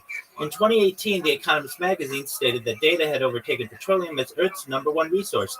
And I have more data archived on the internet than any person ever, which is making me a very influential person. I'm going viral, and when I do, I want to make you, your friends, your family, all financially independent if you're not already. I want to ensure that you have generational wealth if you don't already, and I want you to be able to start charities and philanthropic organizations of your own. I'm unlike any influencer you're ever going to meet. I'm not live on one YouTube stream, nor 2 YouTube streams. I'm live on over 20 simultaneous YouTube streams 24 hours a day. You can watch my life in 360 degrees. I even have a ceiling camera. You should know that you can view those links in my profile. Additionally, in my pin post on Twitter, you'll also find my link tree. I dare you to look at my link tree. Nobody dares you to look at their link tree, but I do, because I have more social media than anybody. I have more content than any person ever. You also find my Discord link, which you did, which is wonderful. In addition to making you rich and wanting to promote world peace, I want to help end world hunger through the use of technology, such as agricultural drones, floating greenhouses, saltwater greenhouses, hydroponics, vertical farming, cloud seeding. I want to help end world thirst. I'm sponsored by a cryptocurrency that's worth about $100 million. And one of the things that we do is we build wells and water towers in developing nations for the benefit of the less fortunate. Additionally, I'm an advocate for the Life Straw program and, most importantly, desalination technology, where we pump earth's seawater onto land to make it drinkable. I want you to know that I'm here to support you both personally and professionally. I'm here to be a positive person in your life. I'm here to have an optimistic view on the future. And most importantly, I want to give people hope. And with that, I sincerely appreciate the opportunity to share. I love that, man. I love what you're doing. I love what you're doing in the space. You definitely do have more social media than anybody I've ever seen. I actually did go through your link tree. I did click your Discord info when I was trying to reach out to you, and I was like, wow.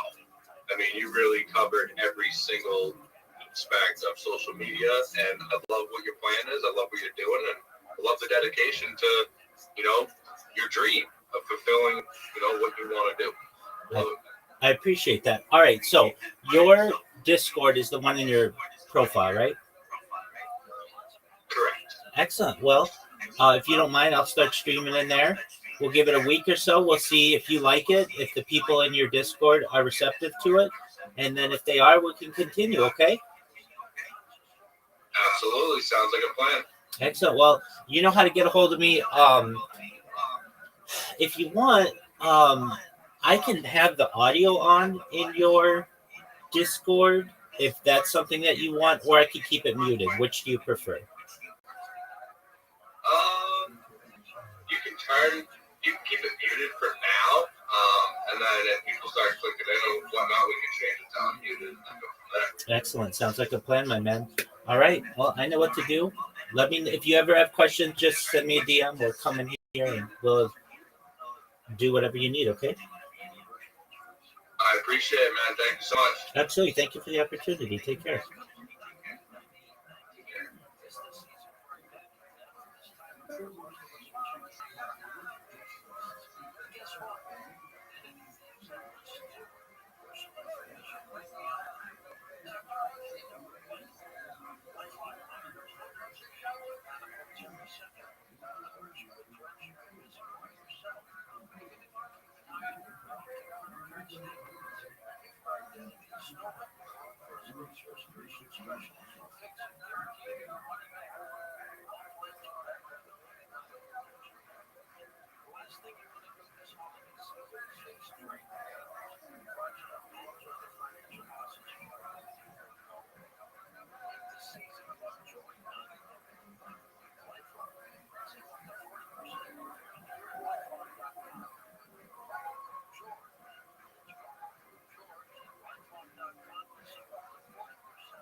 What's that song about gangsters moving all sneaky like? Real cheese move in silence like lasagna. You wrote it. What?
Thanks for tuning in. As always, join the Patreon, join the Reddit, join the Discord. This week on Patreon, we did a bonus Your episode. multivitamin for immunity support, so you never miss a beat. One a day, right for you. It's not you made it weird. It's you made it strange. That's right. And Leanne Morgan. I'm not sure. She was great. She was great.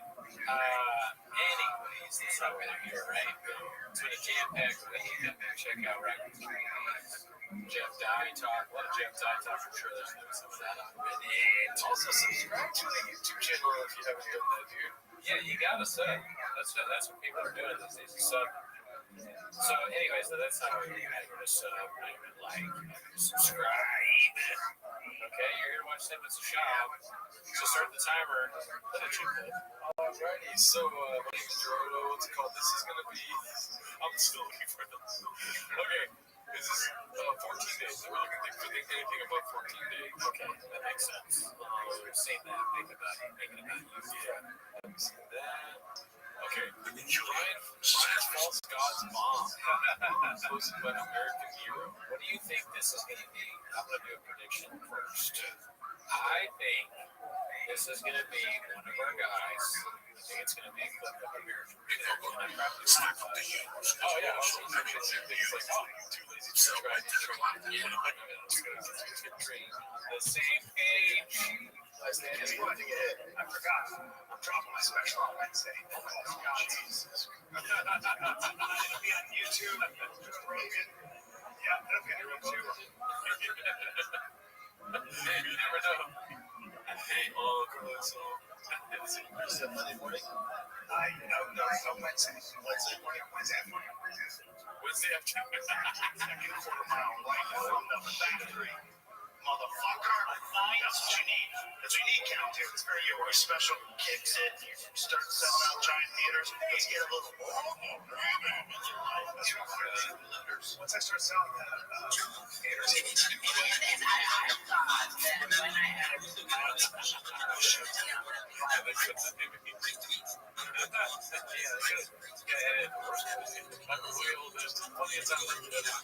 I'm now realizing that Jeff died in cowboy thing. Well, it's a lot of show. They're cowboys. They like to show off with it. Yes. It's gonna be crazy. My life's gonna explode. Special came out. Nothing changed.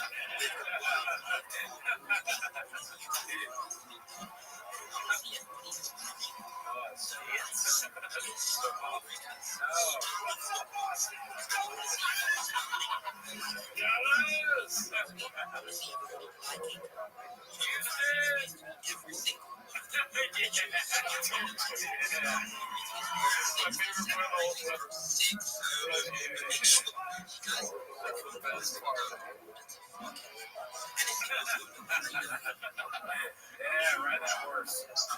Walk like a rich guy.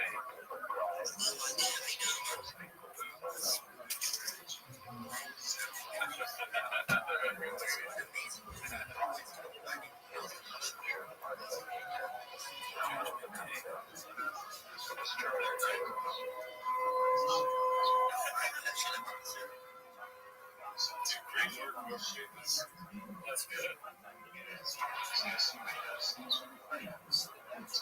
Excellent. Excellent stuff, dude. Yeah. Shut up. That's the kiss we have to get it. The beginning is my favorite part. Yeah. Just let the way they're talking. Right? It's all, he's talking about a special, and he showed up with it. It's face where he's like, you go shop the market with Jones too. Oh, yeah. Yeah, shop where he put out something just so much more views, so much more likes. I had 25 dude of shop something out. There's gonna be lines outside of AMC. People waiting in tents. Yeah, whatever. It'll be the first time I learned how to make a tent. REI. What do you need to send for? What do you don't? No, I'm making a tent to camp out for the Greater Papa. You're not. Oh, you already have a tent. It's not even called the Greater Papa. You just call it that. My tent is I was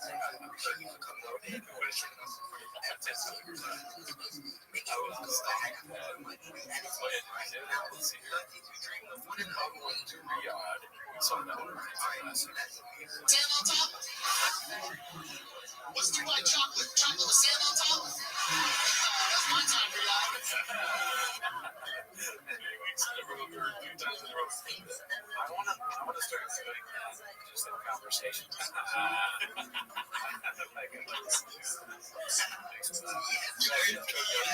All right, so this one's going to be most of my Gunslinger 4. It's Steve will do it when loads up Red Shop Part 1. Have you seen it? No, I haven't seen it. I heard about the controversy because this is Steve will do it second. Correct me if I'm wrong. Second appearance. Shop first. Apparently, Shop made up something about Steve will do it. He got mad about it. He'll kill me. He made a video of the Shop. Okay. I don't know. I will just say to preempt you for this, it is a fun one. So just get ready to like I can see it. I don't know what exactly that means, but I can see it being redacted. Things like that. Connected with those idiots that underneath they happen. I'm not going to talk. I'm just trying to avoid a bit of okay.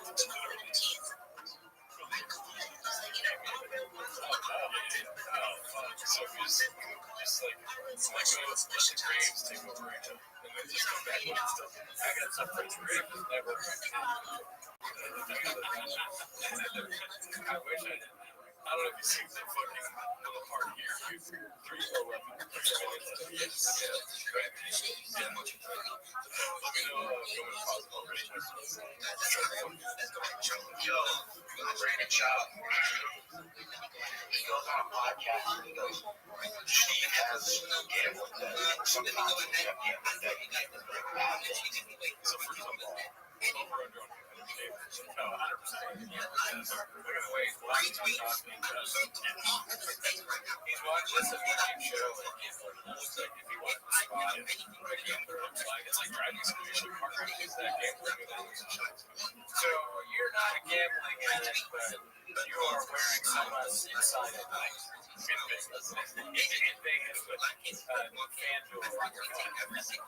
You're making a video, but also kind of looking at saying I didn't jump insinuated I fixed the fight because I still have to if I can call Dana, I said, this is so funny. Hey, Brandon John, he just called Dana, Hey, Brandon John, I know Glen Rock Casino $1.6 million. I owe them $300 million all times. And it's not a problem. Because, bro, something you're not good at is relationships. Okay? Everyone go find Brandon Shaw talking about something good. And it's like, okay, John those things because he knows about it. That's right. And I can sometimes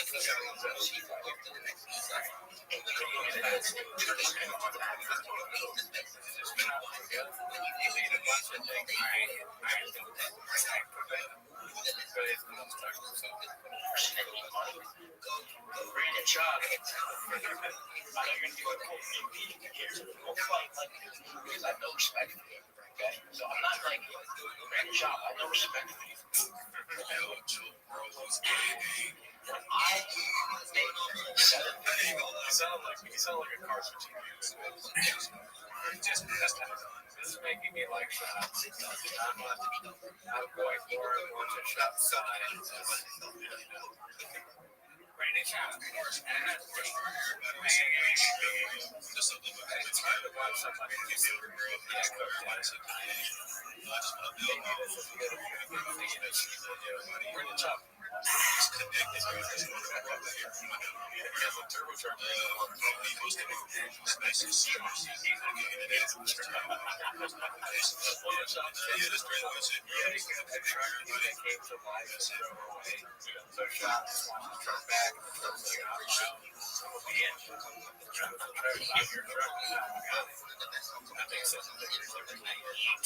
I have a relationship there.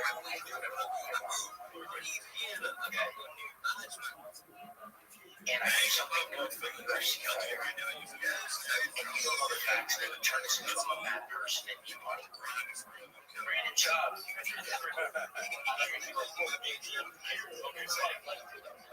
I got a sketch. I'm going up on that schedule. I gotta watch Flickr. It's a lot on that schedule. It talks about it's not on the schedule. You're not the privilege to be like me. For me to meet every single day. I could do this though. Andrew Jones. I'm walking around the hotel. I'll put on sunglasses and take it off in the next cut. And put it back right now. Yeah, I gotta be in a hotel. I would have liked to. Stevel's snorted.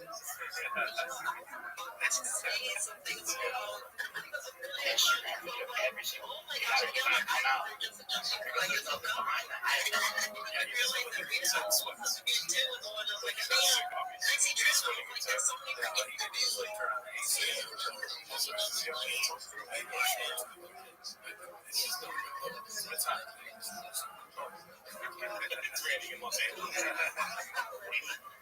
I helped him. It's the coolest thing ever. So until you apologize and make a video and buy me something very nice, I'm gonna keep going. Alright, it's official. Until Brandon Shaw buys me something very nice, we're going on the internet and make it up to everybody. That seems so like I could. Like you're such a low IQ individual, like you're so small minded. I feel like somebody at Chang's could put it together and made it look weird. I mean, it looked weird. I wish there was like a weird video and it was starting to get a hit again. Because it's like you're trying to follow the sentence in the credit record. That is kind of funny. That would be a funny thing to take that part with Brandon John, put it in each one. And also based on Brandon John sounds like I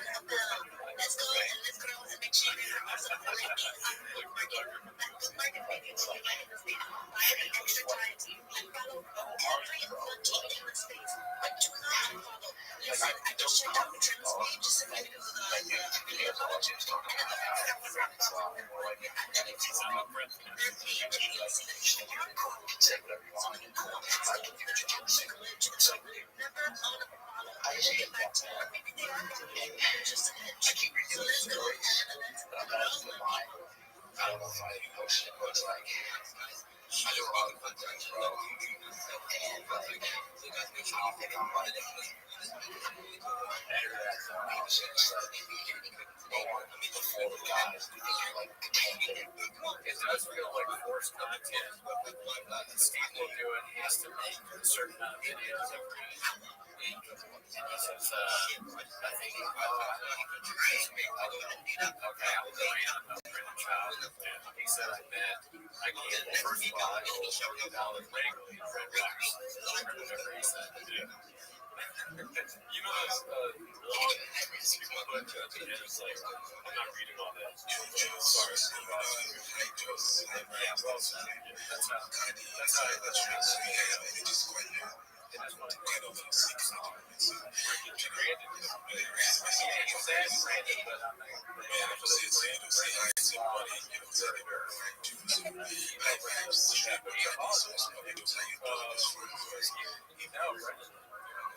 I think it was like, yeah, my bad. I was wrong. Well, let's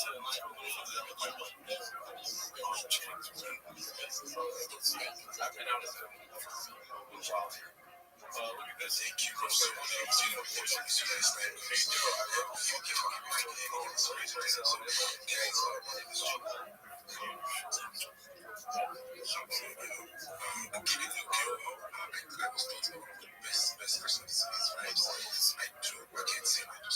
Yeah, but at least you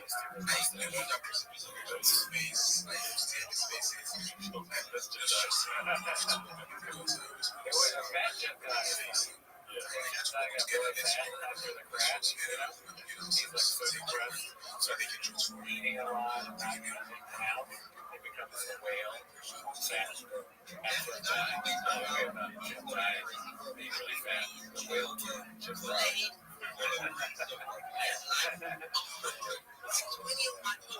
His wife is worse. Papa or Gosh. Oh man, you've seen a lot of that. Too lazy and then constant writing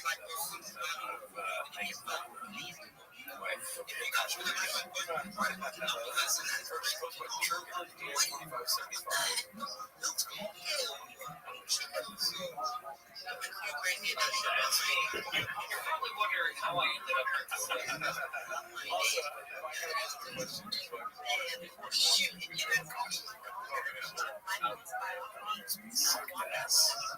no, I don't yet. She just says some things that you shouldn't say. I was talking to normally like women are kind of shitty on the show, but they will not agree. Like, well, you just think that because you're sexist. And I said, listen, I'm not trying to be sexist here, but she's just saying stuff that one of Jeffrey's partners never said. What did she say? I said, well, she said she had a roster of white dudes that she would pop her pussy and stuff. And then the one was like, oh, yeah. There was really no pushback. There's just, yeah, I don't know that. Because that's also vernacular that she doesn't like. The people that do a little bit of something. The only person that can pop their pussy for random white guys is it could be funny if he said that. Pop their pussy. I have a trust. That's another argument.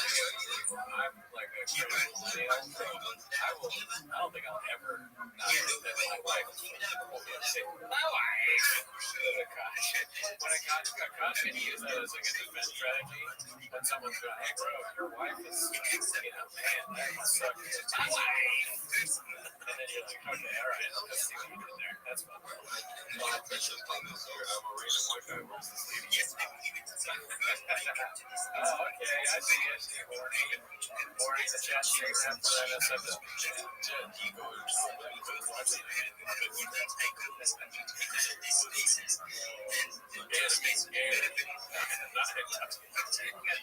I find so horny is my preference and not my one. Now, I thought it was I'm not dating my one period, which is easy as horny as you being outside of criminal behavior. Akash has been with one girl in his life who was his wife, is my wife. Like little in the room. I get so angry nostalgia for college. I'm actively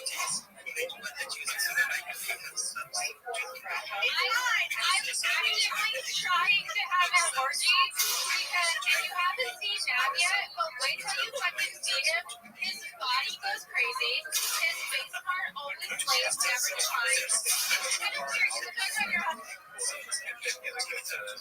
The sound effects are very good. They're very well done. We should be like that. I give this one they're going to turn those way out. I think we never disagree. I do too. The gunshots I really like. Dude, pop with your pussy or whatever it is. It sucks. But she's talking about the past. You just wish she wouldn't say it out loud or the podcast or whatever it is. We're going and we're talking about another guy saying like that she knows. I guess the other guy is the husband saying he's face scar always slaves in his body. It's crazy. These are just not okay. You shouldn't do that. It's worse than that or like this place first. Are we doing the show? Is it on? Are the cameras on? Do not portray. My wife's saying that for like 20 years. Absolutely. Yeah, like, can we at least get like more likes than the guys that Akash is wife under pussy?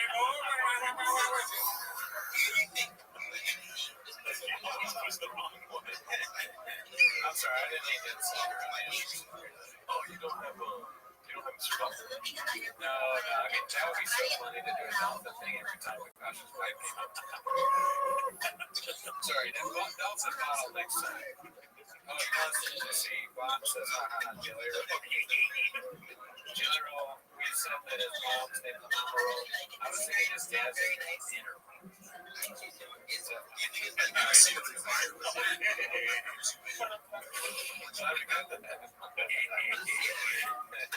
just know that Nav's dick is like at least 10 inches. Okay, I have two level friends. So one time I met this guy on Tinder and I made the dumb mistake of letting him sleep over, like not really wanting to fucking hook up. And I like woke up in the morning and like my asshole was a little sore. And I what kind of porn do you watch when you use a vibrator? Right, not that I don't watch porn, I'll use the vibrator. I just think my imagination is vibration enough. This seems like my own husband. Like he's doing it. Wait, that's kind of baller, but I could never do that. Yeah. No! He's hilarious, bro. That was fun. Oh my god. I can, yeah, she just said she can never think about a car. That's shit. And if that's true, I don't want to know that. Take that to your grave. God, can you imagine the chick you're with, you're married to, she never once masturbates thinking about you. If you know that, look, I'm just going to stop saying fellas. Not a day now. Now we see why part of our criticism is stand-up special is that it was very specifically negative towards his wife. To the point where it sounded as one of all these terrible things. My wife's a bitch, and I fucking but the dinner's full. And that shit sucks. And that's why people don't do it as much anymore, besides the but you're right. Yeah, actually, comedy is not the best time.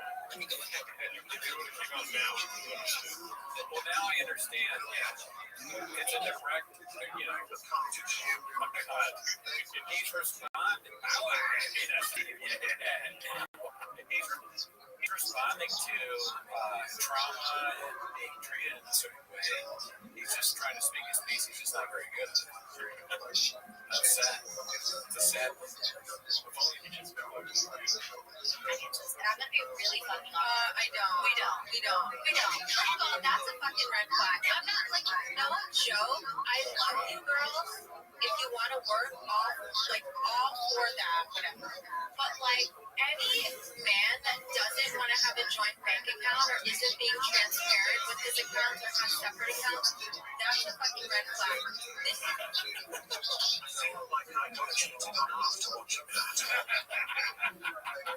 I know, right? It feels like we're all being used.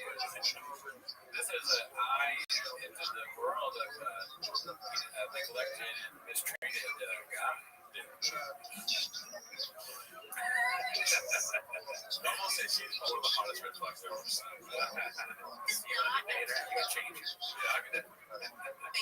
This is a one-way street. His money is our money, and my money is my money.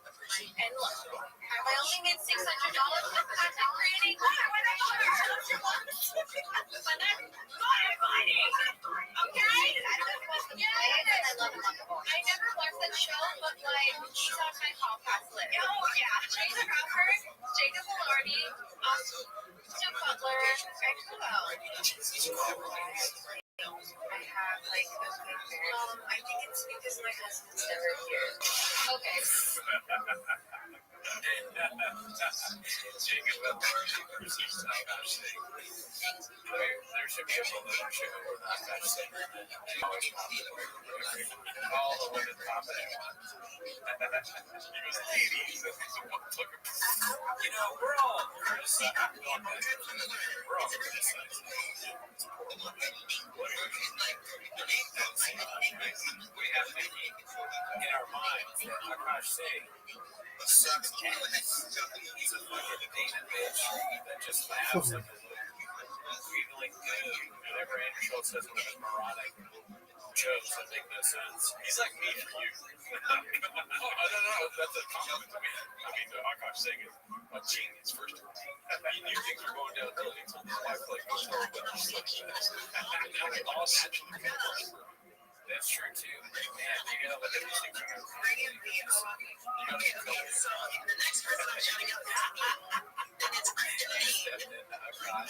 where's your way? I know. We have a Denny's tomorrow. You gotta dress the part. Where's your queen and your laptop? Mix y'all.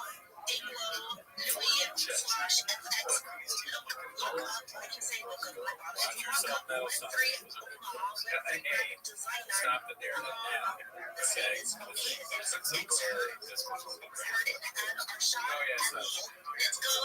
getting a lot of comments that I'm using my husband for clout, and yeah, that's exactly what it is. His face guard slays every time. Peter Nicholas diverges. Oh, shut up. Thank you, Sam.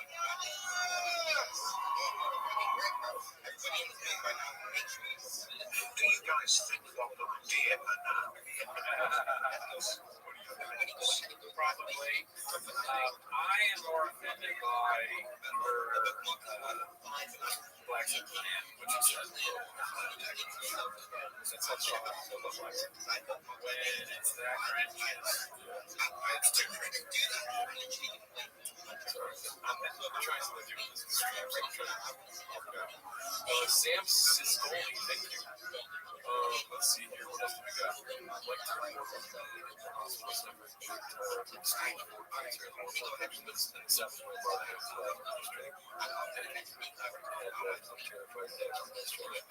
Like shout out to you, dude. Yeah, keep strong, dude.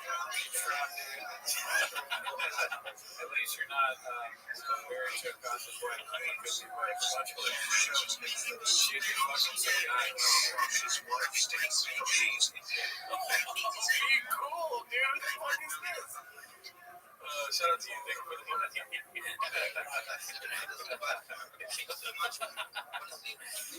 You said that we didn't say it. We didn't say it. Yeah, shout out to you, Ian O'Donnell. Let's see here. Everything he touches by Dazzling Rabbit 633. Yeah, Calvin is like, hey, he's not going to say Jack Johnson.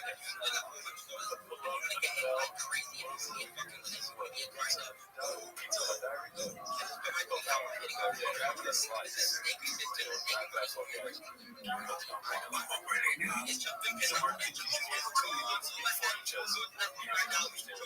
Take 6 or 7 months. Take 4 months.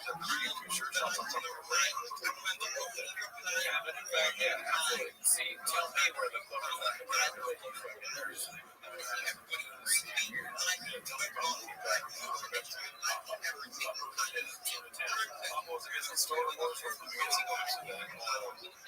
This is from one day ago. Let's go to duty by 30.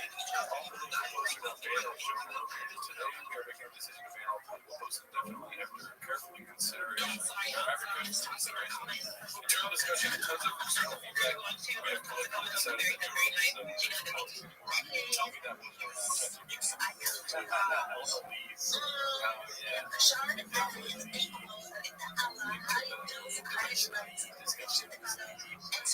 Joe Rogan is probably the boss of his brother, and he told us, I'm really saying, look, here's the way to make sure you make it announcements. I chose to do that, and they go, what's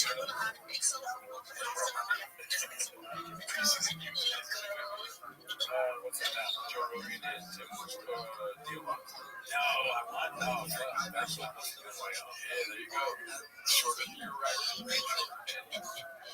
What would we say on our Reddit? Not if we can't ban political posts, so it's still first name. Yeah, that'd be so funny. They'd be like, definitely Gerdo's in control of Reddit. It's like, yeah, we will.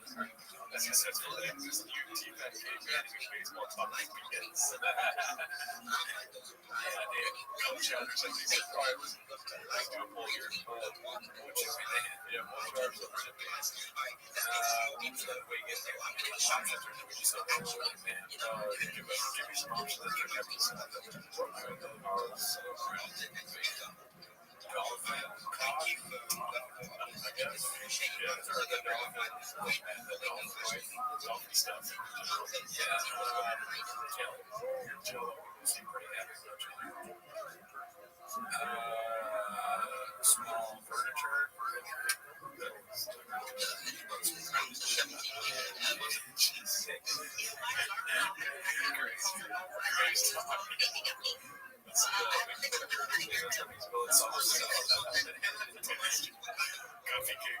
I do kind of, I mean, I prefer to know what people want us to talk about on graduate, but I am very interested to know, are there things that they think Joyce is working on a sitcom for NBC as WC? Oh, wow. That's what it was. Shout out, I saw Adam and Ellie saying what's up. You know, I still have it. I should bring it back, but I guess it's a reason to keep it coming back. You know, I'll have it next week. I'm a fucking podcast to lose this. So yeah, it's been crazy here. They still want to talk about eating cheese or something. Andrew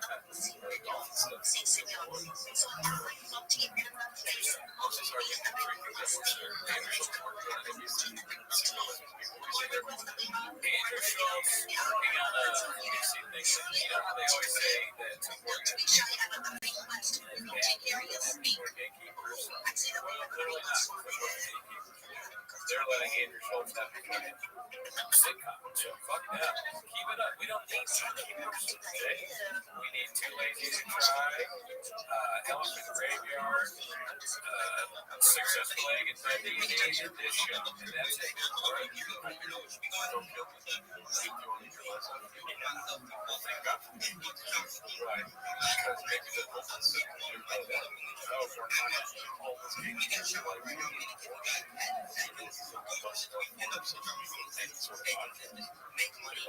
you want to monetize something. I guess so. We need him. Yeah, well, we don't need him. But he might get good for more.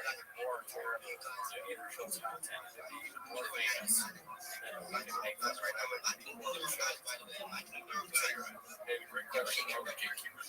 There's on the wall books. The gatekeepers are probably before the books. Where the woke makes the wall, it's like Joe Rogan. Comedians stand 215 facts.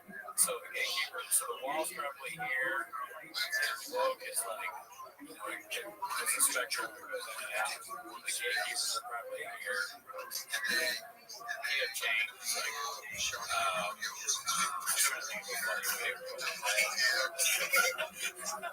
I can't think of a single way to say that I'll get that. They're right here, but they're right here. I mean, that's just weird. P.M. Jinx also. Yeah.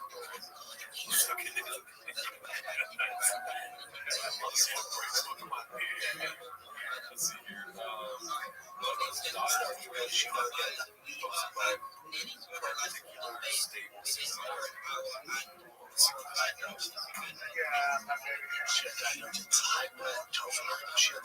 was born, and they warned us of this, and then she went to it was November, and then she was like crawling normal, worked it forever, and then she's not longer, she gone. It's like, it's just that sad. So then, diagnosis with the tough thing is like some kids are born with it, and then when they do therapy and everything, they don't want it after a year, 2 years, and shower crazy and stuff like that. I'm sorry for talking my ass is just they're on the next Frontier podcast. Oh, yeah. We're not far behind. We were 2 steps behind. We'll be 2 steps behind. Exactly. But I'm not going to change. What I'm saying is, look at his position. I wasn't talking to you. Yeah, have fun. How is he? Like, yeah, what? Keep traveling the chair like that. This is it's kind of like the Sebastian way. It's kind of like he's not telling you. He's not asking you. He's forcing you. True. It's a more alpha stance than we're taking right now. We might get there someday. Yeah, I'm like short. I'm going in. He's still like up here, towering over a band against like me. So, and then also I'm like almost spilling my Diet Coke. He's got his coffee right there. He's not worried about spilling on his equipment because that's like Jen has to do.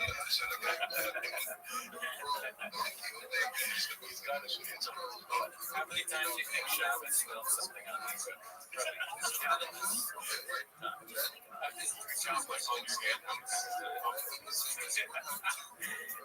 He's so stupid. I can see Shabbat being like, dude, check out this joke I just did. Before it's like, I thought you found the thing. She's like, oh no, let's get the episode. No. All right, shut up, you fucking. And then, it's just we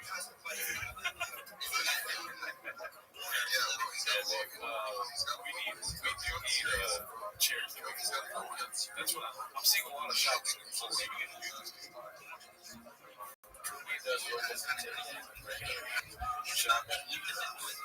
I appreciate you saying they're Reagan. I'm tired of thinking things.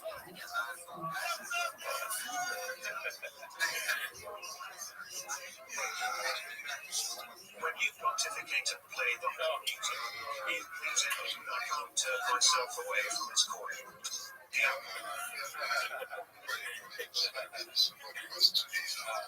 That was a great idea. That podcast that was listening to is called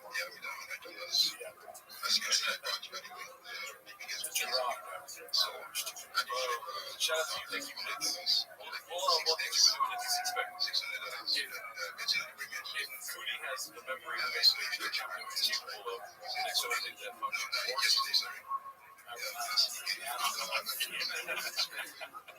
one of us was yes, nice.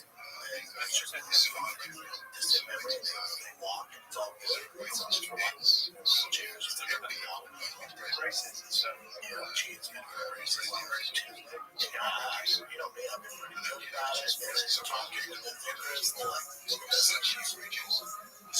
you know what your routine is. So you wake up, you really got these things this morning, and I'll get home from this. I'll take care of this. I'll go to the pool in 20 minutes. I'll take the boys right there this fall. I'll take that'd be good. And I tell Joe, you know, your mother-in-law, like, don't let her notice the big thing. She made this. It's great. I've been good. I've been good. No crying. I've been good. And then someone says, Joe, so excited to shoot in the mail. And she can't believe the shoot. It's not that I think it's funny. It's just like when he cries, it's not funny. And I wish him the best. And it sounds like he's doing a great job. I hope everything turns out okay. But he's so comical that it's like impossible to take him seriously no matter what. No. But here, what I notice, if I'm just being totally cruel, Brendan, is that when he says like, yeah, or whatever, something about that, I'm almost expecting to be like Underwear Lopez, completely like flame out and not make any sense. Like, Dr. Sushi at Mushroom. So I'm kind of waiting, because I'm also like, not to criticize the person I put the clip on, but something Twitter watches. It's in on Jay. That person's name is particular stable 69. Okay, I'm not judging that. Yeah, I'm judging that. Somewhat. They put it on everything about this. It's absolutely absurd. Why would they put it on? Why would Chop do this? So if you put it on a comedy website, what I kind of consider the subreddit joke website, I stumble over words. I'm expecting him to do something about it. Very funny. What I say very funny is still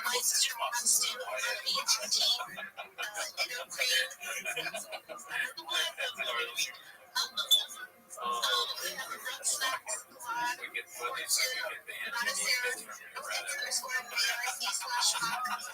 I'll deal with that. Let's see what all it is. Just 1, 2, 3. I mean, that makes sense. Wow. Let's see here. This is bad as Papa. Texas. I mean, dude. I didn't see it, dude. Bring Tiger Coach to the NFL so he can finally play in 2034. I mean, I guess it would work out a lot. Show it off. Right. Yeah. I can't get it. Right. Whatever you said, or I feel like something. Here we go. Finally, to the one thing we wanted to talk about today, which we talked about for an hour on our other podcast, back in the 20s episode. Episode 270. I can't remember that. The username is repeated, much like Jeff Dodge in California. When you're someone funny, the premise the joke is going, you should give out the 26,000. You guys can read this. He thought it was going to be rich people that just wanted to take things. Did he really ask for $26,000? That's a, I fucked up because I made a fake. That's not me. I just made a fake now. Last week, but that's way too much money to do. You don't need $26,000. What's he moving? Does he have a lot of trucks? I don't know what keep talking because it's been a little chat. Okay, so Jeff Dye, $26,000. What is he taking with him? There's a lot of cowboy boots, cigars, and maybe there's a lot of things that you need to do with, like, I'm kidding.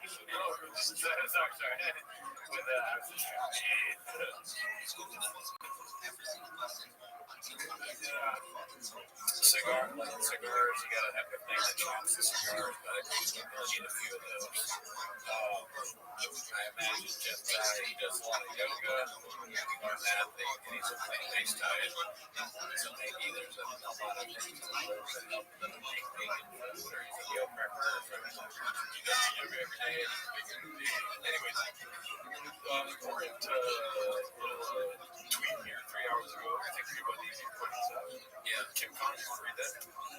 calmed it. She says, let's shift the focus on Jeff Dye and on maybe the bitch that stole 101. Was one of the $10 or 10,000. There are worse people out there, and unfortunately, they have there's not much worse than that. No, yeah, I just mean, I wonder how much money that is. I think she's talking about that Hannibal. Because I she's been talking about this once. I forget she accused her of something. And Hannibal, we always watch Christina special on the Patreon. It's pretty bad. And it's like, she stole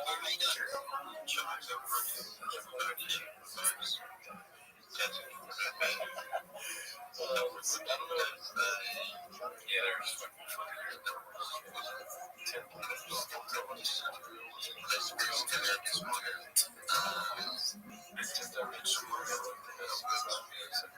that's so creepy. All right, well, not as breaking as I thought it would be. In a way, Jeff Dye is still a lot of material from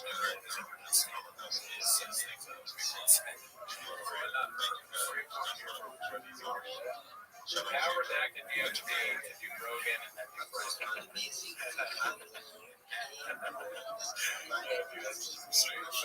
That's a killer fucking podcast. Yeah, that's all. Smart people end up angry, creative, I would do those now first person. Maybe this is me. Let's see here. Mama, see if I can hear that. This is my favorite book. James. Books by Cycle Adventures, 7694. Let's see if everyone at home, let's see if Brendan gets it. It's like Jordan,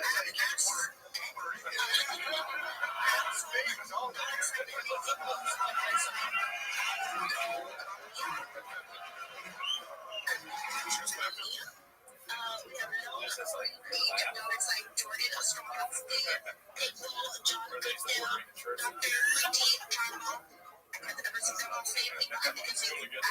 it says Jamar instead of Here's that's how you catch a Puerto Rican.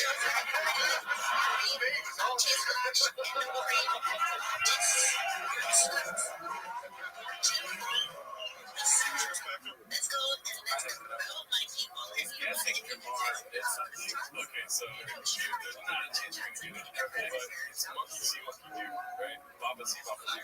Everything that Maverick Country does is all the time. Oh, okay, play it one more time. Here, that's how you catch a Puerto Rican. Vegas all day. So, back, way back. But head up, head up. Come back. In the face. He's okay. Here's what I think is happening. You're right. He's like always, but I think because I can relate to this, he has stopped paying attention to it. Right? He's getting a little nervous because he knows he hasn't heard anything that anyone said. So now he's just gonna. Oh, that is okay. It's funny. No one knows that I'm not paying attention. I'm gonna do what Matt's done, and people think I'm normal because I'm laughing too. Do I know Bob and two? That's my question now.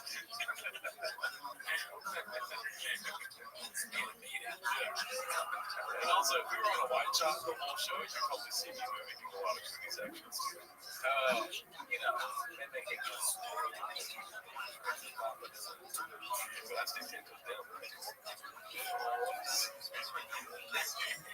Creates those. Classic Bob and Stills. That was a fun little inside game there. That was.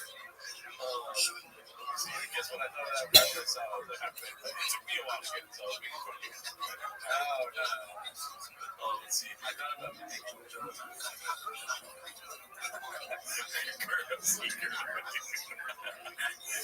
one day I'm going to have a subreddit that turns on me and they're going to come in here and it's going to bother me. So, does Gerda bother you? No, I'm talking about one day where I'll turn on me and they're going to say, well, before you play this one, can I just say I'm heard about this? Oh, really? Yeah. I mean, not Stan. Wait, or any of the things he's done. Yeah. miss him on the clips. I like when a Delia clip is a miss. Maybe it's because there's not as many, right? But whenever I see Delia pop up on the thing, I'm okay. It's kind of funny in this scenario as the guy whose life has been ruined. He's stuck with Eric and Sean. And part of it is Sean is a stupid moron who's now recording live in Texas. And Eric is sort of this angry fat slob that's sort of, and sort of for Delia to in becoming this famous actor, and then he's stuck with a guy who does a truck show in Texas, and a dude that looks like one of the things that the Ghostbusters put in their machine. It's just, it's so funny that Delia's kind of like, I'm sorry, it is. It's kind of funny. They should, if you want to kill me, kill me. I just say what I said.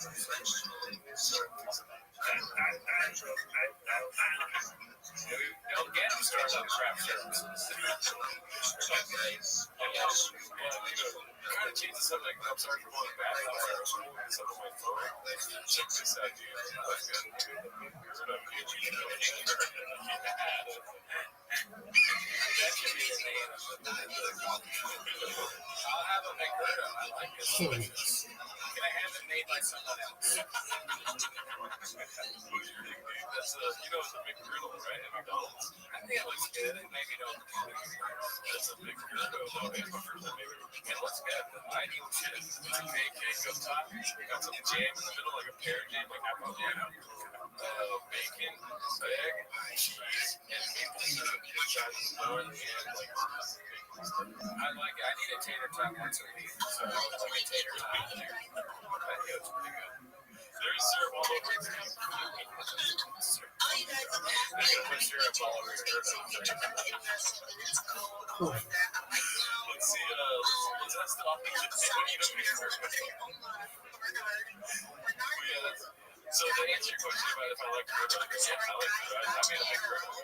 So I think Gerdo is it's sort of like a out of left field nickname, but I like Okay, sorry. Back to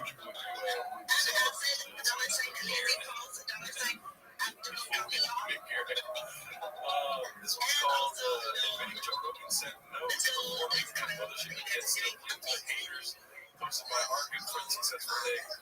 845, which is the talk to posting other subreddits out there. Let's see. With the joke. Okay. Oh, Successful Day. God, I took you. You don't know the show. He's a great guy. Let's see. Yeah, I love one. Those bullshit headlines. Yeah, like there was one on me was like Red Shot paying for other shit. Haggis. It's a medicine. I can't wait. You know that alcohol. That's a lot of conversation. I'm not there yet. Like, oh, why aren't you wearing the mothership? Shout out to you for subscribing. I didn't show that last week. Listen, young man, do this one.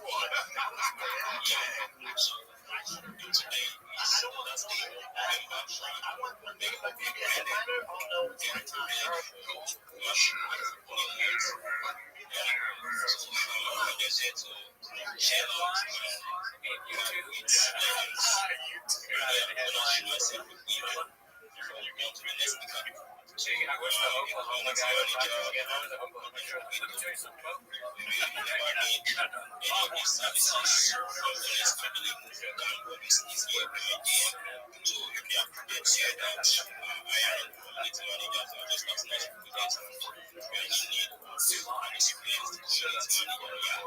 That was all I did. That's because tiny. You tell that one I went to skate fest. I couldn't be with engaging unprofessional person. Not that one. Contracts with investors. Yeah, sure. That's masses. He's just for soccer manager. He's this one soccer million ladies. It's your giving messages. It looks like a special next Friday still locked in. To me, yes, I agree. It's not it really that looks like a copy Comedy Central and or Turbo thing here for a long time. He should have used this fucking thumbnail and put Tom Scott like that. That would have been so much better. Way better. The most better. I love this one. You almost don't hear Photoshop. Or maybe they're just we probably that'll be awesome. I'm on the movie read actors like Photoshop our faces somewhere. Idea. Are you listening, American flag?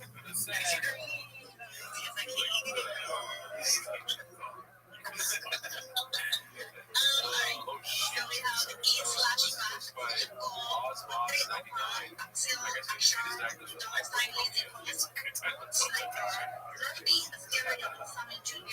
I saw the Subway take there.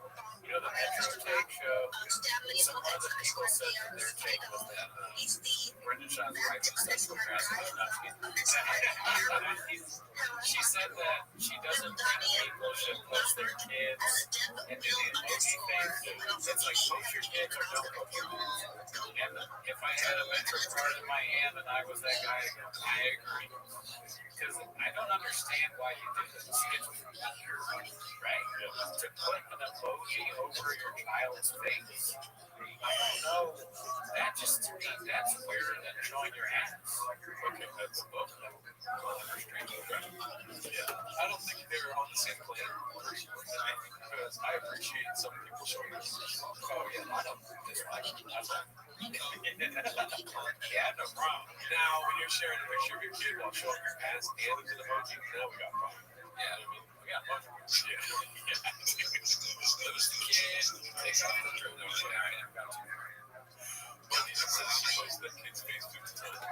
Oh, and if you actually post the face, it makes even less sense. Also, on Chase. Oh, Chase does it. Well, take it on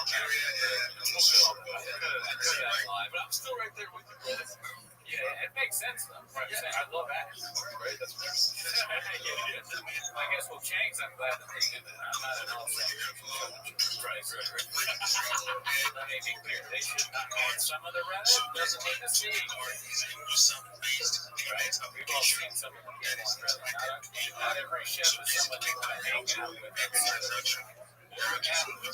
mean, we have to get a bang on that. Exchange.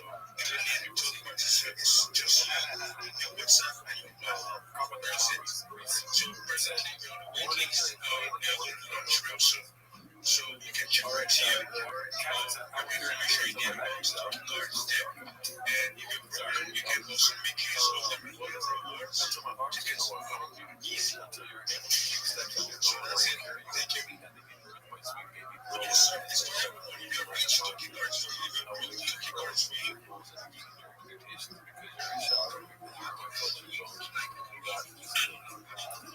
Yeah, boss. I don't like that either. You can say that they're posting it online. Yeah, like I also I actually struggle more with this than whatever they were saying. Like oh yeah. I believe in like 5-word captions. I'm gonna put that in GPT, whatever the fuck you just put, and then be like, give me this like 5 words. I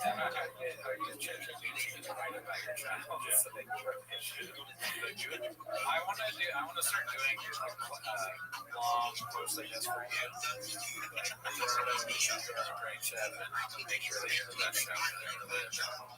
because of you. To make sure my sweet baby boy, whatever the next step brings, will not define you. I will make sure you always do things correctly. Brandon just her name. Try this out real quick. Blog post, a picture of CTO. Check some social media. So,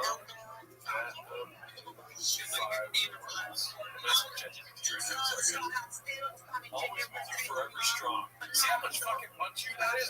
That is, yeah. Kind of gets it. Yeah. Bro, if she was sharing that with her fucking fat ass,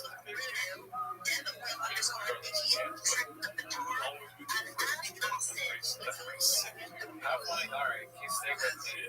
We keep it like you said, short, but instead of writing that, it just says ask for dates.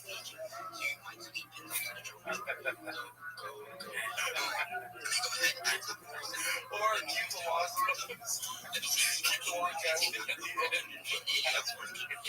Okay. Yeah, I like that too. Keep the long post. Change the picture to her and all right.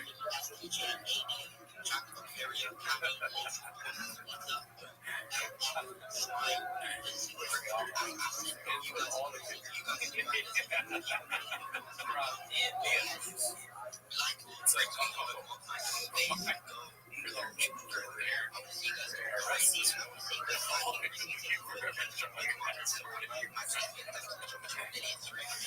oh, that's great. Oh my god. Shout out to everyone.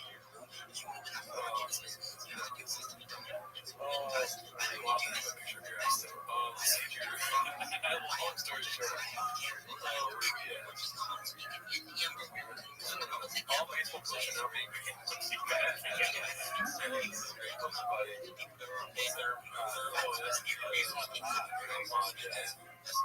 trying to get in the but my data was wrong.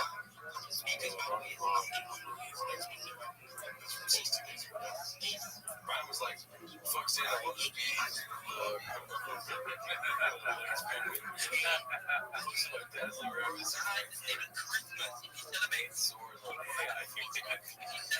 Wow,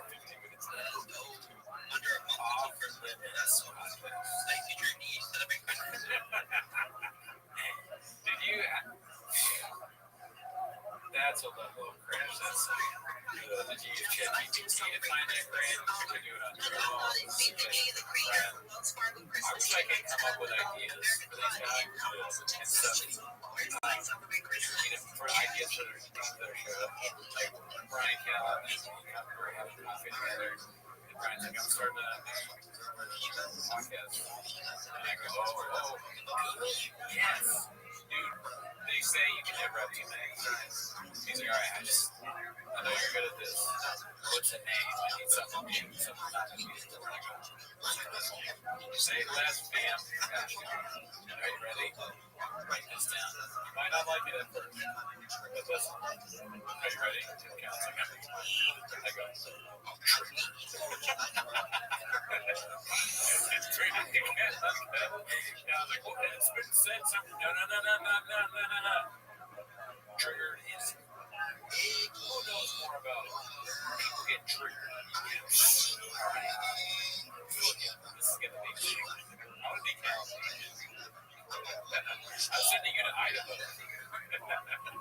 It's the only place. I'm going to do the same thing as you.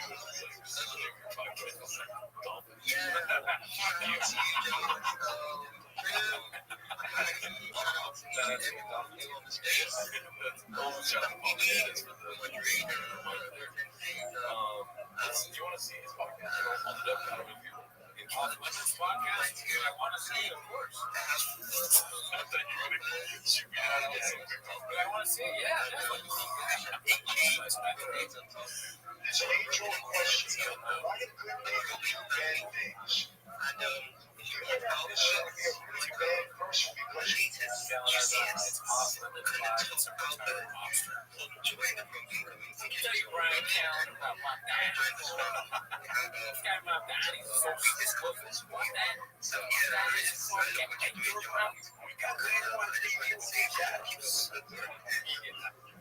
I can't even see if they're a morning sun and sun. How am I supposed to describe? Back in the 80s, it got real like they should be okay. I'm really sad. I don't care how angry he is. I like the old way and good look of it down. Yeah. I'm a bad person out here. So, that tells you I got something to say. People should listen. I look at it crime. Why would I care what you have to say? You are self-admitted optimist. Okay, but he's always our facts guy here. Optimist is to get you a crowd or book crooks. 100% get the money that you have to the crowd. Wow. Yeah, I don't think that's the rule around the crowd of police. You're British out there. You know, you know where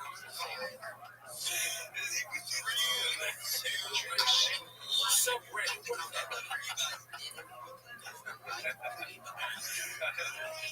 He's trying to leave the studio and Brian's telling what the fuck is a subreddit? Formula One to Chicago.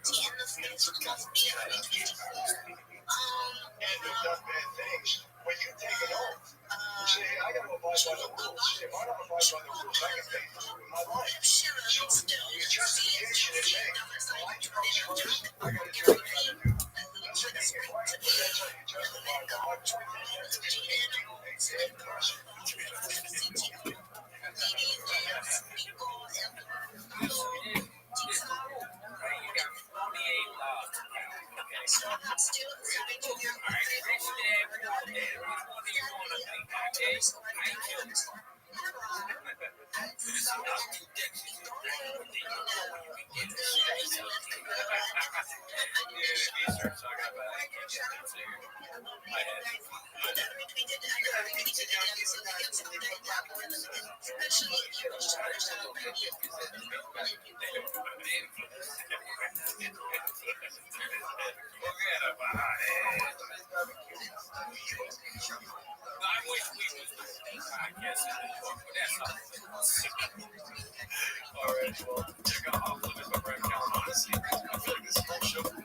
Shows just a big sponsorship for me. Okay, because every time I finish it, I want to watch it. Yeah, and now I want to watch it. I added it to my queue already. Dave Haas posted this called That's Better. I once tried to sue a guy who had me put up a video of me trying to cheat on my wife. Well, that would have been hilarious today. Yeah, that's a good idea. I've said before, I say it again, these people on Chang should be teaching, or at least, I mean, TV is not YouTube's not TV, right? Unless you can shadow me. Oh, wow, like, what do you are? What TV, dude? We would get axed. Oh, yeah, look at this. The Nielsen rating would just throw up when they saw our numbers. The Craig T. Nelson rating would be so low. Look at that. I look a lot less than expected. I just can't. How am I supposed to face my life? Like, wow,